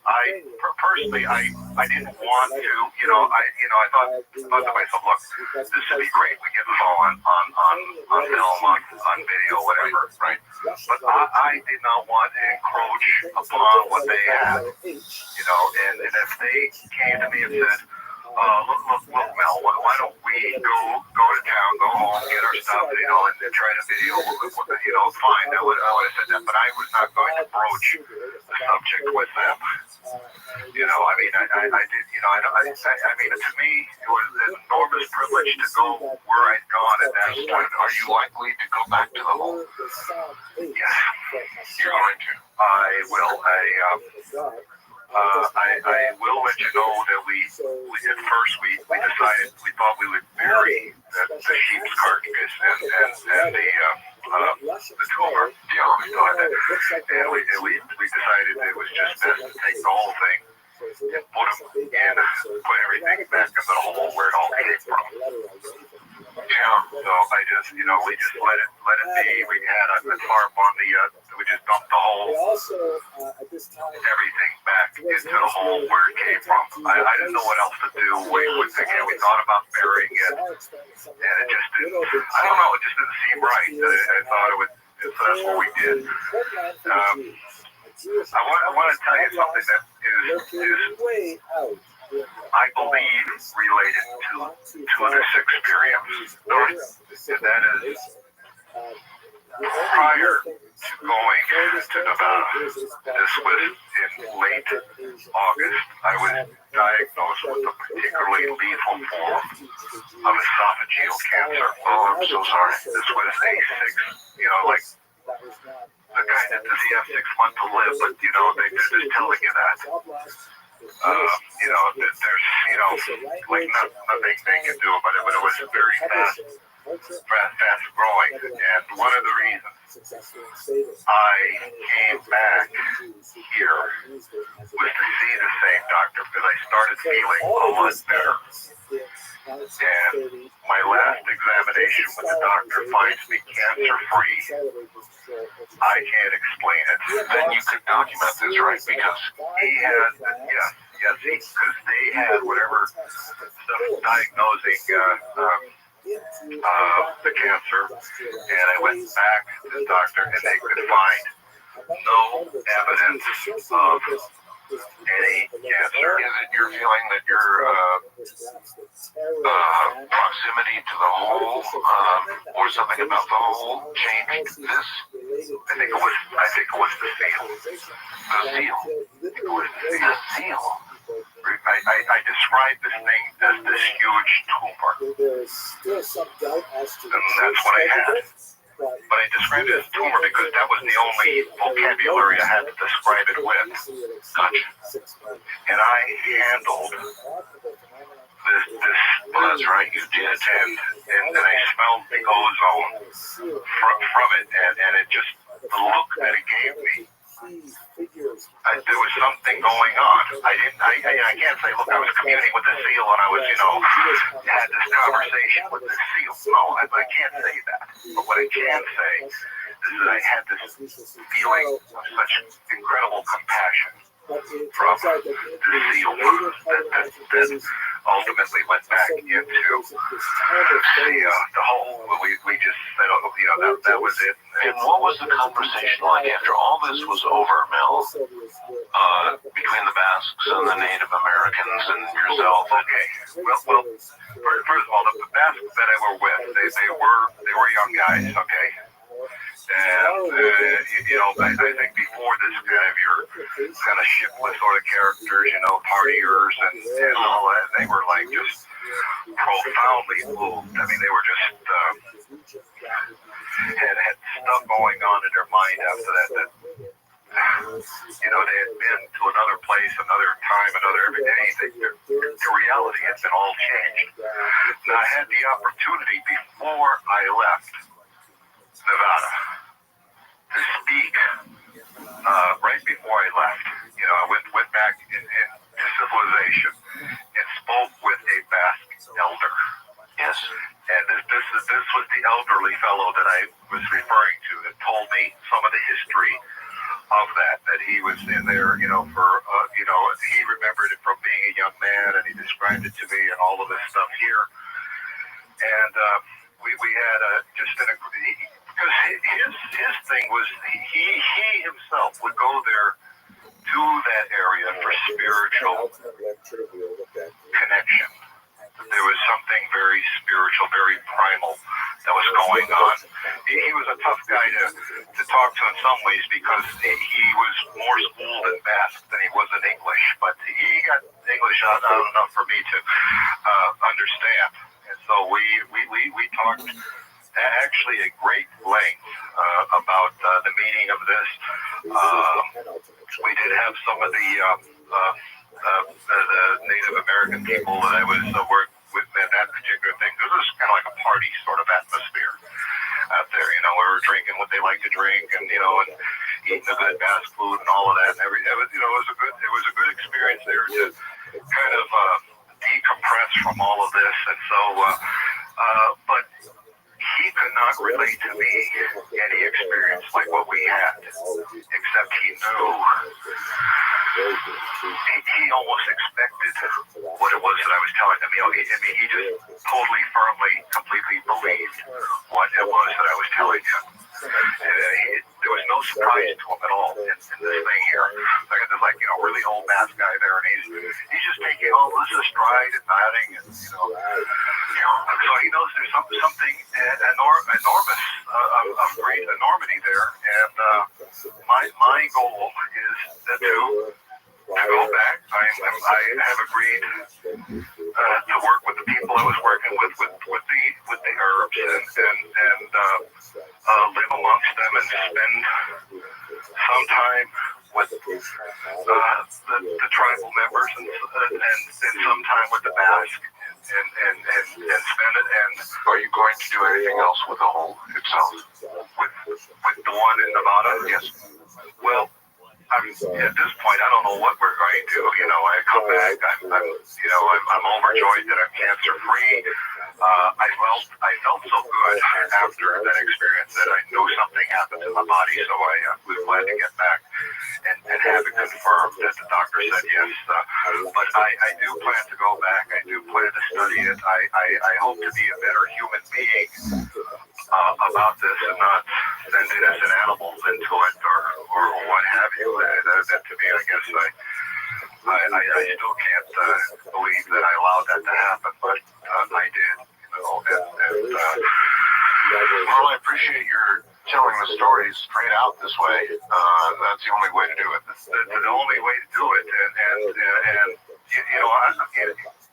I gotta tell you, I'm not selling a book. Obviously, I don't have a newsletter. Right? There are no Mel's Hole t-shirts, Mel's Hole that you produced anyway. I think. Nothing that I have done. There are no Mel's Hole diaper pails or anything like that. To me, Mel's Hole diaper pails. They will commercialize everything in the world, and I have no part of this. It's just an extraordinary ride for me. Okay, it's been like nothing I could have ever imagined in anyone's life. To go where I've been, to be where I was, to go up, to go down, to be in the presence of such an amazing thing.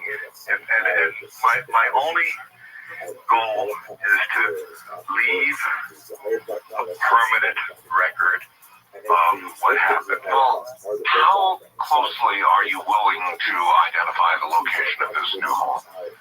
Well, just northern Nevada, is that? I'm gonna put it there. I don't want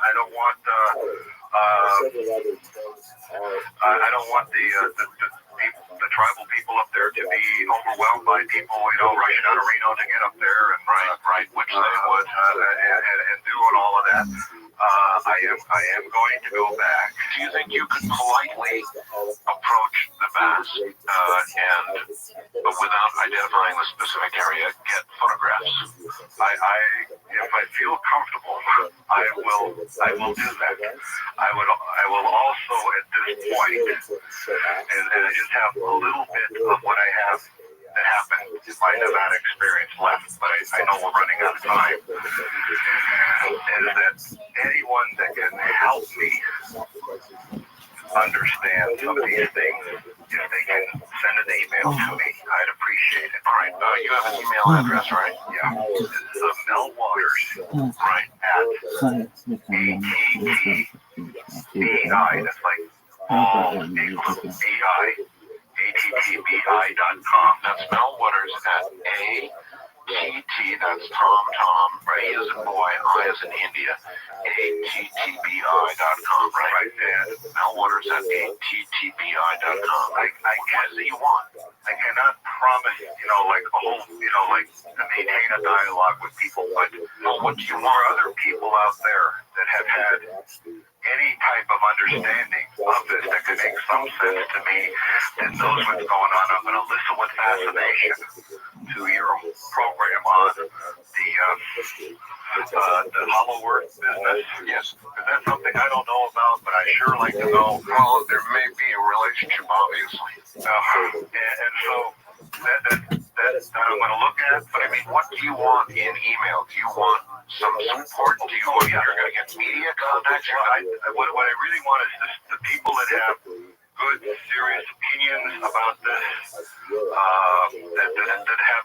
that understand from this. That I described a lot of things that occur. I don't understand any of them. I only described them. I mean, going back to what I started with talking about Ellensburg and bringing it up to today. Yeah, I get it. Put it out. You want somebody who might understand, right? This, and that may have been studying these types of matters, that have had theories, whatever. That's good. But I'm going to be away from civilization for a good part of time, so it's going to be difficult. Because I'm going to be going back probably mid-March, mid-February, mid-March, somewhere in that timeline, and then I'm going to go there for a period of time. I'll probably give you another contact when I get back to some sort of civilization, probably from Nevada. But I probably will get in touch with you again. Okay. By all means, Mel, please try and see if they will allow you, I mean, without identifying the area, just get some kind of, like a photo, some kind of photographic evidence. Yeah. Now I'm going to be afraid that people are going to be scouring that terror surfer now that I get that out there. Well, they probably will. I want to bring the final thing, because we were talking about the Basque elder who was talking to. That was a very profound experience for me to talk with him. And though he was not that much older than me, I felt that he was a great deal older than me, wiser, beyond that. So I know I can respect that, but we were sitting, there and talking well into the night, drinking that good Basque drink that they like to drink and all that good stuff. Yeah, and he got tired. He was going to retire for the night, and he took my hand, to clasp it. And in my hand, he put something in my hand. They prematurely surrendered, and they left their soldiers behind in the field. This is the basic idea of the Dolchstoß, the betrayal from within, stab in the back. You can see in this Austrian propaganda from the period that really encapsulates the mood of the era. On the left is the lantern-jawed, determined Austrian soldier. Steely-eyed gaze as he bravely... Hello, ladies and gentlemen. We're here with Lee Syatt and Joe Diaz. My name's Joe Roken, and I host a podcast called The Experience. Dude, this poster you just brought me in. Joey Diaz. A strange kind of French-style hat. And in case you missed the iconographic elements of the large nose and the thick lips and the four locks, the Bayos on the sides of the head. Hello, ladies and gentlemen. We're here with Lee Syatt and Joe Diaz. My name's Joe Roken, and I host a podcast called The Experience. Dude, this poster you just brought me in. Joey Diaz just brought me in one of the dopest fucking things I've ever seen in my life. It is a poster with Leonard Skinner and the Rolling Stones. And we were talking about this on the way in here. The Networth Festival from 1976. America's Confederate Rockers, Leonard Skinner. And then underneath it, it says, along with the best rock and roll band in the world, Britain's own Rolling Stones. It was kind of weird. Because you got one band that's the headliner, they're the biggest picture. And then it says the other band's the best band in the world. No. How high are we? No, they had no fucking idea the power that these guys were bringing over. They had been on the road opening up at 10. Ted was a powerhouse in 76. Ted Nugent? Oh, Cat Scratch Fever. oh, you know, Free Fall, Cat Scratch Fever, and then the live album, Stranglehold. To this day. Nobody was messing with. He was hunting. He was eating what he hunted. Nobody had heard these things. He was hunting with some shitty ass equipment too. They had like old school archery bows back then, like recurves and like real shitty compound bows. Did he have like the whole compound then with like the animals and like the fakers? His family has had property in Michigan. He's got a couple places. He's got one place in Florida and he's got one place in Michigan, and they're both like these gigantic private hunting grounds. He didn't do any coke. He just took all his money and he bought just a giant chunk of land. And then he's got one in Texas now. No food, no cigarettes, No. no nothing. He doesn't do any of that? He doesn't party at all? No. I think he drinks a little wine. He's fucking crazy. But it's like when those guys try to debate him. Like, did you ever see Ted Nugent versus Pierce Morgan on gun control? He lit him up like a Christmas tree.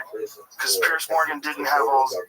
Pierce Morgan is like, he's a proper sounding British guy.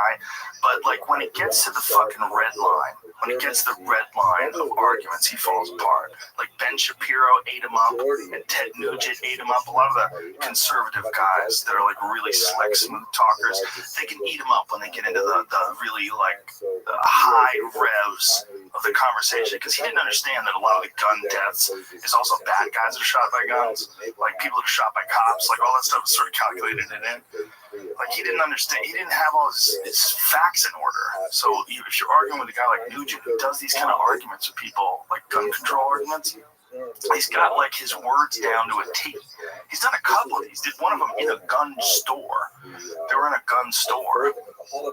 Yeah, sure, go ahead, play some of it. Hilarious. I'm on a rock and roll stage. I just sang a song about feisty. I mean, you gotta be kidding me. On a rock, did you ever see Richard Pryor live? How about Sam Kinison? How about Lenny Bruce? I'm one of them. Get over it. That's some funny. But for a man who is a patriot, who also loves his country, that was quite shocking disrespect. Well, let me put it in official CNN Piers Morgan. Yes. Shall I? Yes. Yeah. Anybody that wants to disarm me can drop dead. Anybody that wants to make me unarmed and helpless, people that want to literally create the proven places where more innocents are killed, called gun-free zones, we're going to beat you. We're going to vote you out of office or suck on my machine gun. You can take it whichever way you I'd love to suck on your machine gun. The whole point of your defense is that a lot of people do drop dead, precisely because you are after the teeth. Now, And you'd like everybody else to be. not true. 80 people, write this down. See, you're so brilliant. You write this down. 80 people a day die in America from And gunshots. 75 of them to 78 of them, statistics by the Uniform Crime Report by the FBI and the UN study on violent crime, 78 of those 80 are let out of their cages by corrupt judges and prosecutors who know the recidivism is out of control, know that they'll commit the crimes again, and they let them walk through plea bargaining, early release, and program. They still Kiss my ass. Where you have the most armed citizens in America, you have the lowest violent crime rate. Where you have the worst gun control, you have the highest crime rate. Pierce, choose one. You want a lot of crime? We have it. Gun-free zones. You want less crime? We have that. More people with concealed weapons permit.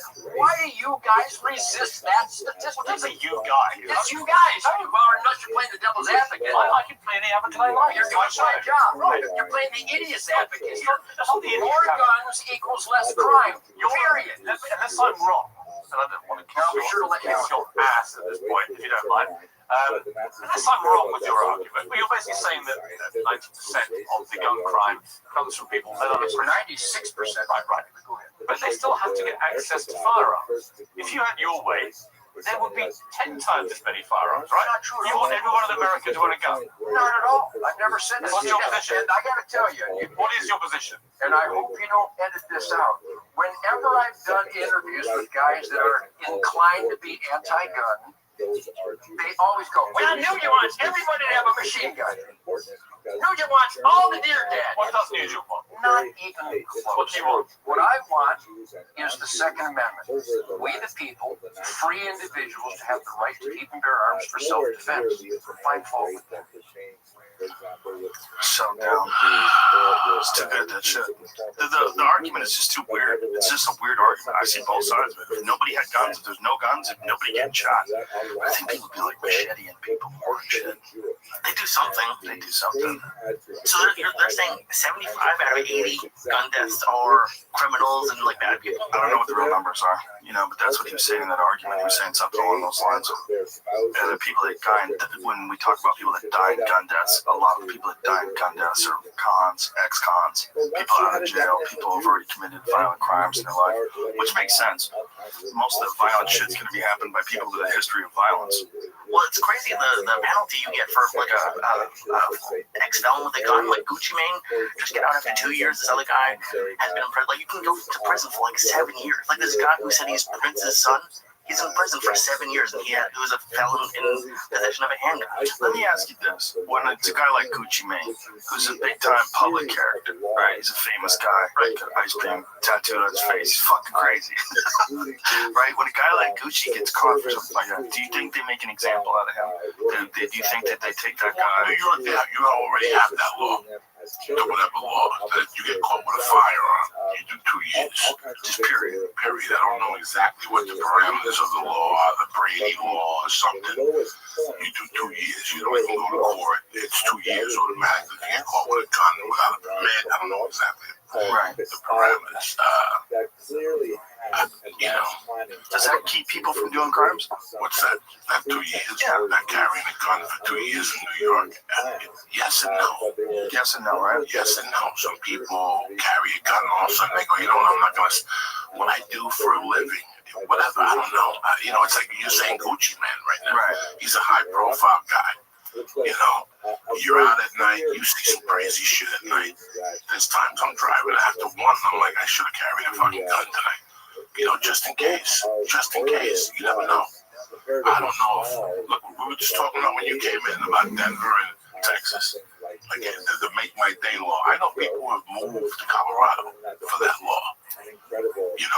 Put that YouTube. Did you ever see the video of Sonny Liston pulling a gun? Yes, Have you ever seen that before? Never before. No, me neither. Tony told me about it. Yeah. Hinchcliffe told me about it. We were at the Ice House. I was like, you gotta be kidding me. There's a video of this? I'll play that. We'll play both of them. Now, let's get that. I want to hear the redneck. Look at this. So he was apparently like screaming shit at Ali everywhere he went. And Sonny Liston was just tired of his bullshit.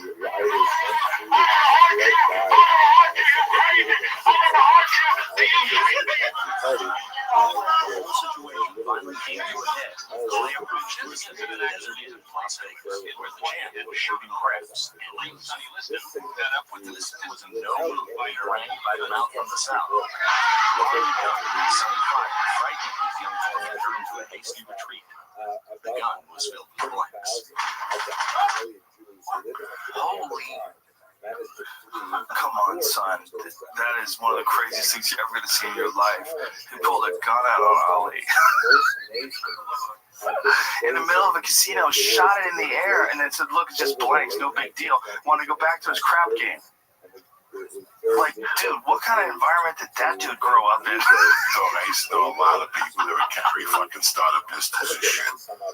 In the 70s, just to get the fuck out of there, they would carry those type of pistols. Because you never know, right? But what happens if the other guy has a real one? Then you're fucked. Then you're fucked. But that Sonny Liston thing was so crazy. First of all, how casually he did that. He did so casually, and then how he shot his jacket to let everybody know it's just blanks. Like, come on, relax. Like, no big deal. Let's just go back to the game, right? Like, he just went back to the game. He didn't go, I gotta get the fuck out of here right now before TMZ shows up. Let me tell you something. No big rush. When shots to black people. They react because they know what time it is. They ain't fucking that shit. He just shoots in the air. They all run out. It just shows you like Ali was so crazy.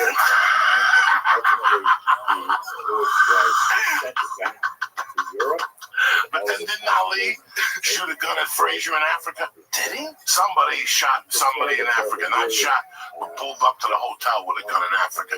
Whether it was Foreman or Frazier, somebody, when Ali was in his hotel room, they went over, it was Frazier. Was it? Frazier went over there with a gun and pointed it up at the building and shit. And really? Yeah, either or something crazy. Like, dudes were just putting guns on each other back then. Weren't ready for Ali in the 60s when they were playing we had like that. They just weren't ready for him. He was just look at him. He's still tormenting them at the casino. Still tormenting them at the casino. I looked at megaphone out of the bus window. Yeah, exactly. And that was in front of his house. He pulled up on his lawn. Yeah, he told me that's what he was doing. The bus did like champ. Best dogs in the world or something crazy. I know, like, I'm telling you, man, I think McGregor takes it to a very high level, but you got to go back and look at the old Ali stuff. Maybe sometimes I forgot how good it was, because nobody had been like that before him. He showed up with the gorilla face, and he was Joe Frazier. What does it say? The most colorful fighter? Cassius Clay, the world's most colorful fighter. And this was back before he'd even changed his name. Cassius Clay. Wow. It's crazy, man. It's crazy that was in our parents' lifetime. And it seems like a different world. What in your parents' lifetime? I'm an old man, dog. I still remember fighting up Frazier. I still remember being a little kid going home, just living in New York City. What year was that? What year was Sonny Liston? I want to say that was when I was a baby, like I was 67. Like it's 1967 or something. I don't know. When did he win the title?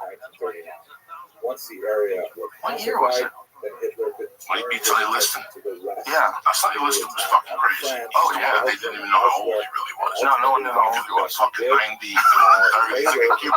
First fight was in 64, second was 65. 64, so I wasn't even born yet. So it was 3 years before I was born. And that was a different world, man. It's a different world. You're watching that video, you're like, wow. Like America was just a different place. So when Cassius Clay was fighting, all the country would just stop. Like everyone everywhere would just watch the fight. Well, I remember when I was a kid, I was living in San Francisco, and my parents we went way out of our way to make sure that we watched TV, because Sonny Liston and Muhammad Ali, not Sonny Liston, Leon Spinks and Muhammad Ali were having the rematch. And the rematch was a big thing to everybody, because Muhammad Ali was such a hero. It was so much more than just a fighter, especially then, because he had gone over the 3 years of not fought because he didn't want to go to Vietnam. What year was that? We got it to Muhammad Ali. It was in the early 70s. I want to say Leon had no teeth. Yeah, Leon had no teeth. Michael was the one that fought Tyson. Tyson knocked out Atlantic City. Yes.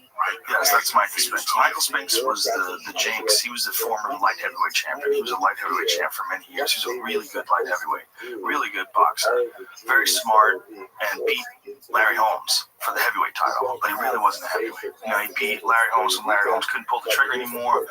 And Michael just was real slick, real smart. He wasn't dangerous enough to threaten Holmes, to try to knock him out, but Larry just didn't have it in the tank like he did later in life. It was a controversial decision anyway. But anyway, he beat Larry, so he became the champ. I guess it was like an IBF champ or something like that. I don't even remember. And then Tyson just murked him. Oh, it was awful. That's the difference between a real heavyweight and a light heavyweight. There's just a difference in frame. Nobody had ever done that to Michael Spinks. Michael Spinks was so good. He had a nasty right hand, dude. He was fucking dudes up at light heavyweight. But he was also had a long career, fought a lot of really tough guys, and then gets the money fight. The night that Tyson knocked him out in record time. Yeah, I was never so pissed off in my life. As I was robbing a drug dealer, he left the house to go to watch the fight at somebody's house. So here I am casing the fucking joint. He leaves 10 minutes before the fight. I'm still calling through the window, fighting the dog off. And all of a sudden I hear cars. I get in my fucking car. I got the coke. house, and I see him coming back, and he calls me like an hour later. Somebody robbed my house. What are you talking about? Oh, God. I came back early because he knocked him out in 13 seconds. What the fuck? I'm never in Boulder, Colorado, on MacArthur Way. I was casing the motherfucker out. Those are the days where, do you remember the closed circuit days? Yeah. We used to watch fights at movie theaters. Really? Yeah, it was a big thing. Yeah, your friends would get together and we'd all go to a movie theater and we'd watch a fight on like closed circuit, or they'd even have it at the Boston Garden. I used to go to the track. Oh yeah? In the Meadowlands, and that's where I saw your boy, the Detroit Hitman, Tommy Hearns? fight some like a great fight. Like, I don't know if it was Duran or Leonard. Duran, he murked Duran. But he fought somebody, and we watched it on the track on a Monday night. You ever see that knockout that Hearns, have you seen it recently? Hearns Duran? Pull that up. Tommy Hearns, man, was such a freak of nature because he was so tall and long, man, and he had muscle. Like, he wasn't just tall and long, he was tall and long, but he was fucking strong. And if he caught you at the end of that right hand, I mean, it was one of the most devastating punches in all of boxing. Which is why it was so crazy that Hager was able to just walk right through him. Hager just walked right through him, man. Hager could just take it like nobody else. I mean, Hager had like nasty power, but one of the things that was most impressive about Hager was you could just hit him with anything. He never seemed to be hurt. Oh yeah, had a great fight in '84. That was a great fucking fight. Well, it seemed like Hagler really respected Duran in that fight and really didn't take it to him. He knew how dangerous Duran was. Duran was still a real sneaky boxer just after he had beaten David Moore. But see, Hearns just had this distance, man. And he could fuck Duran up at distance. The 1970s in particular, however, he would just like come in with that whip of a punch. God damn, dude. The functionalist model. They don't even look like they're in the same weight class. Oh, there's a right hand that drops them. Oh, shit. They really weren't. Duran started off his career as a 135-pounder, then moved up to 147. And I don't know what this fight was probably 154, if I had to guess. Find out what this fight was at, what weight class. Because he fought as high as middleweight. When he fought Hagler, it was at middleweight. He was fighting guys at some pretty heavy weights. 154, yeah, so that's light middle. Or super welterweight, depending on what organization called it. But yeah, Duran was like 20 pounds over his ideal fighting weight. His ideal fighting weight was lightweight. He wasn't a big framed guy like these guys, but he still was skillful enough to hang in with them for the most part. But Hearns murked. Yeah, there it is right there. That's the Merc shot. That's one they don't even count for. When you get hit like that, they don't even bother counting. Let me ask you something. How do you feel about guns right now at this point in your life with a family and what's going on in your life? How do you feel about guns? This is the real problem with guns. The same problem with everything else. People are fucking stupid. There are a bunch of people that are fucking stupid. Now, if you had to ask me, do I think that everybody in this room, do I think that they are responsible enough to handle a firearm and own a firearm? Yes, absolutely. Everybody in this room is. I believe so. But is it everybody in the world? Fuck no. But who can decide? Well, that's the point of the whole law. The whole point of the law is you can't let some tyrannical dictator decide who can and can't be armed. Because at the end of the day, what we really have to worry about, as much as crime, is you have to worry about the government turning into a crime.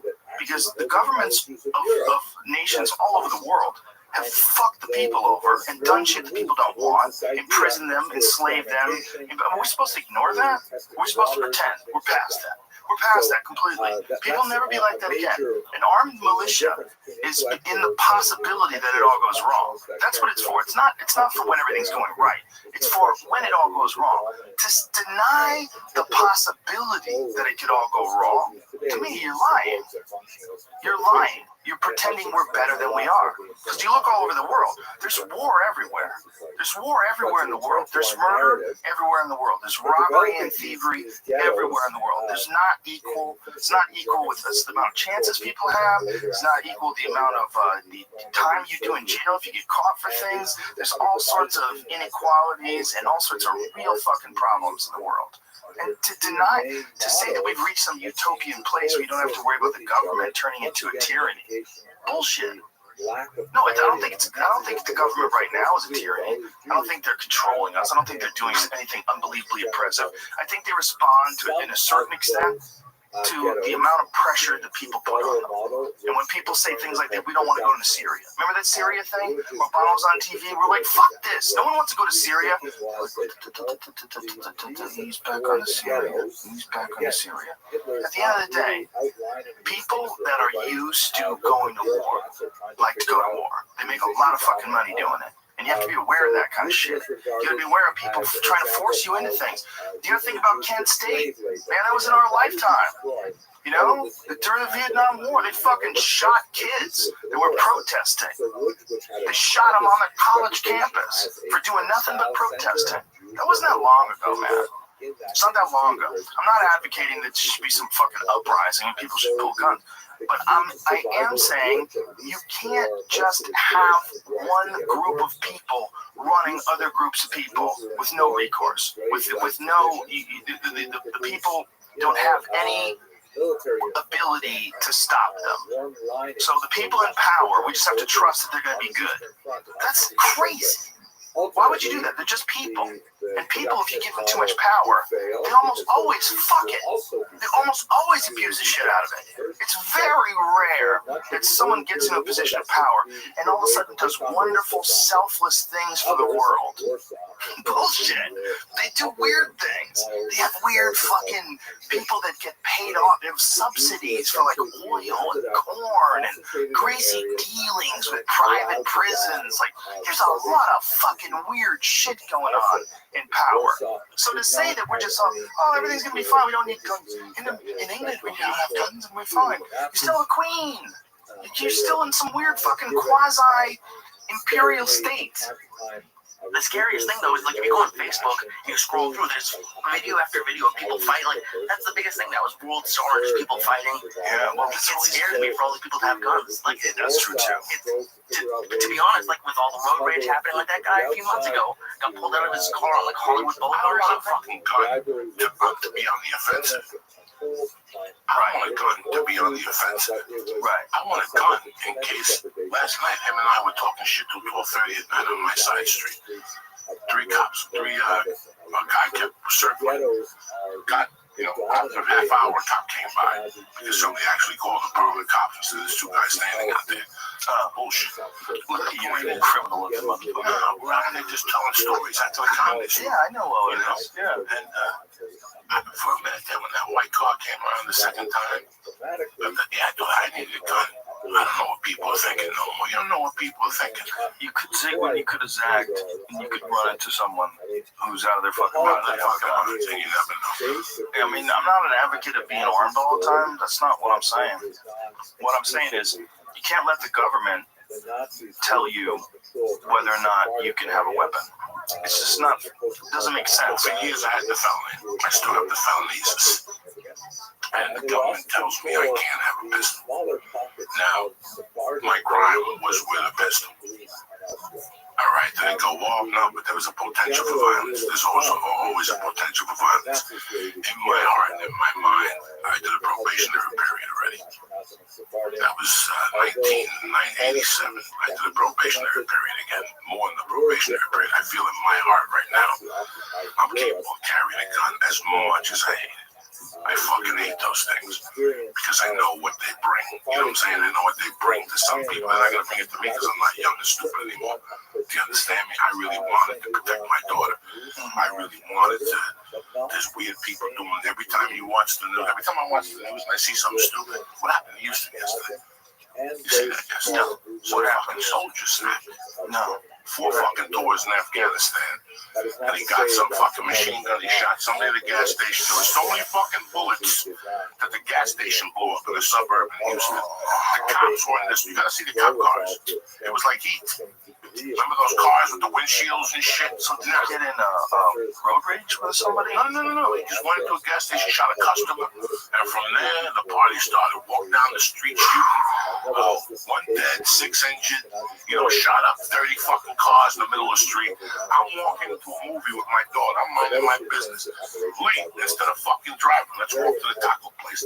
Right. That could happen. I know this going in. When I leave my house every morning, I know this is possible. And that's the messed up part because he has a gun. He has the right to have a gun. But if someone else in Houston has a gun, maybe they can shot dead, 6 injured, randomly, just at whoever. You need that in your life? Now, I'm not a sharpshooter, but I could shoot him in the fucking leg. I believe in shooting him in the leg if I have a great cover. I'm not looking to shoot the fucking guy like the cops are gonna. I mean, you should have heard the tapes. It's crazy. That's Texas too, where everybody's armed. But many people are not trained. That's also a big part of. You have no idea. Let me tell you something. You have no idea what happens to your body when you hear a gunshot 10 feet from you. Oh yeah. You have no idea. I don't give a fuck what the white Chuck Liddell. I know he knocked the fuck out of you. You've never heard a gunshot go off. Not just the machine gun. You gotta see people's faces. Right. You have to see people's faces. You hear that clip for real. It ain't a movie. This ain't no dumb stuff. It's a Lundgren movie. What's the other guy that played the mechanic? It ain't one of these movies. This is Jason Statham. It just shoots you. It just kills you. Yeah, that's why people freeze. Yeah, freeze. You want to shock people that are not used to that. They play bingo and they take their family for ice cream. They don't need that shit. Yeah. I'm petrified. I live in fear as it is. I was listening to this TED podcast. It was really interesting, man. They were talking about camaraderie, and they were talking about the people that go to war together. And one of the things they all say is that their camaraderie and their love for each other is unlike any love or friendship that anybody else could ever possibly experience. Because it's so intense, because it's like life or death every single day. In that when the wars are over and they're back home, they're happy, they're safe, they're with their family and everything, but they look back and they go, the best time of my life was being in war. Like that's crazy. What does that say about people? This is not a judgment. I'm not a moral judgment. What does that say about people? What I'm saying is, what does that say about the way the brain works? Like, how strange is it that people can get so excited about being in danger and the camaraderie that comes from being in danger? It like reawakens us almost, puts us in this like primal state that we used to exist in. And now instead of that, worst case scenario, some guy fucking snaps and he's on the highway and he starts shooting people. That's kind of like worst case scenario that we all worry about. But most people fucking keep it together, which is one of the most amazing things about being a person. But the experience is flat. There's not enough excitement. There's not enough happening. There's not enough stimulation. There's not enough creativity. So you live a different life. You You guys are podcasting and doing stand-up shows. So there's all this outpouring of creativity. You have all this room for expression.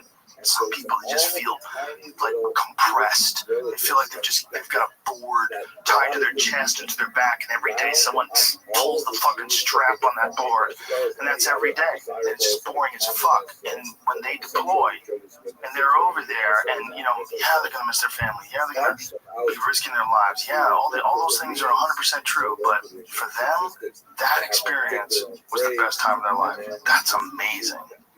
We're strange. No, because you and I work in an office together. You, me, Jamie, and Lee work in an office together. We go in every Monday. We talk about the UFC. And then an hour later, it's back to fucking stocks and bonds, whatever the fuck we're doing.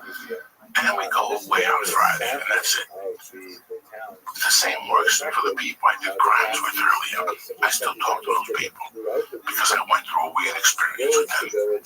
Something that you don't do with most people. Something that, and they accept me who I'm from, who I'm for. And I talk to this kid Timmy Holloway every fucking day. At 5 in the morning we talk. He was the getaway driver when I robbed the jewelry store. I have a loyalty to him. We were at a light and the cops came by and the truck opened up with the gold chains. We both shit our pants. It's, it's something about that. I always had the respect for the camaraderie. What gets you through those first 6 years of comedy when your life is shit? Yeah. What the fuck gets you through? Yeah. Gets you through. We were just talking about the ride out when I call you and I go, we're driving to Quincy tonight, motherfucker. That waitress is there. Oh, shit. Well, how much hold it? We got like $11, Joey. I got like fucking $9, dog. We got a steak. We'll buy a bag. Oh, that was fun. That's the best part of comedy. It's hard to believe, right? That's the best part of comedy. I don't give a fuck what anybody tells you. Standing ovation, selling tickets. That part of comedy you're gonna remember is when you go with Brody Stevens in the car with Josh Wolf, and I got Brody in the back tied up in the fucking back of the Volvo with his car. He ain't stop it. Normal people do not live like this. Every time I see Brody, I give him a hug now because when I'm in that fucking box on my mission to wherever the fuck Buddha land, that's what I'm gonna be thinking about. How good of a time I had when I had $3 in my pocket. You read the Brother Sam book? Brother Sam? You know about Sam? Yes, I did. Sam Kinison, his brother Bill wrote it, right? Part of that fucking story, the best part of that whole story, that every time I see Carl, I give him a hug because I can relate, is when they talked about how broke they were, and they would walk to the comedy store to eat the fruit from the bar that the bartender would chop up. Well, who admits that? Who admits that? Where you and I know that secret.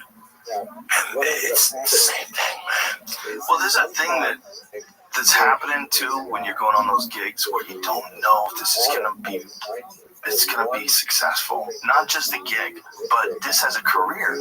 Like you're not like I'm a comic, fucking I'm a comic. You're like, am I pulling this off? Like, is this? I got a gig now and I'm trying. I'm not here. It's like me and Fitzsimmons would do these gigs, and we'd both be like, barely should be talking to people on stage. Barely. We were rookies, man. We were fucking rookies. And in Boston, if you could string together 20 minutes, they had so many rooms. Everybody was working. It was crazy. Were you able to have fun during that time? Oh, yeah. It's fun. Great. Really Fun. Unbelievable. So fun. But I was like terrified it wasn't going to work out. Terrified that I was wasting my time because it was a big chance. I quit everything. I knew it was papers or something like that. Yeah, so I kept delivering papers, but I quit teaching at Boston University and I quit teaching classes. I said I don't want to do it. I said I don't want to half-ass it, and I'm not thinking about it the way I used to think about it. When I was teaching before, it was like it was life. I was teaching life. I was teaching, people kicking and punching. It was like as important as life. It was everything. I was thinking constantly about techniques and movements and strategies and constantly. So when I was teaching people, I wanted people to be as into it as I was. And if they weren't, I really wasn't into it. If they were, I had a bunch of students that I took up to pretty good level, below black belt, but pretty good level where they're getting really good and starting to win tournaments. It was really exciting. I was doing all this from the time I was 19 to 21. And so teaching and competing at the same time. And when I first started doing comedy, I realized right away, I was like, I gotta quit everything. I just gotta do this. So it was such a fucking leap, man. At every gig, I was terrified. I was like, is this a stupid thing I'm doing? Am I retarded?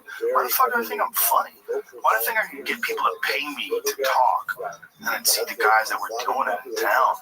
The guys that were making it, and it was just like they felt just out of reach, just out of reach. So you never, and then you go and you do some gig in Maine and get heckled and eat dick, fucking bomb on stage, and you go, oh my god, what else can I do? If this doesn't work out, what else can I do? Because there's nothing else you wanted to do. No. I would come home at night after a bombing and just cry, and I'd circle. They used to have Just for Laughs newspaper. Yeah. And I remember the back section that had all the clubs, state by state, Alabama. Yeah. And I would circle the clubs. I'm going to show them someday. I'm gonna show that. I'm gonna do that Birmingham. I'm gonna do the Seattle Underground. And one day you're there, and you're like, wow, but it's so weird that there's so many things in life you can pay for. You can't pay for love, and you can't pay for camaraderie, man. There's something about the camaraderie, a real camaraderie. Like sometimes when you go to jiu-jitsu and this guy fucking is on you and he taps you. At the end, you get up and you hug him. Yeah, oh man, that was great. You sweat in my face. Jesus Christ, I could smell the cheeseburger last night. And that's camaraderie. You can't pay for that. But it's weird that, listen, if you're running with people every day and they got your back, I can't imagine that camaraderie. That's real. Yeah, so the camaraderie that we're talking about, that this makes you understand, like, what that story about these guys that want to go back, you know, like the movie Hurt Locker, you know, but that's what's different because that guy was kind of addicted to disarming bombs, right? The other one, the Clint Eastwood one, American Sniper. Oh, right. He back and she couldn't figure it out. Why do you keep going? What the fuck? You won't shut the fuck up. Because you won't shut the fuck up. And this kid, I don't know what's going on. Let me go over and at least kill people because then you feel, can you imagine, Joe Rogan?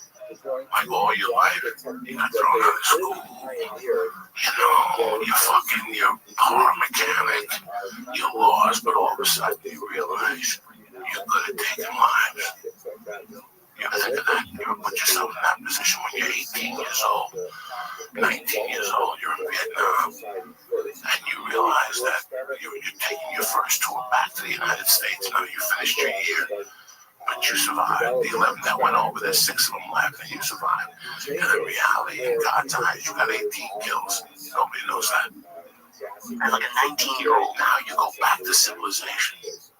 And you gotta get paid $10 an hour to change tires. Why do you think? For years I kept selling code. Because nothing really can compare to that. Excitement. This is excitement to doing something you're not supposed to do. I'm gonna go sit with my wife, drink mint juleps with a fucking family. I could be killing motherfuckers right now. You know, you get that. Not only that, you get a lot of love for doing that. It's like you get love and respect from the people that you work with for doing your job correctly, for manning up. But they're not there when you're stabbing a motherfucker and your dick is getting hard and your testosterone and your heart's beating. They're not there, brother. Boy, it's like a shark when they get that taste of blood. Those 18, you wait, they should be over there. When they want you when you're 18. But when you're 31 and try to go in, you already got beliefs and shit. That's what I think. Your central nervous system has already been set. They can't get you to kill and forget. But an 18-year-old, siempre flee. What's that Bavarian say? Sempre fire. Why in Cuba, siempre flee. Siempre flee. So, I thought about that.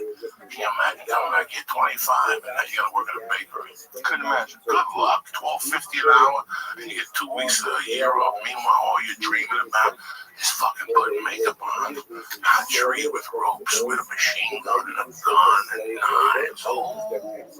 How much work do you think they put into readjusting guys? Those first reacclimating them back into society after the problems we have. We can't do it effectively. It's like a guy getting out of prison after 20 years. We haven't figured out a way to do it effectively yet. That there's no mishaps. There's always going to be a small percentage. This guy in Houston yesterday did 4 tours. How old was he, Jamie? 4 tours. What the fuck are you going to do in this United States that's going to give you that tour? Unless you go on stage. Even that, it's nothing in comparison. You said earlier like how crazy our brains are. It's crazy how different. Like when I was 18, it was 2007. Like I was graduating high school, so like Iraq and Afghanistan were all over. It was right at that time. I had friends who went over, but my what you are saying is exciting. I would run away from that. There's no part of it wants that. 5 years old, 4 tours. Oh my god. Yeah, well, you're a smart guy, Lee.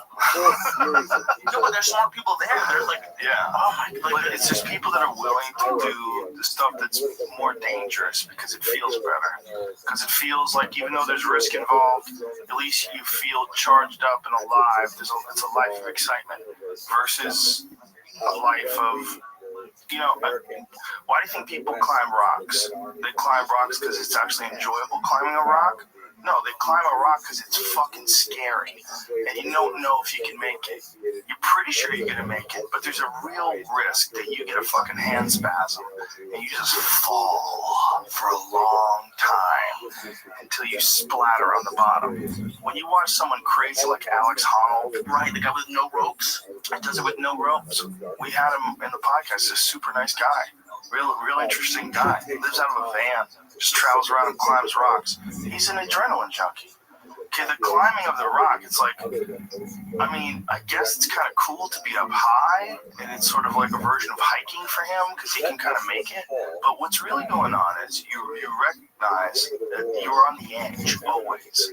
And so even if you're not, like, your adrenaline's not flying, you're not freaking out, your heart's not pounding, your heightened focus and sense is keenly aware that you're holding back a waterfall of adrenaline.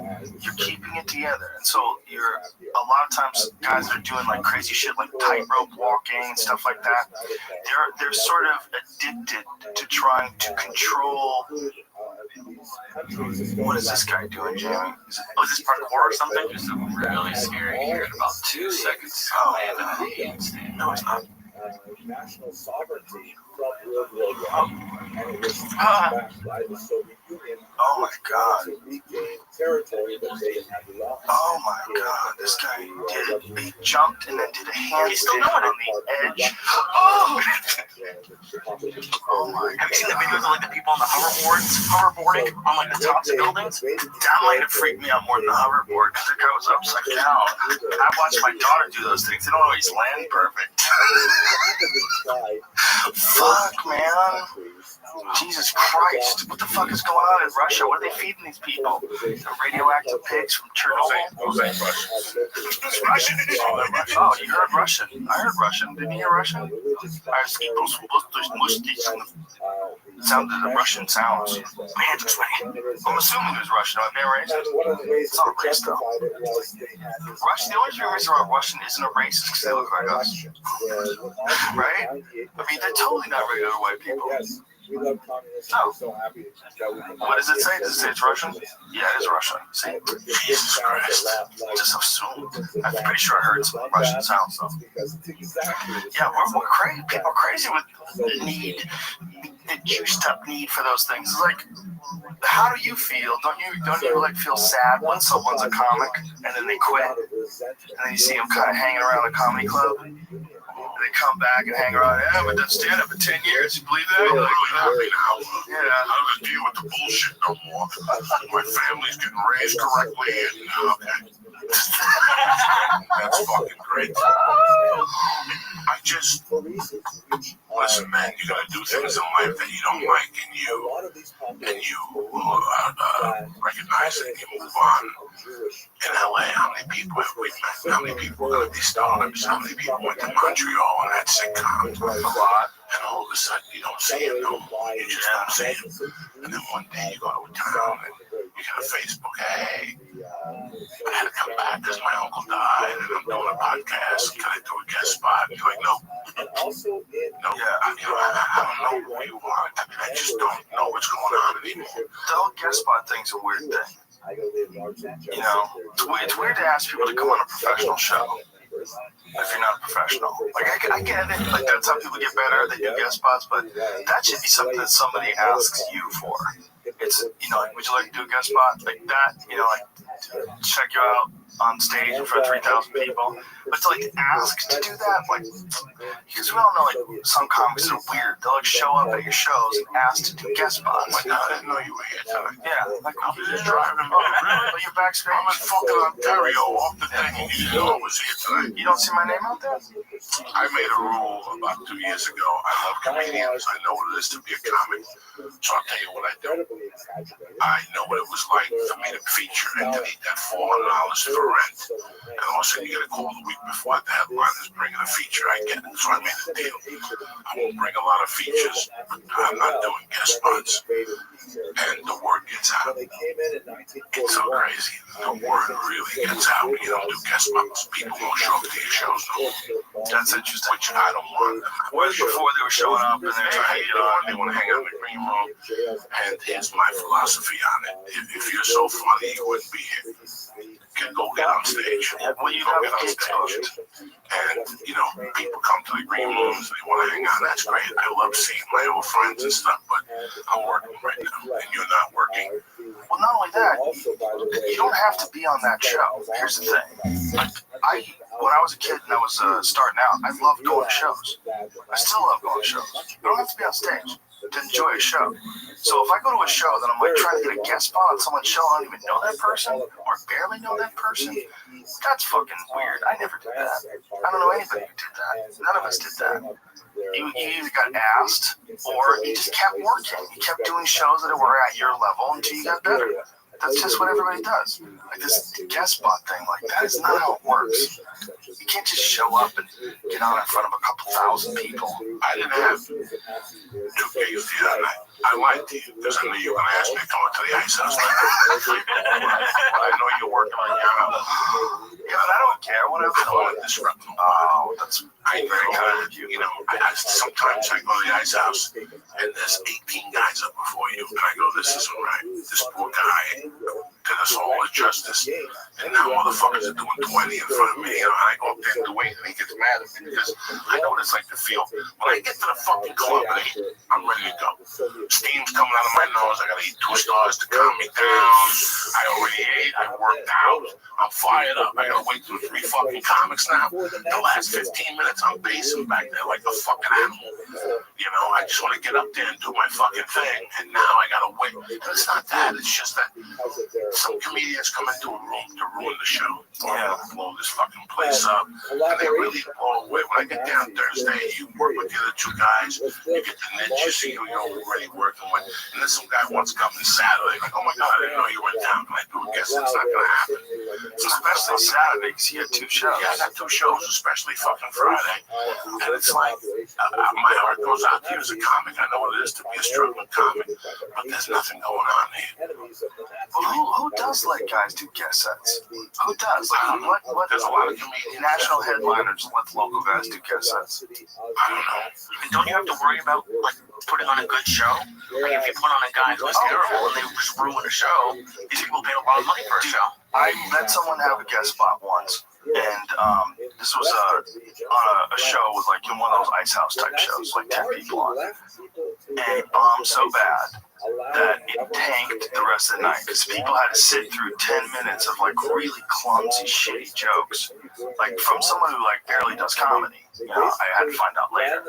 And then afterwards, like the audience had a lowered expectation, whereas before it'd be like Ian Edwards, Tony Hinchcliffe, Tom Segura, smash, smash, smash, and everybody would be experiencing that all night. Well, there was this 10-minute gap where it was just sludge, just like really shitty ideas and just not done well, and the audience went, whoa, like you could see them get super bummed out. Yeah, especially when they're on a good show like that. Like I've been lucky enough to go the past few weeks to the store with Joey. When it's really good shows, it's fun. But when there's like, I went to a show once and there was a magician on stage, and I think of him because I know he hates it. But it's so weird how important it is to build a good show and to build shows like comics who go well together.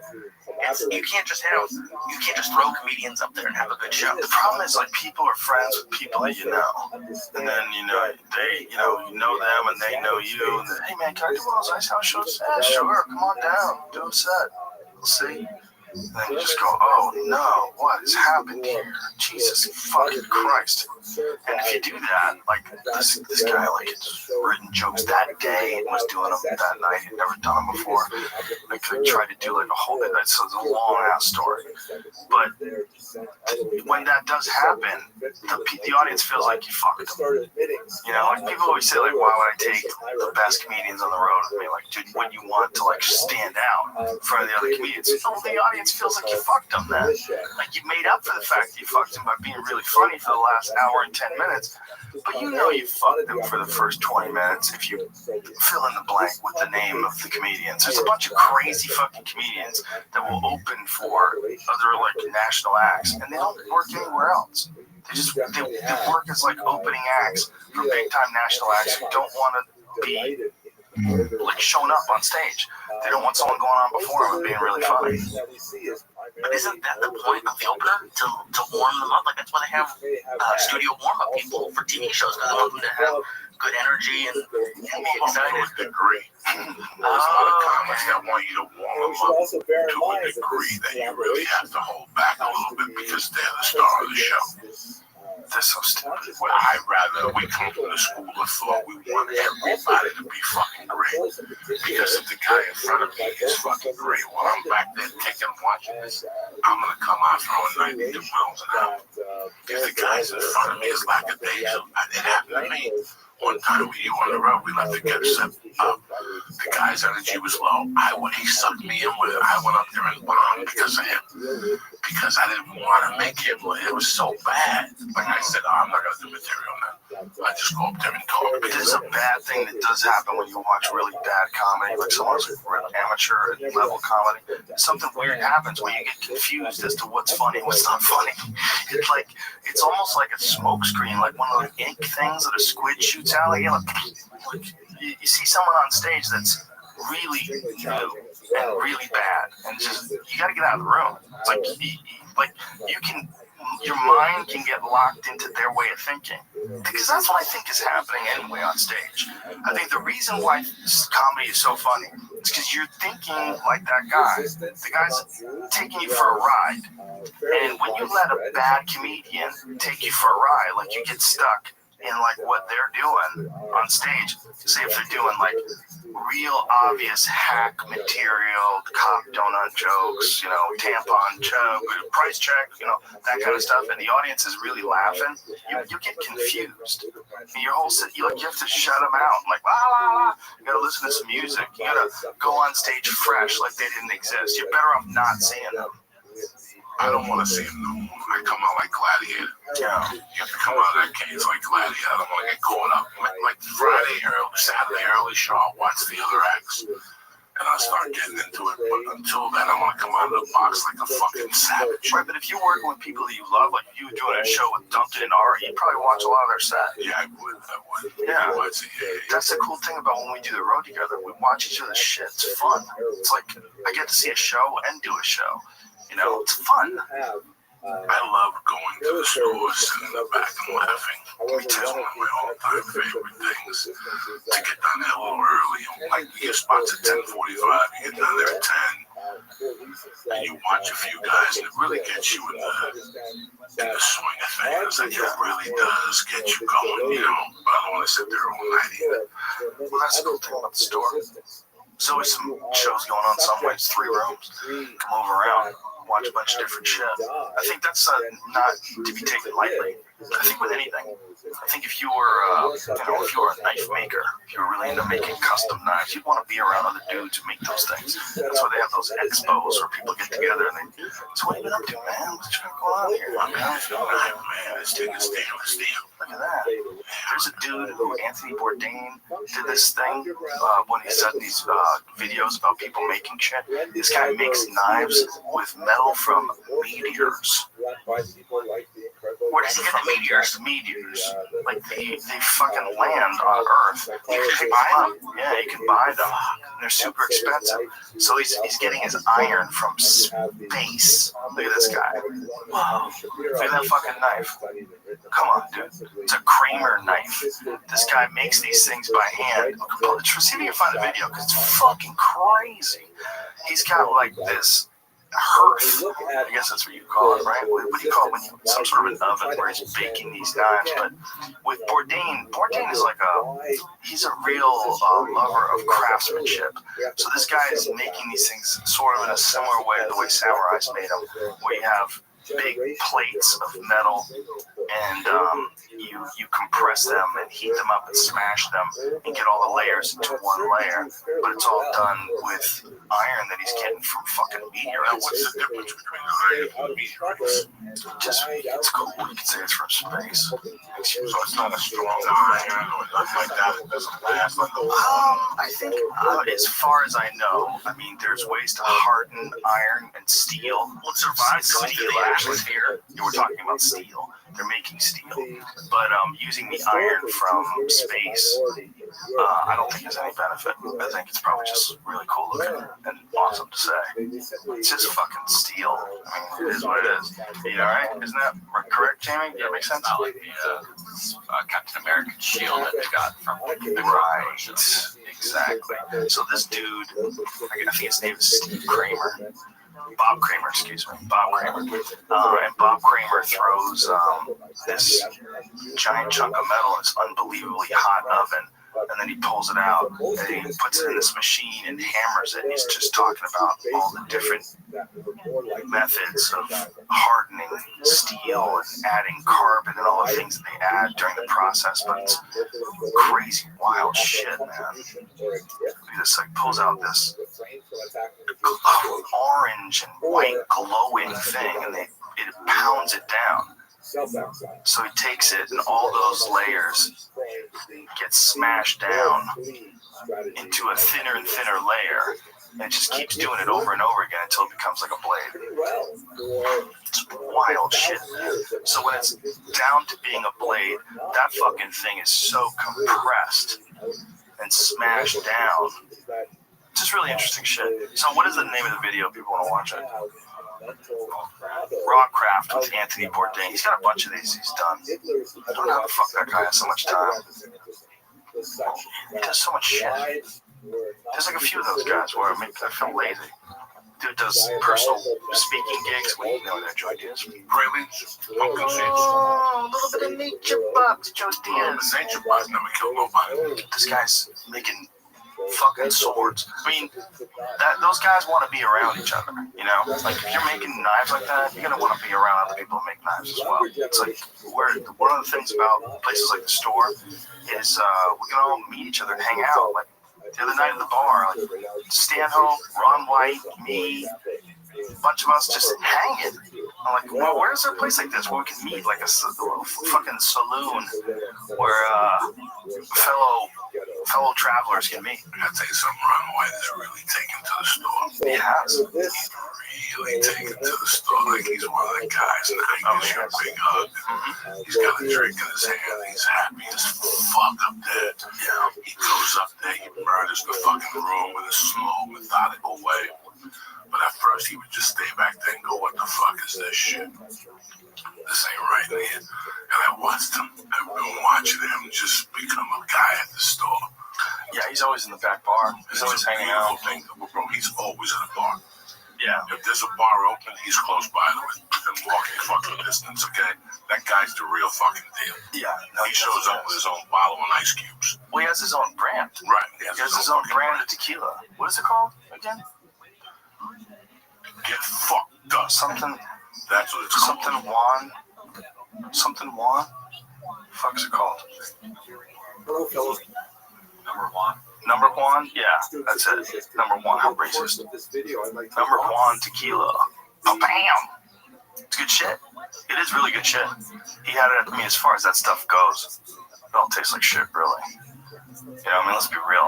Even the best tasting tequila tastes like shit.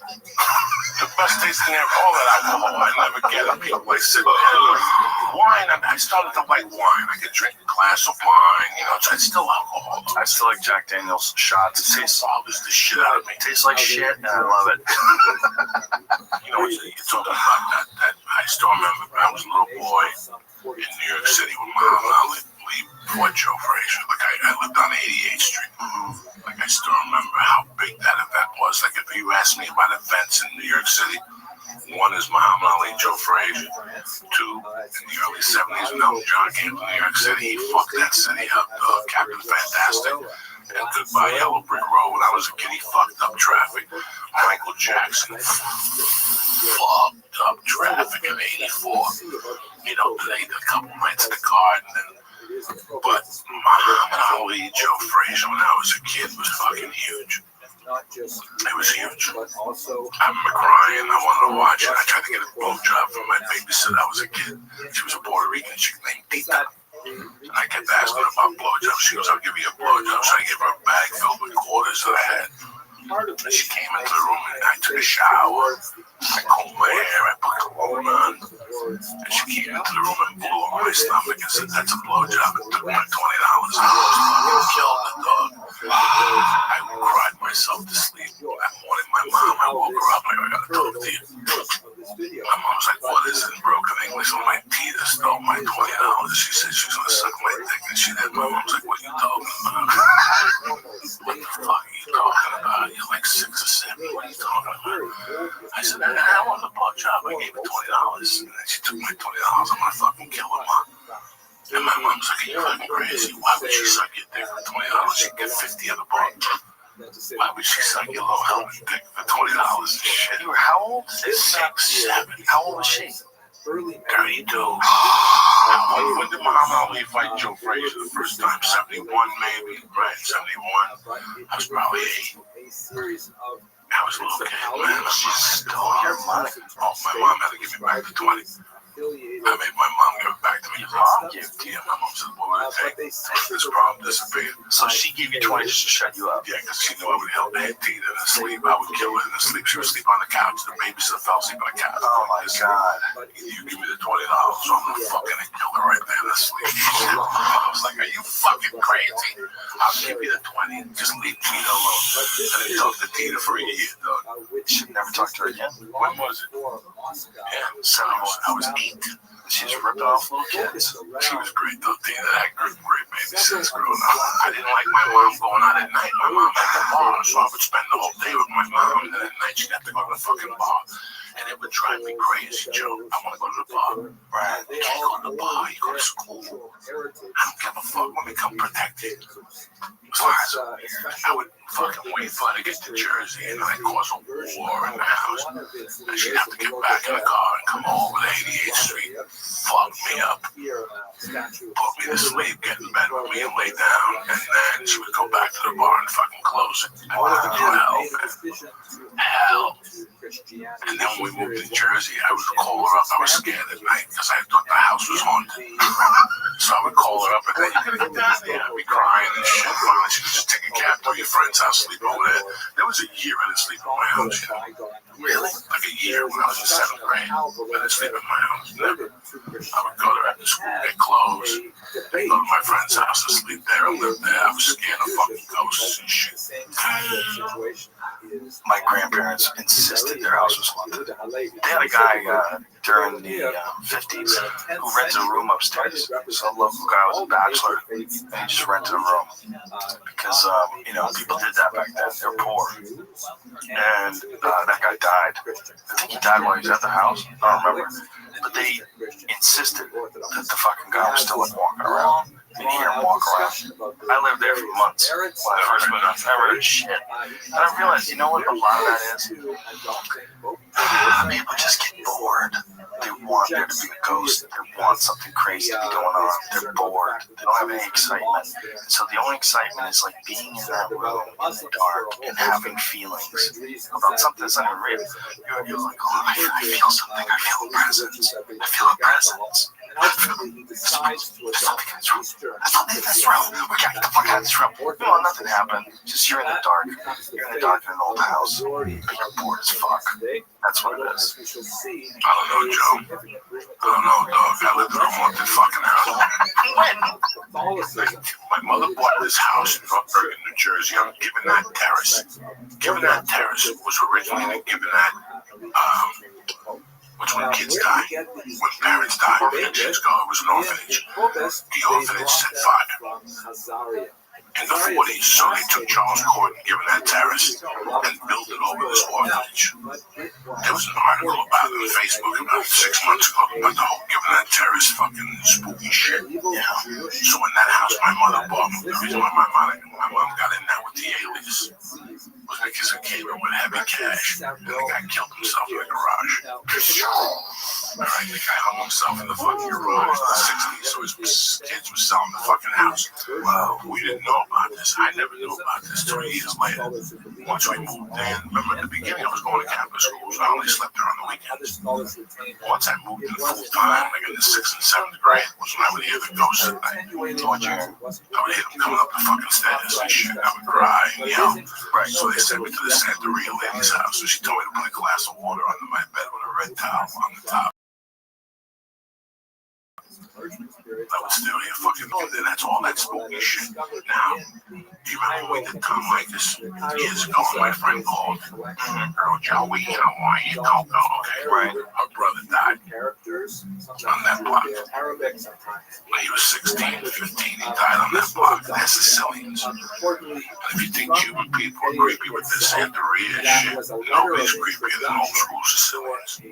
I mean, she broke it down. She kept telling me, I told my husband, Sicilians don't live on dead-end streets because they're bad luck. Like, they broke, like, when I see them now, they still fly out of the specials.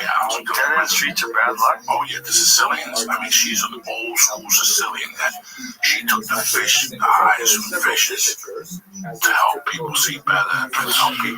You ever see the movie Sleepers? You ever see the movie Sleepers? Which movie Sleepers? About more kids explode? No, that's scanners. Fucking scanners explode. This is about the 4 kids who rob a hot dog man, and by mistake the guy dies, and they send him to a jail. Who's in? Look, all-star cast, Brad Pitt. Zero was the priest. I do love that song. It's a lot better. The movie sucked because they put too many stars in the movie. Too many. But it's about 4 fucking kids that get sent to an orphanage and they get beat up or whatever the fuck it is. But before that, they go to work for a mob boss. If you've ever watched any mafia movie, every mafia movie blows the characters. The only mobster that was ever any good in any Italian movie besides Marlon Brando was the guy that played the mobster in this movie. See if you can find Sleepers King Benny. King Benny was a bad motherfucker. He was an Italian actor that they recruited to come over. He didn't speak that good English. Wait till you see the King Benny. King Benny's explaining to him that he takes the eyeballs to this lady for headaches. When I was a kid, look at King Benny.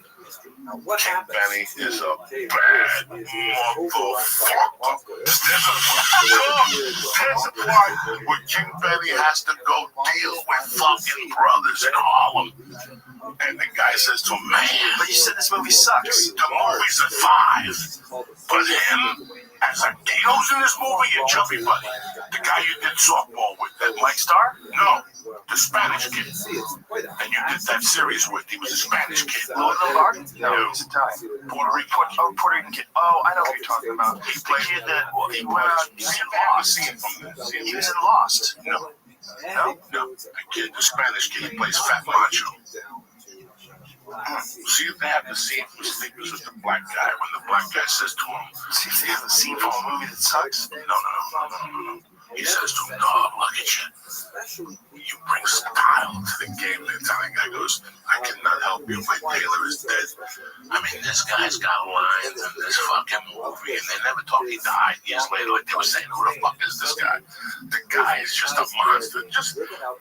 My point is, about fucking Sleepers or the fucking guy.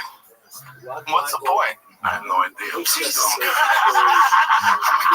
like, I wonder how he's going to wrap this up. We're talking about 4 kids and shit. Like, Sicilians. Oh, Sicilians. Well, we're talking about bad luck blocks. They just have spooky beliefs. So they came to me years later and were telling me all about this block, how many people had bad luck on that block after that. Like the Maloney's died from cancer, both of them. You know, the parents of the O'Rourke's died from cancer. The girl across the street died in a car accident. Raul, I just robbed him. Raul and his family, I just took his stereo and I wouldn't let him in my fucking bedroom for years. How do you rob somebody's house and I hung out with the kid? Because years later we became friends. While they were moving in, I robbed Raul and his family. And I took the stereo, some kid took the fucking desk. It was amazing. Do you even talk to him anymore? Raul ended up fucking moving to the Bronx in the 8th grade overnight. They left their old money on the rent, so. But he would come to my house and go, can we go to your room and listen to the stereo? So that's what I did.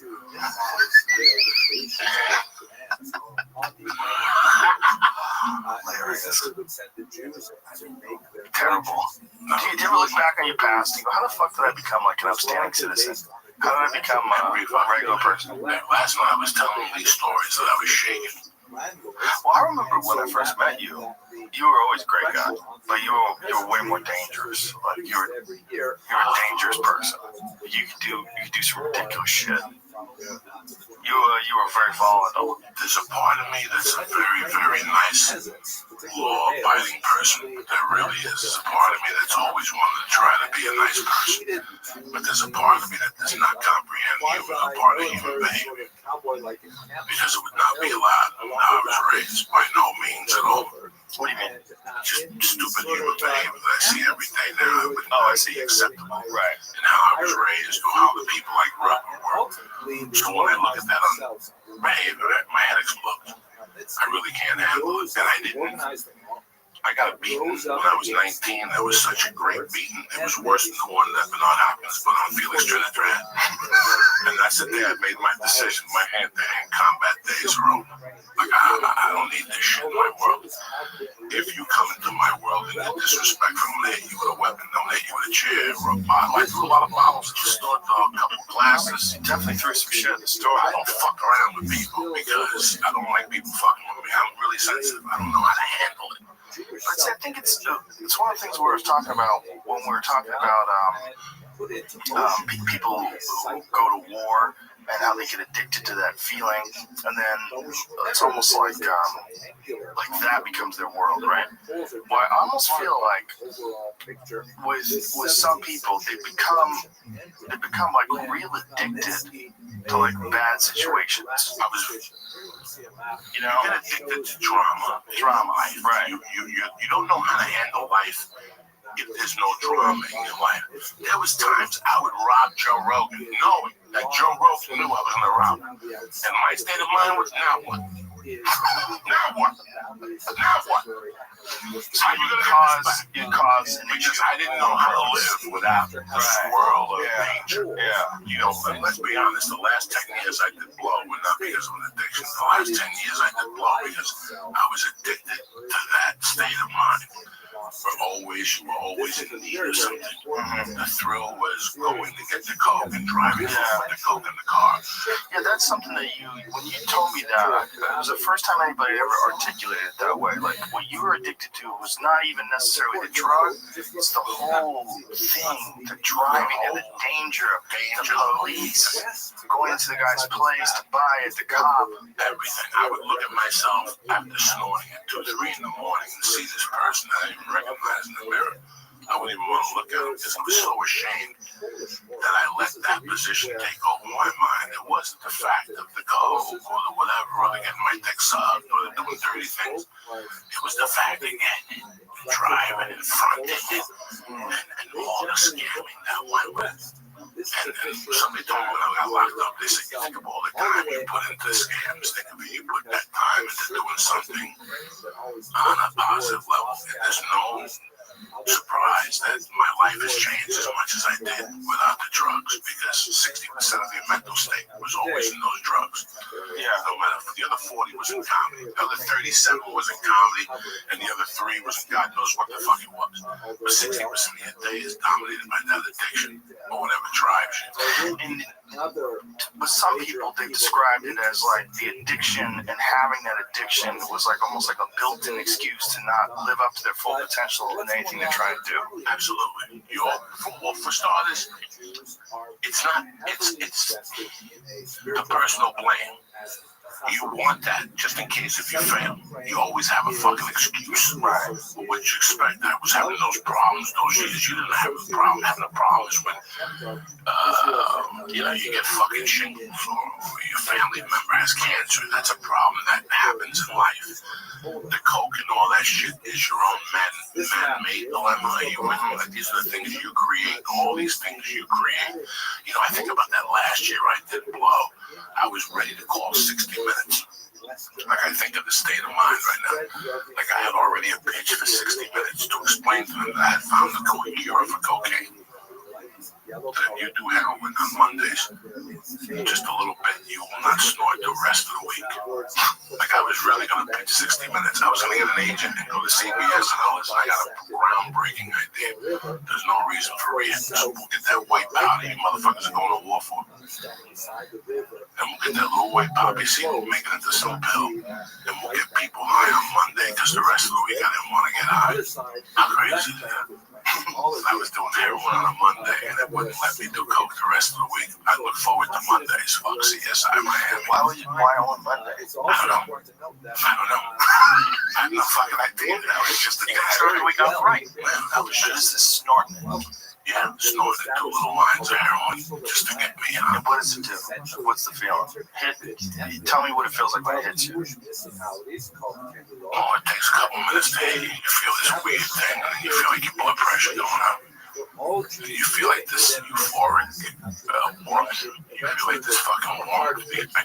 I felt like my body. Did you ever take a wet shit? It's warm, and you can see if you shit outside, steam's gonna come out of it. Right. That's what your body feels like, that warm. And then I would get an urge to puke.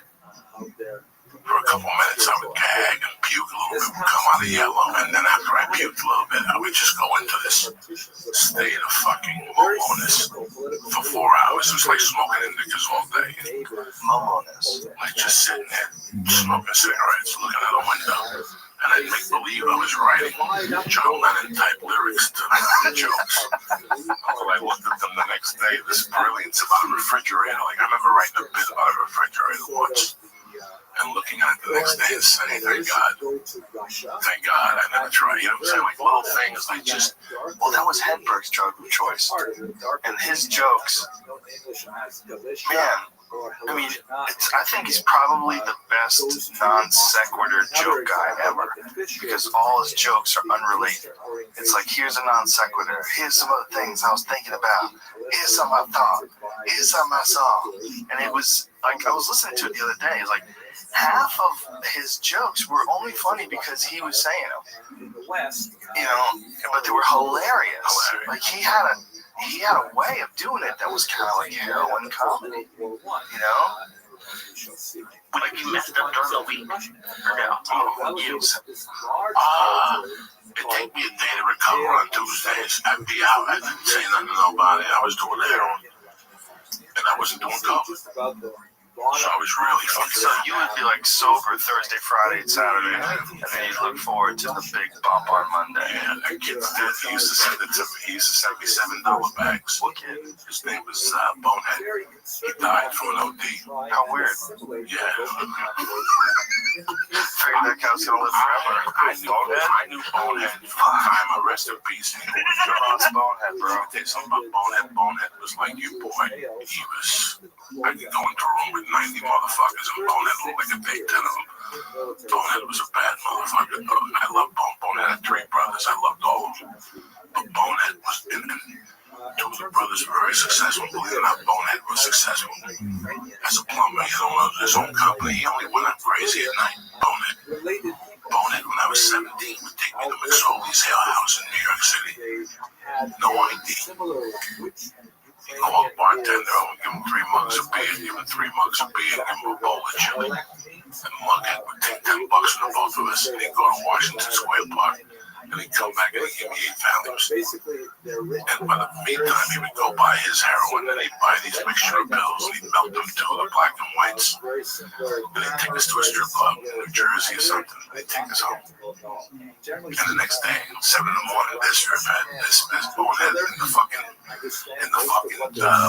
plumbing van. And he was a functioning addict. He wasn't like your regular. There's a lot of those guys out there. And he had a chick. That was a 13. She was half Asian, half Irish. Good Lord, they used to do heroin together, and they'd pass out a little weed, fucking, they'd both go to sleep. And then I'd be in the bedroom because I just moved in with Bonehead family.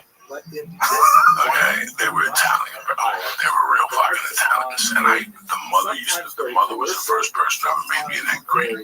She was a little Irish chick, and she used to say the word girl. She didn't say oil. and she was the bookkeeper for Union 52, whatever the Teamsters, the laborers union. I was over there one day when I was 16. She goes, "You got a book?" "Nah, you walk me to work tomorrow, get you a book. You can start fucking being a hottie." So I had, like a hot carrier. A hot carrier? Yeah, they're for brick masons. Okay. So she goes, "I can get you with the Italians over by the brick masons," because she was from Hoboken. So she got me a book. I financed it. She got a loan shark to finance it. I love these people. This is, if I'm thinking, I don't like doing documentaries, but I need to do a documentary about this family because it's the rise and fall of an American family that I saw before my eyes. As a child, I went over there and ate with them. I hung out with all three brothers, by the way. Like, I wasn't just friends with Bonehead. I hung out with Chrissy Fish, and I hung out with the little, whatever his name was, but Bonehead was my nighttime guy. Bonehead used to take me into the murky waters of the underworld. He could get me guns and shit. The medial brother was a drug dealer. In the 80s, and he sold big times coke, and he used to buy jewelry, he used to put it in a tackle box. So one night, me and the younger brother in the bed sleeping, Bonehead comes in to borrow money from us, because he was going to this thing, get heroin, and I go, "Bonehead, I gotta go to the bank, I don't have any money on me." He went into his brother's room, and instead of, his brother was sleeping with the drug dealer, instead of just opening up the tackle box and taking $40 out, he took the whole tackle box. And had 40,000 in cash and another 30 in jewelry. He went to the Bronx. These are the best times of my life. I'm talking about comrades. This is your war stories? You thought the house was haunted, and that was scary. This was not a haunted house at all. These people were decent Italian people. The dad was a longshoreman, and the mom was in charge of the Teamsters union. And they hung out with Westies. They hung out with the mother was friends with this dude that was whatever for the Westies, and he used to get me jobs. He would get me jobs casing joints. You have a summer job? Nah, he would tell me, "Come in. I'm waiting to go in that warehouse. I'm going to give you 200, and they're going to give you 180. I'm waiting to go in that warehouse and write down all the alarms and tell me where the safe is, who walks around the safe, and he'll pay me money." This is a great house, though. Old school Italian house. I'm back to Bonehead. Bonehead has the fishing tackle box. He's about to go upstairs to buy heroin and shoot it. He puts the tackle box in the garbage can in front of the building and puts a lid on it. When he's upstairs shooting heroin, the garbage men come. And they take the 40 large with the 30,000 in fucking jewelry. Do you understand me? I mean, this was non-stop. One night, Bonehead came home high on heroin. He decided to make French fries. So he put the pot out. Remember in the 80s, they had those pots. You could bring it home with the hot oil, and they would boil, and you could throw French fries. America went crazy over them. I forgot what they were. Crazy. French fry machine. Everybody was making onion rings and shit. We did heroin and knotted up. Left that thing went on fire. Of course, it was all in the fucking house. All right, I went to oil. I wake up to my boom and alarms. And awesome Kurt's waking me up, and we go out of the house, and the father's outside, my grandmother, and the fire department crawls on top of the roof, Joe, and they hit the fucking roof to let the smoke out, and fire trucks are coming from the side, laying water. They got the sirens in the middle of all this. It's 8 in the morning, and we all look around and go, "Oh my God, Amy was still in the house. Bonehead was still in the house on fire." Bro, they turn the fire off, they go in, he's still with his feet up. With his hands crossed. Just heroin out of his watching TV like that. He slept in the fire? Oh my God, everything. When they woke him up, he goes, "Oh, my fries ready." This is how crazy this family was. "Oh, my fries ready." They're like, "Bonehead, we got 2 fucking battalions out there." We got half 9/11 out there. Oh my God, and you're still fucking sleeping. Oh my God. They burned the house down. Burned the fucking kitchen down. Half the bedroom. They had to move to a hotel for 6 months. And they had a grandmother downstairs who was old school Italian, but she couldn't smell. So every time we smoked pot, we'd just go down there and blow smoke in the face. And grandma would pass out in the wheelchair, and that was the end of it. I mean, it didn't stop. It didn't stop. So this is why you get mad at people for binge watching stuff on Netflix, and this is what you were talking about. I get mad at everything. What are you gonna bother me for? I get mad when people are like, he used to hide the coke. The medium brother used to hide the coke under his car. And I'd be walking down the hill and I could see a little container and they didn't even have a Maserati. What's the other Italian car? Fiat. This is how much of a genius these motherfuckers were. What's the other Italian car? Well, it's Fiat, like you said. The Avanti. Avanti. Oh, okay, I remember those. Remember that piece of shit? That was a piece of shit. Those are pieces of shit. Can you show me a piece of car? I don't trust anything Italian. Oh my God, that was he tried to sell it to me once. It was like it's worth 20. I think I'll give it for $2 grand. Yeah, I drive it down the corner and blows up. Like I feel like even if you buy a Ferrari, I feel like if you drive that thing, it's gonna fall apart. I trust German cars. You know, I don't trust people like me making cars. What's the other one? The other one that Lamborghini is that Italian? Those things fall apart. Do they really? Guarantee you. Just look at them. There's no way that's sturdy. That's the ugliest fucking cars. Actually, Lamborghini's now owned by Audi, so who knows? They might be like much better engineered now. I'm talking shit, obviously. I don't know that much about things other than I know a lot about Porsches, but there's a lot of cars I don't understand about. But God, those things are disgusting. The Avanti, what a piece of shit. Disgusting. Sell to me for $2 grand. 30. Look at that thing. Crazy. Lamborghinis are like the biggest, like, here's my dick car you can get, right? That's the car at the side. They have the doors open up sideways. You walk out of that naked. Like if I had that car, I'd just walk out of that car like what, bitches? Ripping up $20 bills as you go. I'd get a naked jockstrap. Oh, your boy sent this. Dr. Cyrus sent this fanny packs. Oh, really? I got my fanny packs filled to the brim with reed. He's got giant fanny packs. Bro, those are great fanny packs. They fit me the way. They're really good for the travel on the road. You can get a lot of stuff in them. Yeah. No, that's true. Your glasses, your license, your passport. Oh, yeah. Well, you don't have one of those. My plane tickets. Poor Canadians. They have to come down to America to see you. And they have a great time. Yeah. Don't get me wrong. It's a road trip. That's why I do Buffalo. Yeah, Buffalo, Toledo. I try to really get Seattle, Detroit. I do Grand Rapids. I'm trying to get to Ann Arbor next year. Ann Arbor, we did that once. Did I do that? I did that once with, I think Ari. I did it in Ann Arbor back in the day. That's a college town, right? Comedy club down there? Yeah, you did it with some, yeah. Oh, I did it with Segura. You came back and told me to call. You like called me. Yeah, fun for the club. Fun. Yeah, there's some good spots where people can come down. The Canadians can come down. Like, well, you can't do Seattle either. I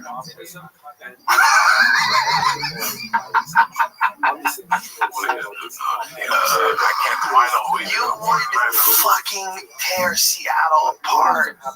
So sad. You can't get into Washington State. They're still breaking my balls too. Can you work that out? I thought you already had that almost worked out like 2 years ago. You know what, man? They want a bunch of cash, and they still want me to go up there and surrender myself. So fuck all that. I'm not surrendering myself. I ain't fucking surrender yourself. What does that mean? Come on in and turn yourself in, and we'll put you through a process. 12 hours in the holding tank. I got shit to do. I'm going to King County fucking jail for that shit. 12 hours in a holding tank. Why would it's not like you're some threat to society? Why do they have to put you in a holding tank? What kind of weird formality is that? I'm sorry, we have to cuff you. Well, wait a minute. You know I'm not. And I have no failure to appears. Like I've always gone to court. I don't have a failure.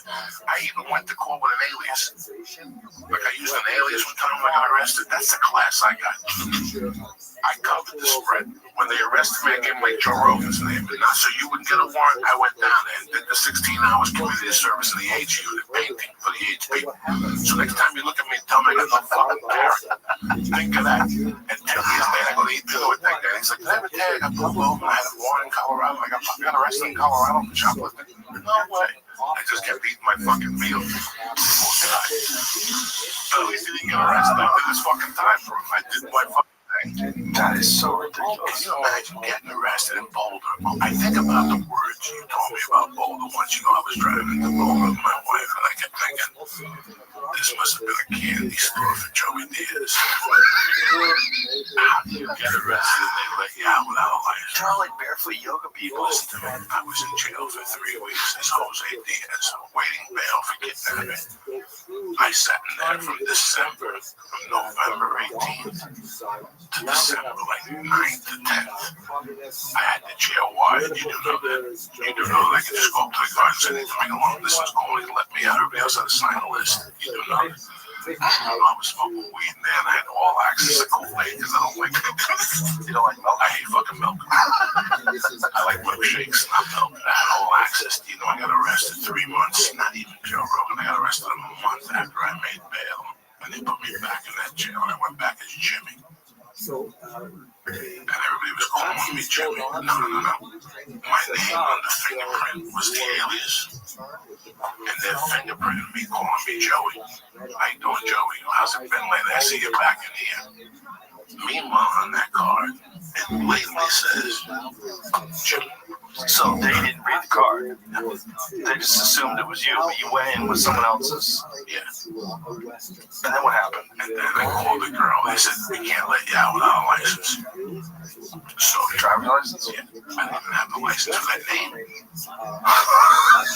In those days, there was no paperwork on me at home. If you arrested me, guess. You always like jumping, right? Here's your chance to be jumping. You get all prizes. I never carried a license on me in those days. Till this day, I hate that bulge in my pocket. I fucking hate it. So what you do? So I wouldn't bring an ID with me, so I could be anybody when you're arrested. Right. I could be a fucking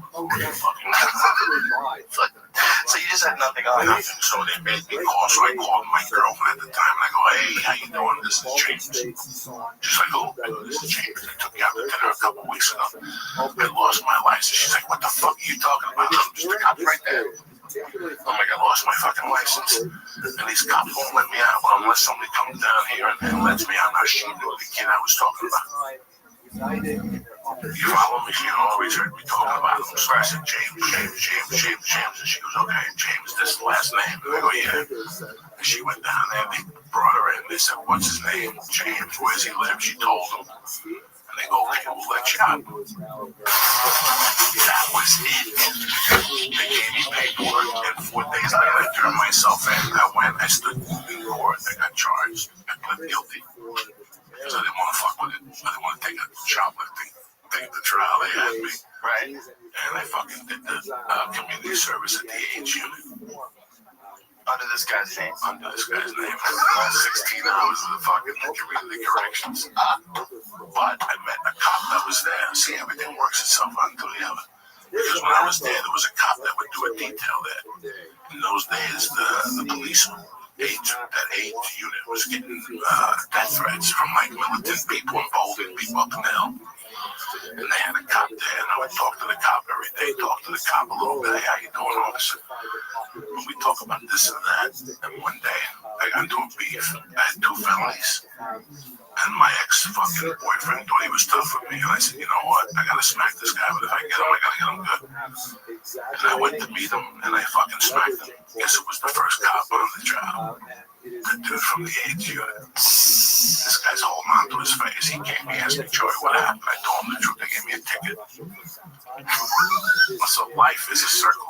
What kind of ticket do you get for slapping someone? He got a ticket too. He got a ticket. I got a misdemeanor assault, and he got using a racial slur outside the city limits of Boulder. Oh, is that really the case? That's really so. Boulder's always been like that. Yeah, because the football players in '85, those football players that were really powerful, those teams that won the national championship, there was always beef with them. In Boulder, the cops always had beef with them. So there was a couple incidents. It was Canavis McGee. He just smacked the motherfucker's eyeball out of his head. I told those, I think I'm kidding you. I'm not cracking no jokes. He broke his eye socket. 6'5", 245. With a smack. With a smack. So Stockton slapped, eyeball went out of his fucking head.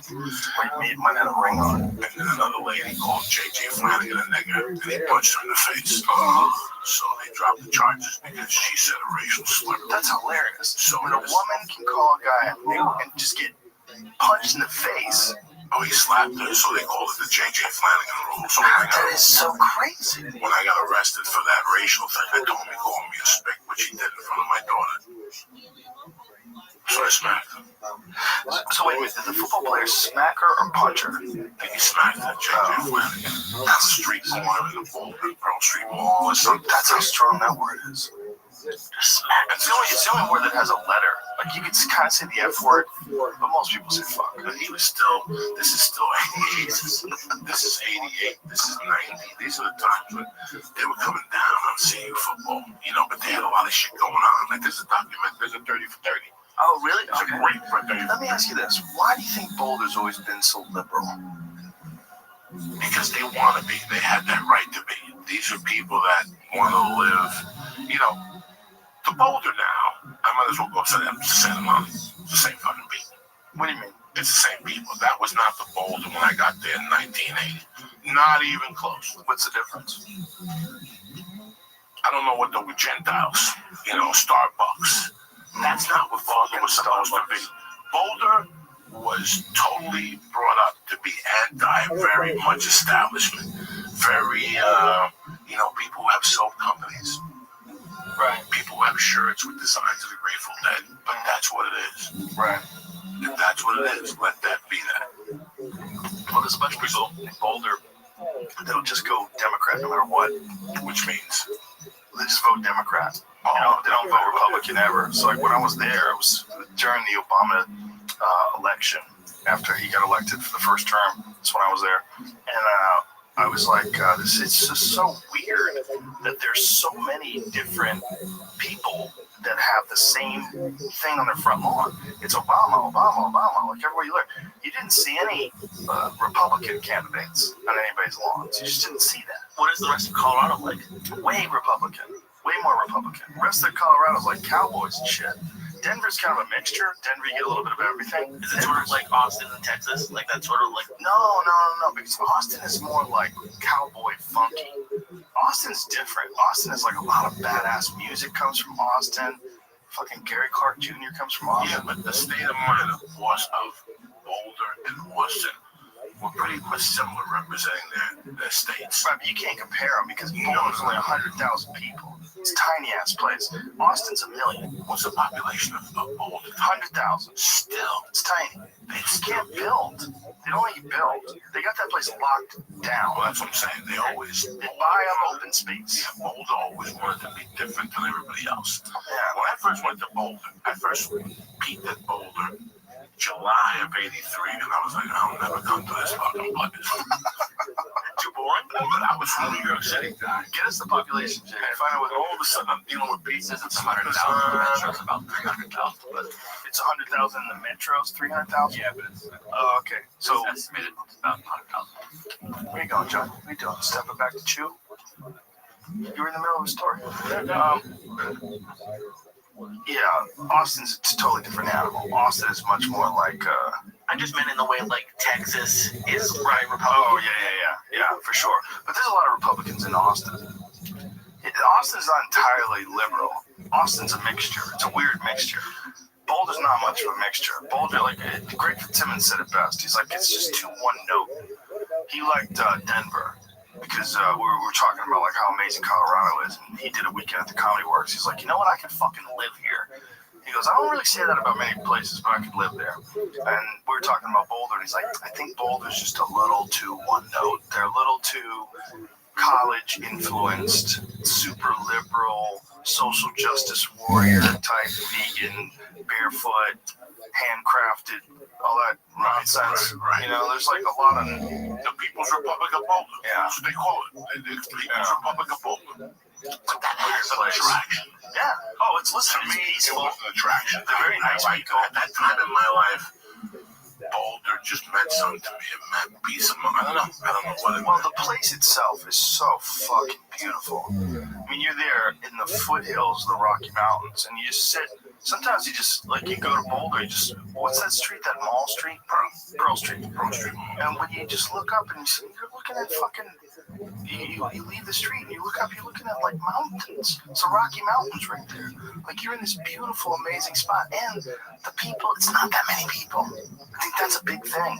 I think when you get too many people in a place, it gets annoying that you fucking don't appreciate each other as much. Just too many fucking people. There's 3 million people. 5 million. It's grown a lot since I left and left. It has, but you can't grow much more than it's already grown. What they've done is amazing, is buy up so much open space and make it super difficult to put up apartment buildings. And people are like, that's bullshit. We need affordable housing. Drive to Boulder, stupid. Fuck, drive there. Just fucking be part of the Denver metro area is included in that 300,000. Okay, like Arvada and places like that. Yeah. Well, it's like, it's awesome. Longmont, not Wilton, Longmont, Lafayette. Mm-hmm. You know what's the hidden gem? Evergreen. Evergreen's a shit. God damn, they have some views. Evergreen has some ridiculous views where you just tucked in with like this giant elk herd that walks down through the middle of town. Got a giant elk herd walking through the middle of the street. And a buddy of mine moved there, and he was living in Vegas before, and he was asking about Colorado. I said, you gotta check out Evergreen. And he went there once and bought a house, immediately moved. And he texted me that these elk that get in the middle of the street, and someone who was from out of town apparently was like beeping and trying to get the elk out of the road and like revving his engine because he was in a rush. And some old cowboy got out of his truck, walked up to dude's car window, punched him through the car window, and then got back in his truck. Because the guy was harassing the elk herd. Yeah, that's no joke, dude. That's really what happens in Evergreen. This is a herd of elk walking down the middle of the street, and you can't do a goddamn thing about it. And because the people in the town itself, I mean, they don't really hunt them when they do that. So the elk feel super calm about walking on the highway in front of everybody. Because if they were in the woods with you like that, they would fucking bolt if they saw a person. They smelled you, they would bolt. But meanwhile, these things have chosen to go like by the road. It's interesting too because they don't recognize people as predators in those situations. It's like people around urban areas aren't predators, but people in the mountains are predators. It's real weird. So for generations, that like a group of elks has just been walking down the street. Yeah, that's unbelievable. It's crazy. Not only that, I mean, that's the case everywhere. Like in Yellowstone, there was a video that someone sent me today. I don't think I retweeted it. Someone sent me, I didn't watch it, I wasn't getting self-service, but there's a video that someone sent me today about some woman who got too close to an elk in Yellowstone. I guess it was real recently. But for the most part, they don't worry about people. They're worried about wolves and grizzly bears and shit.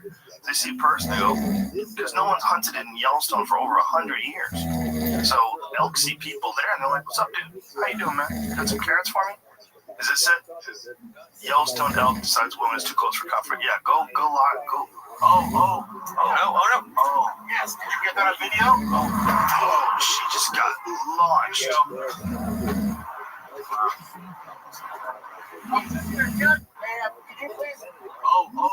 yeah. Oh, yes. Did you get that on video? I didn't get it. Look, she went sailing. Video. Whoa. You close to that elk. That's why. 25 yards, ma'am.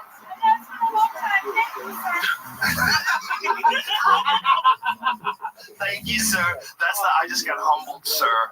That's a certain guy, sir. Have you seen the video of the hunter getting beaten by a deer? Yeah, I've seen this a bunch of kicks him in the face. They'll fuck you up, especially in the rut. They're horny, and they think you're cock blocking them. They get mad.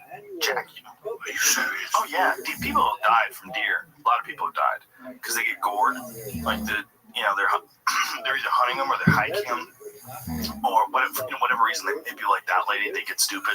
Like, she was lucky that was either a cow elk or that was an elk that didn't have antlers yet because they shed their antlers and then they grow them back. So she got lucky. Because if that was a big bull elk, there's one. This one I saw. He just kicks him. That guy has dog shit jiu-jitsu. First of all, he's spinning for one of those rear legs. You try to get him in a heel hook on that real rut. I Kimura'd a deer's leg and snapped it in half after it was already dead. Jesus. I was like, I wonder if this would work on a deer. Snapped its leg when Callan and I had went hunting in Montana. So I feel real confident that I could heel hook a deer. Fuck it up. Have you lost your fucking mind? Heel hook a deer. Take his back. Yeah, sure. Take that fucking deer back. Then you're in the hospital. By the way, my thoughts on Eddie Bravo is probably just recovering right now. Yeah, he's in the hospital today, and he got his discs replaced. How long does that take? I don't think the operation is just a few hours, and the recovery time is ridiculously low. I think in 6 weeks he's allowed to start lifting weights. So 6 weeks, his body has to heal up. So I'm talking out of school because I don't know the exact procedure, but I know this is what he told me, is that they're replacing a disc with a titanium disc. They have some sort of new technology in disc replacement, where they used to take the disc out and they would fuse it together. Right now, instead, they'll put an artificial disc, and it's supposed to be just as good as a real disc. And the difference being that, like, when they would fuse those discs, it would limit your mobility pretty drastically because you don't have any articulation in between the two joints. Now that they have this artificial disc, that artificial disc actually moves around and it allows your spine to be flexible. So one of the guys from school, Victor, got it done, and apparently he's never been better. It feels great, no pain at all, and it was bothering him for a long time. And Eddie's been bothering his for almost as long as I've known him because he does so much stuff from his back. You know, it's all guard work. It's getting stacked all the time and compressed all the time, and not the most diligent about stretching the back out early in his career. You know, you stretch it before and after. You definitely should warm up before. But the big thing is mobility training, meaning doing things like bending down, grabbing the back of your heel with your four fingers on both sides, and trying to put your pinkies together, and then extending your legs, popping your back and stretching your back out. For me, that's big. Hanging by your ankles is big. Any sort of decompression, anything that alleviates pressure. I have one that I put on my neck. And it's like I'm hanging myself. I go click, click, click, click, click, click, click. And I'm like literally hanging a good percentage of my weight from my neck. Then I have a bunch of them in the back. I have different decompression devices in the back. I've got the reverse hyper, which strengthens your back. And also it's like an active moving decompression of the back. That's created by that Louis Simmons guy from Westside Barbell. Just genius guy. He had a back injury too, and he needed to get it fixed. And they wanted to cut him. And he was like, I think I can figure this out. I think there's got to be an exercise that strengthens this instead of surgery. And so that's what he came up with. But see, in Eddie's position, I don't even know if that would have helped because Eddie's was so far gone. He didn't have any disc left. There was nothing there. You know, in our burgers, they do the 12 o'clock class, and I bought 15 as a mobility class for a half hour. Is that kettle jitsu guy? No. But isn't there a guy? Yes. No, but he's got Tick Fit. Tick Fit. He's got Tick Fit. What does that mean? Tick Fit is that new training with the bats. How do you say tick? How do you spell? TICFIT, I think. Tick. Huh. Tick Fit. It's the stuff with the bat. Okay, like Eskrima, like that kind of stuff? No, like, what is police baton? What do they have on it now? What do they do for it? Oh, you mean maces? Like steel mace? Or no, club? They have the club. I feel like we're playing charades. The club. Yeah, the metal club? Stuff. Yeah, those are great. Do something with a club. They have a class at 9. Oh, okay. And then they have a class at 1. Then they have a class at 6:30. What he's been doing lately, he's like, you know what, man? My one's been like, why don't I come out here and do mobility with you guys from 1:15 to 1:45 after the class when you're all warmed up already after jiu-jitsu? And he just does, squat, touch the ground, lift your foot down, then go up and switch legs. Just stuff like that. 6 exercises, 3 minutes with a bend and you're out of there. You stretch and you're out of there. It's no big deal. I mean, you break a sweat on some of them, downward dog to something else, into a Hindu push-up. You know what's the problem with jiu-jitsu is that it's fun. And when it's fun, you're going in there and getting smashed all the time. And overall, you don't give yourself a lot of time to recover for those rolling sessions. And there's a lot of little micro injuries in those rolling sessions. And some of those micro injuries become chronic after a while, like Eddie's back, or like for me, it was my neck. Just like over and over again, you're doing the same thing over and over again. You're it's sore, and the next day you just keep training, you develop scar tissue, your discs get compressed, and then you start getting weird shit like numbness. Like some guys get like numb feet. Like Cade, my friend Cade, his lower leg is still numb. My hands, I was getting numb hands. Boss Rutan's got his whole like neck area is fucked. He's had several surgeries in his neck, and he's getting at least 2 discs, maybe 3 discs frozen, and fucking like the discs are removed and the bones are fused in his neck. Oof. I try to take a day in between, except the days that I have to go on the road. The weeks that I have to go on the road, I want to get 3 in. So I just do Monday, Tuesday, Wednesday, get on a plane Thursday. But the weeks I'm in town all week, I do Monday, Wednesday, and Friday. And sometimes like this week I did Sunday and I went Monday. But Sunday's very light. It's just 3-minute rolls and guard, bad stuff. He's a great guy. He doesn't really, Mondays, Wednesdays, and Fridays are the hard ones.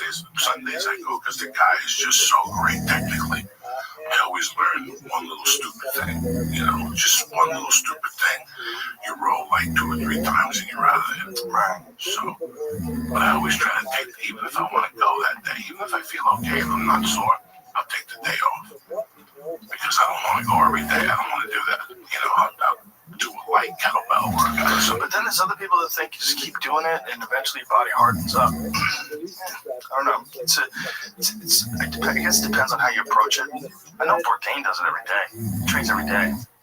Sometimes does twice a day. He'll take a private and he'll take a group class. Well, it's an age thing. It's the time barrier. And it's also, like for me, it's the weight. When you judo throw me, it's 300 pounds. It's trying to be 5. You do that 10 times. The next day, something's going to be rattled in my fucking hips. Right. Okay, last week we had a guy, Enrique Machado. He's Chacare's coach in the Amazon. You got to take a plane, a boat, and a fucking bicycle. I'm not trying to be cute. It's true. We had Alberto. Remember Alberto was saying that the one place in Brazil that you got to train 10 hours, and you got to walk a mile, then you got to go across. And one of these things that someday somebody would steal the paddle. Can you imagine? 10 hours of fucking around, an hour-mile walk, and now somebody steals the fucking paddle. I can't even paddle to my fucking house. And there was shit in the water. Because the house, the sewage would go into the water. Oh, Jesus. No. Then you wonder why they got Zika and everybody says getting big in Brazil and shit. It's small. That's not now. I think that's what they gave Jose Aldo. This is fighting against McGregor, the Zika virus. They're all fucked up. They had him crying after the show and shit. They had a camera in their room. I'm telling you, Dana found the way to get the Zika virus and shit. Could you imagine how bad the population would be if there was no viruses? If there was no diseases, if diseases didn't kill anybody? I mean, how many people are killed? Let's just take a guess. How many people are killed every year by disease? Let's guess. 2 million? 3 million? How many people do you think? Probably around there, but it's not in America. I think it's in, Right. Did you see that picture, by the way, of that ladder in China? Ladder in China? Kids were climbing up. It's like places like that. It's like a 2,000-foot bamboo ladder that 6-year-olds are climbing up. Why are they doing that? It's the only way to get to their town. So I think that's... What? Yeah, have you seen that, Jamie? Jesus Christ. A 2,000-foot ladder? It might not be feet. It might be... Look at this. Oh my God. Children in China who climb 2,500-foot cliff to get to school may be given stairs. Oh, pussies. They're 6 years old. So it's places like this, I think. Look at this, dude. They're climbing with their backpacks on. Imagine sending your little baby, and your baby has to climb 2,500 feet on this janky-ass wooden ladder that looks like it was made when Columbus was sailing. Look how fucking wanky that ladder looks. That's insane. See if there's any other pictures. That is fucking bananas. Oh, these poor kids. They got a hard look in their face, man. Jesus, that's so crazy. I wonder, there's one fucking weak-ass bitch kid that starts crying, I can't make it, and he falls. I would have fallen. Not in China. Not in China, they don't make it. They don't make it. Those kids don't make it. That is bananas. So yeah, I think it's places like this when people are dying of viruses, because you never really hear about it in America that often. Well, people definitely die of the flu here in America. That's still happening. I bet thousands of people die every year from the flu. But as far as how many people die from diseases worldwide, I'm going to say every year, I'm going to say 20 million. How many people? Well, it depends on what kind of diseases. There's lots of disease, cardiovascular disease. Oh, yeah, that's different. But That's just like poor health. It says though, in 2012, an estimated 56 million people died. Just died in America. I think this is the whole world. No. 56 million. The whole If that was world? America, that'd be like In 1 year? that'd be a sixth of the country dying. Right. It wouldn't happen in just America. But the whole world, only 56 million people out of 7 billion? That's an estimation. They can't count all of them. Would you have guessed that would be what it was? I don't know. I would have thought it'd been way higher. What would you think, like, per year? Like, how many people die in a year? Actually, I think 56 million is a pretty big number if you really stop to think about it. And they're not counting anybody in Africa. No, yeah, it's like Good luck. 35 million people in Canada. That's twice that at least. Yeah. Or almost twice. I guess that makes sense. When you say disease, this is HIV, Yeah, like syphilis. Anybody dying of crabs? flu, Zika. Yeah, Zika. I don't think Zika's really killing many people. It just fucks up kids. Just really fucks women up when they get it. Apparently you get it and not even know you have it. Get pregnant. That fucks your kid up. Non-communicable disease is responsible for 38 million of those. Okay, so that's like heart disease And cardiovascular alone, cancer. 2.6 million. What I'm interested in is like malaria and shit like that. HIV decreased slightly from 1.7 deaths in 2 million to 1.5 million, so only 2,000 or 200,000 less. 1.5 million people die every year from HIV. Diarrhea is no longer among the top 5 leading causes of death. Diarrhea and AIDS neck and neck. People die from diarrhea. Of course, yeah, they get dehydrated. But how bizarre is it that AIDS kills that many people? HIV death decreased 1.7 million to 1.5 million in 2012. That's still crazy. Like, when was the last time you heard about someone in America dying from HIV? You don't hear about it very often. Don't they say complications? Yeah, they say just HIV is talk the about nucleus pneumonia. with something Right. later gets a deficiency or something. Yeah, that definitely can be it. You know, my uncle got whatever with cancer 4 years ago. Got whatever with cancer? They got diagnosed with cancer. Oh, okay. The crazy one. Oh, really? When I pulled the gun on. Yeah? You know, he's still alive. That happens. No chemo. What does he do? Changed his whole diet. No sugar. Everything is organic. Really? Everything is organic. Everything is vegan. And what happened? He's still alive. He still works the door at his bar. He just slapped somebody about 3 months ago. He still walks 5 miles a day in Griffin Park, and he still hits the bag for an hour. What's his cancer like? Did he get it checked out, or did he just say fuck it? This is from testosterone. His cancer's from testosterone? No, testosterone since he was 35. He had 3 households going. He's got 3 households going. What do you mean? He had a wife and a kid. Oh, you told me that. And he cheated on her. But he had the hooker for 30 years, who he still has a relationship with. And then he fucked her cousin. And she had a kid that lives in the backyard. Boris lives in the backyard. He got him in the back. Oh my God! 3 households. Oh my God! And that's just like, Do they all know about each other at least? everybody knows. That's good. Everybody Oh, knows. there'd be too much pressure. The one wife just brought the kid home after he fucked the cousin. Because it's like, all right, he was fucking the straight one and he fucked the cousin. Once she had the kid and she goes, you went back with my cousin. She just walked the kid to his house one day. She goes, I don't want this fucking kid. This is your problem. And she's never seen the kid since. Oh my And God! my uncle's got him in the bag like Boris. Oh my Fucking God! whipping him and shit. Jesus Got Christ!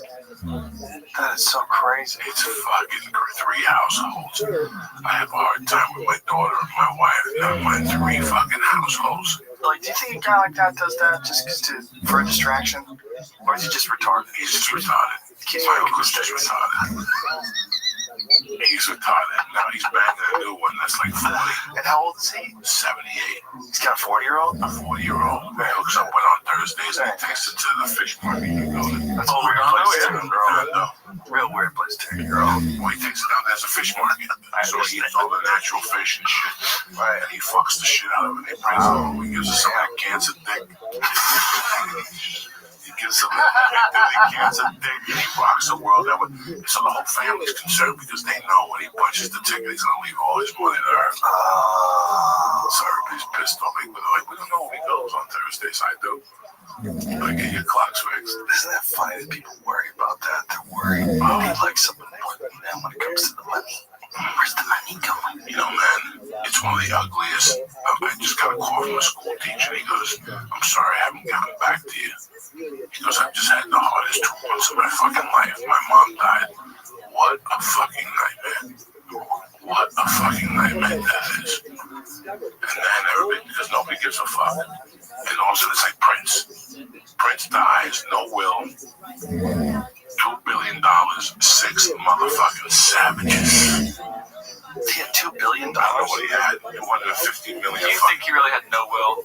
I've heard a lot of things talking about how investor involved in copyright he was with his own music, which is especially why he changed his name. To think he would not think to have a will seems really strange. There's some people who think it's bad luck. Yeah, Prince was crazy. Like, you think that would be odd for him to not have a will? I don't know. I don't think it'd be that odd. He was so odd anyway. Being that invested in your money, right? Like, because that's what he was worried about with knowing all his things. That's the last time. Maybe he didn't want to be valuable. Maybe he didn't want to be valuable when he was dead to family members and shit. Maybe he didn't want to like have that. He's like, who cares what happens to my money when I'm dead? The problem is the government gets a big chunk of it. If you don't have it written off, if you don't have it given off to various family members, then the government gets a fat piece. But don't they still get a piece? They definitely get a piece. They get a piece. Not only do they get a piece, they get a piece from money that you've already been taxed on. Like, say if Joey makes $1 million, right? Joey has $1 million in the bank and he leaves it all to you. Joey didn't make $1 million to get $1 million. He had to make way more than $1 million. So he probably had to make closer to 2. Because when you get over $250,000, tax percentage is like 40-something %, and then sales tax and all the other taxes that you have to take into consideration, state tax, all this different stuff, right? Property tax. Think about all the taxes you pay to save up $1 million. It's a lot of money. So if he leaves out that $1 million to you, you don't get the $1 million. You have to pay tax on that $1 million. So you have to pay tax on money he's already been taxed on. It's not like unless he gives you gold coins. But even if he gives you gold coins, you owe the value of those gold coins in tax. You owe a percentage in tax. Let's say I have a safe. I have a safe. And every day I put a gold coin in there. I put money in the bank. You got $500,000 in the bank. You got $800,000 in savings. But I probably got like $2 million back then in coins, and nobody knows if I leave it to Joe Rogan. Would Joe Rogan pay taxes on that? Yes, I would. You would. Yes, I would. Even if nobody would. Well, otherwise it wouldn't be mine unless you had written it off to me, right? So once you write it off to me, then it becomes mine. So if it becomes mine, that's some money that someone just gave me. I got to pay tax on it. So Uncle Sam is just a robber. Just like, oh, would you get a gift, Joey? You get a gift from me? That's nice. That's nice. How come I didn't get a gift? Where's my fucking gift? What if I want my fucking gift? What if I'm going to do it in a cage? What if Uncle Sam don't know about that $2 million? Would you rat? Well, you have to figure out a way that you have that $2 million. See, if someone gives it to you, what is this? Gift tax. Okay, how's it work? The following gifts are considered to be taxable gifts when they exceed an annual gift exclusion amount of $14,000. Taxable gifts count as part of $5.3 million in 2014. You're allowed to give away during your lifetime before you must pay the gift tax. What? Hold the fuck on. Gifts subjects to the... So if I give you something that is expensive, you have to pay a gift tax? It's over a certain amount of money. That's disgusting. $10,000. That's disgusting. It really is. It's really sad. That's just sad. It's sad that we live in this fucking country that thinks it's okay to steal money like that from people. Like, say if you don't have anything and you don't make a lot of money and a guy gives you $20,000, you have to give the government a piece of that $20,000. Fuck them. Fuck them. I mean, fuck that. That's bullshit. What about when I first moved here, it was my first real adult job, and I figured out I was working 30% of the time for the government. They did 30%. Yeah, directly out, and it blew my mind. And then I don't know what's going on with Trump, but in the last election, I think Mitt Romney finally came out and said he paid something like 17%. which is like it's so sad. It frustrates people when like the rich people can have all those deductions and pay 17%. Oh yeah, we're paying 30. Well, there's tax shelters, and then there's also storing money overseas. That's where things get real weird. Because there's a lot of super fucking uber rich people that have a fuckload of money stored overseas. And by doing that, and by these overseas tax shelters, they can fucking hide a lot of money. You know who's got that going on? Remember that dude who had those late night commercials? The weight loss secrets they don't want you to know about. Kevin Trudeau. Remember that Kevin Trudeau guy? Yeah, that guy made a fucking grip of money ripping people off and vanished. And he went to jail. He went to jail, but the money vanished. Like he just there's a lot. Like he's claiming he doesn't know where any of it is, and so they'll lock him up. They're gonna lock him up for like 10 years. But then once he gets out, that guy's gonna get in a fucking raft. He's gonna pedal out to the middle of the ocean, get picked up by a yacht, swept off to Costa Rica, wherever the fuck he's got that money hidden. Like a lot of these like really rich dudes, they figure out a way to preserve as much of that money as possible. That's why a guy like Bernie Sanders comes along, they fucking freak out. Shut him up. The fuck is he saying? He wants more people to pay how much? And then there's rates. But he was in favor of say if you make a certain amount a year, like if you make more than $15 million a year, let's just make up a number, then every dollar over that, they could tax you by some stupid amount. Wasn't it like 90%? Oh. Yeah. And he said he didn't think that was too much. The idea is you shouldn't be winning the game that much. The game is about money, and the idea is we should probably control how much money people make, because it shouldn't be just about money. It should be about productivity, how much you contribute. It shouldn't be that you figure out how to move numbers around in some accounts, and because of that you've made $3 billion. What have you done? What have you actually contributed to society? You've figured out some weird little loopholes, little sneaky ways you can move ones and zeros around on servers, and because of that you've made $1 billion. So his idea is that shouldn't be possible, and that after it's not like you can't be rich, but everything after $15 million a year, you gotta fucking just give it all back. But people are not gonna work that hard. They're gonna get to that $15 million a year mark, and they're gonna slow it down and back it off. Just go on vacation, yeah. And then everything, it slows productivity, because those crazy fucks, as dark as it is, they have to be watched. There's got to be some regulation, because greedy fucking people get greedy. But if you don't have their ability to push it to the limit, if they don't have that ability, we'll have a lot less things that are new, a lot less innovation. There's be a lot less companies, huge companies like Apple, and companies where you buy awesome shit. It's gonna be a lot less of them. People are not going to push that hard, because they're not going to get the benefits that you get crazy benefits when you're some Elon Musk character. When you've got billions and billions of dollars, there's a crazy benefit to that. Not just a benefit in terms of being a guy who's an innovator and someone who makes cool shit, but there's also benefits financially. The guy lives in a castle, right? He can do whatever the fuck he wants. He flies around in private jets. If you're limiting people and limiting the amount of money they can make that drastically, you're going to lose a lot of those people. It's not a good argument for going against sort of organizing wealth to the point where wealth distribution, but it's the reality of human nature. People aren't going to work that hard if they can't make a grip of money. They want to make cash. But again, I put a box of $2 million. We'll leave it there. I think I do have to fucking wait. My wife gives you $2 million. I have to pay. Would you have to? Why? Because you go to jail. How would you find out? Yeah. How would they find out? They're going to find out because I have $2 million all of a sudden. No, they're not. What am I going to do with the money? Just keep it in a bag? No. But you money is they could find out. But here's the thing: if they found out, you're going to jail. You have to trust the person. If you have $2 million, listen. If you have $2 million and you go to jail, you would give that $2 million back to get out of jail. You would. I know somebody who died and left $1 million cash. It was an illegal type shady character. The money went to 3 different places. Now the sister's got it. Hey, she never paid taxes. She just came from Cuba. Just spending a little bit here and there. If I gave you $2 million, the first thing you do is go to the league. League's got a restaurant on Ventura Boulevard in Angelinas. I don't know what he grosses out of there. But you go to the league, you go and give me $100,000 a year. You're gonna pay me 60. I'm not gonna show up to work.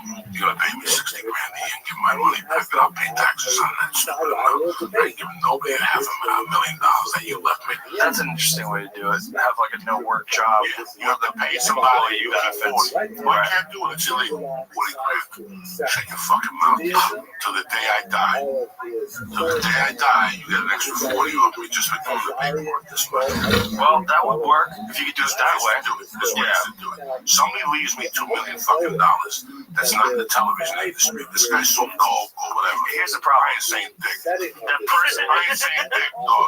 that person has to figure out a way to justify getting that money. Like, where'd you get that $100,000? Where'd that go? Nobody knows. No, listen, there's tons of people that have done shit that you just said it yourself. Listen, you work hard for your money. You gotta send money to some fucking Bahamian bank with two fucking guys with weapons holding your money. Good fucking luck. Nobody sends over 50 mil unless they got 50 mil hidden over here. I wouldn't. You see what happened to Johnny Depp in that movie he did with the coke? When he went back down and the Panamanian government took his fucking money, it took more than $50 million. Look, that happens all the time. That happens all the fucking time. Those Swiss bank accounts, you trust somebody with your fucking $10 million over there? Really? For me to put $10 million 12 hours from me, I gotta have $10 million close by too. There's got to be I know 1,000. You know, when they watch Narcos, those fucking Panamanians, whatever they were, they were making so much money they were burying the Colombians.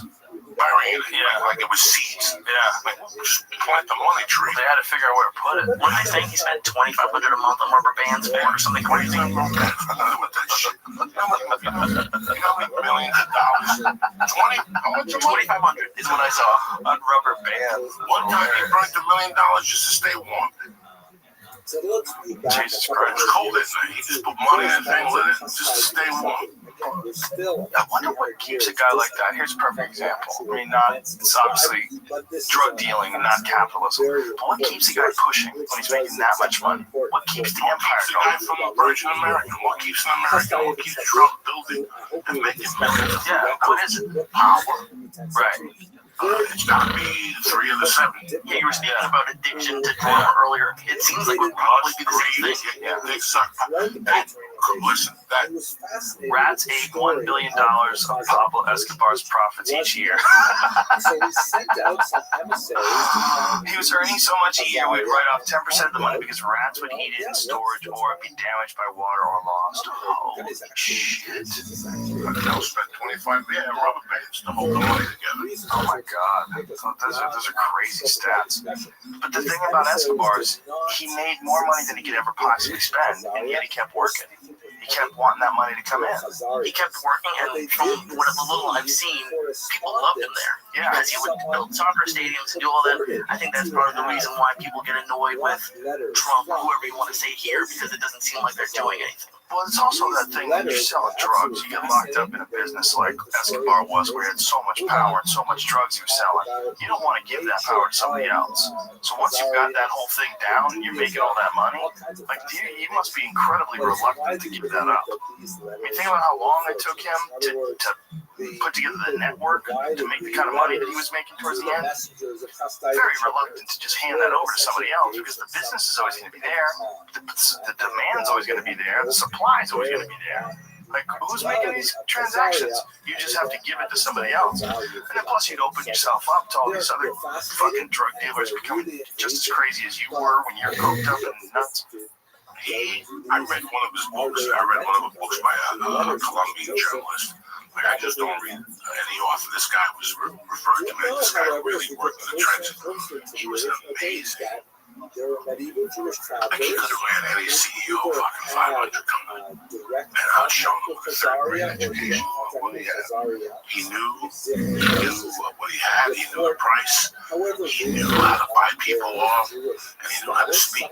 Like, he was a fucking animal. Like, if you looked at him in the street and I go, that guy makes $6 million an hour, you go, Joe, with his belt buckle. Because belt buckle's got a belt buckle this big. But the guy made so much money. I know a guy that was making $6 million every 6 weeks. 6 million every 6 weeks. I know him personally, no. I know him on site. I knew what he did. What's he doing? What do you think he was doing? He wasn't even looking at the code. You understand me? Wasn't even looking at it. It was coming from Colombia with land in Denver. And from Denver, he would ship it to Milwaukee, Hawaii, and all the states around. And how would he ship it? Trucks, white people with a family. Put a truck in the car. We're going skiing. Meanwhile, while you're going skiing, you got 25 fucking pounds. Wow, come back in your truck, you don't even sit. So you go somewhere, you meet somebody, you hand it off. You don't even have to go. Just get in the car. It's like a movie. It's like a Johnny Depp movie. Just get in the car. You see all this Johnny Depp shit that's going on in the news? Johnny Depp has Doug Stanhope wrote an article. It's scary. Yeah. Well, it's one of two things, right? Either Johnny Depp really beat up his girlfriend, or his girlfriend is lying, saying that Johnny Depp beat him up, and Stanhope and his girlfriend saw it the whole time. That's Stanhope's version of it. I trust Stanhope. I trust him very well. I trust Stanhope about as much as anybody I know. So if he says that she was manipulating him and that she was going to, she had said, and he was worried that she was going to do this. Yeah, Johnny Depp is being blackmailed by Amber Heard. Here's how I know. Guess call him Doug Stanhope, the rap. A bunch of people got upset at me for tweeting that. It's because you're not supposed to take a side. And if you do take a side, you have to take the woman's side, because you should potentially actually getting abused. Did he get arrested? I don't think so. The cops came and I think they found no evidence of. You know what happens when the cops come? There's an argument now. Yeah, they take you away. It's not good. Yeah, they take the man away. No, it wasn't there. He fled the scene. Did he? Yeah, he fled the scene. But if there was a problem, they'll come and got him. So even with the pictures, if there was pictures, and shit's broken now because of OJ, you have to, especially in LA. Yeah, especially in LA. But it's weird how many people like automatically assume that he was beating her up. It's why is it that someone wants to pick a side? Is it like to show that you're a good person and you side with the woman always? Is that what it is? Like, what's going on? Like, why do people pretend that some people are manipulative? Some people are manipulative, and we know that, right? We know some people are manipulative. We know some people lie. We know some people set people up. We know some people blackmail people. We know that's real. But why? How come when it's a girl, we all of a sudden go, well, I can't think that way. Man, I can't believe you're supporting wife beater. What do you She had a scar. She had a scar over her eye. She got a restraining order. I just can't figure out why they didn't arrest him. Yeah, maybe he's got recordings or something. Maybe he knows something. But he definitely has a bunch of witnesses saying that Johnny Depp was worried about it before it ever happened. First of all, Joe Rogan, they live in a creepy life. Creepy. How so? They don't live in a real life, Joe Rogan. I love Johnny Depp. He's done some great movies. But any of those actors at that level, you were talking about, I just saw a clip where you told me personally about you went to Naomi Campbell's party. How is that different from your fucking birthday party? Wait, first of all, I know you 20 years. I don't have birthday parties. You don't have birthday parties. Okay, that's not. What gives you the right? You say you're going to invite Thursday night at 7, Cafe La Bois. Right. You know, bring a gift. We're going to have dinner. Let's not going to go to your fucking birthday party. If you want firecrackers out of your ass, because that's not me. That's not the world I'm from. Once you're 15 and get roller skates, birthdays are over. You get a gift, a blowjob from your wife. I don't give a fuck about a cake anymore. You know what I'm saying? I do understand. You went to a birthday party, okay? When you live in that realm of stardom, think of what fucking Jada Pinkett and that black dude, what's his name? Will Smith. They lived in Philadelphia with that son of theirs. That motherfucker. You ever seen the pilot of Empire? No, you didn't. No. Pilot of Empire has something very interesting that nobody caught in this country. Nobody said that. The pilot of Empire, the black dude, Terrence Howard, lonely with a pimp, whatever. There's a scene in there where the young kid that's gay comes out with lady shoes on. And he's writing a lyric to a rap song like, he sees the kid, he picks him up, and he puts him in the car. You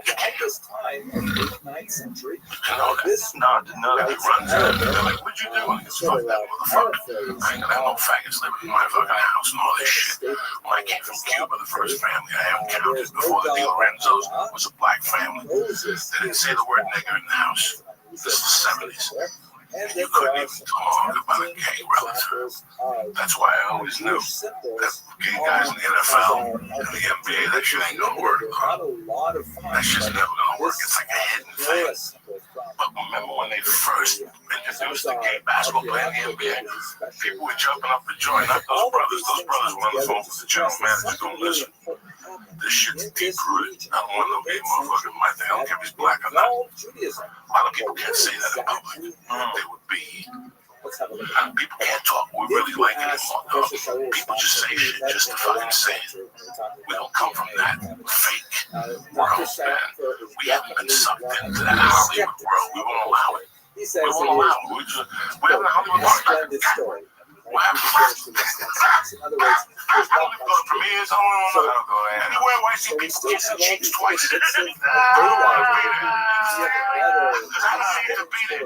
they come from a different world, Joe Rogan. What they see is reality, and fucking what's going on is not really going on because they've sucked it. How many times you go to the set, and what you're looking at is dog shit, and they're laughing and fake laughing. That's not the world I came from. The producer fake laughs. That's a real thing. We tell that I heard they have to keep you up, build you up. So on the 30th take, that was hilarious. No one. I know why, but I come to your house and tell you the same joke. Same joke, word for word. You're gonna be gay. No, you're not. Don't do this to me. Don't do this to me. See that assume these people are living in this fucking world. That God, when she was on the phone with her friend. She called my friend to dial 911 and all this shit. You know what the fuck goes, Joe? We right there. We don't know. He doesn't have a prenup. 60% he's gonna lose. Why do you get yourself in these predicaments, you fucking asshole? What's up? You get your dick sucked, stabbing a bitch, and dropping off in the 170. Does Johnny Depp have a prenup? Supposedly does.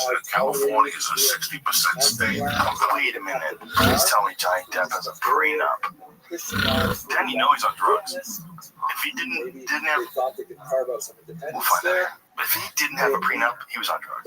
Has there been anything before? Like, I've never heard Johnny Depp hit a girl or... No, his ex-wife said it's preposterous. It's not in him. Doug Stanhope said it's not in him. Doug Stanhope's actually good friends with him.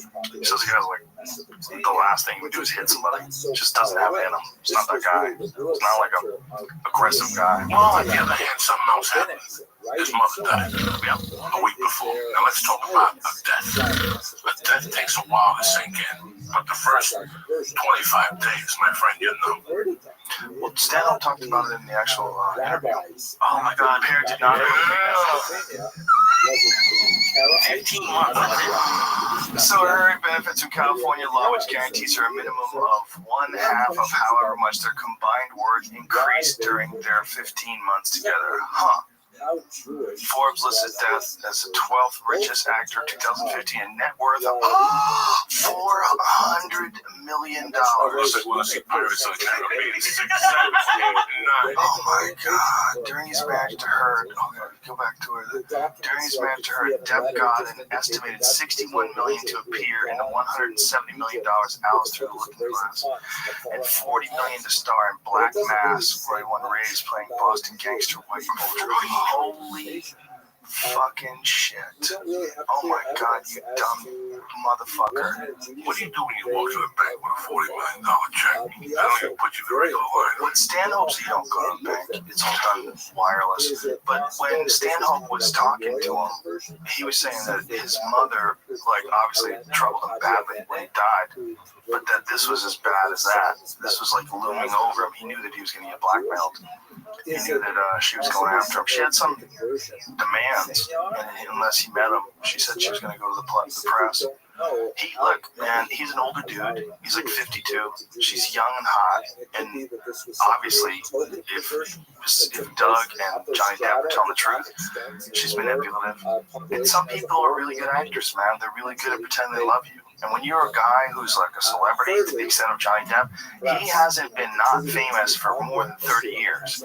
So through all that time, he's had like weird interactions with people where he's not exactly sure where they're coming from. It's never balanced. You know, it's always he's Johnny Depp. At the end of the day, he's Johnny Depp. I'm saying it's a different head, bro. But the fact that he was willing to marry her and not sign a prenup is hilarious. That's hilarious. It's called ether. The ether pussy. No, they're living in ether. They're under the ether, Joe. Pussy. When you know, it's like that Nas song. When you're under the imagine if I came to you every day and told you a brilliant actor. There's that, and then there's the pussy. Remember a hot sheet? You've seen a hot sheet. Yeah, she's beautiful. She's stunning. That's the ether. That's the real ether. It's ether. It's both of them. It's ether. It's the whole. Bro, you live in this fucking bubble, man. You know, everybody wants to come to LA to be a star. There's so much that comes with that bubble. Meanwhile, she should have just taken it to force. Why should she have to slap around? Just say, I don't want to do this anymore. That's all she says, and she's making millions, right? It was only 15 months. Like, so do you think there's like a lot of hot girls, especially in this town, who their entire plan is just to land a rich guy, marry him for a year, and then just leave him? No, but let me tell you something. If that girl was smart and she looked at her attractiveness as like a career and marrying rich dudes, there's like a lot of value in it being broken up with Johnny Depp. Like, if she breaks up with him and she makes like fucking, look, if he's worth that much money, she's getting 10 million, right? She's getting 10 million at least, right? Yeah. Right, okay. So she gets the 10 million, she relaxes, and other rich dudes come in and try to scoop her up because it's Johnny Depp's former ex-wife, or current ex-wife. Yeah, they have a lot of those. Like, they go from celebrity to celebrity. If you want to Kelly went on this. Yes. If you want to get dark, you just go to the next. Just go to the next. Mick Jagger's wife just married fucking somebody who's got tons of cash. That guy said. What's his name? I don't know. Jerry Hall just married daughter. Like she's 61 or something. Or 57. She's a big. Rupert Murdoch? Yeah. Wait a minute. Jerry Hall read Rupert Murdoch. I thought Rupert Murdoch had a hot little Chinese wife. Last week. Will you work? Hold on a second. Scroll up. And it's 59. Beautiful family. Jerry Hall, 59. Posts photo with her and her new husband, Rupert Murdoch, 85. Surrounded by their children on their wedding day. Please expand that picture much larger. What kind of dark prostitution are we looking at here? This is dark. This is like sorcery. This is so strange. She can't even possibly pretend that he's attractive. That's like her dad, man. She was married to Mick Jagger. He told her the wedding wasn't null and void because they got married on an island next to his shop. Yeah, she had to take the fucking Johnny Louis. See, for a guy like Rupert Murdoch, that's a prize. See, look, he's got a bunch of Chinese kids. See, his kids are like half Chinese. That's the ex-wife. That's the last one he jettisoned. She talked too much. She didn't bow hard enough. I still see your face when you bow. Why am I TMZ and Rupert Murdoch? But he had some hot wife before that. Jerry Hall. Good luck. But my point was that I really think that this lady, if she just divorced him, but I guess she wanted a lot of money. She might have been greedy. She might have been angry at him. You know, who knows? I think it'd be more than 10 because it was half of what they made in that year, and they said he got paid 40 and 60, so that's 50 million. No, it's half of what his money increased by. Okay, so that's different. Pull that up again so we get a look at it. I'm pretty sure that's what it says. I think it said half of what it, like, say if you made $20 million 1 year and then $30 million with her, got half of that 10. Yeah, you don't get half of the $4 million. Guarantees her a minimum of 1/2 of however much their combined worth increased during their 15 months together. So she made $10 more that year, and Johnny made $50 million more. Yeah, it's madness, man. I mean, she got him. There's a lot of men, girls like that, man. They're coyotes. They're strange. They stand outside your fence and they howl. and they're vicious, man. And there's girls like that, and there's guys like that, right? There's guys that'll roofie a girl's drink and rape her. There's guys that'll rip a girl's bank account off. There's guys that are creepy fucks, right? Well, there's girls that are creepy fucks too. There's human beings that suck, and we have to be aware of both sides. There's human beings that do devious shit, and just because it's a girl doesn't mean she's not going to do stuff like that. Believe me. My friend was killed by a girl. Phil Hartman was shot in his sleep by a woman. People are dark. They do dark shit, men and women. And the idea that you're gonna go on one side or another, I retweeted that article not because I believe 100% that that's what happened, but because Doug Stanhope's my brother. So if Doug Stanhope put something like that out there, I help him promote that. I help other people read his work. It's not an endorsement, but it's 100%. I will trust Doug Stanhope's opinion on things before I will take some actress lady's word on what happened. I would trust at least Doug's opinion that Johnny was at least saying that he was going to get blackmailed. But who knows? He might have been smacking her yesterday. Didn't want anybody to know. So yesterday she's blackmailing me. I'm minding my business. I ain't bothering nobody. I'm watching the baby. It's 4:30. Did I tell you about this lady? No. I heard a knock on the door. I never opened my door. You can knock on my door all you want. If you don't call me, I don't open the door. I just sit there and watch TV. I'm one of those motherfuckers. Unless you call me and say I'm coming over, I don't open the door for anybody. I've been doing that for 30 years. Right.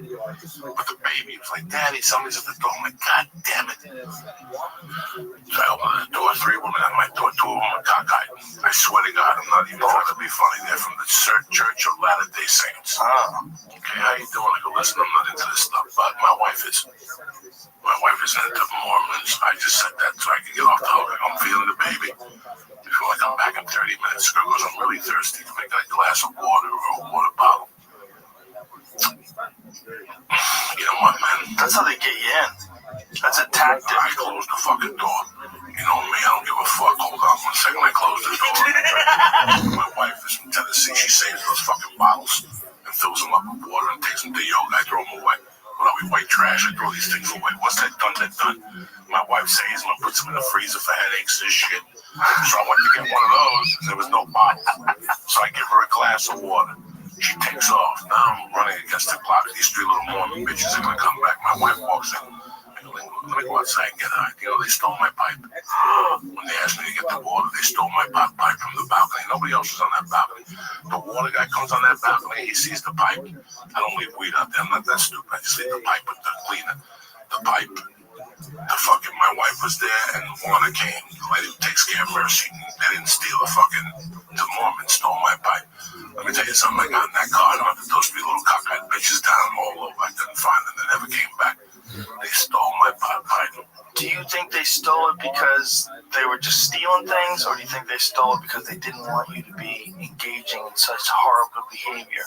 Smoking marijuana while you're taking care of your child? I wasn't smoking when I was taking care of the child. I just always leave it out there. It's always out there. That's what I mean. Like, you have a child, but you're still smoking marijuana. Like, how dare you? What are you doing with a pot pipe? I wouldn't need to take this from him. They took it, but if they smoked it, they ain't cockeyed no more.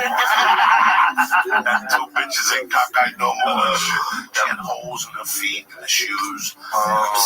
What religion sends people to knock on doors on Memorial Day? That's a guaranteed slam to the door to the face. Didn't you have another one that you kept, he kept coming back? Yeah, I had a Jehovah's Witness. I was stringing them along. I want to talk to you. You caught me in a bad time. Come back in an hour. I see him lurking in front of my house. I'd be trying to even go home. I couldn't even go home. I had him strung out for like 4 months, though. Every time you come over, you know what I really want to talk to you? Give me those pamphlets. I'll call the number. So some people must be happy that they come, right? They must get some people like, oh, I've been really curious about this. Please come on in. Did you ever invite anybody in your home? No. One time a girl was selling cookies. It was pretty hot. Did you invite her in? I invited her in. And what happened? Nothing. I closed the deal back then. I was like 21. Did you buy the cookies? I think so. I think I bought cookies. I don't remember. I remember her being hot. It's fucking nice. Bitch probably sells a lot of cookies. Knocking on people's doors. Speaking about taxing, what about those religions that make you give like 10% to the church? Tithing. On top of taxes. Tithing. Oh my God. We had a guy at Fear Factor that won $1 million. you don't really win $1 million because the government takes a big chunk, and most people they take the one-time payment instead of like the $50,000 a year for the rest of your life, that kind of thing. But this guy, before he did the stunt, started talking in tongues. He's like standing on this like cliffside, like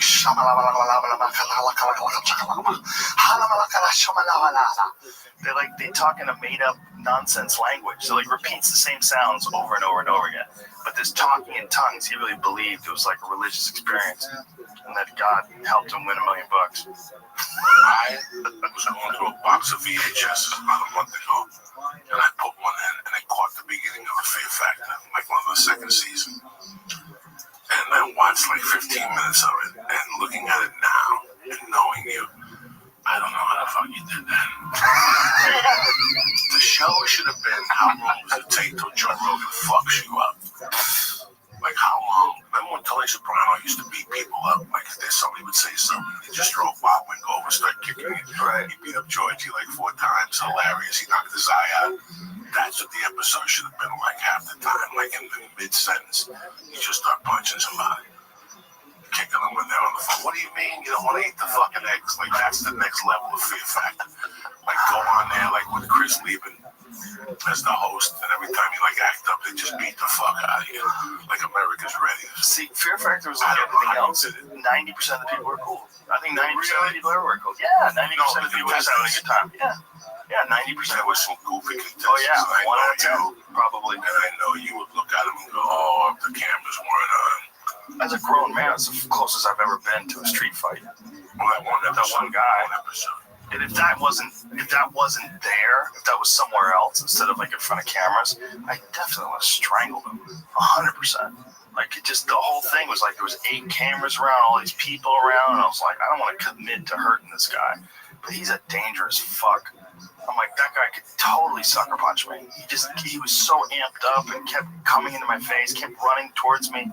I pushed him away, ran towards me again. I pushed him away, and I was like, okay, this is on. I'm like, I'm not gonna keep pushing this guy away. I'm not gonna take a chance at him doing something. So I clamped onto him. I was thinking of guillotining him or kneeing him in the face.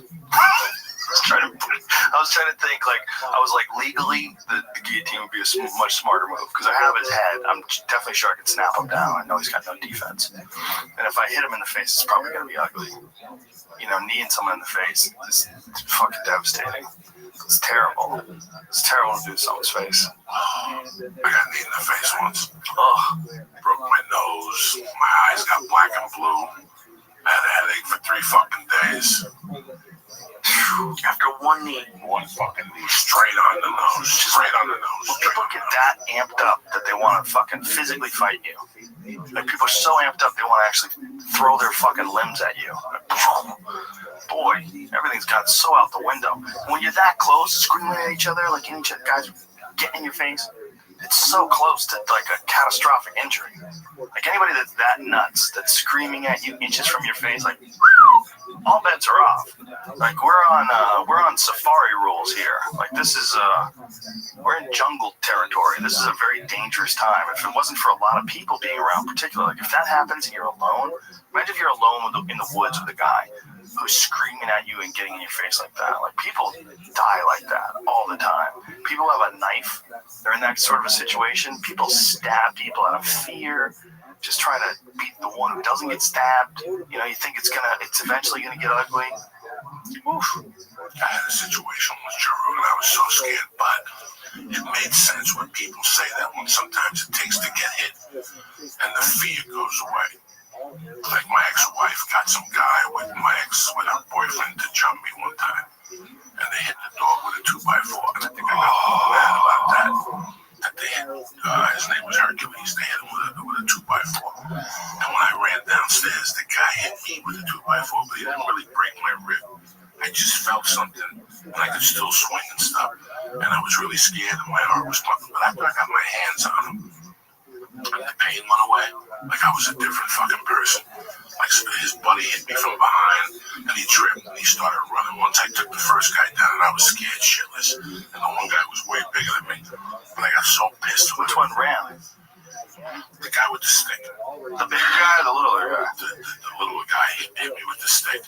And I don't know what I did. I didn't know about singles and doubles. I don't know nothing about that. I'm not gonna lie to nobody. I was just so hot that I tackled him. And I kept punching him. And then I got away and I started kicking him. And I just started stepping on him. I didn't know what to do. He was making weird noises. And I went inside the house and I called a Boulder cop who was off duty. Who was a cool guy. And I was prepared to go to jail. Like I knew it. The guy was still outside on the ground? The guy was on the ground. I fucked him up. I stepped on his ankle. I fucked up his foot. You know, me dog, all that dirty shit. I kicked him. Before I went to call, I kicked him like 3 times in the balls just to really keep him down. Like I fucking kicked him with everything I had. Because, listen, you want to hit me, that's one thing. They hit that fucking dog. You're not going to hit a dog in front of me. Not in your fucking worst situation, especially my dog. You're not going to hit my dog in front of me. 2x4. And the other guy took off, and I'll never forget calling. The guy's name was Durfee. And he came and he was 400 pounds. Durfee, those big fat cops, old Boulder cop, never got out of his car, you know. And I said, Durfee, you don't call the cops. You know, I protected myself. I maybe went a little bit overboard, you know. And Durfee goes, call the cops. This is beautiful. Let's just wrap him up and drop him in front of the hospital. And I was always a pussy. I was never scared that night, like at all. I think once that fucking 2x4 hit me, whatever the fuck hit me in the side. Well, the anticipation of violence is almost sometimes worse than the violence itself. Because the anticipation of a fight is what everybody's terrified of. It's like, what could happen? The unknown. But once it's happening, it's not the unknown anymore. It's the right. What's going on? What's going on right now? Like in competing. Once a fight starts, you don't feel the same fear. Like the real fear is the weigh-ins before the fight, like the announcements, walking to the ring, waiting in the locker room. All that. That's the real fear. When you're there and you're actually fighting, it's not a fear thing. It's just you're so zoned into the moment. You're so reacting. So I would imagine that's probably the same thing with that. It's just like the fear of a guy coming over and kicking your ass is way worse than actually being in the fight with the guy, especially if you know how to handle yourself. It's like now it's actually control something. Something's going on here. I can react. I can move around with something that's actually going down. Guys get addicted to that too, boy. I'm very surprised I'm not really violent. I'm really surprised. No, because they always blame shit on your childhood. Yeah. They always attach things to your childhood. And I grew up around one of the most violent people I ever met in my life. That's why I know fear. Like, I know what fear is to be scared of somebody really fucking great. There's a difference between getting smacked with your stepdad. Yeah. And his friends, the people we hung out with. And I'm surprised I'm not more violent. Like, I don't shoot animals. Well, you're a smart guy. You would never do that. You've always been an animal lover, man. But it's just weird that I didn't come out with that. Like, I don't believe in, I don't know. When did your violence stop, though? Because, I mean, when did your violence stop? Because you were still smacking people, I don't know, when?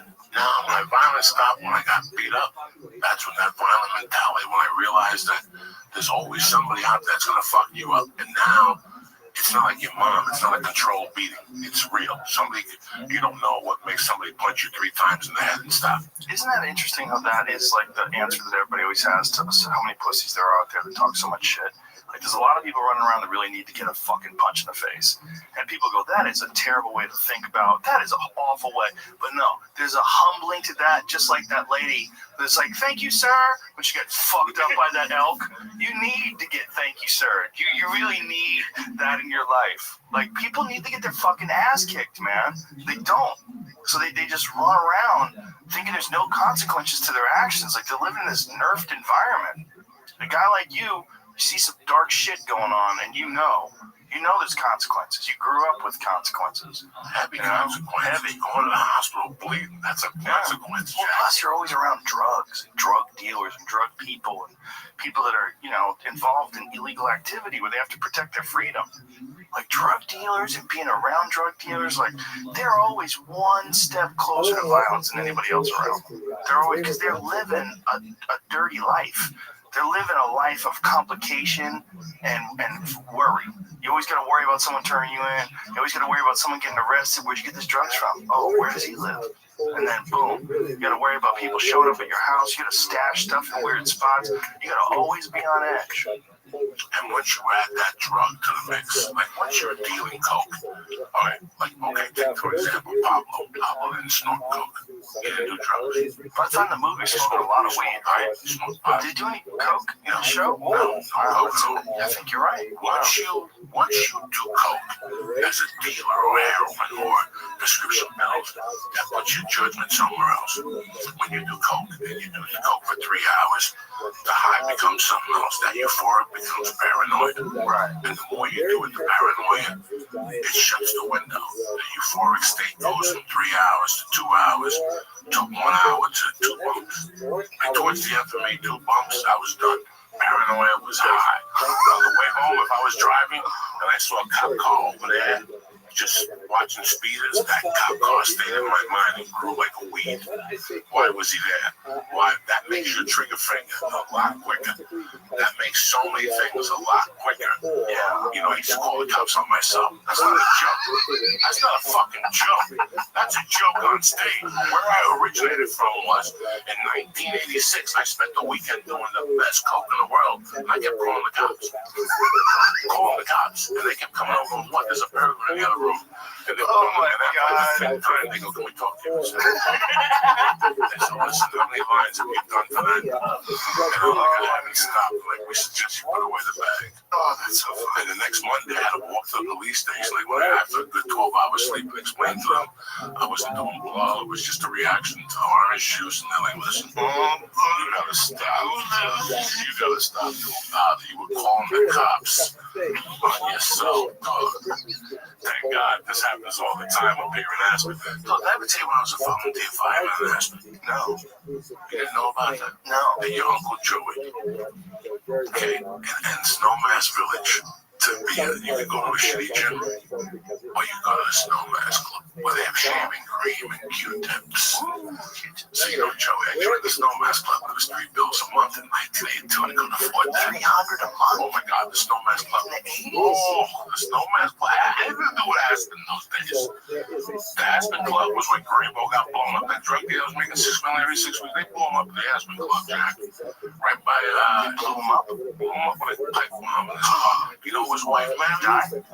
Oh, fuck, you know, he held down for 6 or 7 hours. He bled out of his ass. That year was the Jeep. They put an extra plate under the Jeep. He would always give somebody a 20 to start his car. There's one night he didn't give him a 20. It was 20 days from going on trial. They found millions in his house in garbage cans. He would just go into a restaurant and say, hi, Joe, how are you? Joe, do me a favor. Here's $100. Tell me when it's over.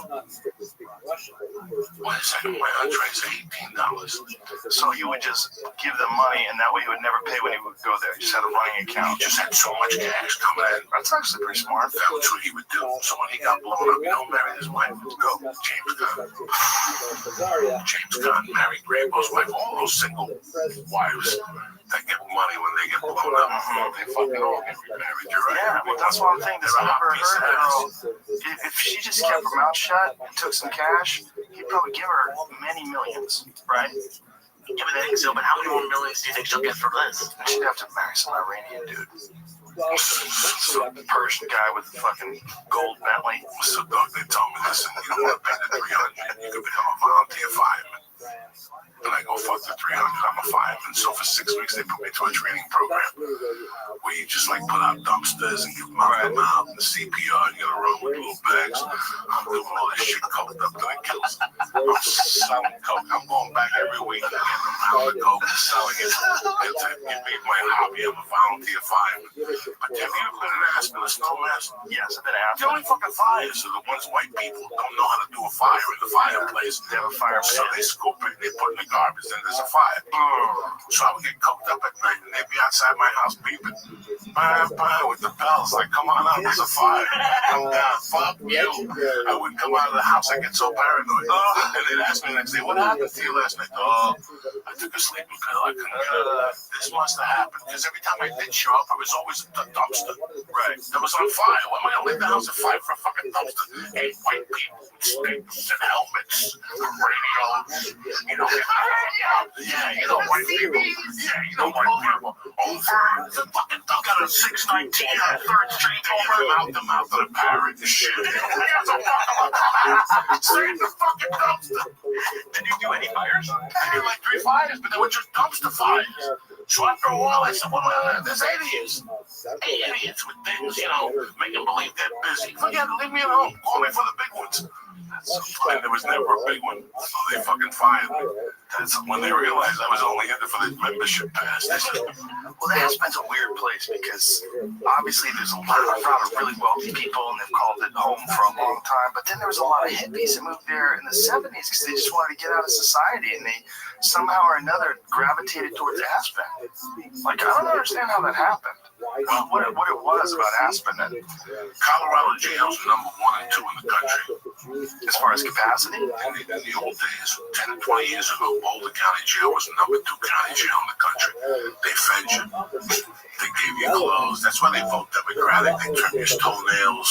They give you rolling paper. You know, in Boulder, you could still smoke years ago. They gave you rolling papers and tobacco. Real no other prison. Everywhere else, you got to pay for cigarettes and Boulder. In Aspen, they don't even have a kitchen. Paul France used to cater. That's why fucking Bundy escaped. Paul France used to cater. In Aspen, you're in a jail. You can cater to this. They don't have a jail. They have a county. They cater. Ted Bundy escaped from the Aspen jail? Yeah. Whoa. He opened up a window and jumped out. Whoa. And he killed the girl in Snowmass Village. Oh, man, that guy's scary. He is a scary motherfucker. He just escaped from the fucking Aspen jail, jumped out of a window. Wow. Well, you got to drive.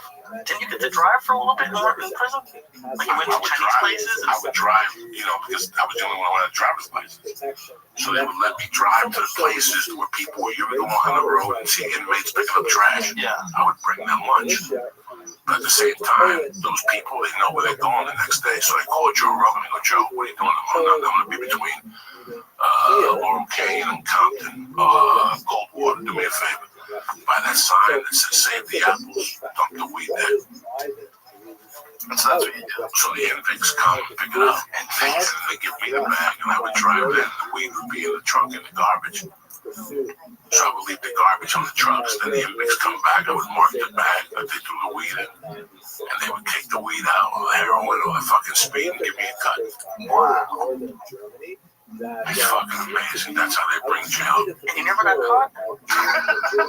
You know what's crazy? Oh, I'm thinking about it now. The guards are part of the action. They don't want to get caught. Yeah, they'd rather not deal with stuff. They're extra income guys. They'd rather just relax. I get nervous bringing an edible onto a plane. Oh, shit. Oh, my God. Edible on a plane. My little fucking Oh, shit. Joey Diaz doesn't scare their edibles on planes. Shit. What's up, baby? That's it. 3 hours. That's it. We did it all. What do we got going on? We got July 8th. You and me are at the Cod Theater, the MGM. That's going to be fun. UFC 200. Yeah, UFC 200. That's going to be chaos. I think I'm going to go on Thursday for the fucking thing and walk around. Yeah, for the expo? Yeah, good idea. They're nice people. We should probably get a set. See if you can get a set at the MGM Club. At Brad Garrett's club? Thursday night? Yeah, I bet you can do a show there Thursday night if you want to. Fucking set. Yeah, I just want to go hang out. All right. Maybe do a seminar or something. Learn something. Seminar? Yeah, they probably put some seminars. Yeah, that's a great seminar. Yeah. One of the package. Well, it's a giant week, you know, of the UFC experience down there for UFC 200. Yeah, so it's great. I went about 4 years ago. The first year they did it, you took me and I walked around. It was pretty interesting, great stuff. They usually have grappling tournaments. I don't know if they have them this time. I'm sure they are. They have a lot of no-gi grappling tournaments too. Seminars, all kinds of shit. Joey, tonight for me is the countdown for UFC 199. And you can watch The Church of What's Happening Now on YouTube and Vimeo. And you can get it on iTunes. It's fucking hilarious. I suggest you get on that shit. Subscribe. Lee Syatt on Twitter. Lee, spell it out. LeeSyatt. Of course, Bad Flavor for young Joey Diaz. That's right. And then Jamie Vernon is still Jamie Vernon, which should be young Jamie. Someone's got it. I think my fucking piece of shit name. Oh, beautiful. That's all you need. Display name. That's all you need. Ladies and gentlemen, good night. We'll be back tomorrow with Sam Harris. See you soon. Bye-bye.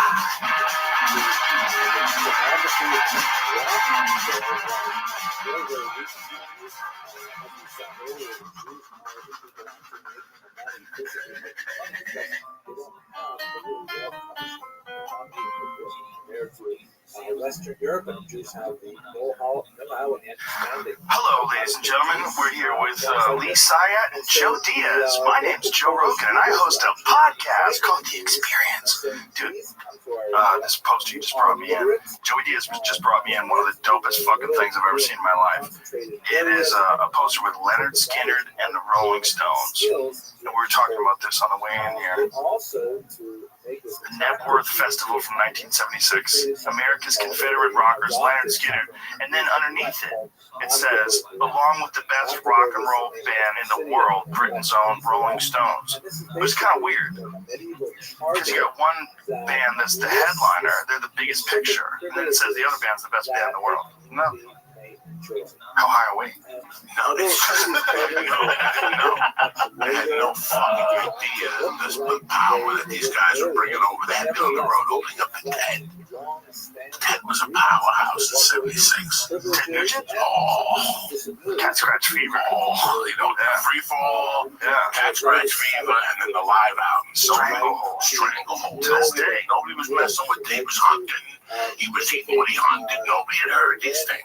He was hunting with some shitty ass equipment too. They had like old school archery bows back then, like recurves and like real shitty compound bows. Did he have like the whole compound then with like the animals and like the figures? His family has had property in Michigan he's got a couple places. He's got one place in Florida and he's got one place in Michigan, and they're both like these gigantic private hunting grounds. He didn't do any coke. He just took all his money and he bought just a giant chunk of land. And then he's got one in Texas now. No booze, no cigarettes, no nothing. He doesn't do any of that? He doesn't marry at all? No. I think he drinks a little wine. He's fucking crazy. But it's like when those guys tried to debate him, like, did you ever see Ted Nugent versus Pierce Morgan on gun control? He lit him up like a Christmas tree. Because Pierce Morgan didn't have Pierce Morgan is like, he's a proper sounding British guy. But like when it gets to the fucking red line of arguments, he falls apart. Like Ben Shapiro ate him up, and Ted Nugent ate him up. A lot of the conservative guys that are like really slick, smooth talkers, they can eat him up when they get into the really like high revs of the conversation. Because he didn't understand that a lot of the gun deaths is also bad guys are shot by guns, like people are shot by cops, like all that stuff is sort of calculated in it. Like, he didn't understand. He didn't have all his facts in order. So if you're arguing with a guy like Nugent, who does these kind of arguments with people, like gun control arguments, he's got, like, his words down to a T. He's done a couple. He did one of them in a gun store. They were in a gun store. Yeah, sure, go ahead, play some more. Hilarious. I'm on a rock and roll stage. I just sang a song about feisty. I mean, you gotta be kidding me. On a rock, did you ever see Richard Pryor live? How about Sam Kinison? How about Lenny Bruce? I'm one of them. Get over it. That's so funny. For a man who is a patriot, who supports to love his country, that was quite shocking disrespect. Well, let me put it in official CNN Pierce Morgan. Yes. Yes. Anybody that wants to disarm me can drop dead. Anybody that wants to make me unarmed and helpless, people that want to literally create the proven places where more innocents are killed, called gun-free zones, we're going to beat you. We're going to vote you out of office or suck on my machine gun.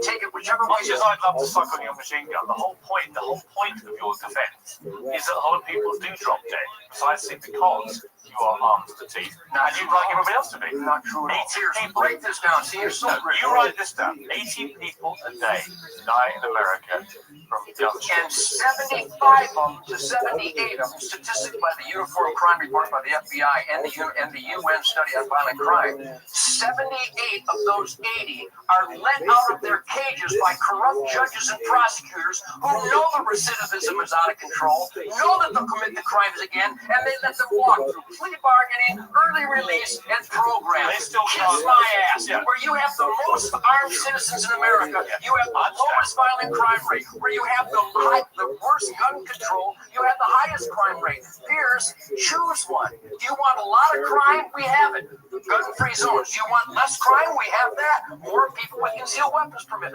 Why do you guys resist that statistic? What is it, you guys? It's you guys. Well, unless you're playing the devil's advocate. I can play any advocate I like. You're doing my job. Right. If you're playing the idiot's advocate here, more guns equals less crime. Period. Unless I'm wrong. I'll be sure to let you know your ass at this point, if you don't mind. Unless I'm wrong with your argument, you're basically saying that 90% of the gun crime comes from people let out of prison. 96%. Right. But they still have to get access to firearms. If you had your way, there would be 10 times as many firearms, right? You want everyone in America to own a gun? Not at all. I never said that. What's your position? And I gotta tell you, what is your position? And I hope you don't edit this out. Whenever I've done interviews with guys that are inclined to be anti-gun, they always go, well, Nugent wants everybody to have a machine gun. Nugent wants all the deer dead. What does Nugent want? Not even close. What do you want? What I want is the Second Amendment. We the people, free individuals to have the right to keep and bear arms for self-defense. Find fault. Shut down.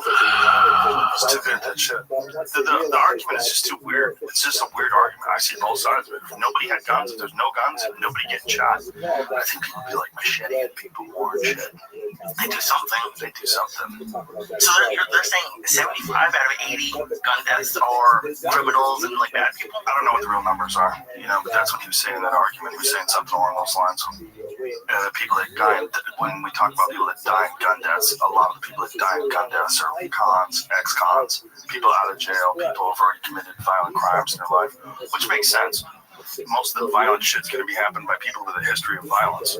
Well, it's crazy the penalty you get for like an ex-felon with a gun, like Gucci Mane, just get out after 2 years. This other guy has been in prison. Like, you can go to prison for like 7 years. Like, this guy who said he's Prince's son, he's in prison for 7 years, and he was a felon in possession of a handgun. Let me ask you this. When it's a guy like Gucci Mane, who's a big-time public character, right? He's a famous guy, right? Got ice cream tattooed on his face. He's fucking crazy. Right? When a guy like Gucci gets caught for something like that, do you think they make an example out of him? Do you think that they take that guy? You already have that law. So whatever law that you get caught with a firearm, you do 2 years. Just period. I don't know exactly what the parameters of the law are, the Brady law or something. You do 2 years. You don't even go to court. It's 2 years automatically. If you get caught with a gun without a permit, I don't know exactly the parameters. Does that keep people from doing crimes? What's that? That 2 years? Yeah. That carrying a gun for 2 years in New York? Yes and no. Yes and no, right? Yes and no. Some people carry a gun and all of a sudden they go, I'm not going to, what I do for a living, whatever, I don't know. It's like you're saying Gucci Mane right now. Right. He's a high profile guy. You're out at night, you see some crazy shit at night. There's times I'm driving after 1, I'm like, I should have carried a fucking gun tonight. Just in case. Just in case. You never know. I don't know if, look, we were just talking about when you came in about Denver and Texas. Like the Make My Day law. I know people who have moved to Colorado for that law. But that did you ever see the video of Sonny Liston pulling a gun? Yes, I'm on the other day. Have you ever seen that before? Never before. No, Tony told me about it. Yeah. Hinchcliffe told me about it. We were at the ice house. I was like, you gotta be kidding. There's a video of this? Play that. We'll play both of them. Let's get that one. Today we're going to just play some shit. I want to hear the redneck. Look at this. So he was apparently like screaming shit at Ali everywhere he went. And Sonny Liston was just tired of his bullshit.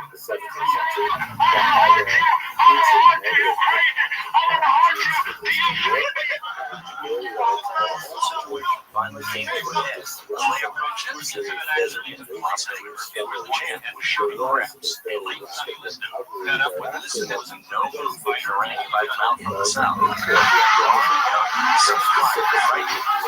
During a hasty retreat, the gun was filled with blanks. Holy. Come on, son. That is one of the craziest things you ever seen in your life. He pulled a gun out on Ali.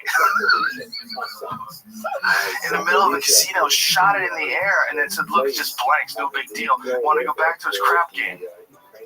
Like, dude, what kind of environment did that dude grow up in? I used to know a lot of people that would carry fucking starter pistols and shit. In the 70s, just to get the fuck out of there, they would carry those type of pistols. Because you never know, right? Well, what happens if the other guy has a real one? Then you're fucked. Then you're fucked. But that Sonny Liston thing was so crazy.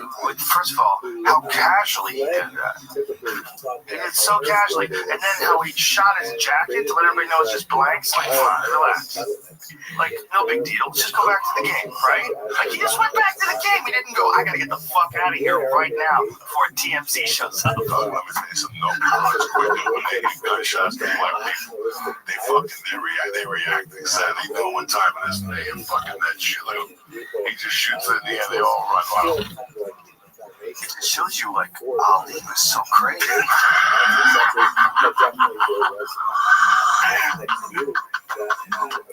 But then didn't Ali shoot a gun at Frazier in Africa? Did he? Somebody shot somebody in Africa, not shot, but pulled up to the hotel with a gun in Africa. Whether it was Foreman or Frazier, somebody, when Ali was in his hotel room, they went over there. It was Frazier. Was it? Frazier went over there with a gun and pointed it up at the building and shit.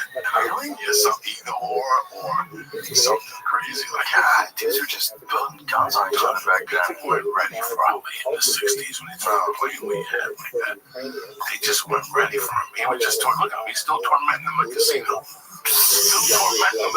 I like his megaphone out of the bus window. Yeah, exactly. And that was in front of his house. He pulled up on his lawn. Yeah, he told me that's what he was doing. Didn't the bus say like champ, best boss in the world or something crazy? I know, like, I'm telling you, man, I think McGregor takes it to a very high level, but you gotta go back and look at the old Ali stuff. Maybe sometimes I forgot how good it was, because nobody had been like that before him. He showed up with the gorilla face, and he was Yeah. Joe Frazier. What does it say? The most colorful fighter? Cassius Clay, the world's most colorful fighter. And this was back before he'd even changed his name. Cassius Clay. Wow. It's crazy, man. It's crazy that was in our parents' lifetime. And it seems like a different world. Your parents left him. I'm an old man, though. I still remember fighting him Frazier. I still remember being a little kid going home, living in New York City. What year was that? What year was Sonny Liston? I want to say that was when I was a baby. Like I was 6, 7. Like it's 1967 or something. I don't know. When did he win the title? What year was it? What do you mean, Sonny Liston? Yeah. Sonny Liston was fucking crazy. Oh, yeah. They didn't know how old he really was. No one knew how old he was. Fucking 90s, 30s, like a Cuban dude. First fight was in 64, second was 65. 64, so I wasn't even born yet. So it was 3 years before I was born. And that was a different world, man. It's a different world. You're watching that video, you're like, wow. Like America was just a different place. So when Cassius Clay was fighting, all the country would just stop. Like everyone in there, everywhere would just watch the fight. Well, I remember when I was a kid, I was living in San Francisco, and my parents we went way out of our way to make sure that we watched TV because Sonny Liston and Muhammad Ali, not Sonny Liston, Leon Spinks and Muhammad Ali were having the rematch. And the rematch was a big thing to everybody because Muhammad Ali was such a hero. It was so much more than just a fighter, especially then because he had gone over the 3 years of not fought because he didn't want to go to Vietnam. What year was that? Leon, too, and Muhammad Ali. was in the early 70s. I want to say Leon had no teeth. Yeah, Leon had no teeth. Michael was the one that fought Tyson. Tyson knocked down Atlantic City. Yes, that's Michael Spinks. Michael Spinks was the Jinx. He was the former light heavyweight champion. He was a light heavyweight champ for many years. He's a really good light heavyweight, really good boxer, very smart, and beat Larry Holmes for the heavyweight title. But he really wasn't a heavyweight. He beat Larry Holmes, and Larry Holmes couldn't pull the trigger anymore. And Michael just was real slick, real smart. He wasn't dangerous enough to threaten Holmes, to try to knock him out. But Larry just didn't have it in the tank like he did later in life. It was a controversial decision anyway. But anyway, he beat Larry, so he became the champ. I guess it was like an IBF champ or something like that. I don't even remember. And then Tyson just murked him. Oh. It was awful. That's never seen a real heavyweight and a light heavyweight. There's just a difference in frame. Nobody ever done that to Michael Spinks. Michael Spinks was so good. He had a nasty right hand, dude. He was fucking dudes up at light heavyweight. But he was also had a long career, fought a lot of really tough guys, and then gets the money fight. The night that Tyson knocked him out right at time. Yeah, I was never so pissed off in my life as I was robbing a drug dealer. He left the house to go to watch the fight at somebody's house. So here I am casing the fucking joint. He leaves 10 minutes before the fight. I'm still going through the window, fighting the dog off. And all of a sudden I hear cars. I get in my fucking car. I got the coke. And I see him coming back and he calls me like an hour later. Somebody robbed my house. What are you talking about? Oh, God. Well, that came up early because he knocked him on 13 seconds. What the fuck? I'll never ever go to Colorado on MacArthur Lane. I was casing the motherfucker out. Those are the days where, do you remember the closed circuit days? Yeah. We used to watch fights at movie theaters. Really? Yeah, it was a big thing. Yeah, your friends would get together and we'd all go to a movie theater and we'd watch a fight on closed circuit, or they'd even have it at the Boston Garden. I saw the track. Oh, yeah? In the Meadowlands, and that's where I saw your boy, the Detroit Hitman, Tommy Hearn, fight something like a great fight. I don't know if it was Duran or Leonard. Duran, he murked Duran. But he fought somebody, and we watched it on the track on a Monday night. Did you ever see that knockout that Hearns? Have you seen it recently? Yes. Pull that up. Tommy Hearns, man, was such a freak of nature because he was so tall and long, man, and he had muscle. He wasn't just tall and long. He was tall and long, but he was fucking strong. And if he caught you at the end of that right hand, it was one of the most devastating punches in all of boxing. Which is why it was so crazy that Hagler was able to just walk right through him. Hagler just walked right through him, man. Hagler could just take it like nobody else. I mean, Hagler had nasty power, but one of the things that was most impressive about Hagler was you could just hit him with anything. Never seemed to be hurt. Oh yeah, that great fight in '84. That was a great fucking fight. Well, it seemed like Hagler really respected Duran in that fight and really didn't take it to him. He knew how dangerous Duran was. Duran was still a real sneaky boxer after he had beaten Davey Moore, but see, Hearn just had this distance, man, and he could fuck Duran up at distance. He would just come in with that whip of a punch. God damn, dude. They don't even look like they're in the same weight class. Ooh, there's a right hand that drops him. Oh shit, they really weren't. Duran started off his career as a 135-pounder, then moved up to 147. And I don't know what this private fight was probably 154, if I had to guess. Find out what this fight was at, what weight class. Because he fought as high as middleweight. When he fought Hagler, it was at middleweight. He was fighting guys at some pretty heavy weights. 154, yeah, so that's light middle. Or super welterweight, depending on what organization called it. But yeah, Duran was 20 pounds over his ideal fighting weight. His ideal fighting weight was lightweight. He wasn't a big frame guy like these guys, but he still was skillful enough to hang in with them for the most part. But Hearns murked. Yeah, there it is right there. That's the murk shot. That's one they don't even count for. When you get hit like that, they don't even bother counting. living in Let me ask you something. How do you feel about guns right now at this point in your life with a family and what's going on in your life? How do you feel about guns? This is the real problem with guns. The same problem with everything else. People are fucking stupid. There are a bunch of people that are fucking stupid. Now, if you had to ask me, do I think that everybody in this room, do I think that they are responsible enough to handle a firearm and own a firearm? Yes, absolutely. Everybody in this room is. I believe so. But is it everybody in the world? Fuck no. But who can decide? Well, that's the point of the whole law. The whole point of the law is you can't let some tyrannical dictator decide who can and can't be armed. Because at the end of the day, what we really have to worry about, as much as crime, is you have to worry about the government turning into a crime. Because the governments of nations all over the world have fucked the people over and done shit that people don't want, imprisoned them, enslaved them. And are we supposed to ignore that? We're supposed to pretend. We're past that. We're past that completely. People will never be like that again. An armed militia is in the possibility that it all goes wrong. That's what it's for. It's not for when everything's going right. It's for when it all goes wrong. To deny the possibility that it could all go wrong, to me, you're lying. You're lying. You're pretending we're better than we are. Because you look all over the world, there's war everywhere.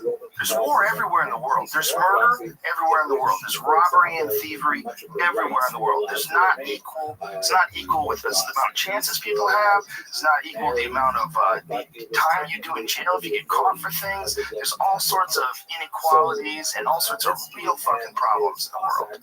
And to say that we've reached some utopian place, we don't have to worry about the government turning into a tyranny. Bullshit.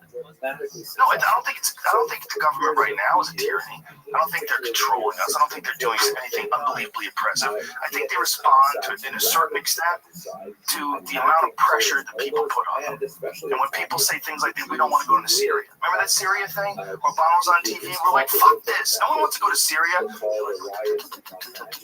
He's back on the Syria. He's back on the Syria. At the end of the day, people that are used to going to war like to go to war. They make a lot of fucking money doing it. And you have to be aware of that kind of shit. You have to be aware of people trying to force you into things. You gotta think about Kent State. Man, that was in our lifetime. You know, during the Vietnam War, they fucking shot kids that were protesting. They shot them on the college campus for doing nothing but protesting. That wasn't that long ago, man. It's not that long ago. I'm not advocating that there should be some fucking uprising and people should pull guns. But I am saying you can't just have one group of people running other groups of people with no recourse. With no, the people don't have any ability to stop them. So the people in power, we just have to trust that they're going to be good. That's crazy. Why would you do that? They're just people. And people, if you give them too much power, they almost always fuck it. They almost always abuse the shit out of it. It's very rare that someone gets in a position of power and all of a sudden does wonderful, selfless things for the world. Bullshit. They do weird things. They have weird fucking people that get paid off. They have subsidies for like oil and corn and crazy dealings with private prisons. Like, there's a lot of fucking weird shit going on in power. So to say that we're just everything's gonna be fine, we don't need guns. In England, we have guns and we're fine. You're still a queen. You're still in some weird fucking quasi-imperial state. The scariest thing, though, is like if you go on Facebook, you scroll through, there's video after video of people fighting. Like, that's the biggest thing now is world scoring, just people fighting.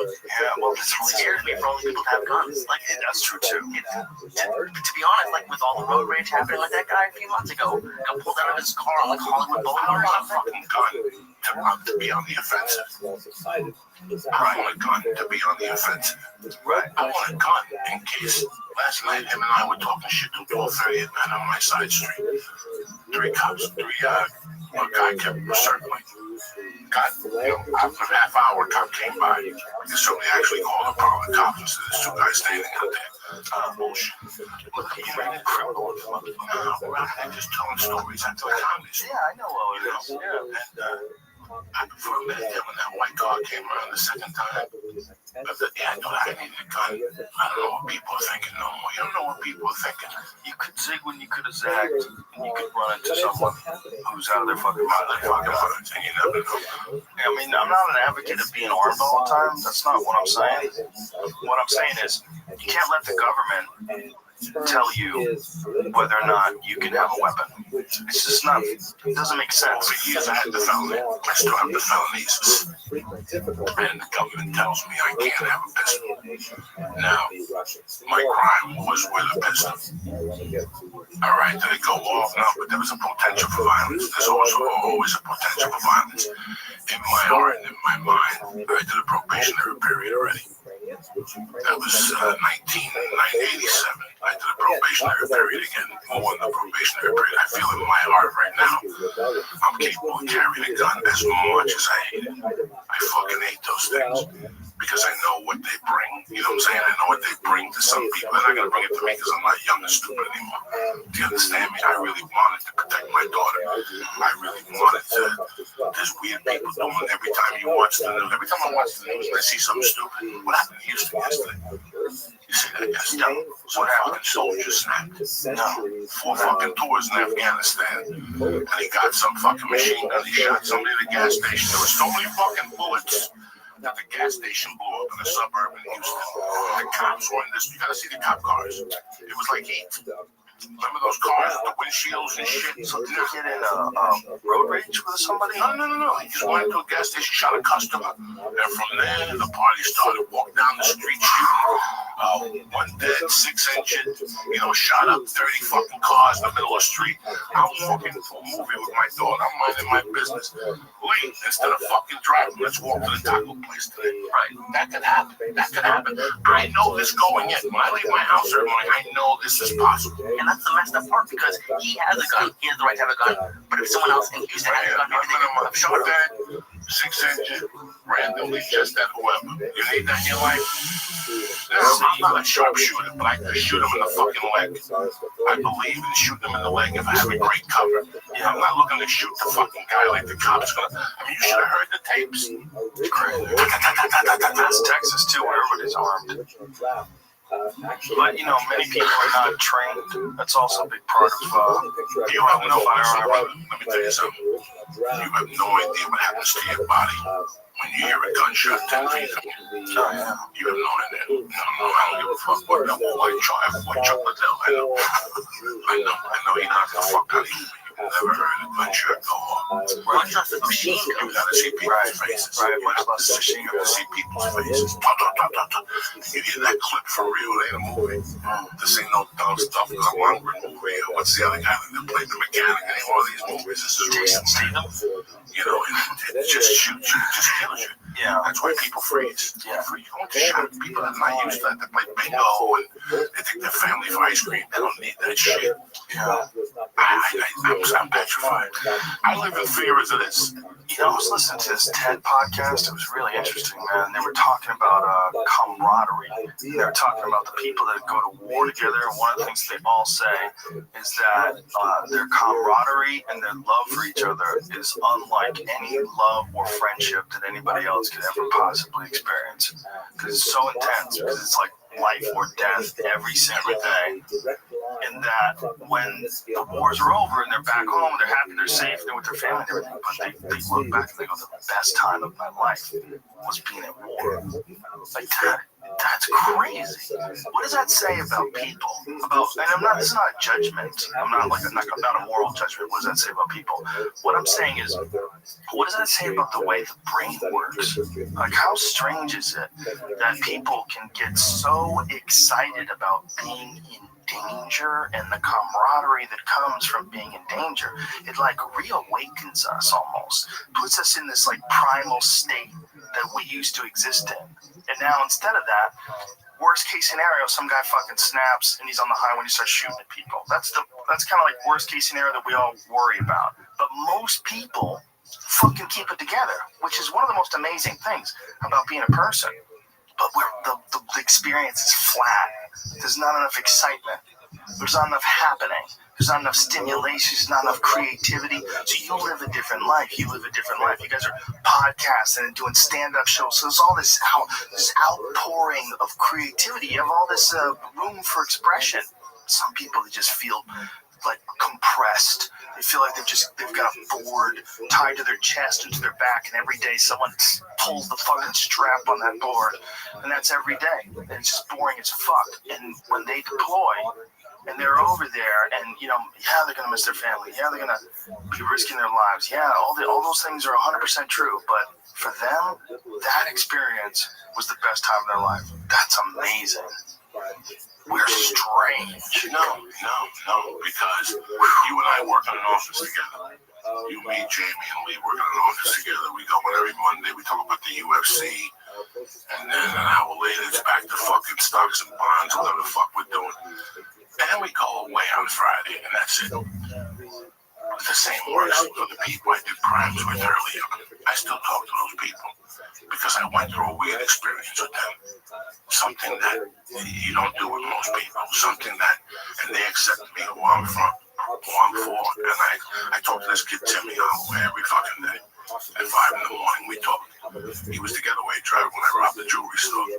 I have a loyalty to him. We were at a light and the cops came by and the trunk opened up with the gold chains. We both shit our pants. It's something about that. I always had the respect for the camaraderie. What gets you through those first 6 years of comedy when your life is shit? Yeah. What the fuck gets you through? Yeah. Gets you through. We're just talking about it right now. When I call you and I go, we're driving to Quincy tonight, motherfucker. That waitress is there. Oh, shit. Well, how much holding?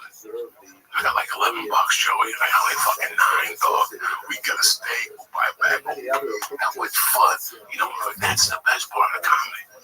It's hard to believe, right? That's the best part of comedy. I don't give a fuck what anybody tells you. Standing ovation, selling tickets. That part of comedy you're gonna remember is when you were with Brody Stevens in the car with Josh Wolf, and I got Brody in the back, tied up in the fucking back of the Volvo with his car. Brody shouting, "Stop it! Normal people do not live like this." Every time I see Brody, I give him a hug now because when I'm in that fucking box on my mission to wherever the fuck Buddha lands, that's what I'm gonna be thinking about. How good of a time I had when I had $3 in my pocket. You ever read the Brother Sam book? Brother Sam? You know about Sam? Yes, I did. Sam Kinison, his brother Bill wrote it, right? Part of that fucking story, the best part of that whole story. That every time I see Carl, I give him a hug because I can relate. Is when they talked about how broke they were, and they would walk to the comedy store to eat the fruit from the bar that took the bartender a job on. Wow, who admits that? Who admits that? But you and I know that secret. And it's the same thing, man. Well, there's a thing that's happening too when you're going on those gigs where you don't know if this is gonna be successful. Not just a gig, but this as a career. Like you're not like, I'm a comic, fuck it, I'm a comic. You're like, am I pulling this off? Like, is this, I got a gig now, I'm trying, I'm out here, it's like me and Fitzsimmons would do these gigs, and we would both be like, barely should be talking to people on stage. Barely. We were rookies, man. We were fucking rookies. And in Boston, if you could string together 20 minutes, they had so many rooms. Everybody was working. It was crazy. Were you able to have fun during that time? Or was it just fun? great. Really Fun. Unbelievable. So fun. But I was like terrified it wasn't going to work out. Terrified that I was wasting my time because it was a big chance. I quit everything. I knew I would papers or something like that. Yeah, so I kept delivering papers, but I quit teaching at Boston University, and I quit teaching classes. I said I don't want to do it. I said I don't want to half-ass it, and I'm not thinking about it the way I used to think about it. When I was teaching before, it was like it was life. I was teaching life. I was teaching people kicking and punching. It was like as important as life. It was everything. I was thinking constantly about techniques and movements and strategies and constantly. And so when I was teaching people, I wanted people to be as into it as I was. And if they weren't, I really wasn't into it. If they were, I had a bunch of students that I took up to pretty good level, below black belt, but pretty good level where they're getting really good and starting to win tournaments. It was really exciting. I was doing all this from the time I was 19 to 21. And so teaching and competing at the same time. And when I first started doing comedy, I realized right away, I was like, I gotta quit everything. I just gotta do this. So it was such a fucking leap, man. And every gig, I was terrified. I was like, is this some stupid thing I'm doing? Like, what am I, retarded? Why the fuck do I think I'm funny? Why do I think I can get people to pay me to talk? And I'd see the guys that were doing it in town, the guys that were making it, and it was just like, they felt just out of reach. Just out of reach. So you never, and then you go and you do some gig in Maine and get heckled and eat dick. Fucking Obama on stage. And you go, oh my God, what else can I do? If this doesn't work out, what else can I do? Because there's nothing else you wanted to do. No. I would go home at night after a bombing and just cry, and I'd circle. They used to have Just the Laughs newspaper. Yeah. I remember the back section that had all the clubs, state by state, Alabama. Yeah. And I would circle the clubs and I'm going to show them. Someday, I'm going to show them. I'm going to do that Birmingham. I'm going to do the Seattle Underground. And one day you're there and you're like, wow, but it's so weird that there's so many things in life you can pay for. You can't pay for love and you can't pay for camaraderie, man. There's something about the camaraderie, a real camaraderie. Like sometimes you go to jiu-jitsu and this guy fucking is on you and he taps you. At the end, you get up and you hug him. Yeah, man, that was great. You sweat in my face. Jesus Christ, I can smell the cheeseburger from last night. And that's camaraderie. You can't pay for that. But it's weird that, listen, if you're running with people every day and they got your back, I can't imagine that camaraderie. That's real. Yeah, so the camaraderie that we're talking about, that this makes you understand, like, what that story about these guys that want to go back. Like the movie Hurt Locker. But that was different because that guy was kind of addicted to disarming bombs, right? The other one, the Clint Eastwood one, American Sniper. Oh, right. Goes back and she couldn't figure it out. Why do you keep going? What the fuck is you won't shut the fuck up? Because you won't shut the fuck up. And this kid, I don't know what's going on. Let me go over and at least kill people because then you feel, can you imagine Joe Rogan? Like all your life, you got thrown out of school. You're a car mechanic, you're lost, but all of a sudden you realize you're good at taking lives. You ever think of that? You ever put yourself in that position when you're 18 years old, 19 years old, you're in Vietnam, and you realize that you're taking your first tour back to the United States. Now you finished your year, but you survived. The 11 that went over, there's 6 of them left, and you survived. And in reality, in God's eyes, you got 18 kills. Nobody knows that. You're like a 19-year-old. Now you go back to civilization. And you gotta get paid $10 an hour to change tires. Why do you think? For years I kept selling coke. Because nothing really can compare to that. Excitement. This is excitement of doing something you're not supposed to do. Yeah, I'm gonna go sit with my wife and drink mint juleps with a fucking family. I could be killing motherfuckers right now. You get that. Not only that, you get a lot of love for doing that. It's like you get love and respect from the people that you work with for doing your job correctly, for manning up. But they're not there when you're stabbing a motherfucker and your dick is getting hard and your testosterone and your heart's beating. They're not there, brother. Boy, it's like a shark when they get that taste of blood. Those 18, you wait, they should be over there when they want you when you're 18. But when you're 31 and trying to go in, you already got beliefs and shit. That's what I think. Your central nervous system has already been set. They can't get you to kill and forget. But an 18-year-old, hoorah, siempre free. What's that the Marine say? Sempre fine. Mine in Cuba, siempre free. Siempre free. I thought about that. Can you imagine coming back here 25 and now you gotta work at a bakery? Couldn't imagine. Good luck. $12.50 an hour, and you get 2 weeks a year off. Meanwhile, all you're dreaming about is fucking putting makeup on. A tree with ropes, with a machine gun and a gun and knives. Oh. How much work do you think they put into readjusting guys? Those first reacclimating them back into society after we say, let me tell you the problems we have. We can't do it effectively. It's like a guy getting out of prison after 20 years.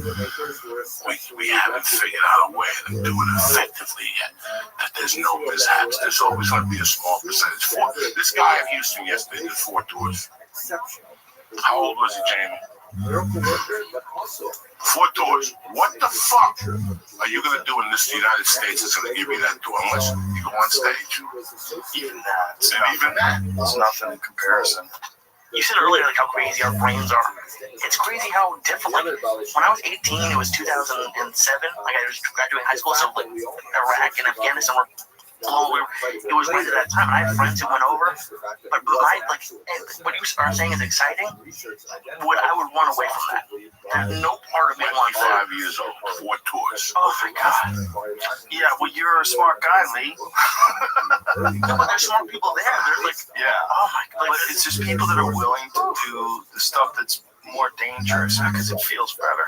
Because it feels like even though there's risk involved, at least you feel charged up and alive. It's a life of excitement versus a life of, why do you think people climb rocks? They climb rocks because it's actually enjoyable climbing a rock? No, they climb a rock because it's fucking scary. And you don't know if you can make it. You're pretty sure you're going to make it, but there's a real risk that you get a fucking hand spasm and you just fall for a long time until you splatter on the bottom. When you watch someone crazy like Alex Honnold, right, the guy with no ropes, he does it with no ropes. We had him in the podcast. He's a super nice guy, real interesting guy. Lives out of a van, just travels around and climbs rocks. He's an adrenaline junkie. Okay, the climbing of the rock, it's like, I guess it's kind of cool to be up high, and it's sort of like a version of hiking for him because he can kind of make it. But what's really going on is you recognize that you're on the edge always. And so even if you're not, like your adrenaline's not flying, you're not freaking out, your heart's not pounding, your heightened focus and sense is keenly aware that you're holding back a waterfall of adrenaline. You're keeping it together. And so a lot of times guys that are doing like crazy shit like tightrope walking and stuff like that, they're sort of addicted to trying to control. What is this guy doing, Jamie? Is this parkour or something? There's something really scary here in about 2 seconds. Land in a handstand. No, it's not.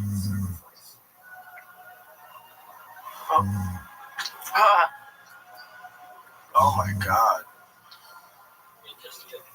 Oh my god, this guy he jumped and then did a handstand on the edge. Oh!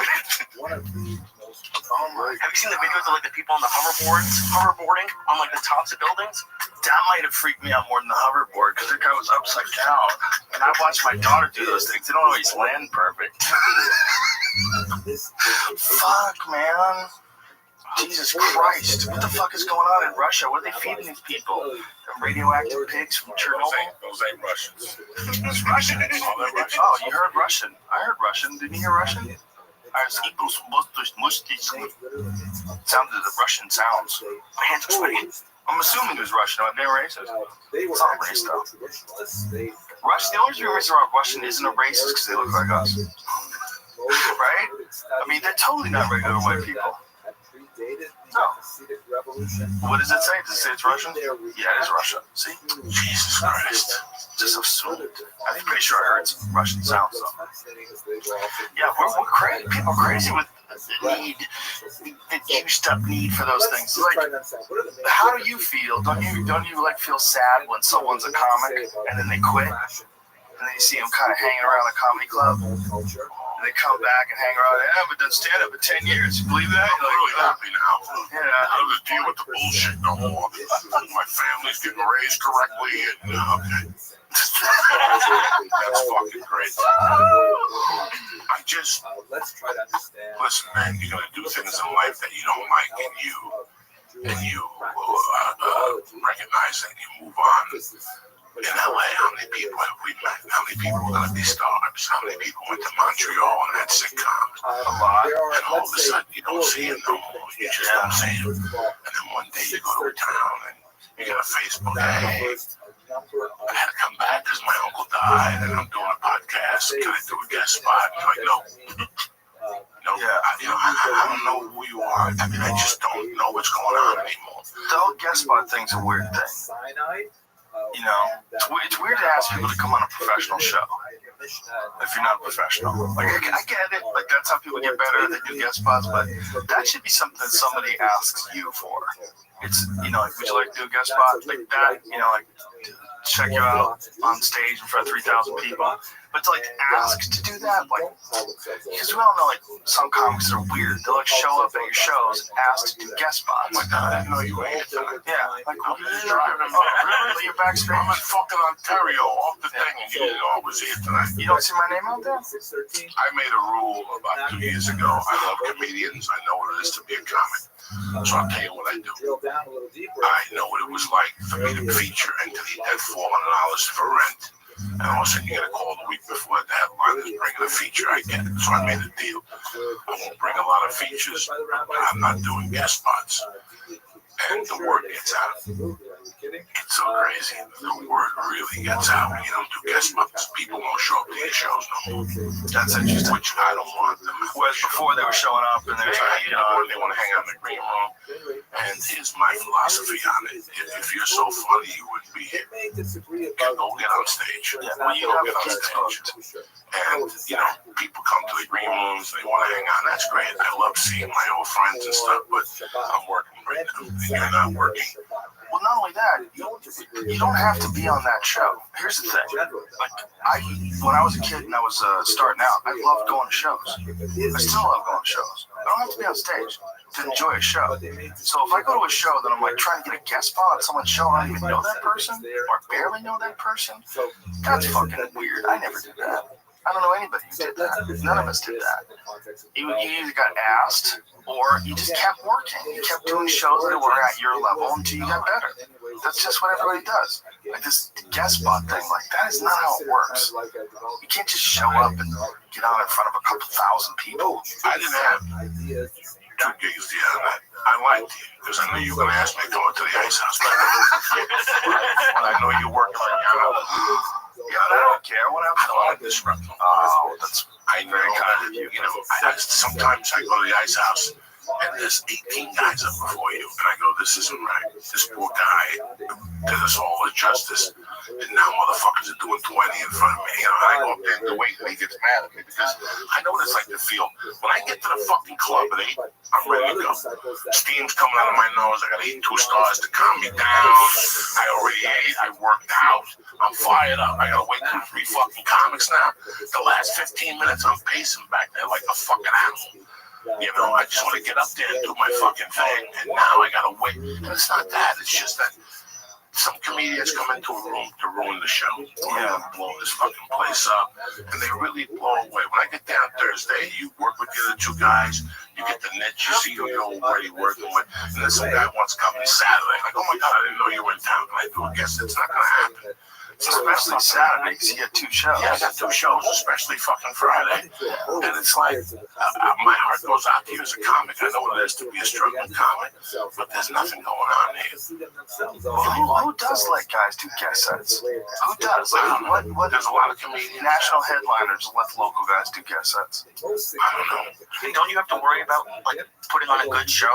Like if you put on a guy who's terrible and they just ruin a show, these people paid a lot of money for a show. I let someone have a guest spot once, and this was on a show with like one of those ice house type shows, like 10 people on, and he bombed so bad that it tanked the rest of the night because people had to sit through 10 minutes of like really clumsy, shitty jokes, like from someone who like barely does comedy. You know, I had to find out later, and then afterwards, like the audience had a lowered expectation, whereas before it'd be like Ian Edwards, Tony Hinchcliffe, Tom Segura, smash, smash, smash, and everybody would be experiencing that all night. Well, there was this 10-minute gap where it was just sludge, just like really shitty ideas and just not done well, and the audience went, whoa, like you could see them get super bummed out.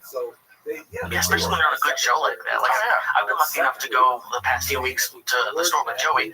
When it's really good shows, it's fun. But when there's like, I went to a show once and there was a magician on stage, and I think of him because I know he hates it. But it's so weird how important it is to build a good show and to build shows with comics who go well together. You can't just throw comedians up there and have a good show. The problem is like people are friends with people that you know. And then, you know, they, you know them and they know you. And then, hey, man, can I do one of those Ice House shows? Yeah, sure. Come on down. Do a set. Let's see. And then you just go, oh, no, what has happened here? Jesus fucking Christ. And if you do that, like, this guy, like, had just written jokes that day and was doing them that night. He'd never done them before. Like, tried to do, like, a whole, it's a long-ass story.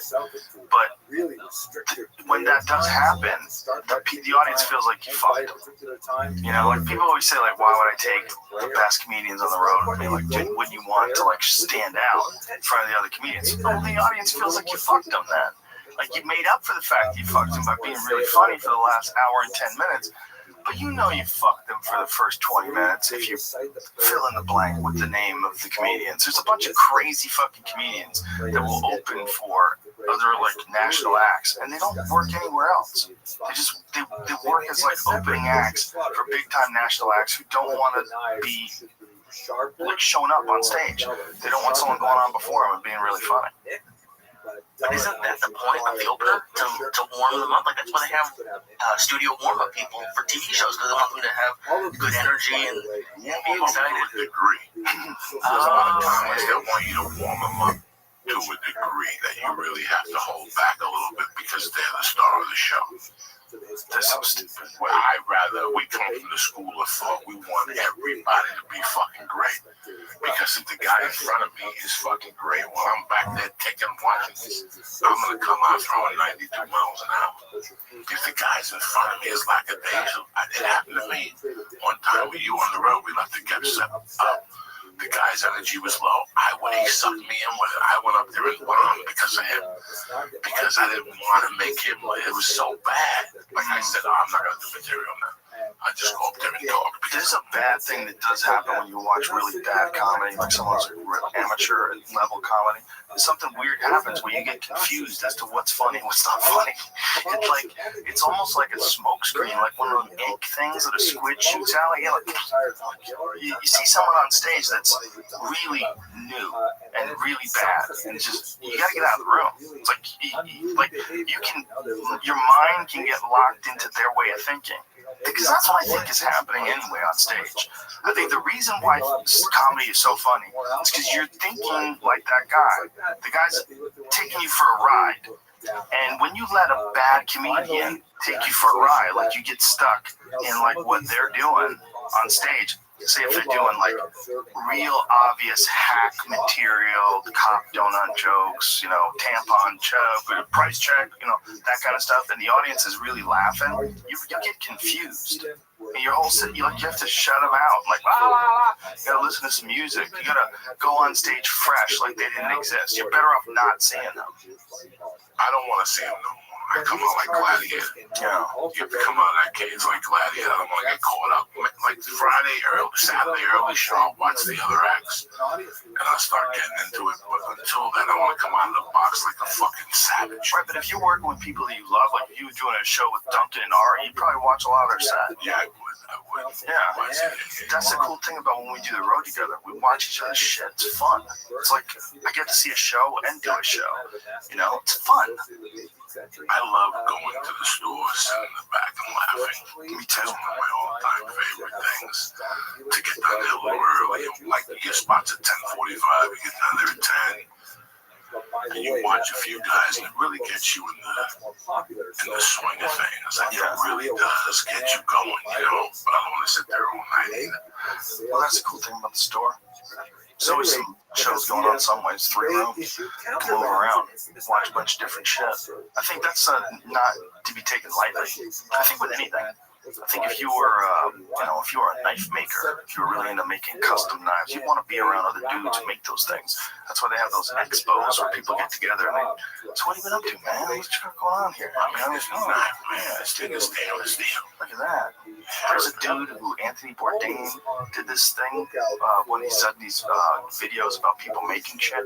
This guy makes knives with metal from meteors. Where does he get the meteors? Meteors. Like they fucking land on Earth. You can pick them up. Yeah, you can buy them. And they're super expensive. So he's getting his iron from space. Look at this guy. Wow. Look at that fucking knife. Come on, dude. It's a Kramer knife. This guy makes these things by hand. See if you can find the video, because it's fucking crazy. He's got like this hearth. I guess that's what you call it, right? What do you call it when you, some sort of an oven where he's baking these knives? But with Bourdain is like he's a real lover of craftsmanship. So this guy is making these things sort of in a similar way to the way samurais made them, where you have big plates of metal and you compress them and heat them up and smash them and get all the layers into one layer. But it's all done with iron that he's getting from fucking meat. Now, what's the difference between the iron and the meat? Just, it's cool. You could say it's for space. Makes you so it's not a strong iron or nothing like that. It doesn't last like the I think, as far as I know, I mean, there's ways to harden iron and steel. Well, survive coming through the atmosphere. We're talking about steel. They're making steel, but using the iron from space, I don't think there's any benefit. I think it's probably just really cool looking and awesome to say. It's just fucking steel. I mean, it is what it is. You know, right? Isn't that correct, Jamie? That makes sense. I like the Captain American shield that they got from right. Exactly. So this dude, I think his name is Steve Kramer, Bob Kramer, excuse me, Bob Kramer, and Bob Kramer throws this giant chunk of metal in this unbelievably hot oven, and then he pulls it out and he puts it in this machine and hammers it, and he's just talking about all the different methods of hardening steel and adding carbon and all the things they add during the process. But it's crazy, wild shit, man. Look at this, like, pulls out this orange, white, glowing thing, and it pounds it down. So he takes it, and all those layers get smashed down into a thinner and thinner layer, and it just keeps doing it over and over again until it becomes like a blade. It's wild shit, man. So when it's down to being a blade, that fucking thing is so compressed and smashed down. It's just really interesting shit. So what is the name of the video if people want to watch it? Rawcraft with Anthony Bourdain. He's got a bunch of these he's done. I don't know how the fuck that guy has so much time. He does so much shit. There's like a few of those guys where I feel lazy. Dude does personal speaking gigs. What do you know that Joy Diaz? Preludes, pumpkin seeds. Oh, a little bit of nature bugs, Joy Diaz. Nature bugs never killed nobody. This guy's making fucking swords. I mean, those guys want to be around each other, you know? Like, if you're making knives like that, you're going to want to be around other people who make knives as well. It's like, one of the things about places like the store is we can all meet each other and hang out. Like, the other night at the bar, like, Stanhope, Ron White, me, a bunch of us just hanging. I'm like, well, where's there a place like this where we can meet, like a little fucking saloon where fellow travelers can meet? I gotta tell you something, Ron White is really taken to the store. He has. He's really taken to the store like he's one of the guys. And I guess you're a big hug. He's got a drink in his hand. He's happy as fuck up there. Yeah. He goes up there, he murders the fucking room in a slow, methodical way. But at first he would just stay back there and go, what the fuck is this shit? This ain't right here. And I watched him. I've been watching him just become a guy at the store. Yeah, he's always in the back bar. He's always hanging out. He's always in a bar. Yeah. If there's a bar open, he's close by within walking fucking distance, okay? That guy's the real fucking deal. Yeah. No, he shows up with his own bottle of ice cubes. Well, he has his own brand. Right. He has his own brand of tequila. What is it called again? It's not good. Fucked up. Something. That's what it's called. Something Juan. Something Juan. Fuck's it called? Number Juan? Yeah, that's it. Number Juan. How racist. Number Juan tequila. Oh, bam! It's good shit. It is really good shit. He had it, I mean, as far as that stuff goes, it all tastes like shit, bro. You know, I mean, let's be real. Even the best tasting tequila tastes like shit. the best tasting ever. All that alcohol, I never get it. People like sit there. Wine, I started to like wine. I could drink a glass of wine. You know, that's still alcohol. I still like Jack Daniel's shots. It tastes the shit out of me. Tastes like shit, and I love it. You know, you're talking about that. I still remember I was a little boy in New York City with Muhammad Ali. We fought Joe Frazier. Like I lived on 88th Street. Like I still remember how big